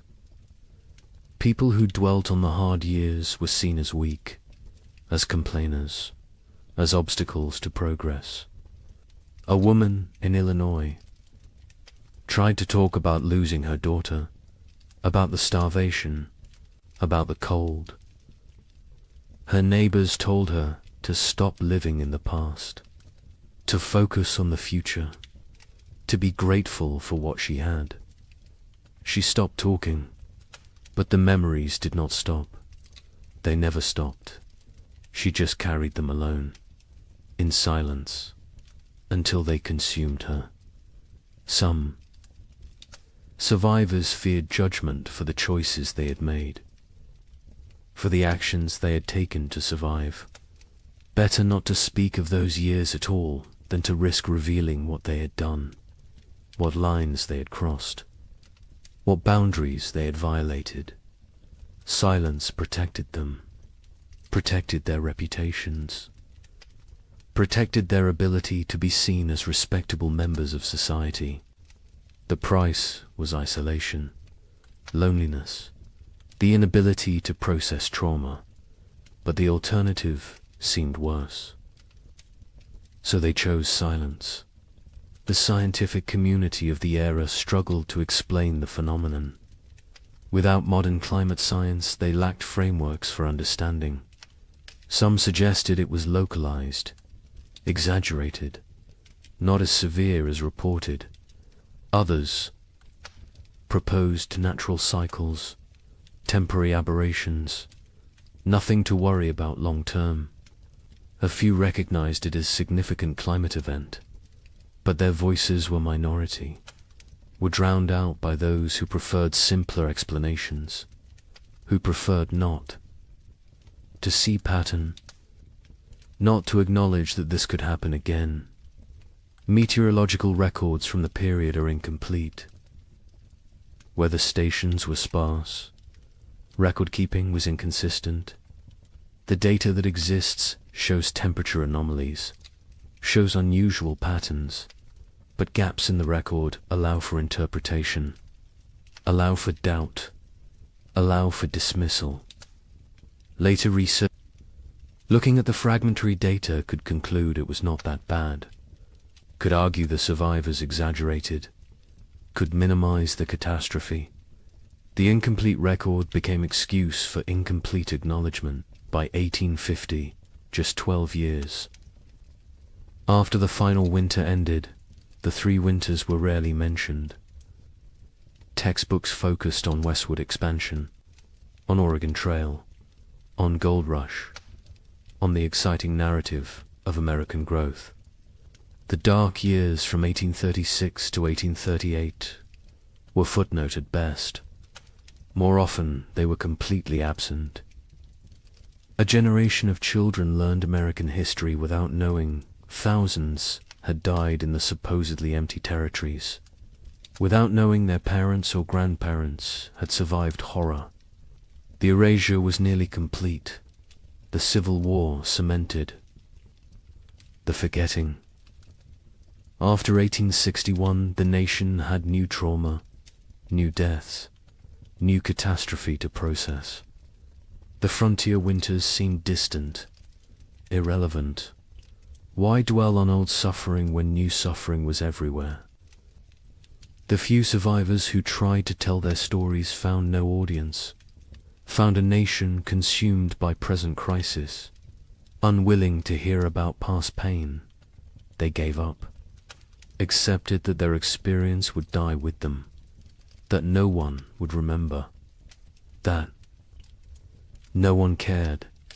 The American mythology of the frontier required triumph, required success, required the narrative of bold pioneers conquering wilderness, building civilization, creating something from nothing. The 3 winters did not fit this mythology, could not be incorporated, so they were excluded. The myth was more important than history. The story was more important than truth. America needed heroes, needed victories, needed to believe in manifest destiny, needed to believe that will and work were enough, that nature could be tamed, that progress was inevitable. The erasure served another purpose. It protected those in power, politicians who had encouraged westward expansion, who had promoted territorial development, who had promised safety and opportunity. Acknowledging the winters meant acknowledging failure, meant admitting they had. Sent people into danger, had promised what they could not deliver, had prioritized expansion over safety. This admission was politically unacceptable, so the winters were forgotten. And the politicians continued promoting westward movement, continued making promises, continued prioritizing growth over caution. Survivors who tried to speak faced ridicule, disbelief, accusations of exaggeration, of hysteria, of attention-seeking. The young man in Michigan attempted to tell his story to a traveling writer in 1845.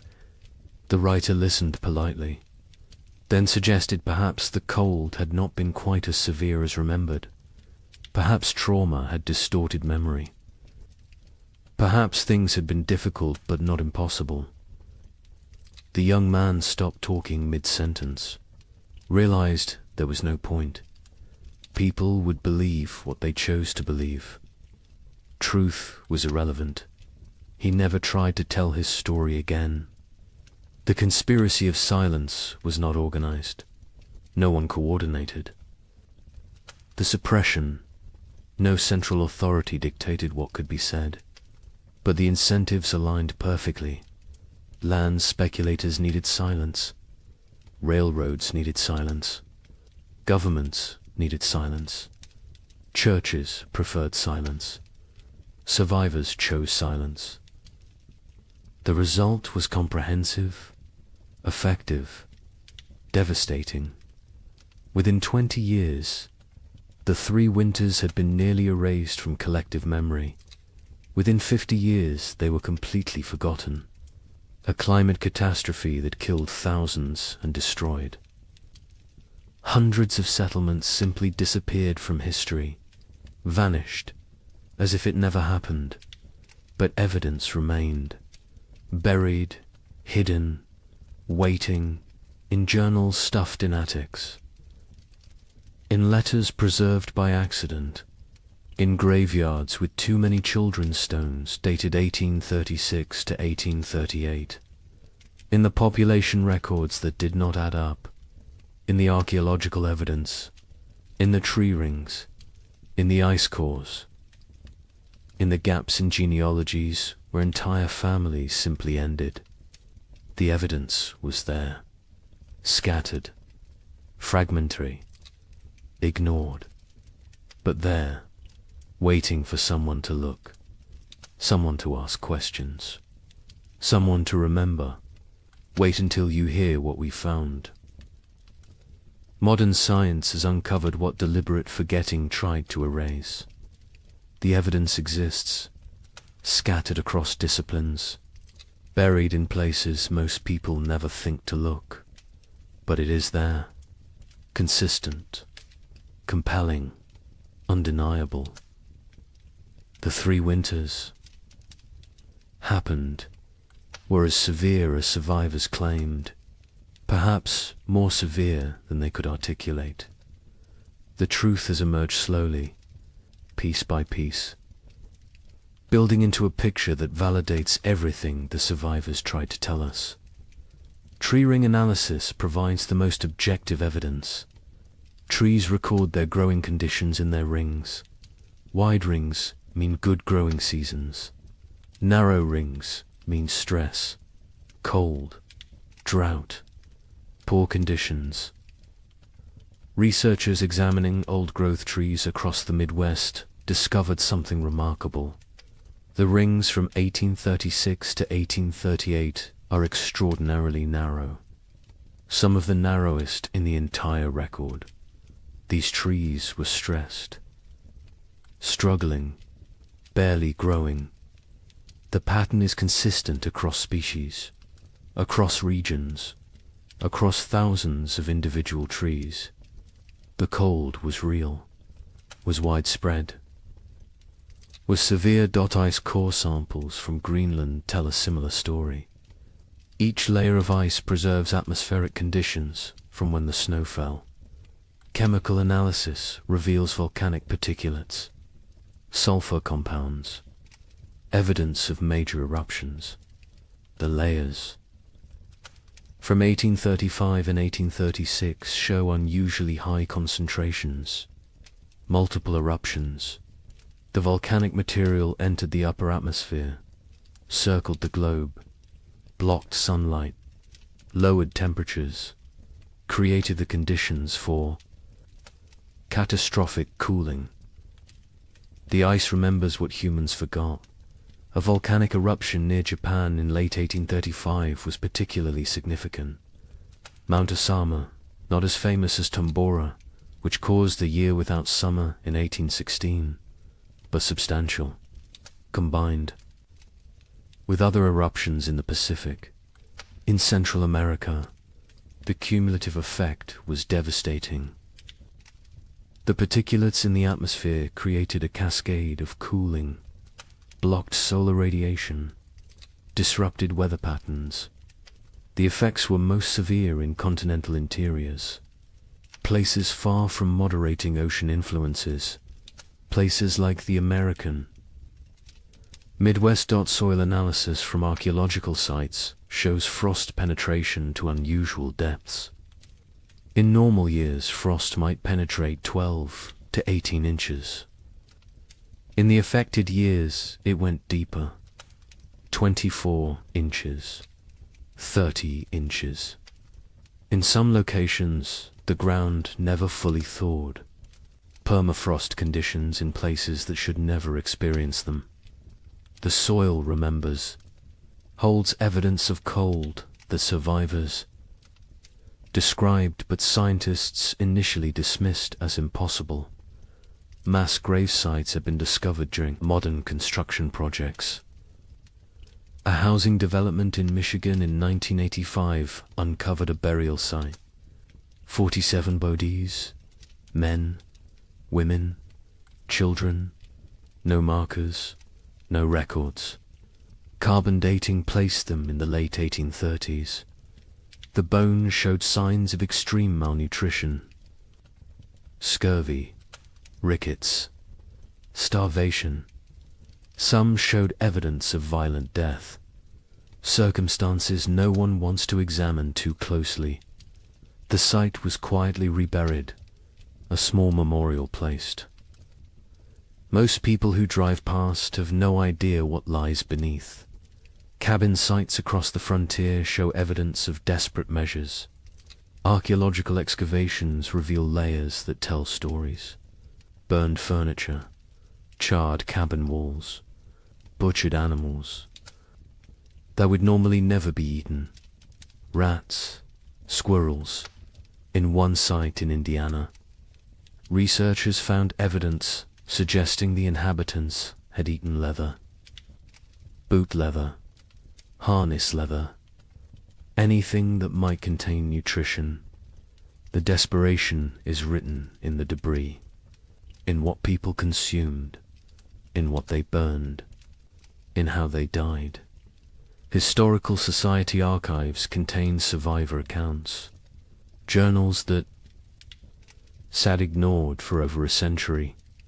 A diary from a woman in Illinois was donated in 1923, filed away, not examined until 1998.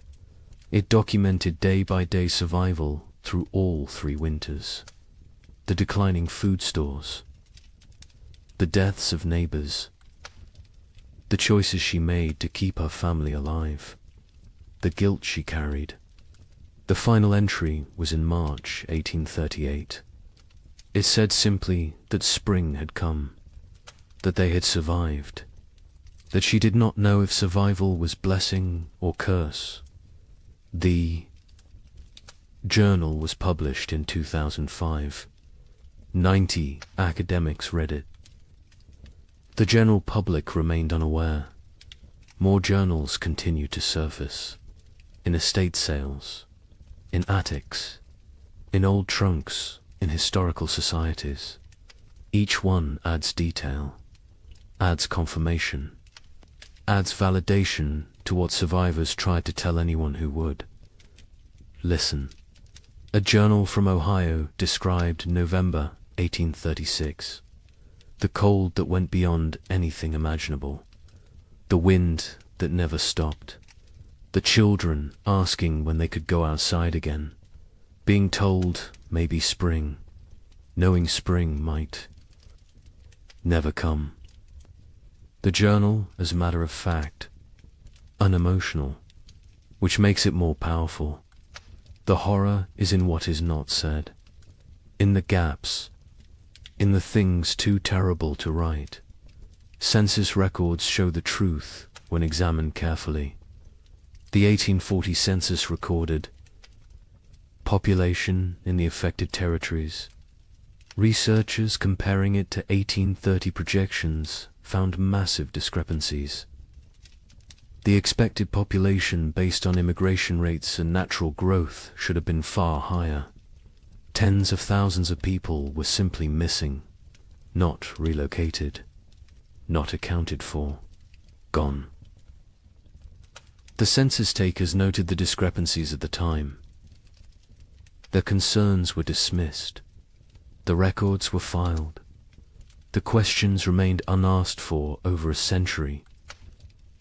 Statistical analysis reveals the scope of the catastrophe. Researchers in the late 20th century compiled data from multiple sources: church records, land claims, tax rolls, census data, letters, journals, everything available.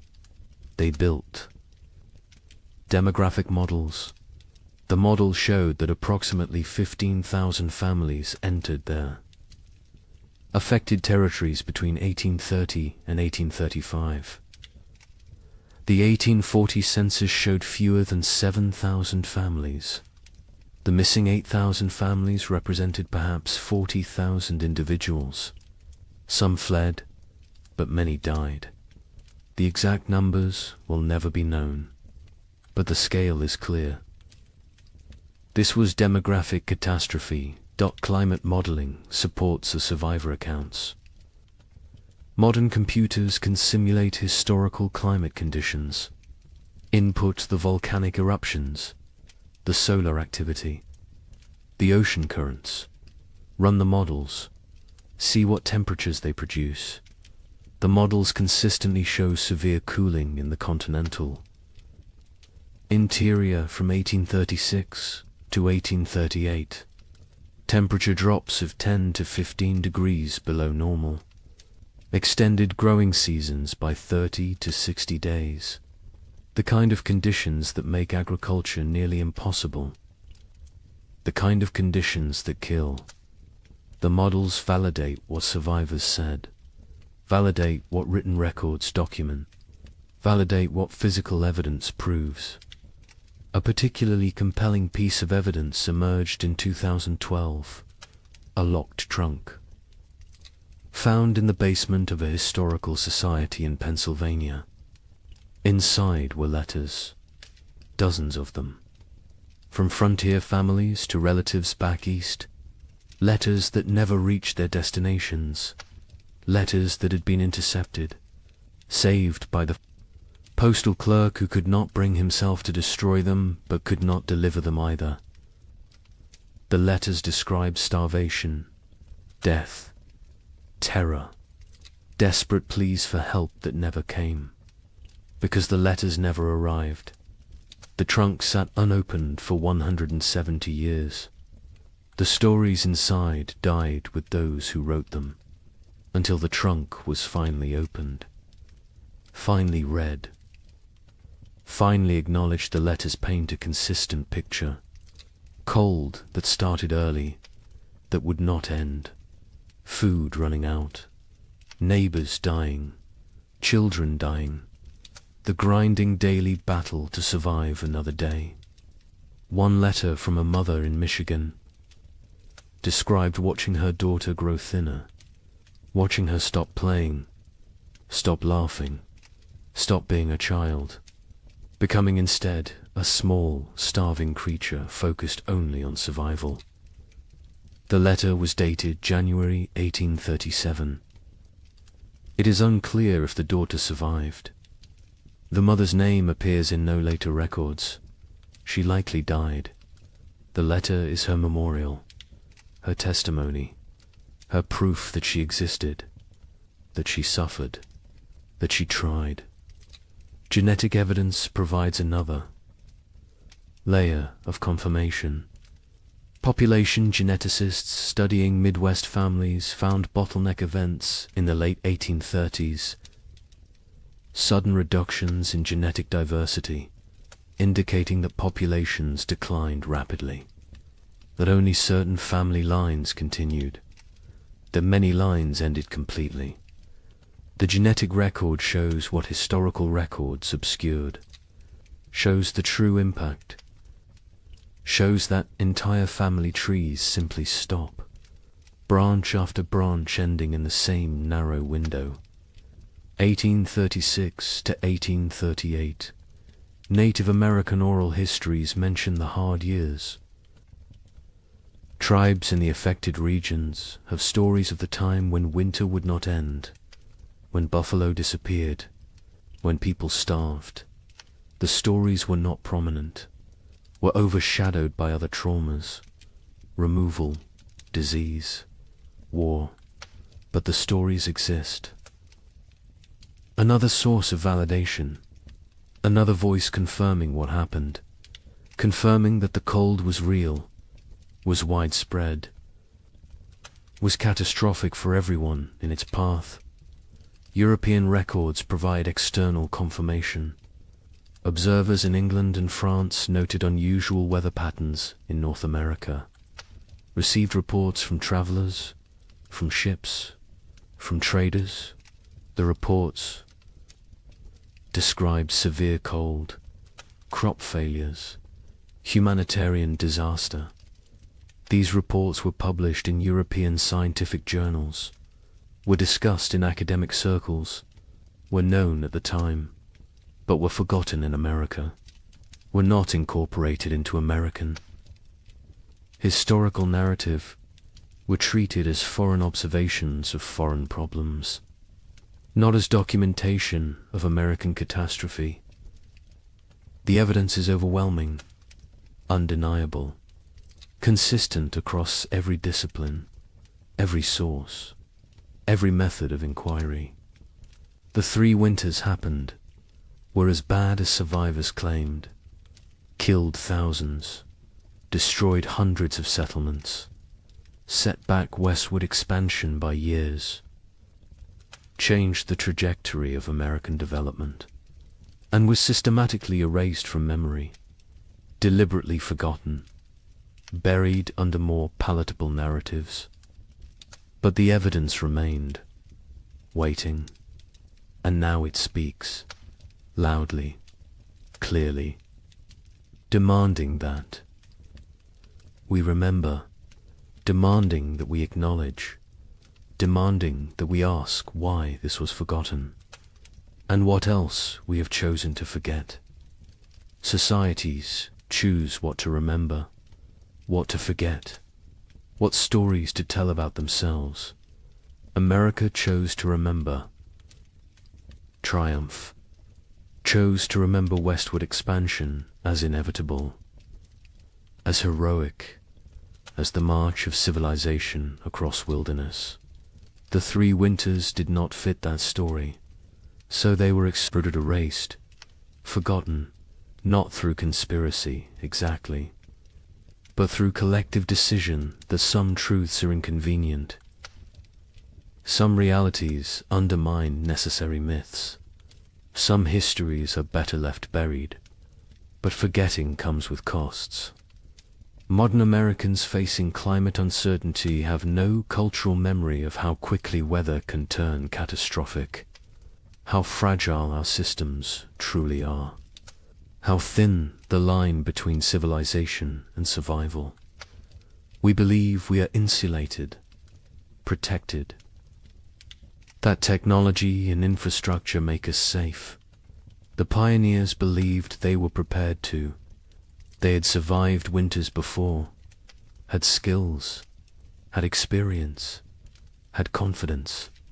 They were wrong. Confidence is not armor. Preparation has limits. And nature does not care about human expectations.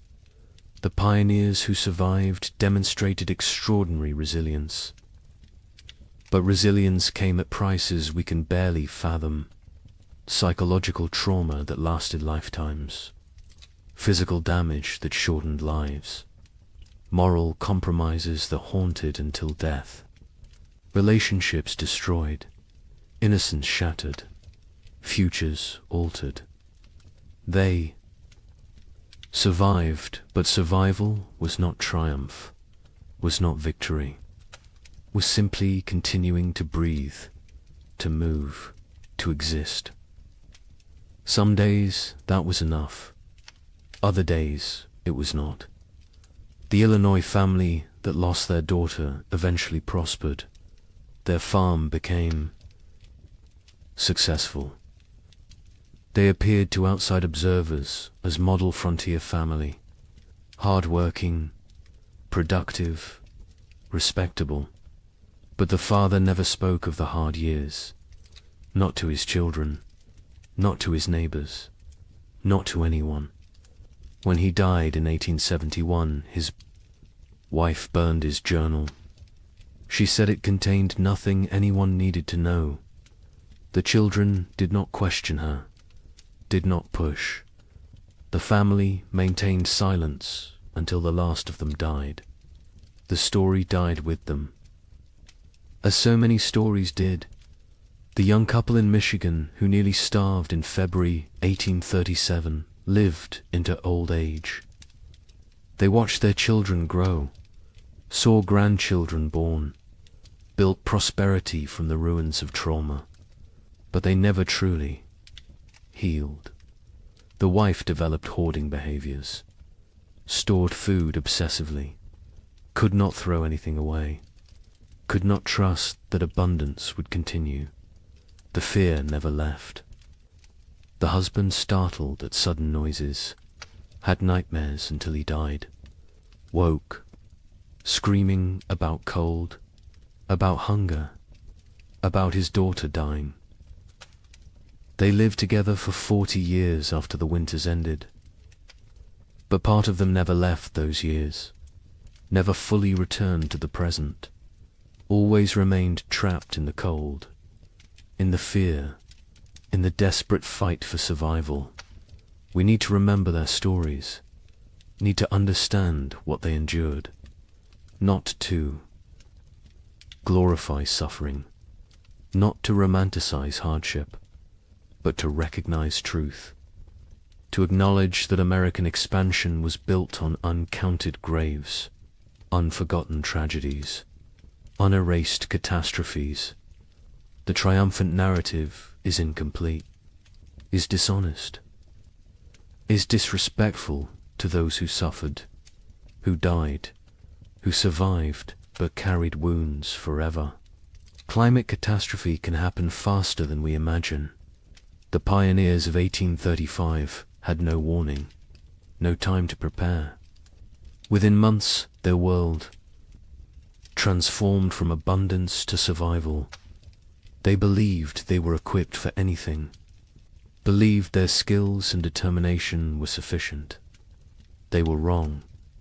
Today, we believe similar things, believe our technology protects us, our infrastructure shields us, our wealth insulates us. We may be wrong too. The lesson is not despair, is not that preparation is futile, is that respect for nature's power is essential, that humility matters, that confidence without caution is dangerous, that systems can collapse rapidly, that we are more vulnerable than we pretend, that forgetting painful truths does not make us safer, makes us more vulnerable, because those who forget history are condemned to repeat it, and those who never learnt it are condemned to be surprised. The pioneers who lived through those years are all gone now. The last survivors died in the early 20th century. They took their full stories with them, the memories, the details, the small human moments that made the horror real. We have fragments, evidence, documentation, but we do not have them. Do not have their voices, their perspectives, their truth in its fullness. That loss is permanent, irretrievable, another cost of the forgetting, another price of erasure. But on cold nights, in old cabins scattered across the Midwest, some say you can still hear something. The wind howling the way it did then, relentless, hungry, patient, the creaking of wood under extreme cold, the silence that came after the last piece of furniture was burned, the sounds of a world frozen beyond endurance. Perhaps it is just wind, just old buildings settling, just imagination. Or perhaps the land remembers, perhaps the earth holds memory, perhaps those who suffered left something of themselves in the soil, in the trees, in the stones, a presence, a witness, a reminder. Winter always remembers, even when we choose to forget. The sky changes first. It loses its depth. The blue becomes pale and thin. The sun rises later each morning. It sets earlier each evening. The warmth drains away slowly. Day by day, the world transforms. The tribe notices. They always notice. Their survival depends on reading these signs. An old woman stands at the cave entrance. She watches the horizon. Her skin remembers 50 winters. Her bones ache with the coming cold. She knows what approaches. The birds leave first. Great flocks rise from the marshlands. They circle once, twice, then disappear southward. Their cores fade into silence. The sky empties. Only the crows remain. They perch in dead trees. They watch with black eyes. They know about winter. They know about death. The leaves turn brown. They fall in waves. The forest floor becomes a carpet of decay. The trees stand bare. Their branches reach upwards like skeletal hands. The wind moves through them differently now. It whistles. It moans. It carries the scent of ice from distant mountains. The animals change their behavior. The deer grow thick coats. They move lower into the valleys. The bears eat constantly. They gorge themselves on final berries and roots. They search for caves. They test the depths of hollow trees. Soon they will sleep. Soon they will vanish until spring. The tribe's children play near the cave. They notice the changes too. A young girl finds frost on a stone. She touches it with her finger. The ice melts instantly. She looks up at her mother. Her eyes ask a question. Her mother nods slowly. Yes, it is coming. The hunters return from their scouting. They gather around the central fire. Their news is grim. The herds are moving. The massive beasts that sustained the tribe are leaving. They migrate to warmer lands. The hunters saw their tracks leading south. Hundreds of prints in the soft earth. All heading away, the chief stands. He is a broad man with greying hair.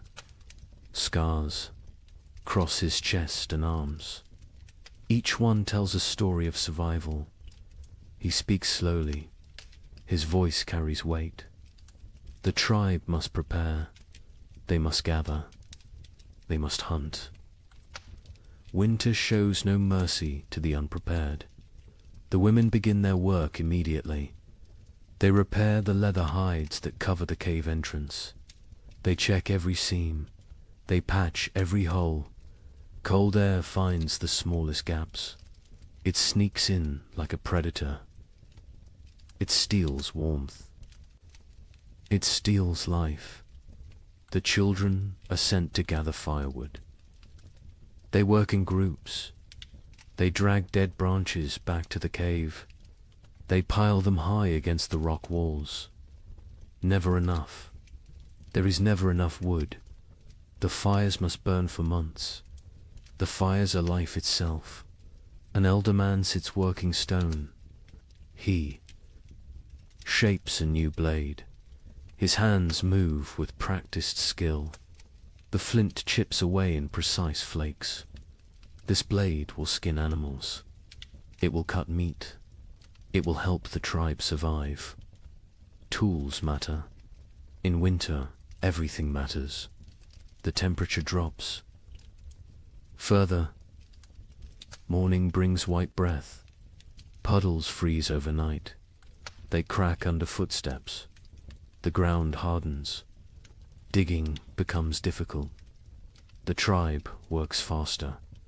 Urgency replaces the lazy pace of summer. A young hunter climbs the high ridge. He looks north. Dark clouds gather on the horizon. They build like mountains. They promise snow. He returns quickly. He reports what he saw. The tribe has perhaps 10 days, maybe less. The chief calls a meeting. Every adult attends. They discuss strategy. Who will hunt? Who will gather?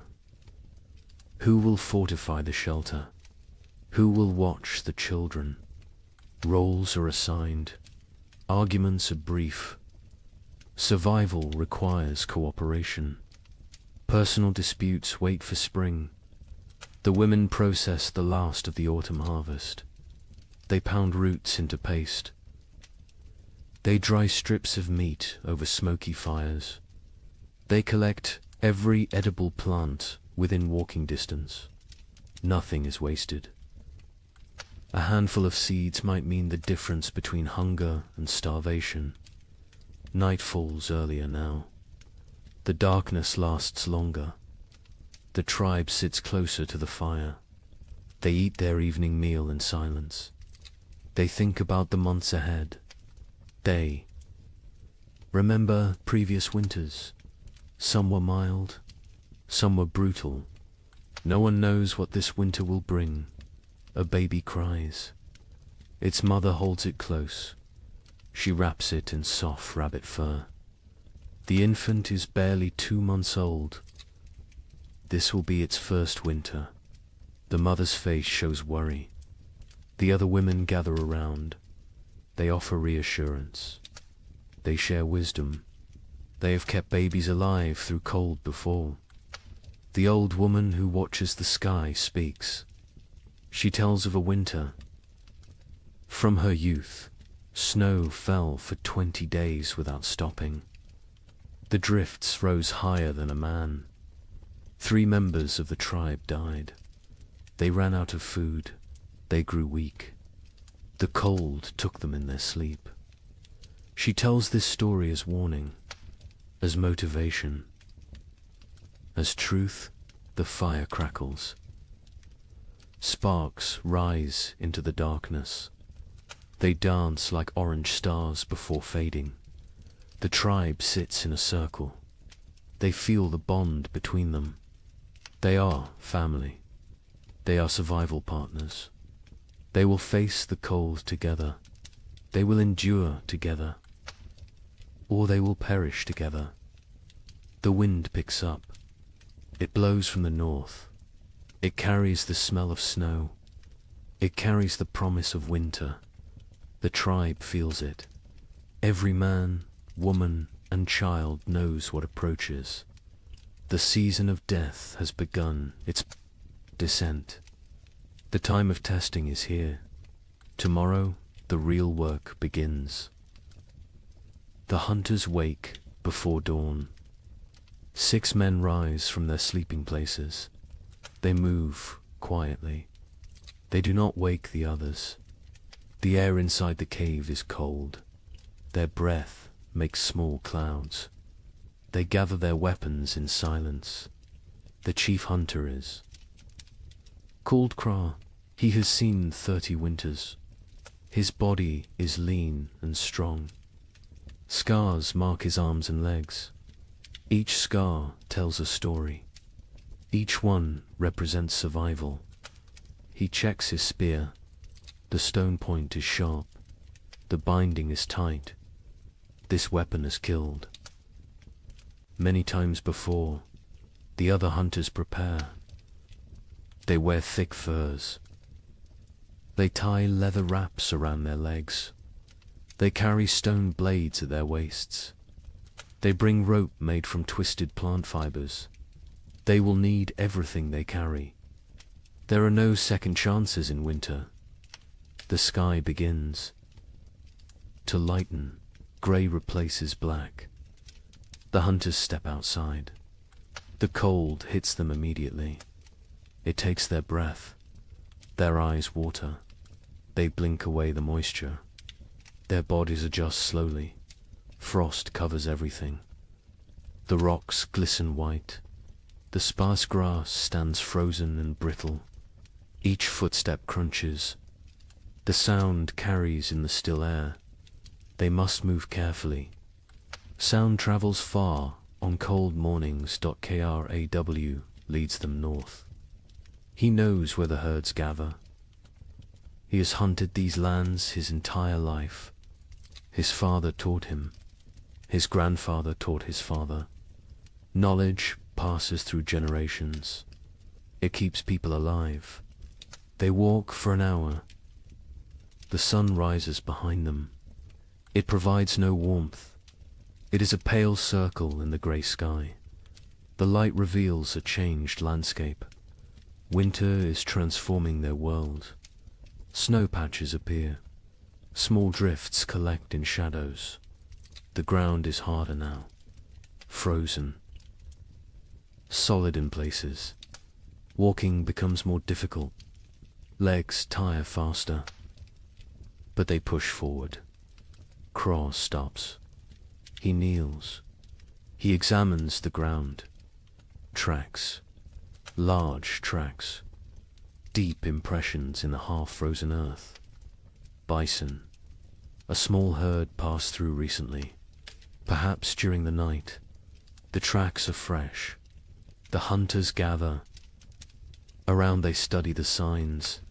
Craw counts the tracks. Maybe 8 animals. Maybe 10. The herd is moving slowly.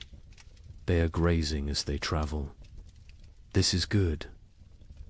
This means the hunters can catch them. They follow the trail. The tracks lead northeast, toward the river valley. Bison often shelter near water. The valley provides protection from wind. There is still grass there, brown and dry, but edible. The wind picks up. It blows from the north. It carries tiny ice crystals. They sting exposed skin. The hunters pull their furs tighter. They lower their heads. They keep moving. Another hunter named Dren speaks quietly. He points to the sky. More. Clouds are building, dark and heavy.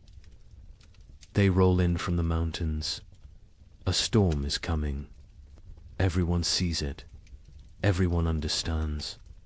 They must hunt quickly. The tracks become fresher. The eddies are sharp. The animals are close now. Very close. Craw signals for silence. Hand gestures only. The hunters spread out. They form a loose line. They move like shadows.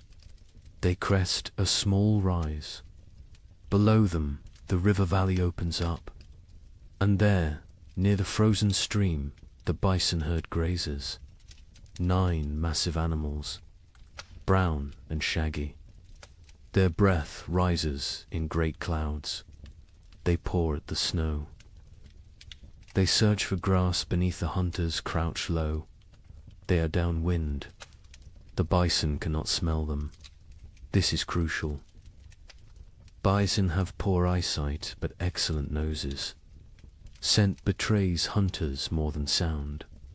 Craw studies the herd. He looks for weakness. Old animals. Young animals. Injured animals. His eyes settle on a large female. She stands at the edge of the group. She limps slightly. Her left rear leg favors her weight. She is the target. He signals to the others. They understand immediately.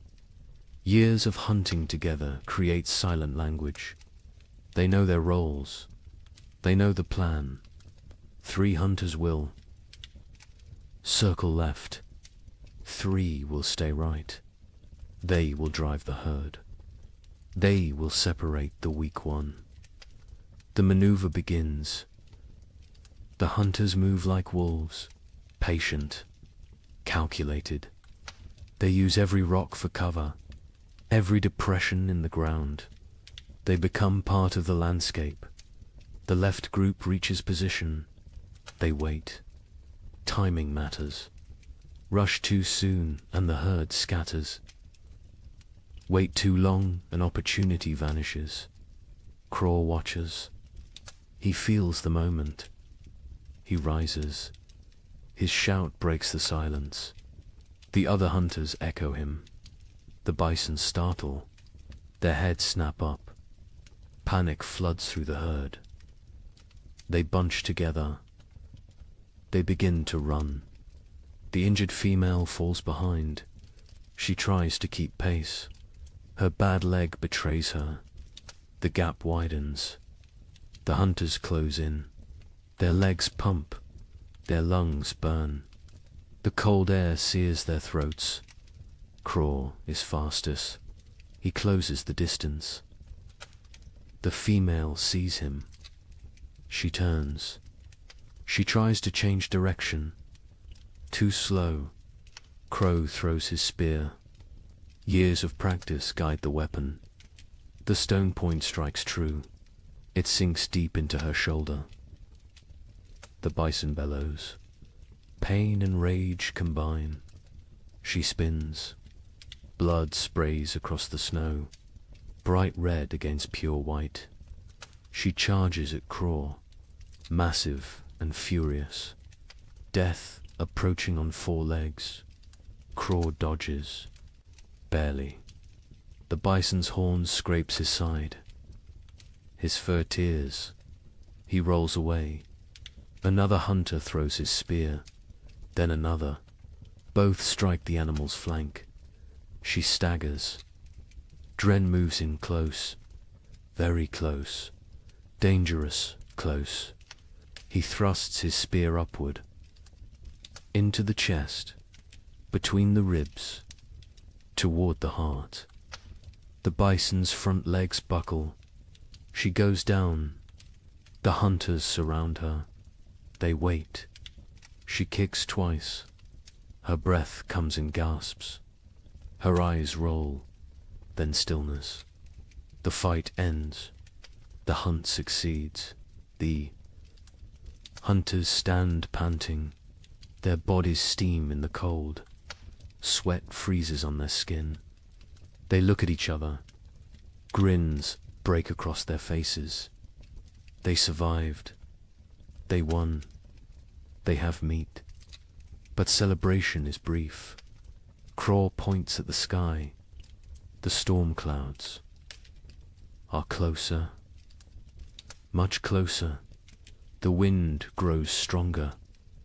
Snow begins to fall. Light flakes at first, then heavier. They must work fast. Butchering takes time. This animal weighs more than 10 men combined. They cannot carry everything. They must choose. They must prioritize. Stone blades come out. Sharp edges gleam. The hunters begin cutting. They work with practiced efficiency.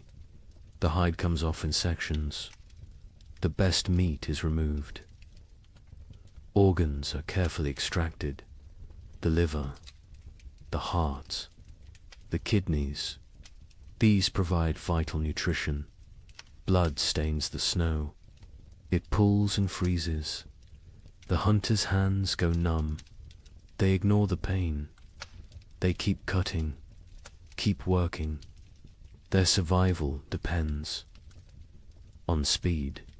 They bundle the meat in the animal's own hide. They create packs they can carry. Each hunter takes a load. Heavy loads, impossibly heavy. But fear provides strength. The storm provides motivation. The journey back begins. The snow falls.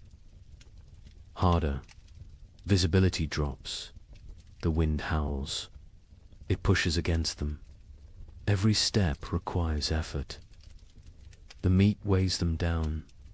Their legs shake. Kraw leads by memory. He knows these lands, but the snow obscures landmarks. Everything looks the same, white and grey and endless. He trusts his instincts. He walks steadily south. One hunter falls. The weight and exhaustion combine. The others help him up. They redistribute his load. No one is left behind. This is the unspoken rule, the absolute law. Hours pass. Terrible, grinding hours. Cold seeps through their furs. Their fingers lose feeling. Their faces go numb. Frostbite threatens, but stopping means death. They push forward. Dren sees it first. A dark shape in the swirling snow. The cave. Home. Relief floods through them. They stumble faster. The last 100 paces feel like miles. They enter the cave. Warmth hits them. The central fire burns bright. The tribe has kept it strong. Faces turn toward them. Eyes widen. They see the meat. They see success. The hunters drop their loads. They collapse. Their bodies give out. Women rush forward. Children crowd around. Everyone wants to see. Everyone wants to touch the meat. The chief comes forward. He examines the kill. He nods at Craw.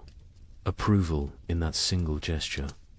Pride in that simple nod. The tribe will eat.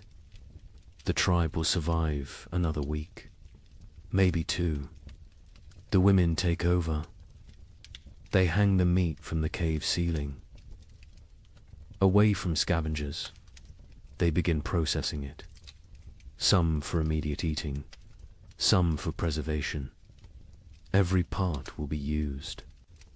Nothing wasted. The hunters sit by the fire. They warm their frozen hands. They drink hot broth. The feeling returns too. Their fingers and toes. Pain comes with it. Sharp and burning. They endure it silently. Outside, the storm intensifies. Wind screams past the cave entrance. Snow piles against the rocks. The leather hide covering the entrance flaps and strains. But inside, there is warmth. There is food. There is safety. Aye. Child approaches Craw. A small boy. He stares with wide eyes. He touches Craw's torn fur. He sees the scrape from the bison's horn. His mouth forms an O of wonder. Craw smiles. He ruffles the boy's hair. This is why they hunt. This is why they risk death. For the children. For the old ones. For the tribe. Individual survival means nothing. The group is everything. The meat roasts over the fire. Fat drips and sizzles. The smell fills the cave. Mouths water. Stomachs growl. Soon they will feast. Soon they will celebrate. But first they rest. Craw closes his eyes. His body aches. Every muscle protests. But satisfaction fills him. They succeeded. They brought food home. They completed the last great hunt before the deep winter. The storm rages outside. Let it rage. Let the snow fall. Let the cold descend. The tribe is ready. They have meat. They have fire. They have each other. This hunt might sustain them for weeks. It might mean the difference between survival and starvation. No one knows what the winter will bring. No one can predict the future. But today they won. Today they live. And in the primitive world, today is all that matters. The storm passes after 3 days. The snow stops falling. The wind dies down. The tribe emerges cautiously. They squint against the brightness. Snow covers everything. The world looks different now. Transformed. Dangerous. The work begins immediately. Winter preparation cannot wait. Every day matters. Every hour counts.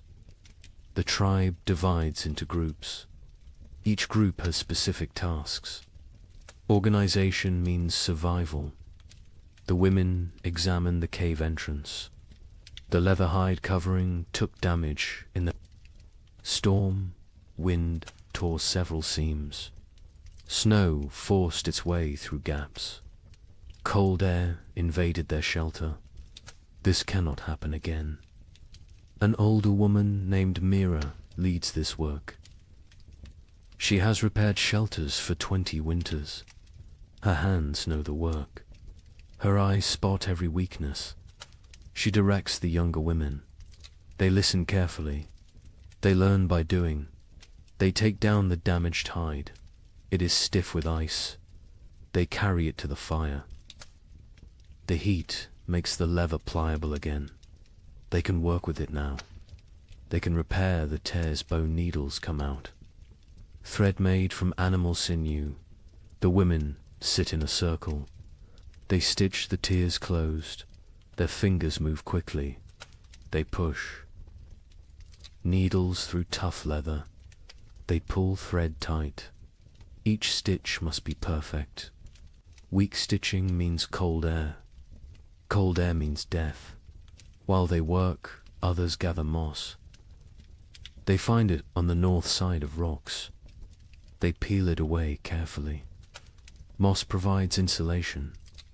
They stuff it into cracks in the cave walls. Every tiny gap gets filled. The cave must become a sealed chamber. The men focus on firewood. They need mountains of it. What they have is not enough. It is never enough. They venture into the forest. They search for dead trees. Dead wood burns best. Green wood smokes and sputters. A young man named Torg swings a stone axe. He strikes a dead trunk repeatedly. The impacts echo through the forest. Chips of wood fly. His arms burn with effort. Sweat forms despite the cold. He ignores the discomfort. The work must continue. Other men drag fallen branches. They create trails through the snow. Long paths marked by dragged wood.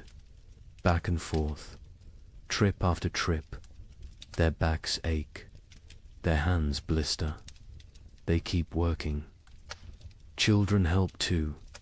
Even the smallest ones. They gather kindling, dry twigs and bark, pine cones that will catch fire easily. They fill baskets. They carry them back to the cave. Everyone contributes. Everyone has value. By afternoon, wood piles grow. They stack it along the cave walls, high stacks that reach toward the ceiling. The cave begins to shrink. Storage takes space. But space is less important than fuel. Inside the cave, women organize food storage. The meat from the hunt hangs from the ceiling. They wrap it in bark. This protects it from insects, from moisture, from mold. Preserved meat can last months if stored correctly. Dried roots go into leather pouches. They stack these near the back wall, the coldest part of the cave. Natural refrigeration. The cold preserves. It prevents rot. Nuts and seeds fill clay pots. These pots are precious. Making them takes skill and time. They seal with wooden lids. They keep contents dry. They protect from rodents. A woman counts the supplies. She uses stones to track quantities. 1 stone for each pouch of roots. 1 for each bundle of dried fish. The counting is important. They need to know what they have. They need to ration carefully. The chief watches this inventory. His face shows concern. They have food, but is it enough? 6 months of winter stretch ahead, maybe 7. No one knows how harsh this winter will be. He makes a decision. Starting tomorrow, 1 meal per day, not 2. Rationing begins now, while they still have surplus. Better to be cautious early. Starvation at winter's end kills many tribes. The sleeping areas need attention. The tribe sleeps in a specific arrangement. This is not random. This is survival strategy. The weakest sleep closest to the fire. Infants and small children. The very old. Those who are sick. Adults sleep in the middle ring. They provide a barrier. Their bodies block drafts. They generate warmth. They protect the vulnerable. The strongest hunters sleep near the entrance. They endure the coldest positions. They wake first if danger approaches. They are the first defense. This hierarchy never changes. Women spread fresh pine boughs on the ground. These create mattresses. They provide insulation from the cold stone floor. They replace old bows that have compressed and lost their cushioning. Furs are distributed. Each family gets a share. Thick bear hides for the children. Wolf pelts for the adults. Rabbit skins sewn together for extra layers. Everyone must stay warm through the night. The fire pit requires work. It sits in the center of the cave. Stones ring it. These stones were carefully chosen. They hold heat. They radiate warmth long after flames die down. But some stones have cracked. The extreme heat damages them over time. Cracked stones can explode, send sharp fragments flying, cause injuries. The men remove the damaged ones. They bring new stones from the river, smooth and solid. The warning comes at dawn. The air feels wrong, too still, too heavy. The pressure changes. Animals sense it first. Birds that remained through autumn flee. They rise in frantic groups. Their calls sound panicked. Even the crows abandon there. Perches, got KRAW, stands outside the cave. He tastes the air, metal on his tongue, the taste of coming snow. His joints ache. Old injuries throb. His body predicts weather better than his eyes. A massive storm approaches, perhaps the worst of the season. He returns to the cave quickly. He finds the chief. They speak in low tones. The chief's face hardens. He knows what this means. He has survived 40 winters. He recognizes the signs. This storm will trap them inside. For days, maybe a week. The chief raises his voice. Everyone stops. Everyone listens. The blizzard comes. They must secure everything. Now, immediately. No delays. The tribe erupts into controlled chaos. Everyone knows their emergency roles. They have practiced this, prepared for this moment. Speed matters now. Organization matters. Men rush to bring in final wood loads. They grab everything nearby. Dead branches, split logs, even greenwood. Anything that burns. They pile it inside until the cave floor disappears beneath fuel. Women grab the drying meat. Some pieces are not ready, still moist, still vulnerable to spoilage. But leaving them outside means losing them. Animals will steal them. Snow will ruin them. Everything comes inside. Children are sent to fill water containers. They run to the stream. They use hollowed gourds, clay pots, animal bladders, anything that holds liquid. Once the storm hits, leaving the cave becomes impossible. They need water for days. The wind begins gentle at first, a whisper through the trees. Then stronger, a moan, a howl. It builds like a living thing, like a predator circling. Temperature plummets. The drop is sudden, shocking. Breath becomes visible fog. Exposed skin stings. Fingers go numb within minutes. The cold announces the storm's arrival. The first snowflakes fall, large and soft. They drift lazily, almost peaceful, but more follow. then more. Within minutes the air fills with white. Visibility shrinks. The forest disappears. The world becomes a swirling void. The tribe retreats inside.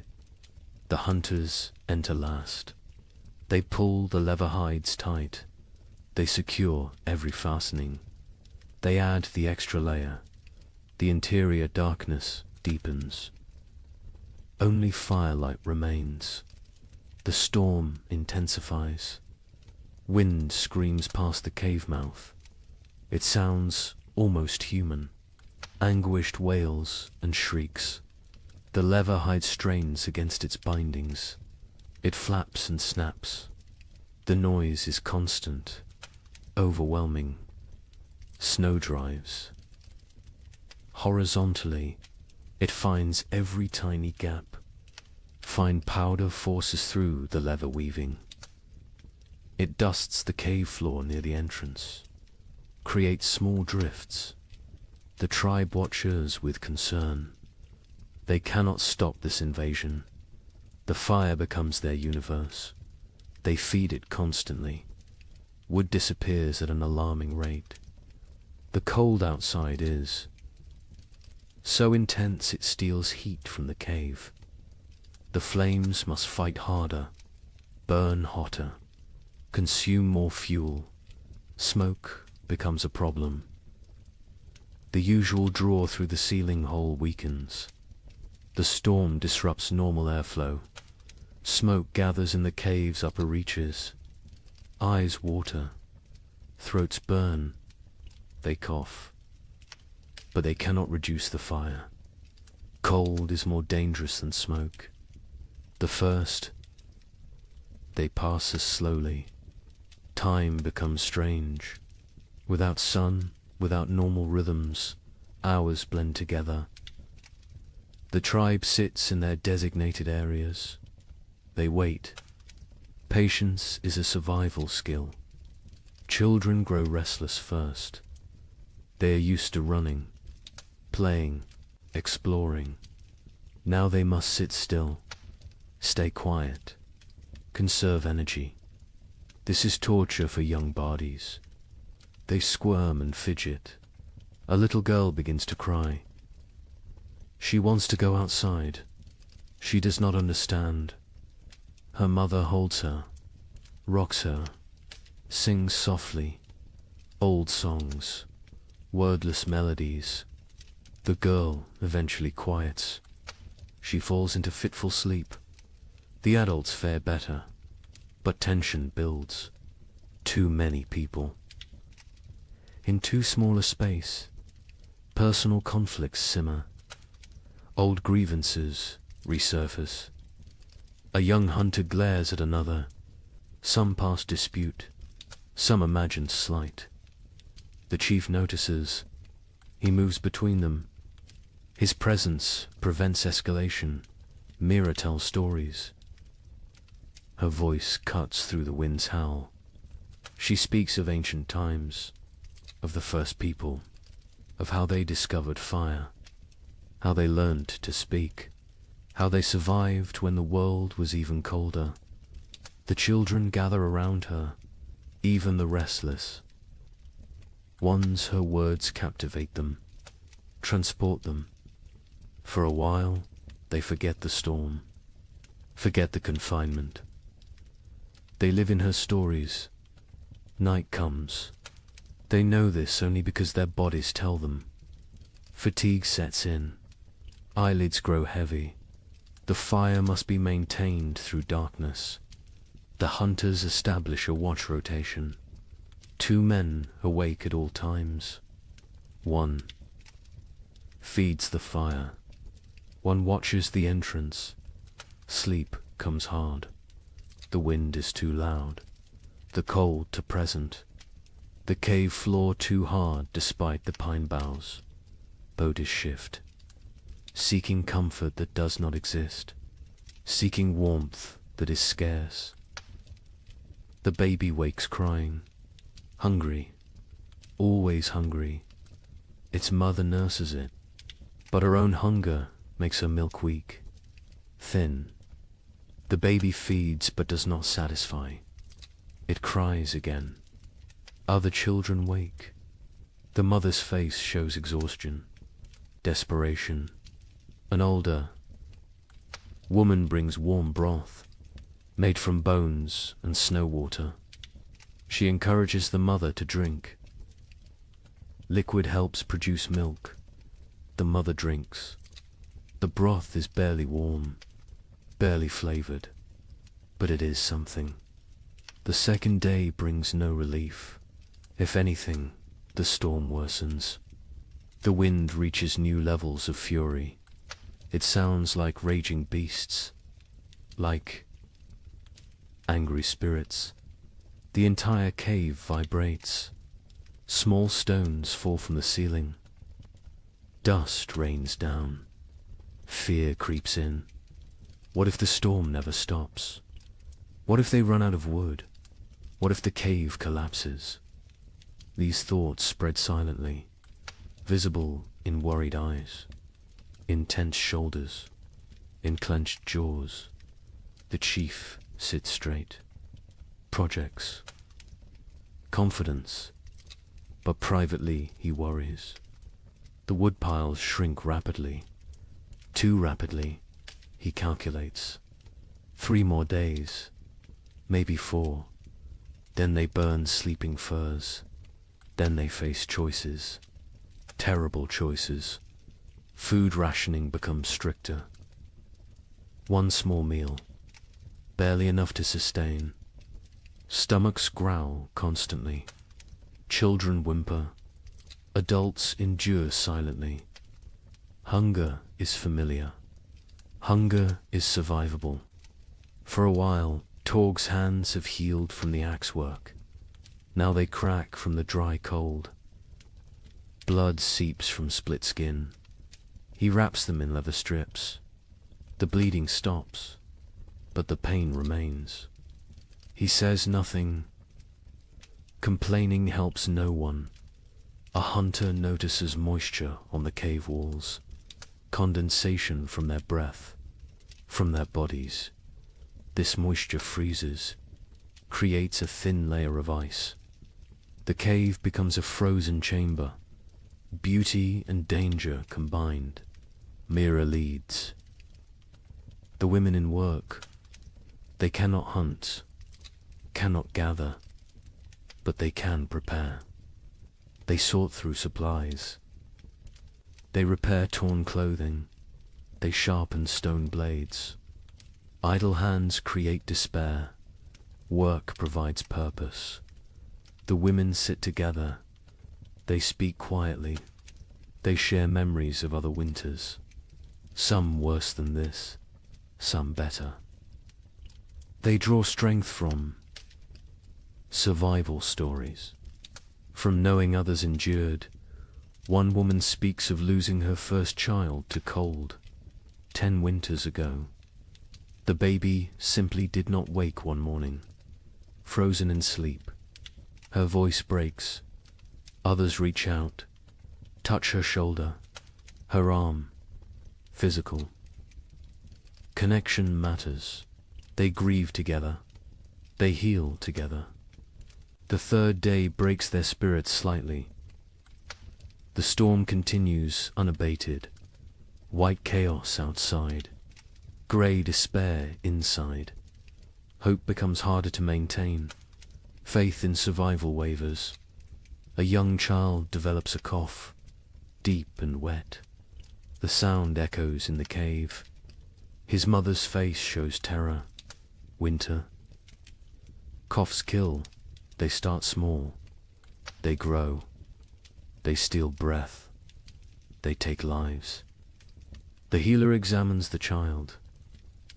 An old woman with knowledge of plants, of remedies. She has dried herbs, stored carefully. She makes a tea, bitter and strong. The child refuses it. She forces him. He must drink.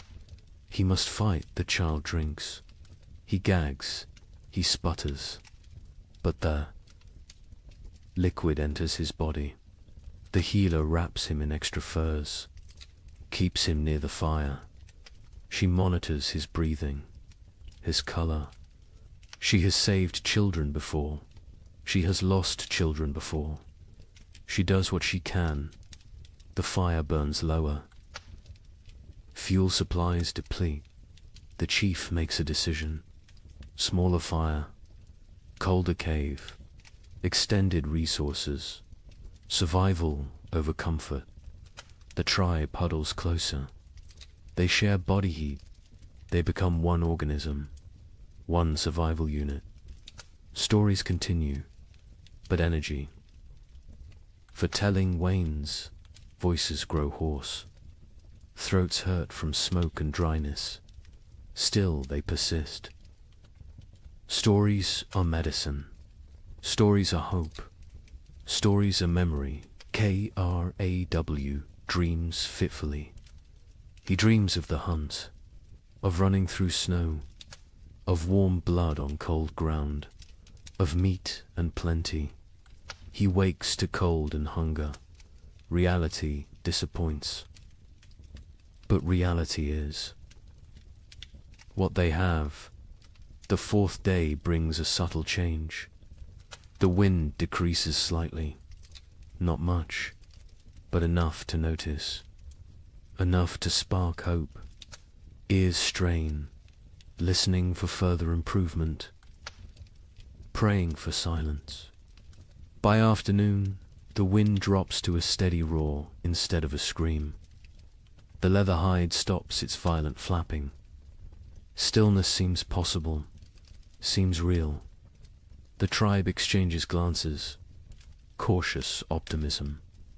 The chief crawls to the entrance. He carefully lifts the hide edge, a tiny gap. Snow immediately blows in, but he can see outside. Barely. The world is still white, still falling, but less violent, less deadly. He drops the hide. He turns to face the tribe. His expression gives them their answer before he speaks. The storm weakens, not over, but weakening. They will survive. They will see the end. Relief flows through the cave, visible, tangible. Shoulders relax. Faces soften. Tears form in some eyes. The trial continues, but the worst has passed. That evening, the coughing child breathes easier. The healer's tea worked, or luck worked, or sheer will worked. The reason does not matter. The child will live. This small victory lifts everyone. The tribe eats their meager ration with less complaint. The end approaches. They can endure.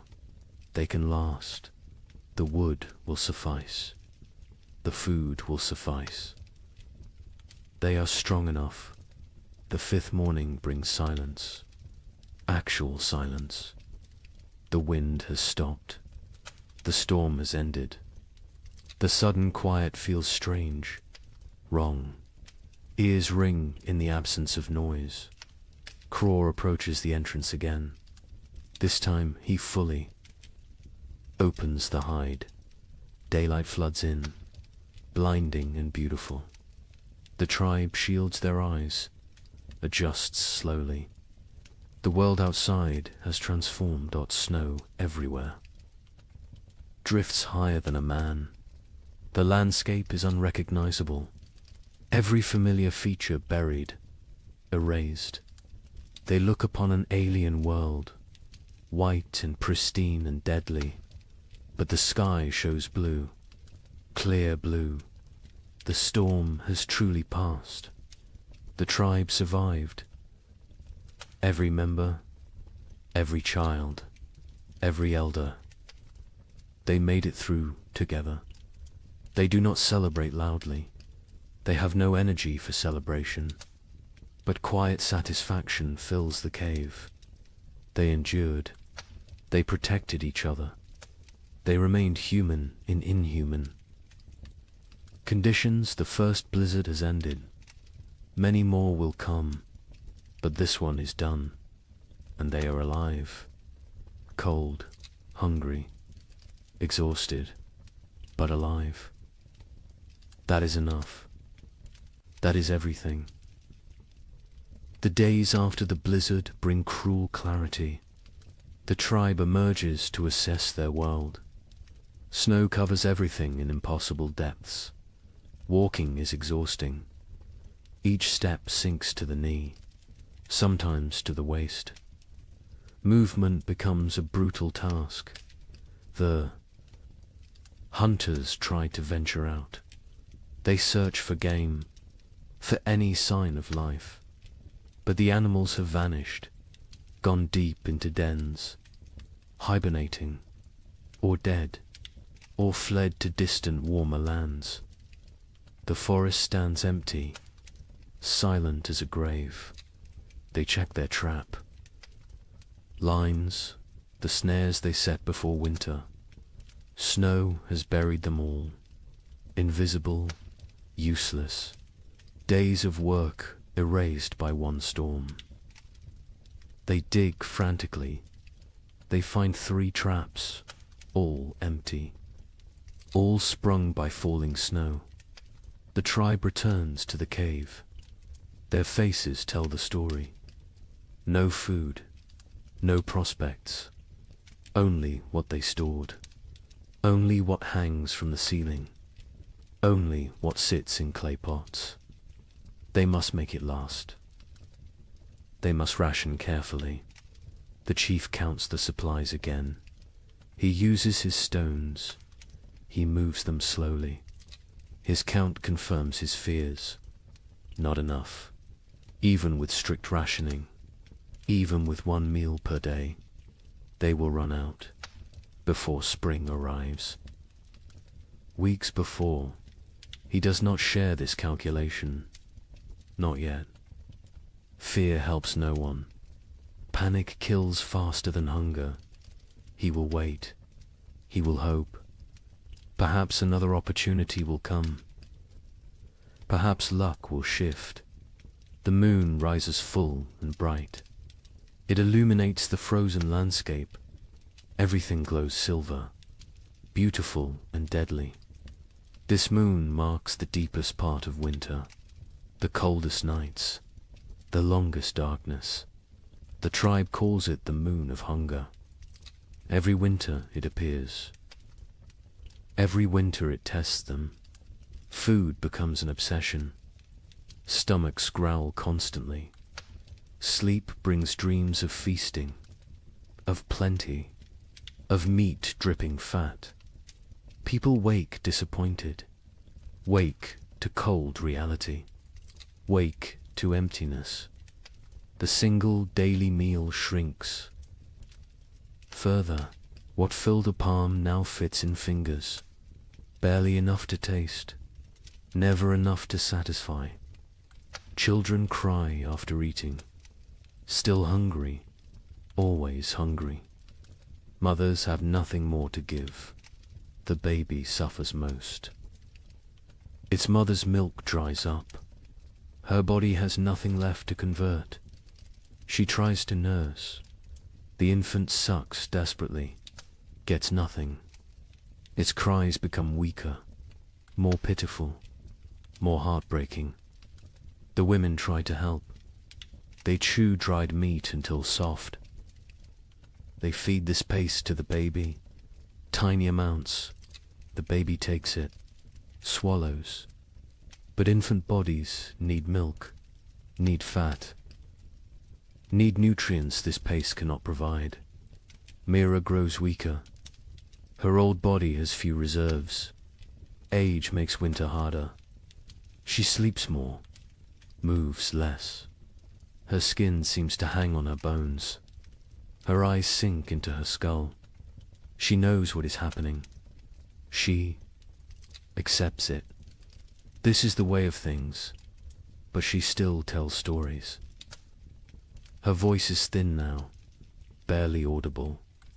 The children lean close to hear. She speaks of abundance, of spring, of flowers and green grass, of warm sun on skin. She gives them hope. She gives them something beyond hunger. A hunter named Breck volunteers to venture far, to search for game in distant valleys. Perhaps the herd's sheltered somewhere. Perhaps hunting is possible. The chief considers this. The risk is enormous, but starvation is certain. He agrees. Breck leaves at dawn. He carries a spear, a stone blade, nothing else. Weight would slow him. He must move fast, cover distance, return quickly, or not return at all. The tribe watches him go. A small figure against vast white. He grows smaller, smaller, then disappears over a ridge. They pray to spirits, to ancestors, to anything that might listen. Bring him back with food. Days pass. Breck does not return. Hope fades. The tribe assumes the worst. The cold took him, or hunger, or predators, or simple bad luck. They mourn silently. They cannot waste energy on elaborate grief. The fire burns lower, with supplies critical now. They cannot gather more easily. The snow is too deep, the cold too intense. They burn less. The cave grows colder. Ice forms on interior walls. Breath becomes visible even inside. People huddle together constantly. Sharing warmth is survival. Personal space disappears. Bodies press against bodies, creating human walls against cold, creating collective heat. It helps. Barely, but barely is enough. Torgs. Mother develops a fever. Her body shakes. Her teeth chatter. She cannot get warm despite the furs, despite the proximity to fire. The fever burns from within, consumes her remaining strength, consumes her remaining fat. The healer examines her. She recognizes the signs. Starvation, fever, the body eating itself, trying to generate heat, trying to survive. But without food, the body destroys itself. Muscles become fuel, organs become fuel. Death approaches. The healer makes another tea. Her herbs are nearly gone. Only a few precious leaves remain. She must choose. Who gets treatment? Who goes without? These choices haunt her, but she must make them. She gives the tea to Torg's mother. A chance. A small chance. The woman drinks. The liquid burns her throat. She coughs violently, but she keeps it down. She wraps herself tighter. She closes her eyes. She fights. Her body fights. Time will tell if fighting is enough. The children stop playing. They lack energy for play. They sit quietly, stare at nothing. Childhood vitality drains away. They become small, old people, serious, silent, waiting. One boy asks his father when they will eat more. The father has no answer. He pulls his son. Close, he says, spring will come. Spring always comes. The boy asks when. The father says soon. He lies. Spring is months away, but the lie is kindness. The tribe begins eating leather. They take old, worn pieces. They boil them. The leather softens slightly, becomes chewable. It provides almost no nutrition, but it fills the stomach, tricks the body temporarily. delays the inevitable. They scrape hide scraps, collect tiny bits of dried meat, particles that fell, that were missed. They gathered these with desperate care. Every crumb matters. Every fragment could mean another day. The chief notices people eyeing the stored seed. Small amounts save for spring planting.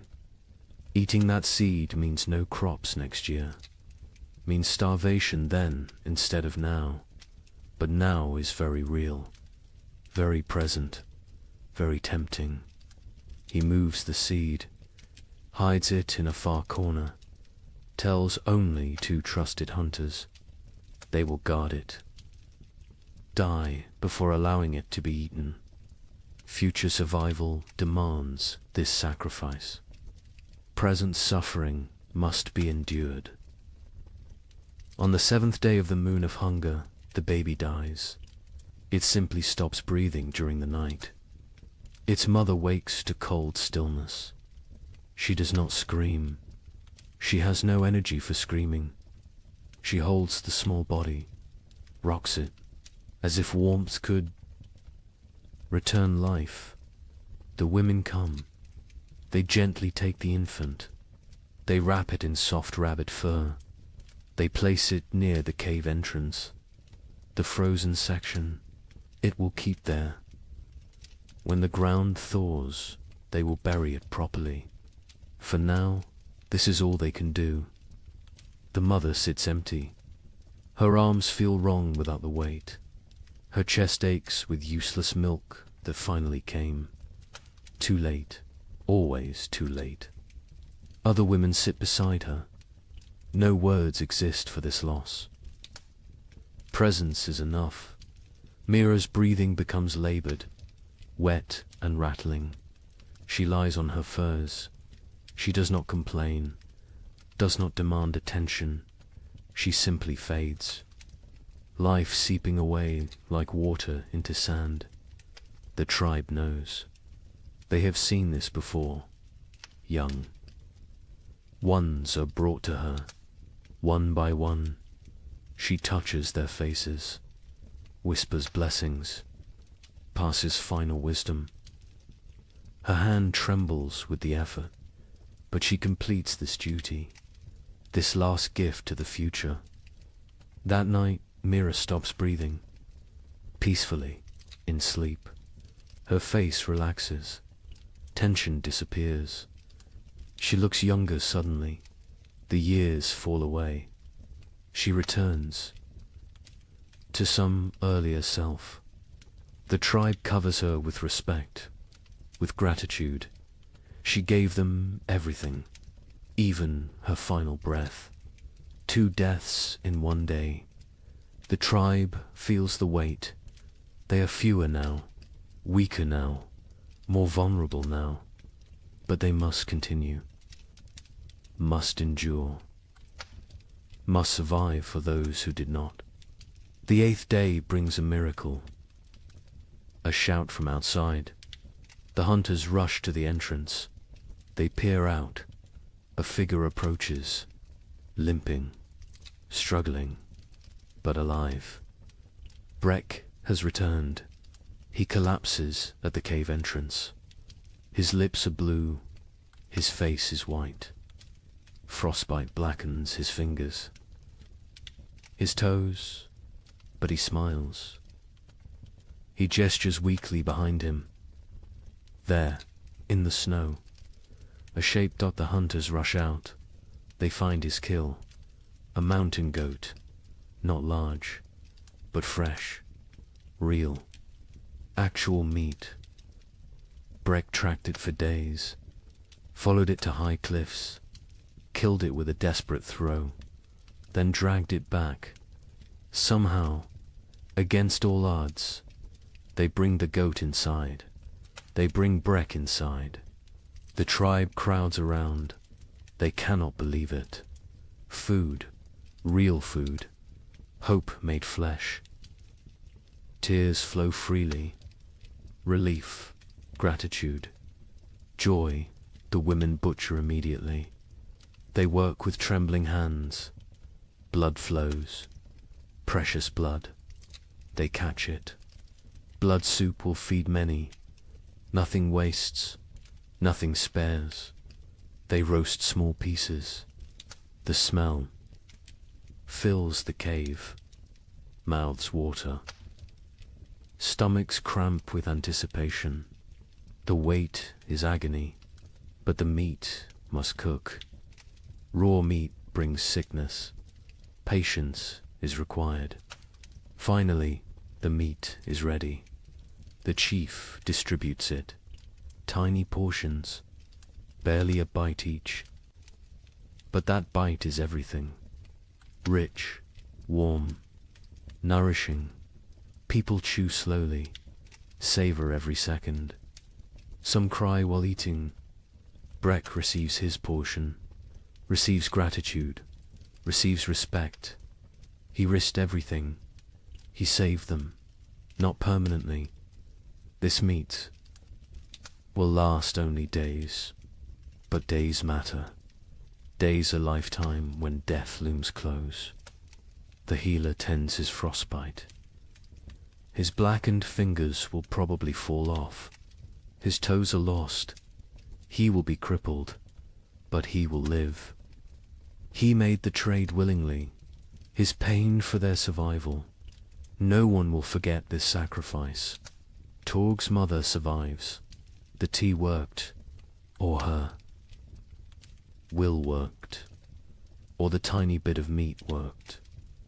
Perhaps all three. She is still weak, still fragile, but alive, improving. The fever breaks. She sleeps naturally. Healing sleep.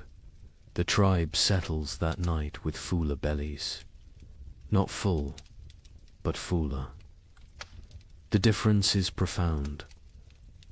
Mood lifts. Energy returns slightly. Conversation resumes. Small jokes are made. Laughter sounds strange, foreign, but welcome. The moon of hunger continues. It will continue for weeks more. They are not saved, but they are not finished. They endure. They adapt. They survive. More storms will come. More hunger will come. More death might come. But tonight, they have meat. They have hope. They have each other. The fire burns a bit brighter. Wood is still rationed. But they allow a slightly larger flame. Warmth spreads. Bodies relax marginally. Sleep will come easier tonight. Outside, the moon hangs cold and distant, indifferent to human suffering, indifferent to human triumph. It simply shines, marking time, marking the season. The moon of hunger watches all, judges none. The tribe learned to gain what they already knew. Survival requires sacrifice, requires courage, requires the few to risk for the many. Breck proved this. Mira proved this. The baby's mother proved this. They carried these lessons. They teach these lessons. They live these lessons. This is how humans persist. This is how they conquer impossible odds. Not through strength alone, but through sacrifice, through love, through unwillingness to surrender. The moon of hunger is not over, but they will face it together. They will face it standing. They will face it human. And that makes all the difference. They step onto the plain. The wind hits immediately. Ferocious, brutal. It steals breath. It pushes them backward. They lean into it. They fight for every step. Progress becomes measured in body lengths, not miles. The cold is different here. Worse. It penetrates every layer, finds every gap in clothing, numbs exposed skin within seconds. Their eyes water, the tears freeze on their cheeks. Ice crystals form on their wrappings. They walk in a tight group, close together, sharing body heat, creating a mobile shelter. The strongest on the outside, taking the worst of the wind, rotating positions regularly, sharing the burden, sharing the pain. Hours pass. Time loses meaning. There is only the next step, the next breath, the next moment of survival. Nothing beyond that, nothing behind that. Just the eternal present of suffering. Syrah stumbles. She catches herself. But barely. Her legs shake. Exhaustion shows. Others are the same. Everyone reaches their limits, but limits must be exceeded, must be pushed beyond reason. Survival demands the impossible. They come to a frozen river. Ice covers it completely. Thick. Ice. Strong ice. Probably safe. Probably. But ice is treacherous. Currents flow underneath. Weak spots form. One wrong step means freezing water, means death. Crawl tests the edge. He stamps hard. The ice holds. He ventures further, still solid. He waves the others forward. They cross one at a time, spreading out, distributing weight. Every step careful, every movement calculated. Halfway across, the ice groans. A deep, ominous sound. Everyone freezes. They wait. The groaning continues, but no cracking, no breaking. They breathe again. They continue, faster now. Urgency overcoming caution. They reach the far side. Relief is brief. More walking awaits. More suffering. The plain continues endlessly. Horizon meets horizon in white emptiness. No landmarks, no reference points. Only Craw's memory guides them. Only faith in his knowledge. Afternoon brings no warmth. The sun is visible but distant. Cold. Its light provides no comfort, no heat, just illumination of their misery. Of the vast emptiness surrounding them, Ren falls. He does not get up immediately. Others stop. They help him, pull him upright. His face is white, his lips blue. Hypothermia begins. They force him to walk. Movement generates heat. Stopping means dying. He walks, stumbling, barely conscious. But walking, they find a small depression, a slight dip in the endless plain. It blocks some wind, not much, but some, enough. They stop briefly. They need rest, need water, need to check their bodies. They huddle together. They share warmth. They drink from water skins. The water is partially frozen. They break ice with their teeth. The cold liquid burns going down. But hydration matters. Dehydration kills in cold. Silently, quickly, Syrah checks everyone's extremities. Fingers, toes, noses, ears. Looking for white patches, for frozen flesh. She finds some on Ren. His fingers are too pale. She rubs them vigorously, trying to restore circulation, trying to save his digits.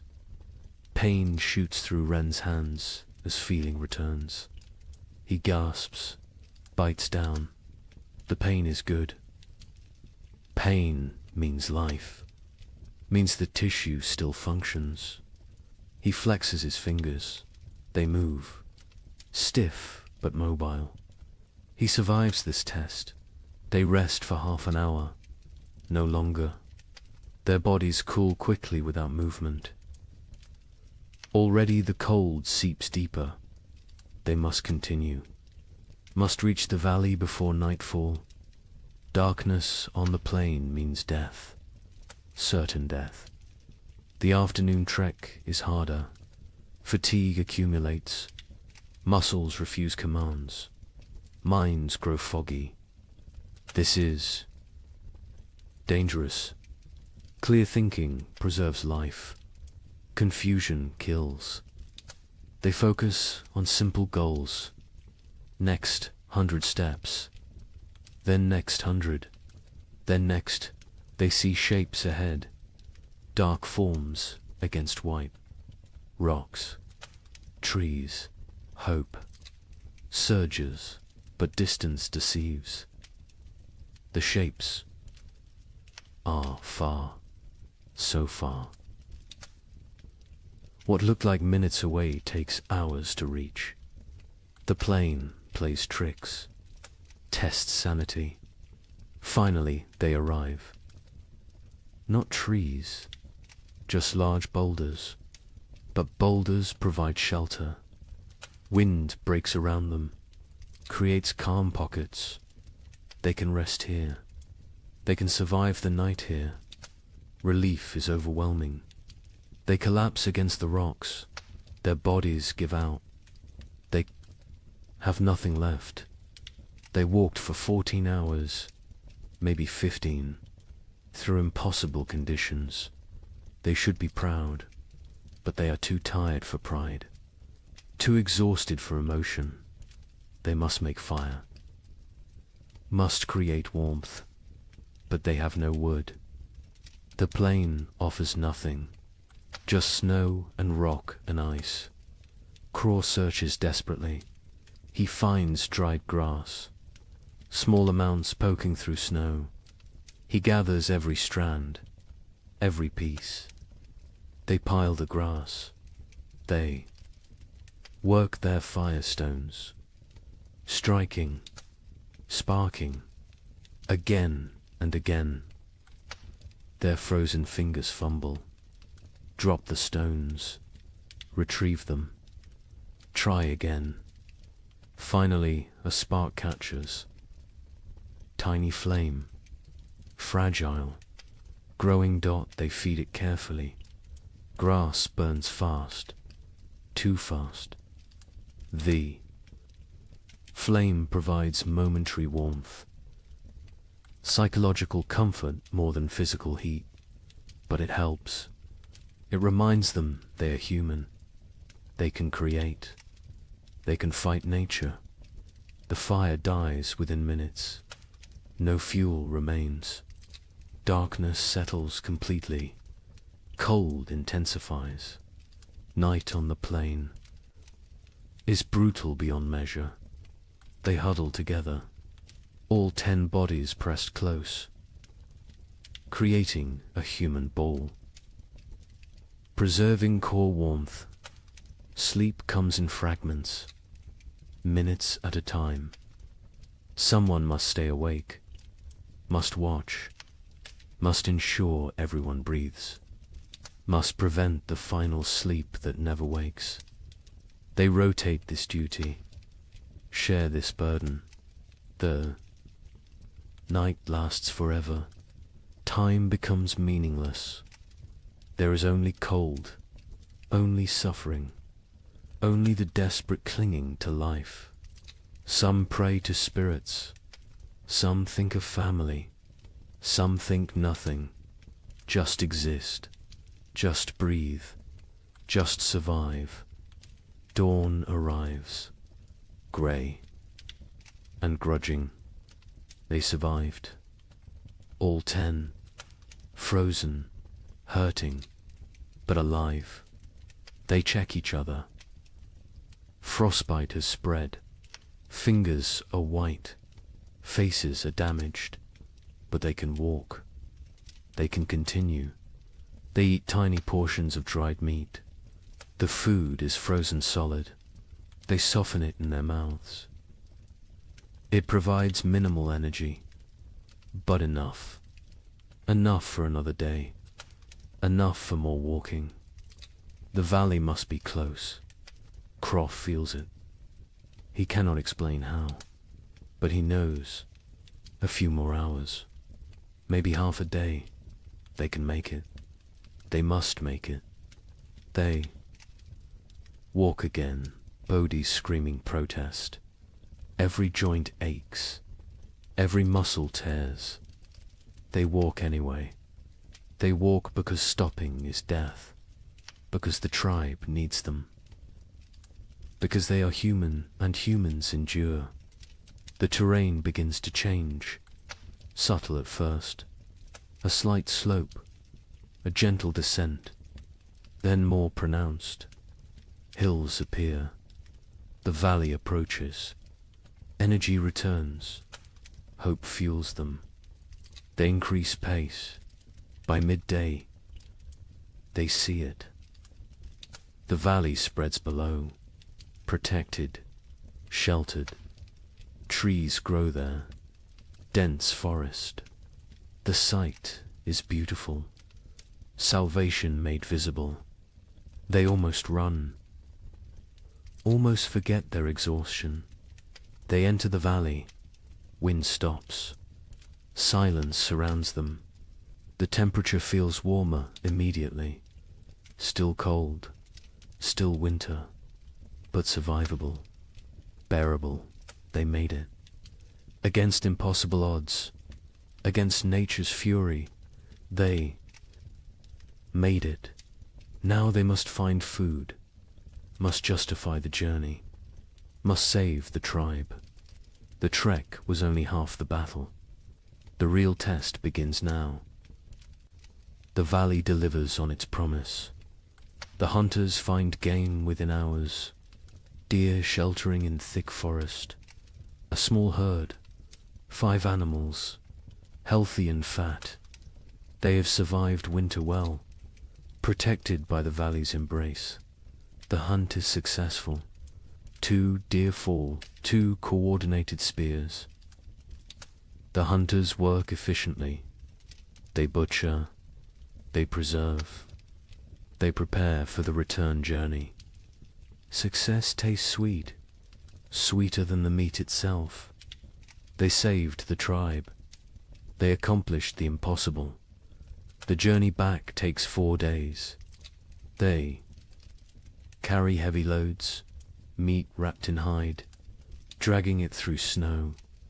The weight slows them, but spirits are high. High enough to overcome exhaustion, high enough to push through pain. The tribe spots them from a distance, 10 figures approaching, all walking, all alive, and carrying something, carrying hope. The cave erupts in celebration, crying, shouting, relief pours out. They feast that night, controlled feasting, rationed celebration, but feast nonetheless. Meat fills bellies, strength returns to limbs, color returns to faces. The tribe steps back from death's edge, not far, but enough days pass into weeks. The meat lasts longer than expected. Careful rationing, careful preservation. The tribe survives, continues, endures. Then something changes, subtle at first, easy to miss, but Craw notices. He always notices. The air feels different, less sharp, less cutting. The quality of cold has shifted. He mentions it to the chief. The chief feels it too. Something is coming, something changing. They watch, they wait, they observe. The days grow longer, minutes at a time, barely noticeable, but cumulative. Dawn arrives earlier. Dusk comes later. Light increases. Darkness retreats. The balance shifts. The sun rises higher in the sky. Its arc changes. It climbs further before descending. Its light hits at different angles, penetrates deeper into the cave. These are signs. Ancient signs, remembered signs. One morning, water drips.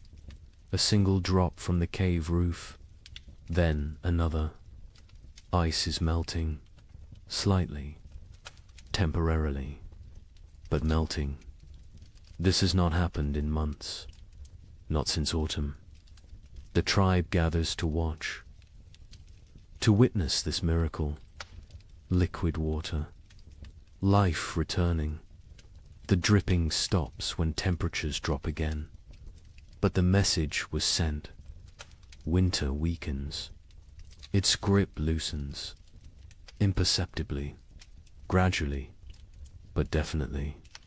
Birds return. Not many, just a few scouts. Ravens first. Always ravens. They circle overhead. They call to each other. Their voices break the silence of months. The sound is jarring, almost forgotten, but welcome. So welcome.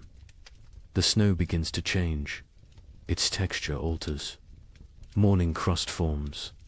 The surface freezes hard overnight. Supports weight. Walking becomes easier. No more sinking to the thighs. Progress quickens. Movement improves, but afternoons bring different snow. Soft, wet, heavy. The snow absorbs sunlight, converts it to water. Slowly, drop by drop, the snow level decreases. Patches of ground appear, brown and dead, but ground, actual earth. The hunters venture out more frequently. They find tracks, fresh tracks. Animals emerge from dens, from hibernation, from wherever they sheltered. Life stirs again, cautiously, tentatively, but undeniably. A child sees something green, a tiny shoot, pushing through melting snow. Green, the color is shocking. Alien after months of white and brown and grey. The child calls others. They gather around this small miracle, this proof of continuation, this promise. The tribe's energy shifts. Desperation eases. Not gone, but reduced. They can see the end now. Not tomorrow, not next week. But eventually, spring will come. They will survive. They endured the worst. They can endure the rest. Mira's death is honored properly now. The ground softens enough to dig.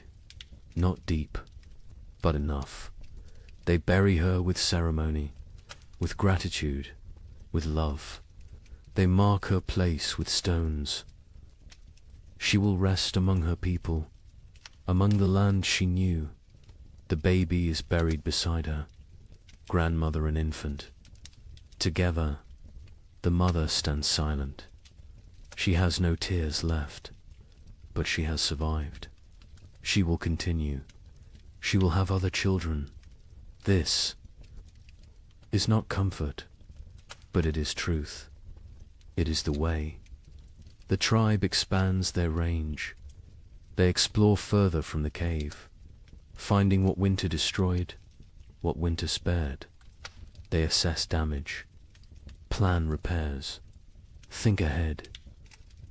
Survival mode shifts to recovery mode. They find a frozen stream beginning to flow. Ice breaks apart. Water moves underneath. Clear, cold, but flowing. They drink fresh water, not melted snow, not stale. Fresh the taste is incredible. pure, clean, alive. Fish will return soon. With flowing water comes fish. The tribe prepares nets, repairs traps, sharpens spears. The river will provide. It always has. It will again. The wind changes direction, no longer from the north, now from the south. Warmer air pushes in, not warm, but warmer. Relative warmth, comparative warmth, enough to matter. Ice on the cave walls melts. Water runs down stone faces. The cave becomes damp, almost humid. This creates new problems. Mold threatens. Furs must be dried, arid, maintained. But these are problems of living, not problems of dying. The tribe welcomes them. Sero spots deer tracks. Many tracks. A large herd pass nearby, moving north, following some ancient instinct, following the thaw. The hunters follow. They track for miles. They find the herd. The hunt succeeds again. 3 deer this time. The tribe has surplus. Actual surplus. They smoke meat. They preserve it, but they also eat fully. They allow themselves satisfaction. Bellies fill completely. Children laugh. The sound is strange, foreign, forgotten, but it returns. Slowly it returns. Young ones play outside again, running, shouting, burning energy stored through winter. Parents watch with emotion. These children survived. Against odds, against nature, they live. They thrive. They play. Breck's frostbite healed as well as possible. He lost 3 fingers, 2 toes. He walks with a limp. His hands cannot grip spear properly. But he lives. He survived his sacrifice. The tribe honors him daily, through respect, through care. Through memory, he teaches young hunters. Passes knowledge, cannot hunt himself, but can create hunters. This is valuable. This is contribution. This is purpose. He has worth beyond physical ability. The tribe ensures he knows this. Torg's mother recovered fully. The fever broke. Strength returned. She works alongside other women. She processes new hides. She gathers early plants. She lives.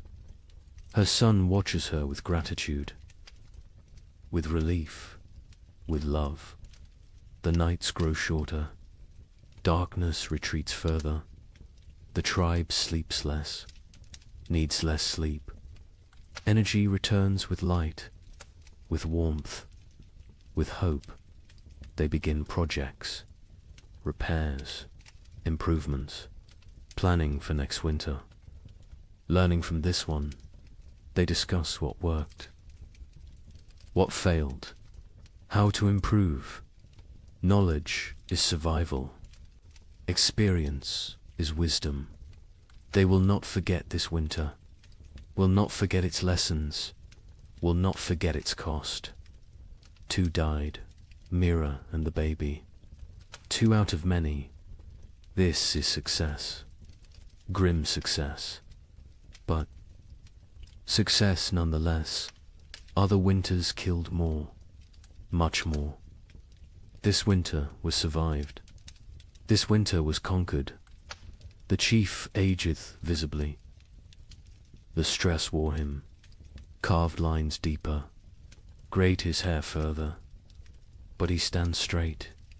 He led well. He made hard choices. He saved the tribe. Leadership exacted its price. He paid willingly. Cross joins ache more. The track damaged him. pushed, his aging body beyond limits. He knows his hunting days near their end. Soon he will teach only, lead only, hunt vicariously through younger men. This is natural. This is right. This is the cycle, but not yet. This spring he will hunt.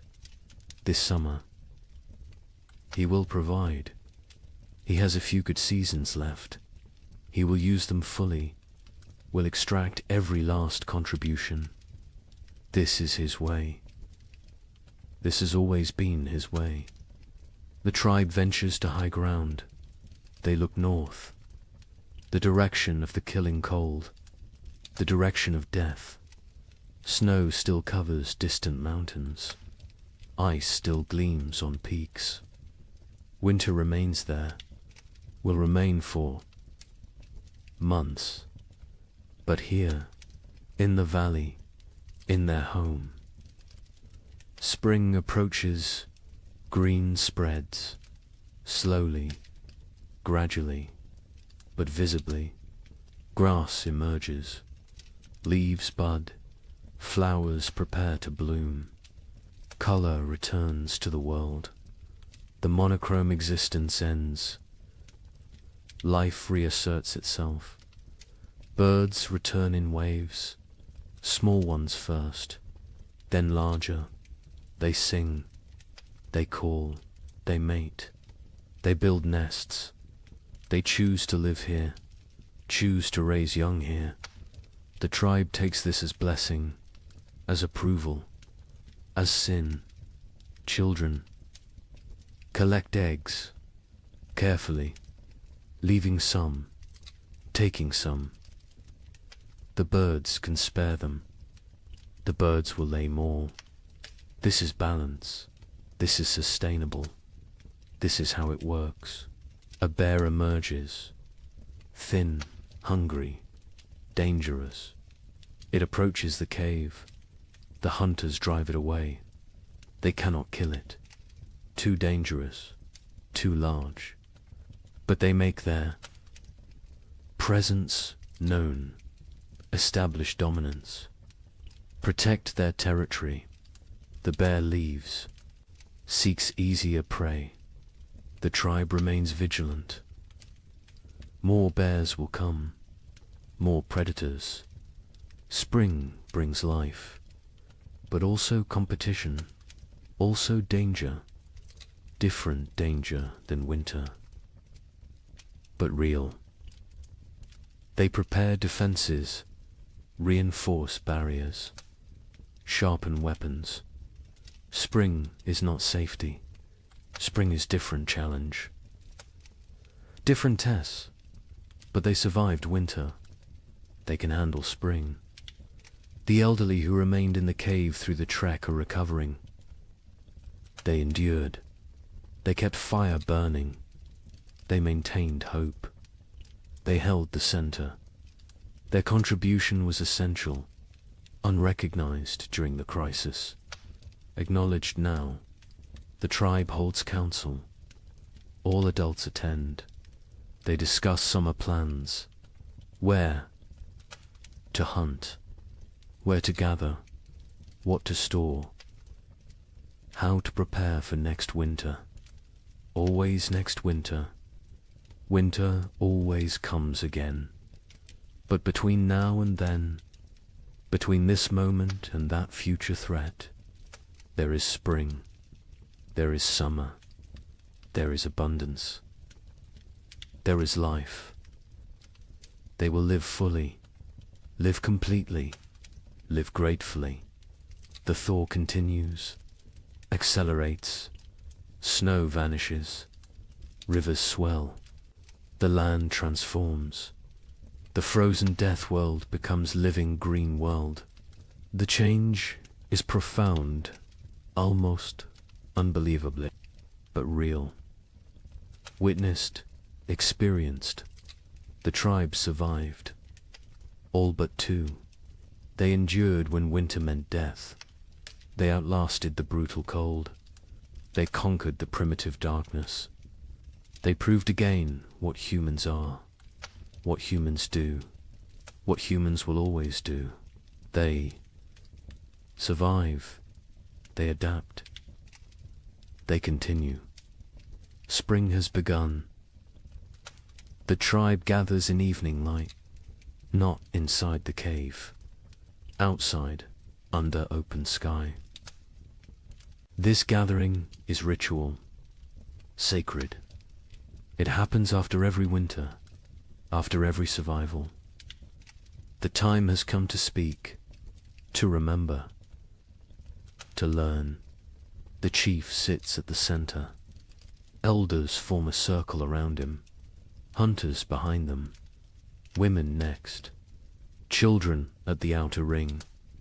Everyone has place, everyone has voice. This is how knowledge passes. This is how wisdom survives. The fire burns. Between them, not for warmth now, for ceremony, for focus, for connection. Flames dance, sparks rise. The tribe watches, reflects, prepares to speak their truths. The chief begins. His voice carries weight, authority earned through survival, through sacrifice, through leadership in darkness. He speaks of the winter, its harshness, its cruelty, its lessons. He names those lost. Mira, the infant, their names spoken aloud, remembered, honored. He speaks of choices made, rationing food, sending the trek, hiding the seed. Hard choices, choices that saved them, choices that cost them. Leadership is burden. This winter proved it again. He carries these decisions, will carry them forever. Cross speaks next. He describes the hunt before the storm, the desperate race, the near miss with the bison's horn. He shows his torn fur, his scar, physical proof of survival, of risk, of success. He speaks slowly, choosing words carefully. Each word teaches. He talks about the trek, the frozen plain, the endless walking, the night without shelter, the valley discovered, the game found. He does not glorify, does not exaggerate, simply states, truth is lesson enough. Truth needs no embellishment. The other hunters add details. Each perspective matters. Each view completes the picture. One speaks of exhaustion, another of fear, another of hope sustained. Together they create full understanding, complete knowledge, shared experience. Breck holds up his damaged hands. 3 fingers gone. Stumps healed now, scarred. He speaks of tracking the goat, days alone, nights frozen, the desperate throw that killed, the impossible drag back. His voice is steady, no regret, no bitterness, only statement, only fact. He says he would do it again, would sacrifice again. The tribe is everything. Individual is nothing. This is core truth. This is survival principle. This is what separates humans from animals. Willingness to suffer for others, to die for others. If necessary, the women speak. Myra's daughter tells of her mother's final days, her weakness, her continued teaching, her peaceful end. Tears flow, but also pride. Mira lived well, died well, left legacy. This is all anyone can hope for. The baby's mother speaks, briefly. Her voice breaks. She cannot say much, but she says enough. Her child lived weeks, new warmth, new love, new mother's touch, short life, but life nonetheless. She will honor it, will remember it, will carry it forward. Other women discuss food preservation, what worked, what spoiled, leather eating, bone boiling, every technique examined, every method evaluated. They share improvements, better ways, smarter approaches. Next winter, they will do better. This is the point. Always improve. Always learn.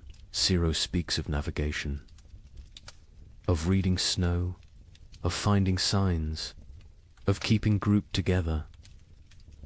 She describes the river crossing, the groaning ice, the careful steps. She explains her fears, her doubts, but also her determination. Leadership is not certainty, is not confidence, is commitment despite uncertainty. The young ones ask questions. How did you stay warm? How did you stay brave? How did you keep going? The answers vary. Honesty prevails. Sometimes we did not stay warm. Sometimes we were not brave. Sometimes we kept going because stopping meant death. Simple answers, true answers. Torg speaks for the first time in gathering. His voice cracks. He is becoming man, growing, changing. He talks about the wood gathering, the blistered hands, the aching back, the satisfaction of contribution. He learned his value, his worth, his place in the tribe. This winter made him adult. His mother adds her story. The fever, the weakness, the tea that saved her. She thanks the healer publicly. Gratitude expressed. Debt acknowledged. The healer nods, accepts thanks, but says she only did what she knew, what others taught her, what Myra taught her years ago. Knowledge circles, returns, perpetuates. The healer discusses her herbs, what she used, what she saved, what she needs to gather. She lists plants, describes locations, teaches identification. Several women listen intently. They want to learn, want to help, want to preserve this knowledge. The healer accepts students, welcomes them. Knowledge must spread, cannot die with one person. Talk turns to preparations. What they should have done, what they will do next time. More wood, always more wood. Better storage, improved insulation, stronger entrance barriers, backup supplies, hidden caches, distributed resources. They brainstorm, they plan, they commit. Someone suggests splitting the tribe, half in one cave, half in another. If one location fails, the other survives. Discussion follows, arguments for, arguments against. The chief listens, considers, makes no decision tonight. This needs thought, needs time. Will be decided before next winter. The feast day arrives with warmth, actual warmth. The sun climbs higher. It stays longer. Its rays penetrate winter's final defense. The cold retreats, step by step, day by day. Life returns. The tribe moves through mourning with purpose. Women prepare food, all the food, reserves brought out, smoked meat, dried fish, roots saved, seeds roasted. Nothing held back today. Today is abundance. Today is celebration. Today is life affirmed. Children run wild. Energy unleashed. Months of confinement explode into motion. They chase. They climb. They shout. Their laughter echoes off rocks, off trees, off the sky itself. Parents watch with full hearts. This sound, this joy, this is why they fought, why they suffered, why they survived. The hunters bring fresh game, killed this morning, deer and rabbits.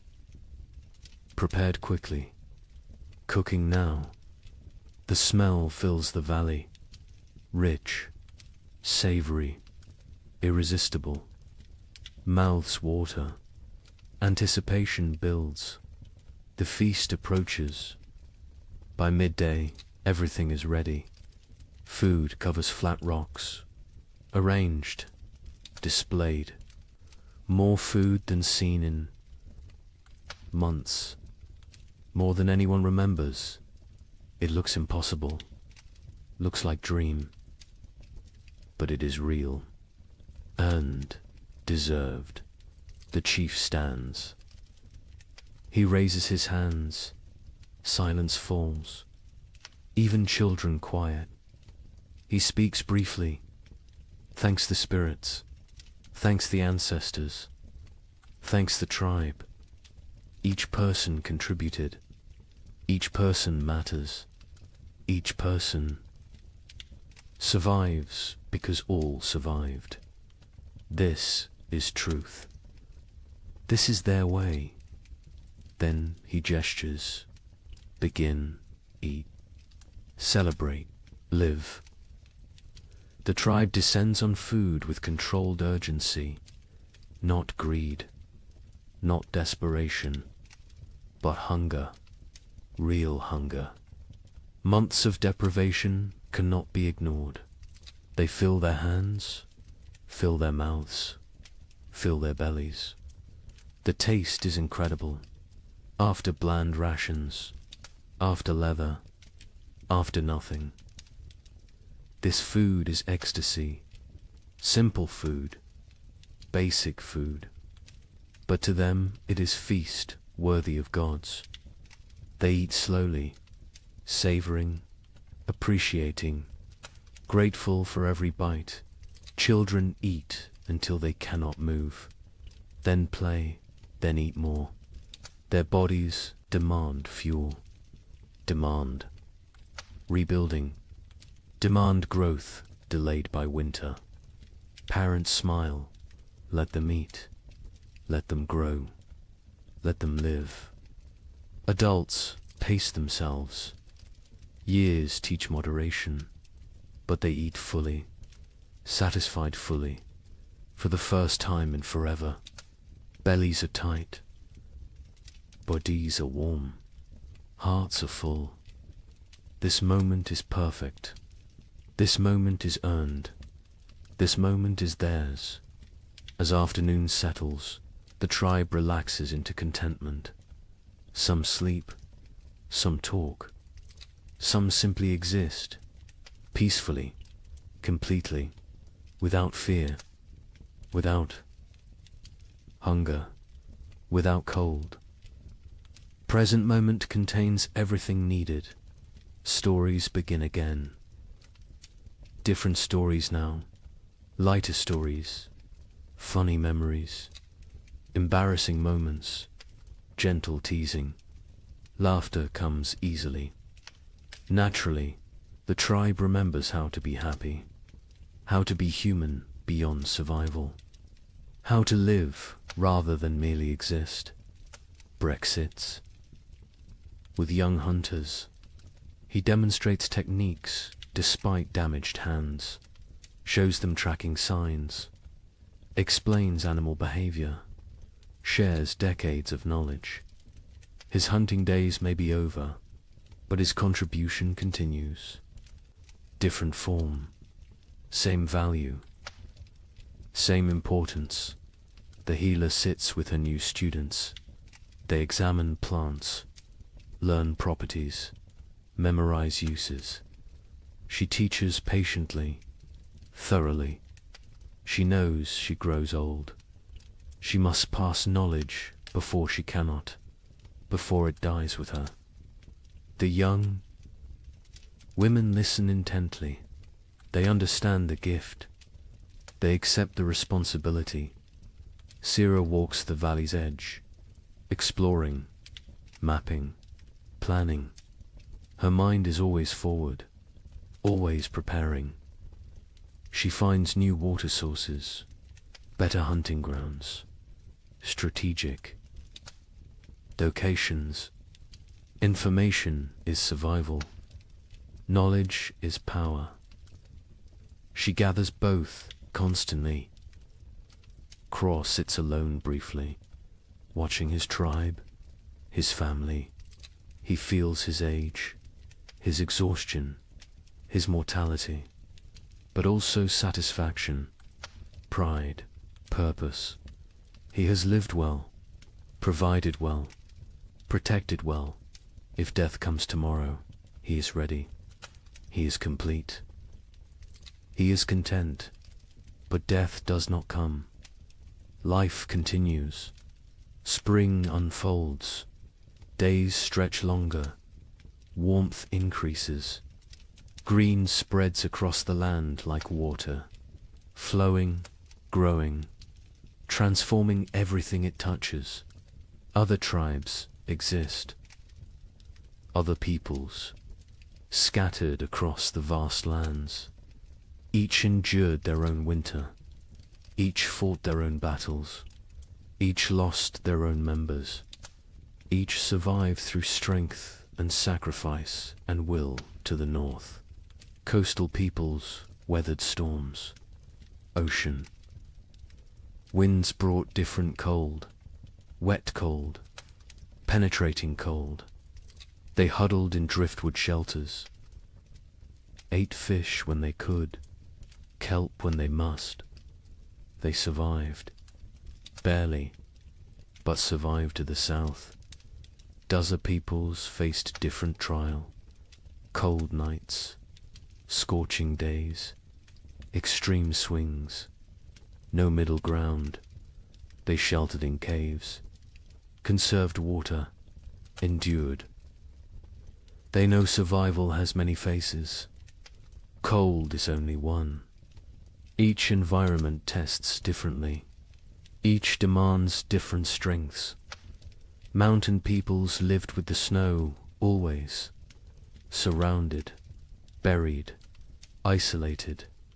They knew winter intimately, understood its moods, its dangers, its rare gifts. They moved with the seasons, migrated, adapted, survived through flexibility. Through knowledge, through respect for nature's power, plains peoples tracked the herds, followed them south, followed them to survival. They lived nomadic, always moving, always hunting, always one step ahead of starvation. Their winter was journey, was constant motion, was different struggle, same stakes. All these peoples, all these tribes, all these humans, connected by nothing except species, except determination, except refusal to surrender. They do not know each other, will never meet, will never share stories, but they share experience, share struggle, share humanity. Winter tested all, cold respected none. It killed without preference, without mercy, without meaning. It simply was nature being nature, indifferent, eternal, unstoppable. But humans stopped it anyway. Not the winter itself, but its victory, its completeness, its total dominion. Humans survived through intelligence, through cooperation, through sheer, stubborn will.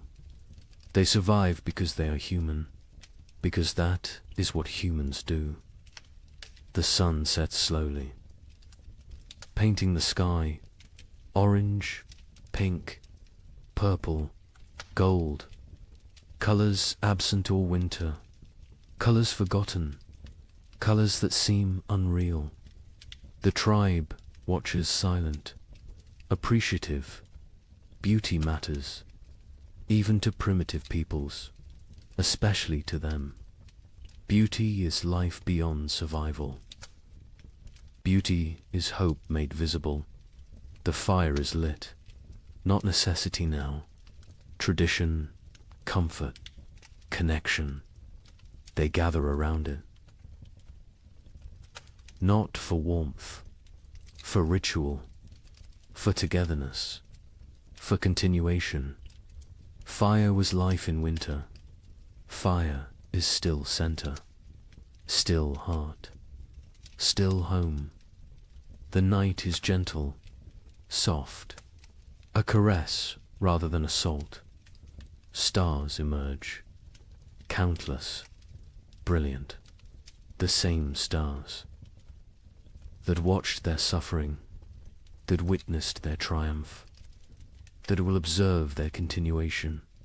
Forever stars, eternal witnesses, silent companions. Children sleep quickly, exhausted from play, from food, from life fully lived.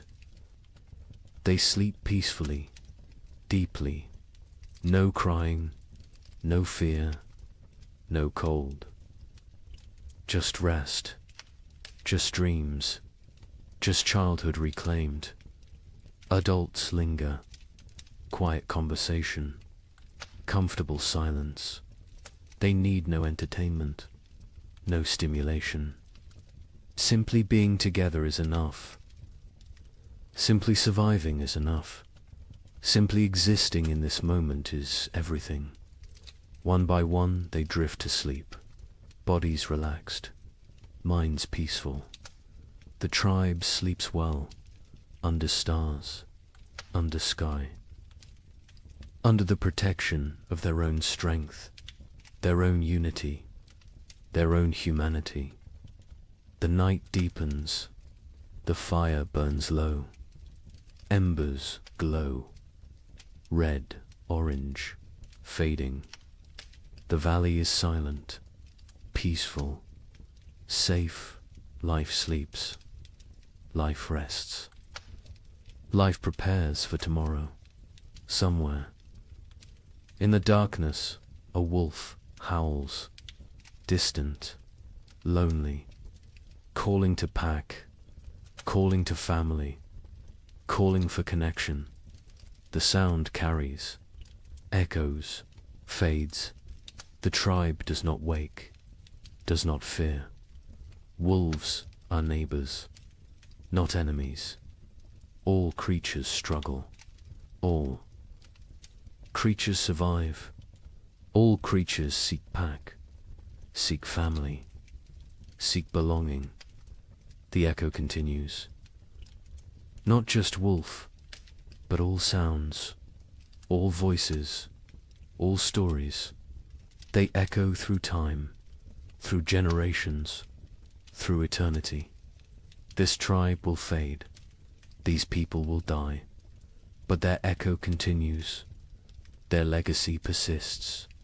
Their survival matters. Because they are not the end. They are the beginning, the foundation, the root. From them come others, many others, countless others. Every human alive carries their echo, their determination, their refusal to quit. These primitive peoples, these ancient survivors, these frozen warriors, they are ancestors to everyone, to all of humanity. Their winter is our winter. Their struggle is our struggle. Their survival is why we exist.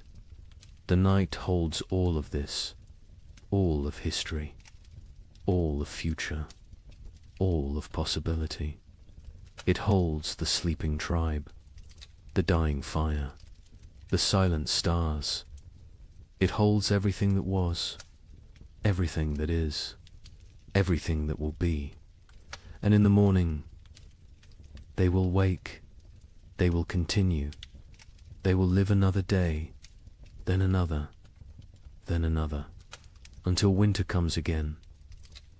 And they will face it, and they will endure, because that is what they do, what they have always done, what they will always do. They are human. They survive. The night knows this.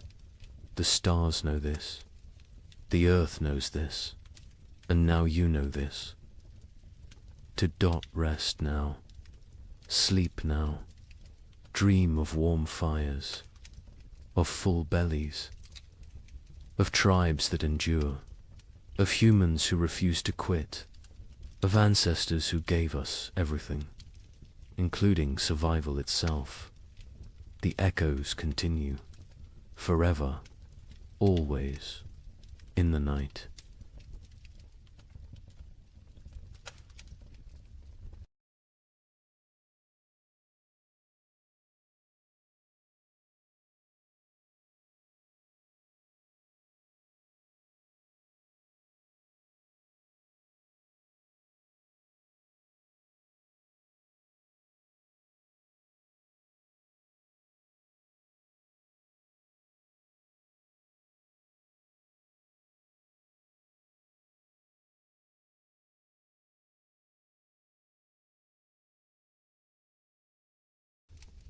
Good evening and welcome back, friends.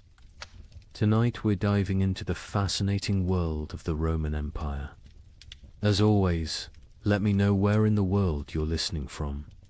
Get cozy, settle in, and let's begin. The torches burned low against the marble walls of the Colosseum, their flames bending and snapping in the night wind. Smoke curled upward, painting the corridors in shifting shadows that seemed alive. Somewhere deep within those walls, cages rattled. The guttural growl of a lion broke the silence, followed by the shrill cry of a panther pacing its enclosure. The air was thick with the scent of straw, iron, and blood. Men shuffled forward, not as spectators, but as the hidden workforce behind the spectacle animal keepers, trainers, guards, and gladiators themselves, step echoing with the knowledge that dawn might never come for them. Imagine it, the roar of 50,000 Romans thundering like a storm overhead. Yet before the games even began, death was already at work in the corridors below. Lions lunged against their bars, their claws scraping sparks across iron. Elephants, chained and restless, shifted their massive weight, shaking the earth beneath the workers' feet. A single slip of a chain, a missed strike of the trainers. Staff and the arena would claim another victim before the audience ever saw the sand-stained red. Now, ask yourself, what would it feel like to wake each morning knowing that your job itself, the task you were paid or forced to perform, was a gamble with death? Not a soldier in battle, not a rebel hunted by Rome, but a worker, a laborer, a craftsman whose daily duties carried a sentence no law had to write. Would you sleep at night, or would your dreams be haunted by the growls from the cages, the weight of the stones above your head, or the smell of lead dust clinging to your breath? History books love to tell us about emperors, senators, and generals.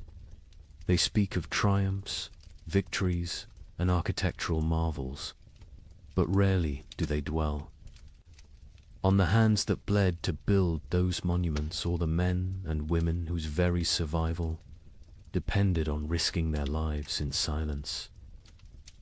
The invisible workforce of Rome lived not in marble villas, but in shadows, where the price of error was not a demotion or dismissal, but death itself. And here lies the heart of the story. Beneath the grandeur of Rome, beneath its arches, its mosaics, its golden halls were professions so perilous that to call them jobs is almost an insult. These were death sentences disguised as livelihoods. Jobs where poison lingered in the very air, where the swing of a sword was part of your morning routine, and where the applause of the crowd was sometimes the last sound you ever heard. Over the next hours, you will hear the untold accounts of these deadly professions, some spectacular, some hidden in the grime of Rome's underbelly, and others so strange they seem pulled from nightmares. From the men who faced wild beasts before breakfast, to the miners whose lungs filled with poison in the empire's dark tunnels. We will walk step by step into the shadows Rome tried to leave behind. But let this question guide you as we begin. If your job demanded your life as payment, would you accept the risk for glory, for survival, or simply because you had no choice? When most people picture ancient Rome, they imagine the shimmering surfaces of marble temples, the echo of sandals across polished floors, and the thunder of cenotes debating in the forum. They think of emperors draped in purple robes, feasts piled high with roasted boar and honey cakes, and gladiators striding into the arena beneath the roar of 50,000 voices. Rome has always been remembered for its grandeur, its victories, and the magnificence of its architecture. But what history books often gloss over is that the empire wasn't built on marble, it was built on blood, sweat, and the fragile bodies of millions of workers whose daily lives were defined by danger. Rome was not just emperors and generals. Behind every golden banquet, behind every aqueduct arching across the countryside, behind every amphitheater filled with spectacle, there were invisible laborers who risked everything to keep the empire alive. For every senator reclining in luxury, there were hundreds of slaves and freedmen hauling water, shaping stone, smelting iron, cleaning streets, or fighting beasts. Their names were rarely recorded. Their stories were rarely told. Yet without them, Rome's glittering facade would have crumbled into dust. Imagine the contrast. On one side, wealthy Romans lounged on couches, sipping wine sweetened with lead. Syrup, their servants, fanning them with peacock feathers while musicians played. On the other side, just beyond the villa walls, workers baked under the Mediterranean sun on dangerous scaffolds, hauling blocks of stone that could crush them in an instant. Inside, the laughter of banquets rang against walls lined with mosaics. Outside, miners descended into narrow shafts where air was poised with dust and metal fumes. Knowing they might not resurface alive, luxury was visible, risk was hidden. Rome was a stage, and the spotlight shone only on the powerful, while those who risked everything remained in shadow. Work in ancient Rome was more than a duty, was a matter of survival.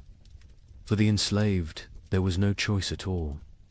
They labored until their bodies broke. For the poor free citizens, dangerous work was often the only chance to feed a family. And even for skilled craftsmen, fortune was fragile. One accident at a glass furnace, one slip of a chisel, and a lifetime of expertise meant nothing against the indifference of death. Unlike today, there were no safety harnesses, no unions, no laws protecting the vulnerable. Rome had no patience for weakness. If a worker fell, another was always waiting to take his place. this is the untold foundation of Rome's greatness. The empire stretched across continents, commanded legions, and shaped the destiny of the Western world. But it was held together not just by marble and laws, it was held together by expendable lives. The amphitheaters that dazzled crowds were built by hands calloused from stone and bloodied by accidents. The shimmering purple robes of emperors were dyed by workers suffocating in vats of poisonous mollusk brine. The wine that filled silver goblets was poured by servants, who would never share in the feast. Now pause and ask yourself, would you trade your office, your workshop, your school, or your daily commute for the mines of Hispania, where men choked on poisonous dust in darkness for the promise of silver Rome craved? Would you exchange your cubicle or construction site for the sands of the Colosseum, where gladiators bled to entertain a restless mob? Could you imagine waking each morning knowing your work itself might kill you not because of war, not because of rebellion, but because your role in society was considered disposable? That is the contrast that makes Rome so haunting. Its glory. It was dazzling, but it was built on invisible suffering. Every aqueduct meant water for cities, but also corpses crushed in its construction. Every road meant trade and travel, but also slaves dying in the ditches.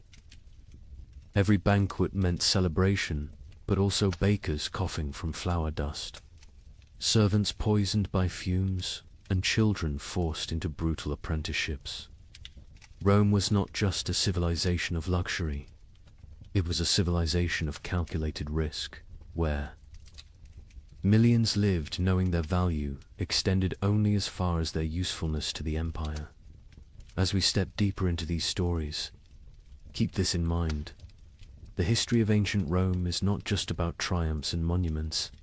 It is about the unseen workers who carried the weight of empire on their shoulders, often until those shoulders broke. Tonight, we will walk in their footsteps.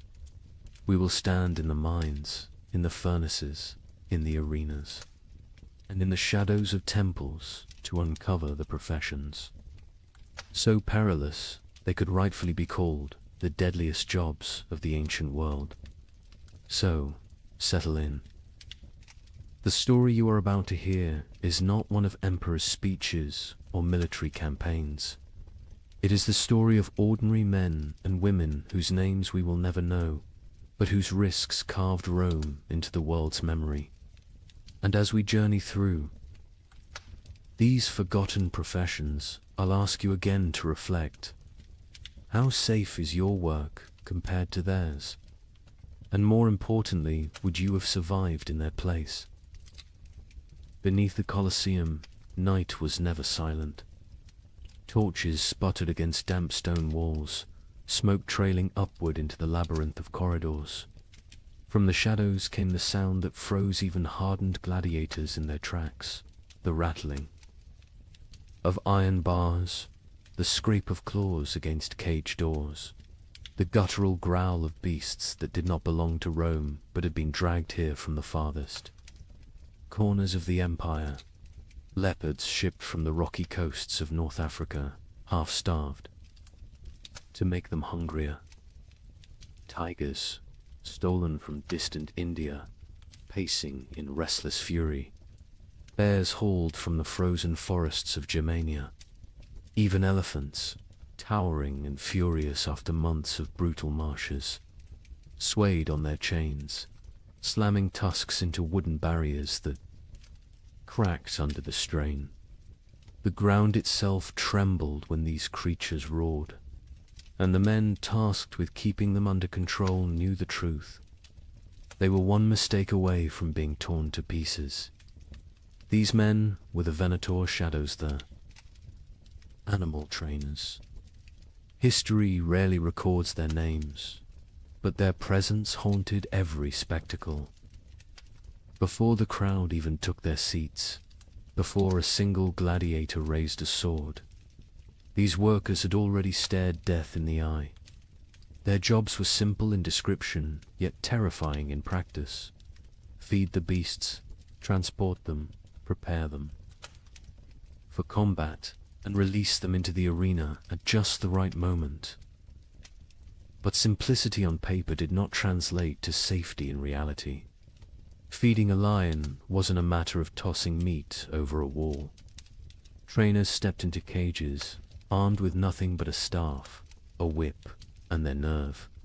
One slip of the boot on blood-slick straw, one moment of hesitation while securing a gate, and the outcome was certain. The animal lunged, claws raked, jaws snapped shut, and no one risked entering the cage to drag the trainer's body back. The suspense of those moments was unbearable. Imagine holding a slab of raw meat in your hand, the smell driving the lion to frenzy, its amber eyes locked onto yours as though you yourself were the meal. Imagine the tremor of the bars as the beast hurled itself against them, the iron shrieking like thunder in the confined corridors. Every feeding was a gamble. Every day survived was a small victory.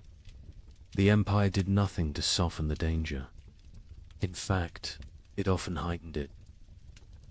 Trainers were ordered to starve animals before games, ensuring they would be more violent, more dramatic for the crowd. They baited the beasts with wooden dummies soaked in blood, conditioning them to attack on sight. They lit torches in the faces of elephants to keep them agitated, lashing their trunks until the massive creatures charged blindly into the sand. To the Romans above, these were thrilling displays of power. To the men below, they were acts of survival. The fallout of this profession was as bloody as the games themselves. There are accounts of trainers being dragged into cages, shredded within seconds by the very animals they sought to control. Some were mauled in the holding chambers before the beasts ever saw the light of the arena. Ships carrying exotic predators sometimes became floating prisons of chaos, with handlers torn apart mid-voyage. And when things went wrong during the games, it was often the trainers who were sacrificed first, thrown into the sand alongside the beasts to buy time while soldiers rallied. Picture this. The gates rise, and a tiger bursts into the sunlight, its muscles coiled with hunger. The crowd roars with excitement, but backstage, panic has already erupted. A handler failed to secure the second chain. The tiger lashes back toward the holding corridor, tearing into the men behind the scenes. For the audience, the spectacle remains seamless. They see only the drama in the arena. But behind the curtain, death is quiet, fast, and unacknowledged. Ask yourself, would you take that job? Would you trade your office, your tools, or your classroom for a torch and a whip, walking daily into the jaws of lions? These trainers did not choose their fate freely.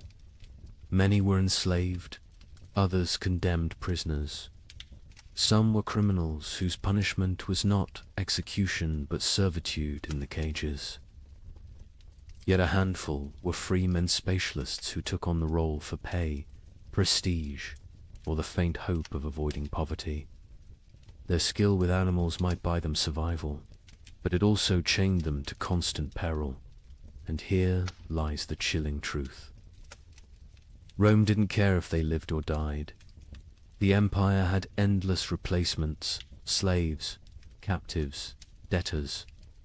If a trainer was mauled, his death wasn't a tragedy, it was a footnote. The games continued, the crowd cheered, and the emperor smiled. The expendable lives of these men fueled the endless appetite of spectacle. So the next time you picture the Colosseum filled with roaring beasts and clashing swords, remember the hidden figures in the shadows, the ones who coaxed half-starved predators from their cages, who held their breath each time an iron gate groaned open. Who knew that at any moment the sand might drink their blood instead of the gladiators? Their work was not honored. Their names were not recorded. Yet without them, Rome's greatest spectacles would never have existed. They lived every day, with death brushing at their heels, and more often than not, death caught up. And as terrible as this sounds, these animal trainers were only the first link in the Colosseum's deadly chain of professions. Others stood in workshops, hammering weapons that decided life or death. Others knelt in the sand, stitching wounds under the gaze of the emperor himself. If the cages were a place of constant suspense, the armories and infirmaries were no less haunted. And it is to those shadows that we turn next. Step away from the roaring cages of the beasts and follow the sound of hammer against iron. Deep within the Colosseum's hidden chambers lay another world entirely, one that smelled not of blood and straw, but of smoke, oil, and molten metal.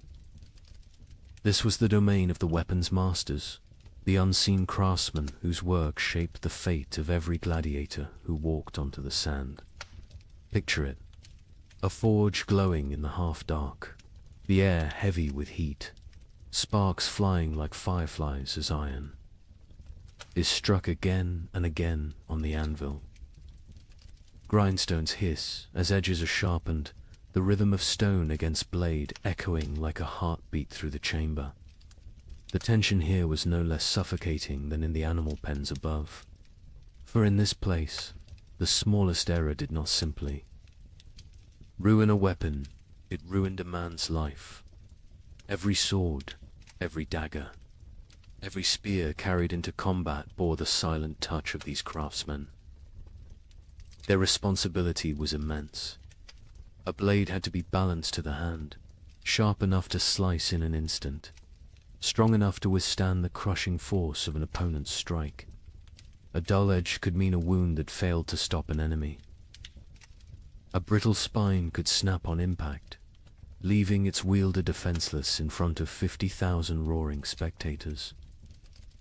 For the gladiator, trust in his weapon was trust in his survival, and that trust lay entirely in the hands of someone working in the shadows. This was not artistry for beauty's sake. This was artistry for survival, and the stakes were cruel. If a blade bent or shattered in the arena, it was not only the gladiator who suffered. The weapons master's reputation, and often his life, stood trial alongside the man who wielded the steel. A mistake could mean flogging, imprisonment, or worse, condemnation to the sands themselves, forced to fight with the very weapons they had once forged. Imagine that reversal. One day you are sharpening a gladius, the next day you are thrust into the arena, clutching it desperately as the crowd demands your blood. The drama of their work was constant. Fire licked at their hands, sparks scarred their faces, blades slipped and cut through flesh with the same ease they were designed to cut through armor. The grindstone could seize a weapon, spinning it from their grip and into bone. Their lungs, filled with smoke and ash, slowly poisoning them over years of labor. Many weapons masters bore the permanent marks of their craft, missing fingers, burned arms, eyes clouded by accidents at the forge.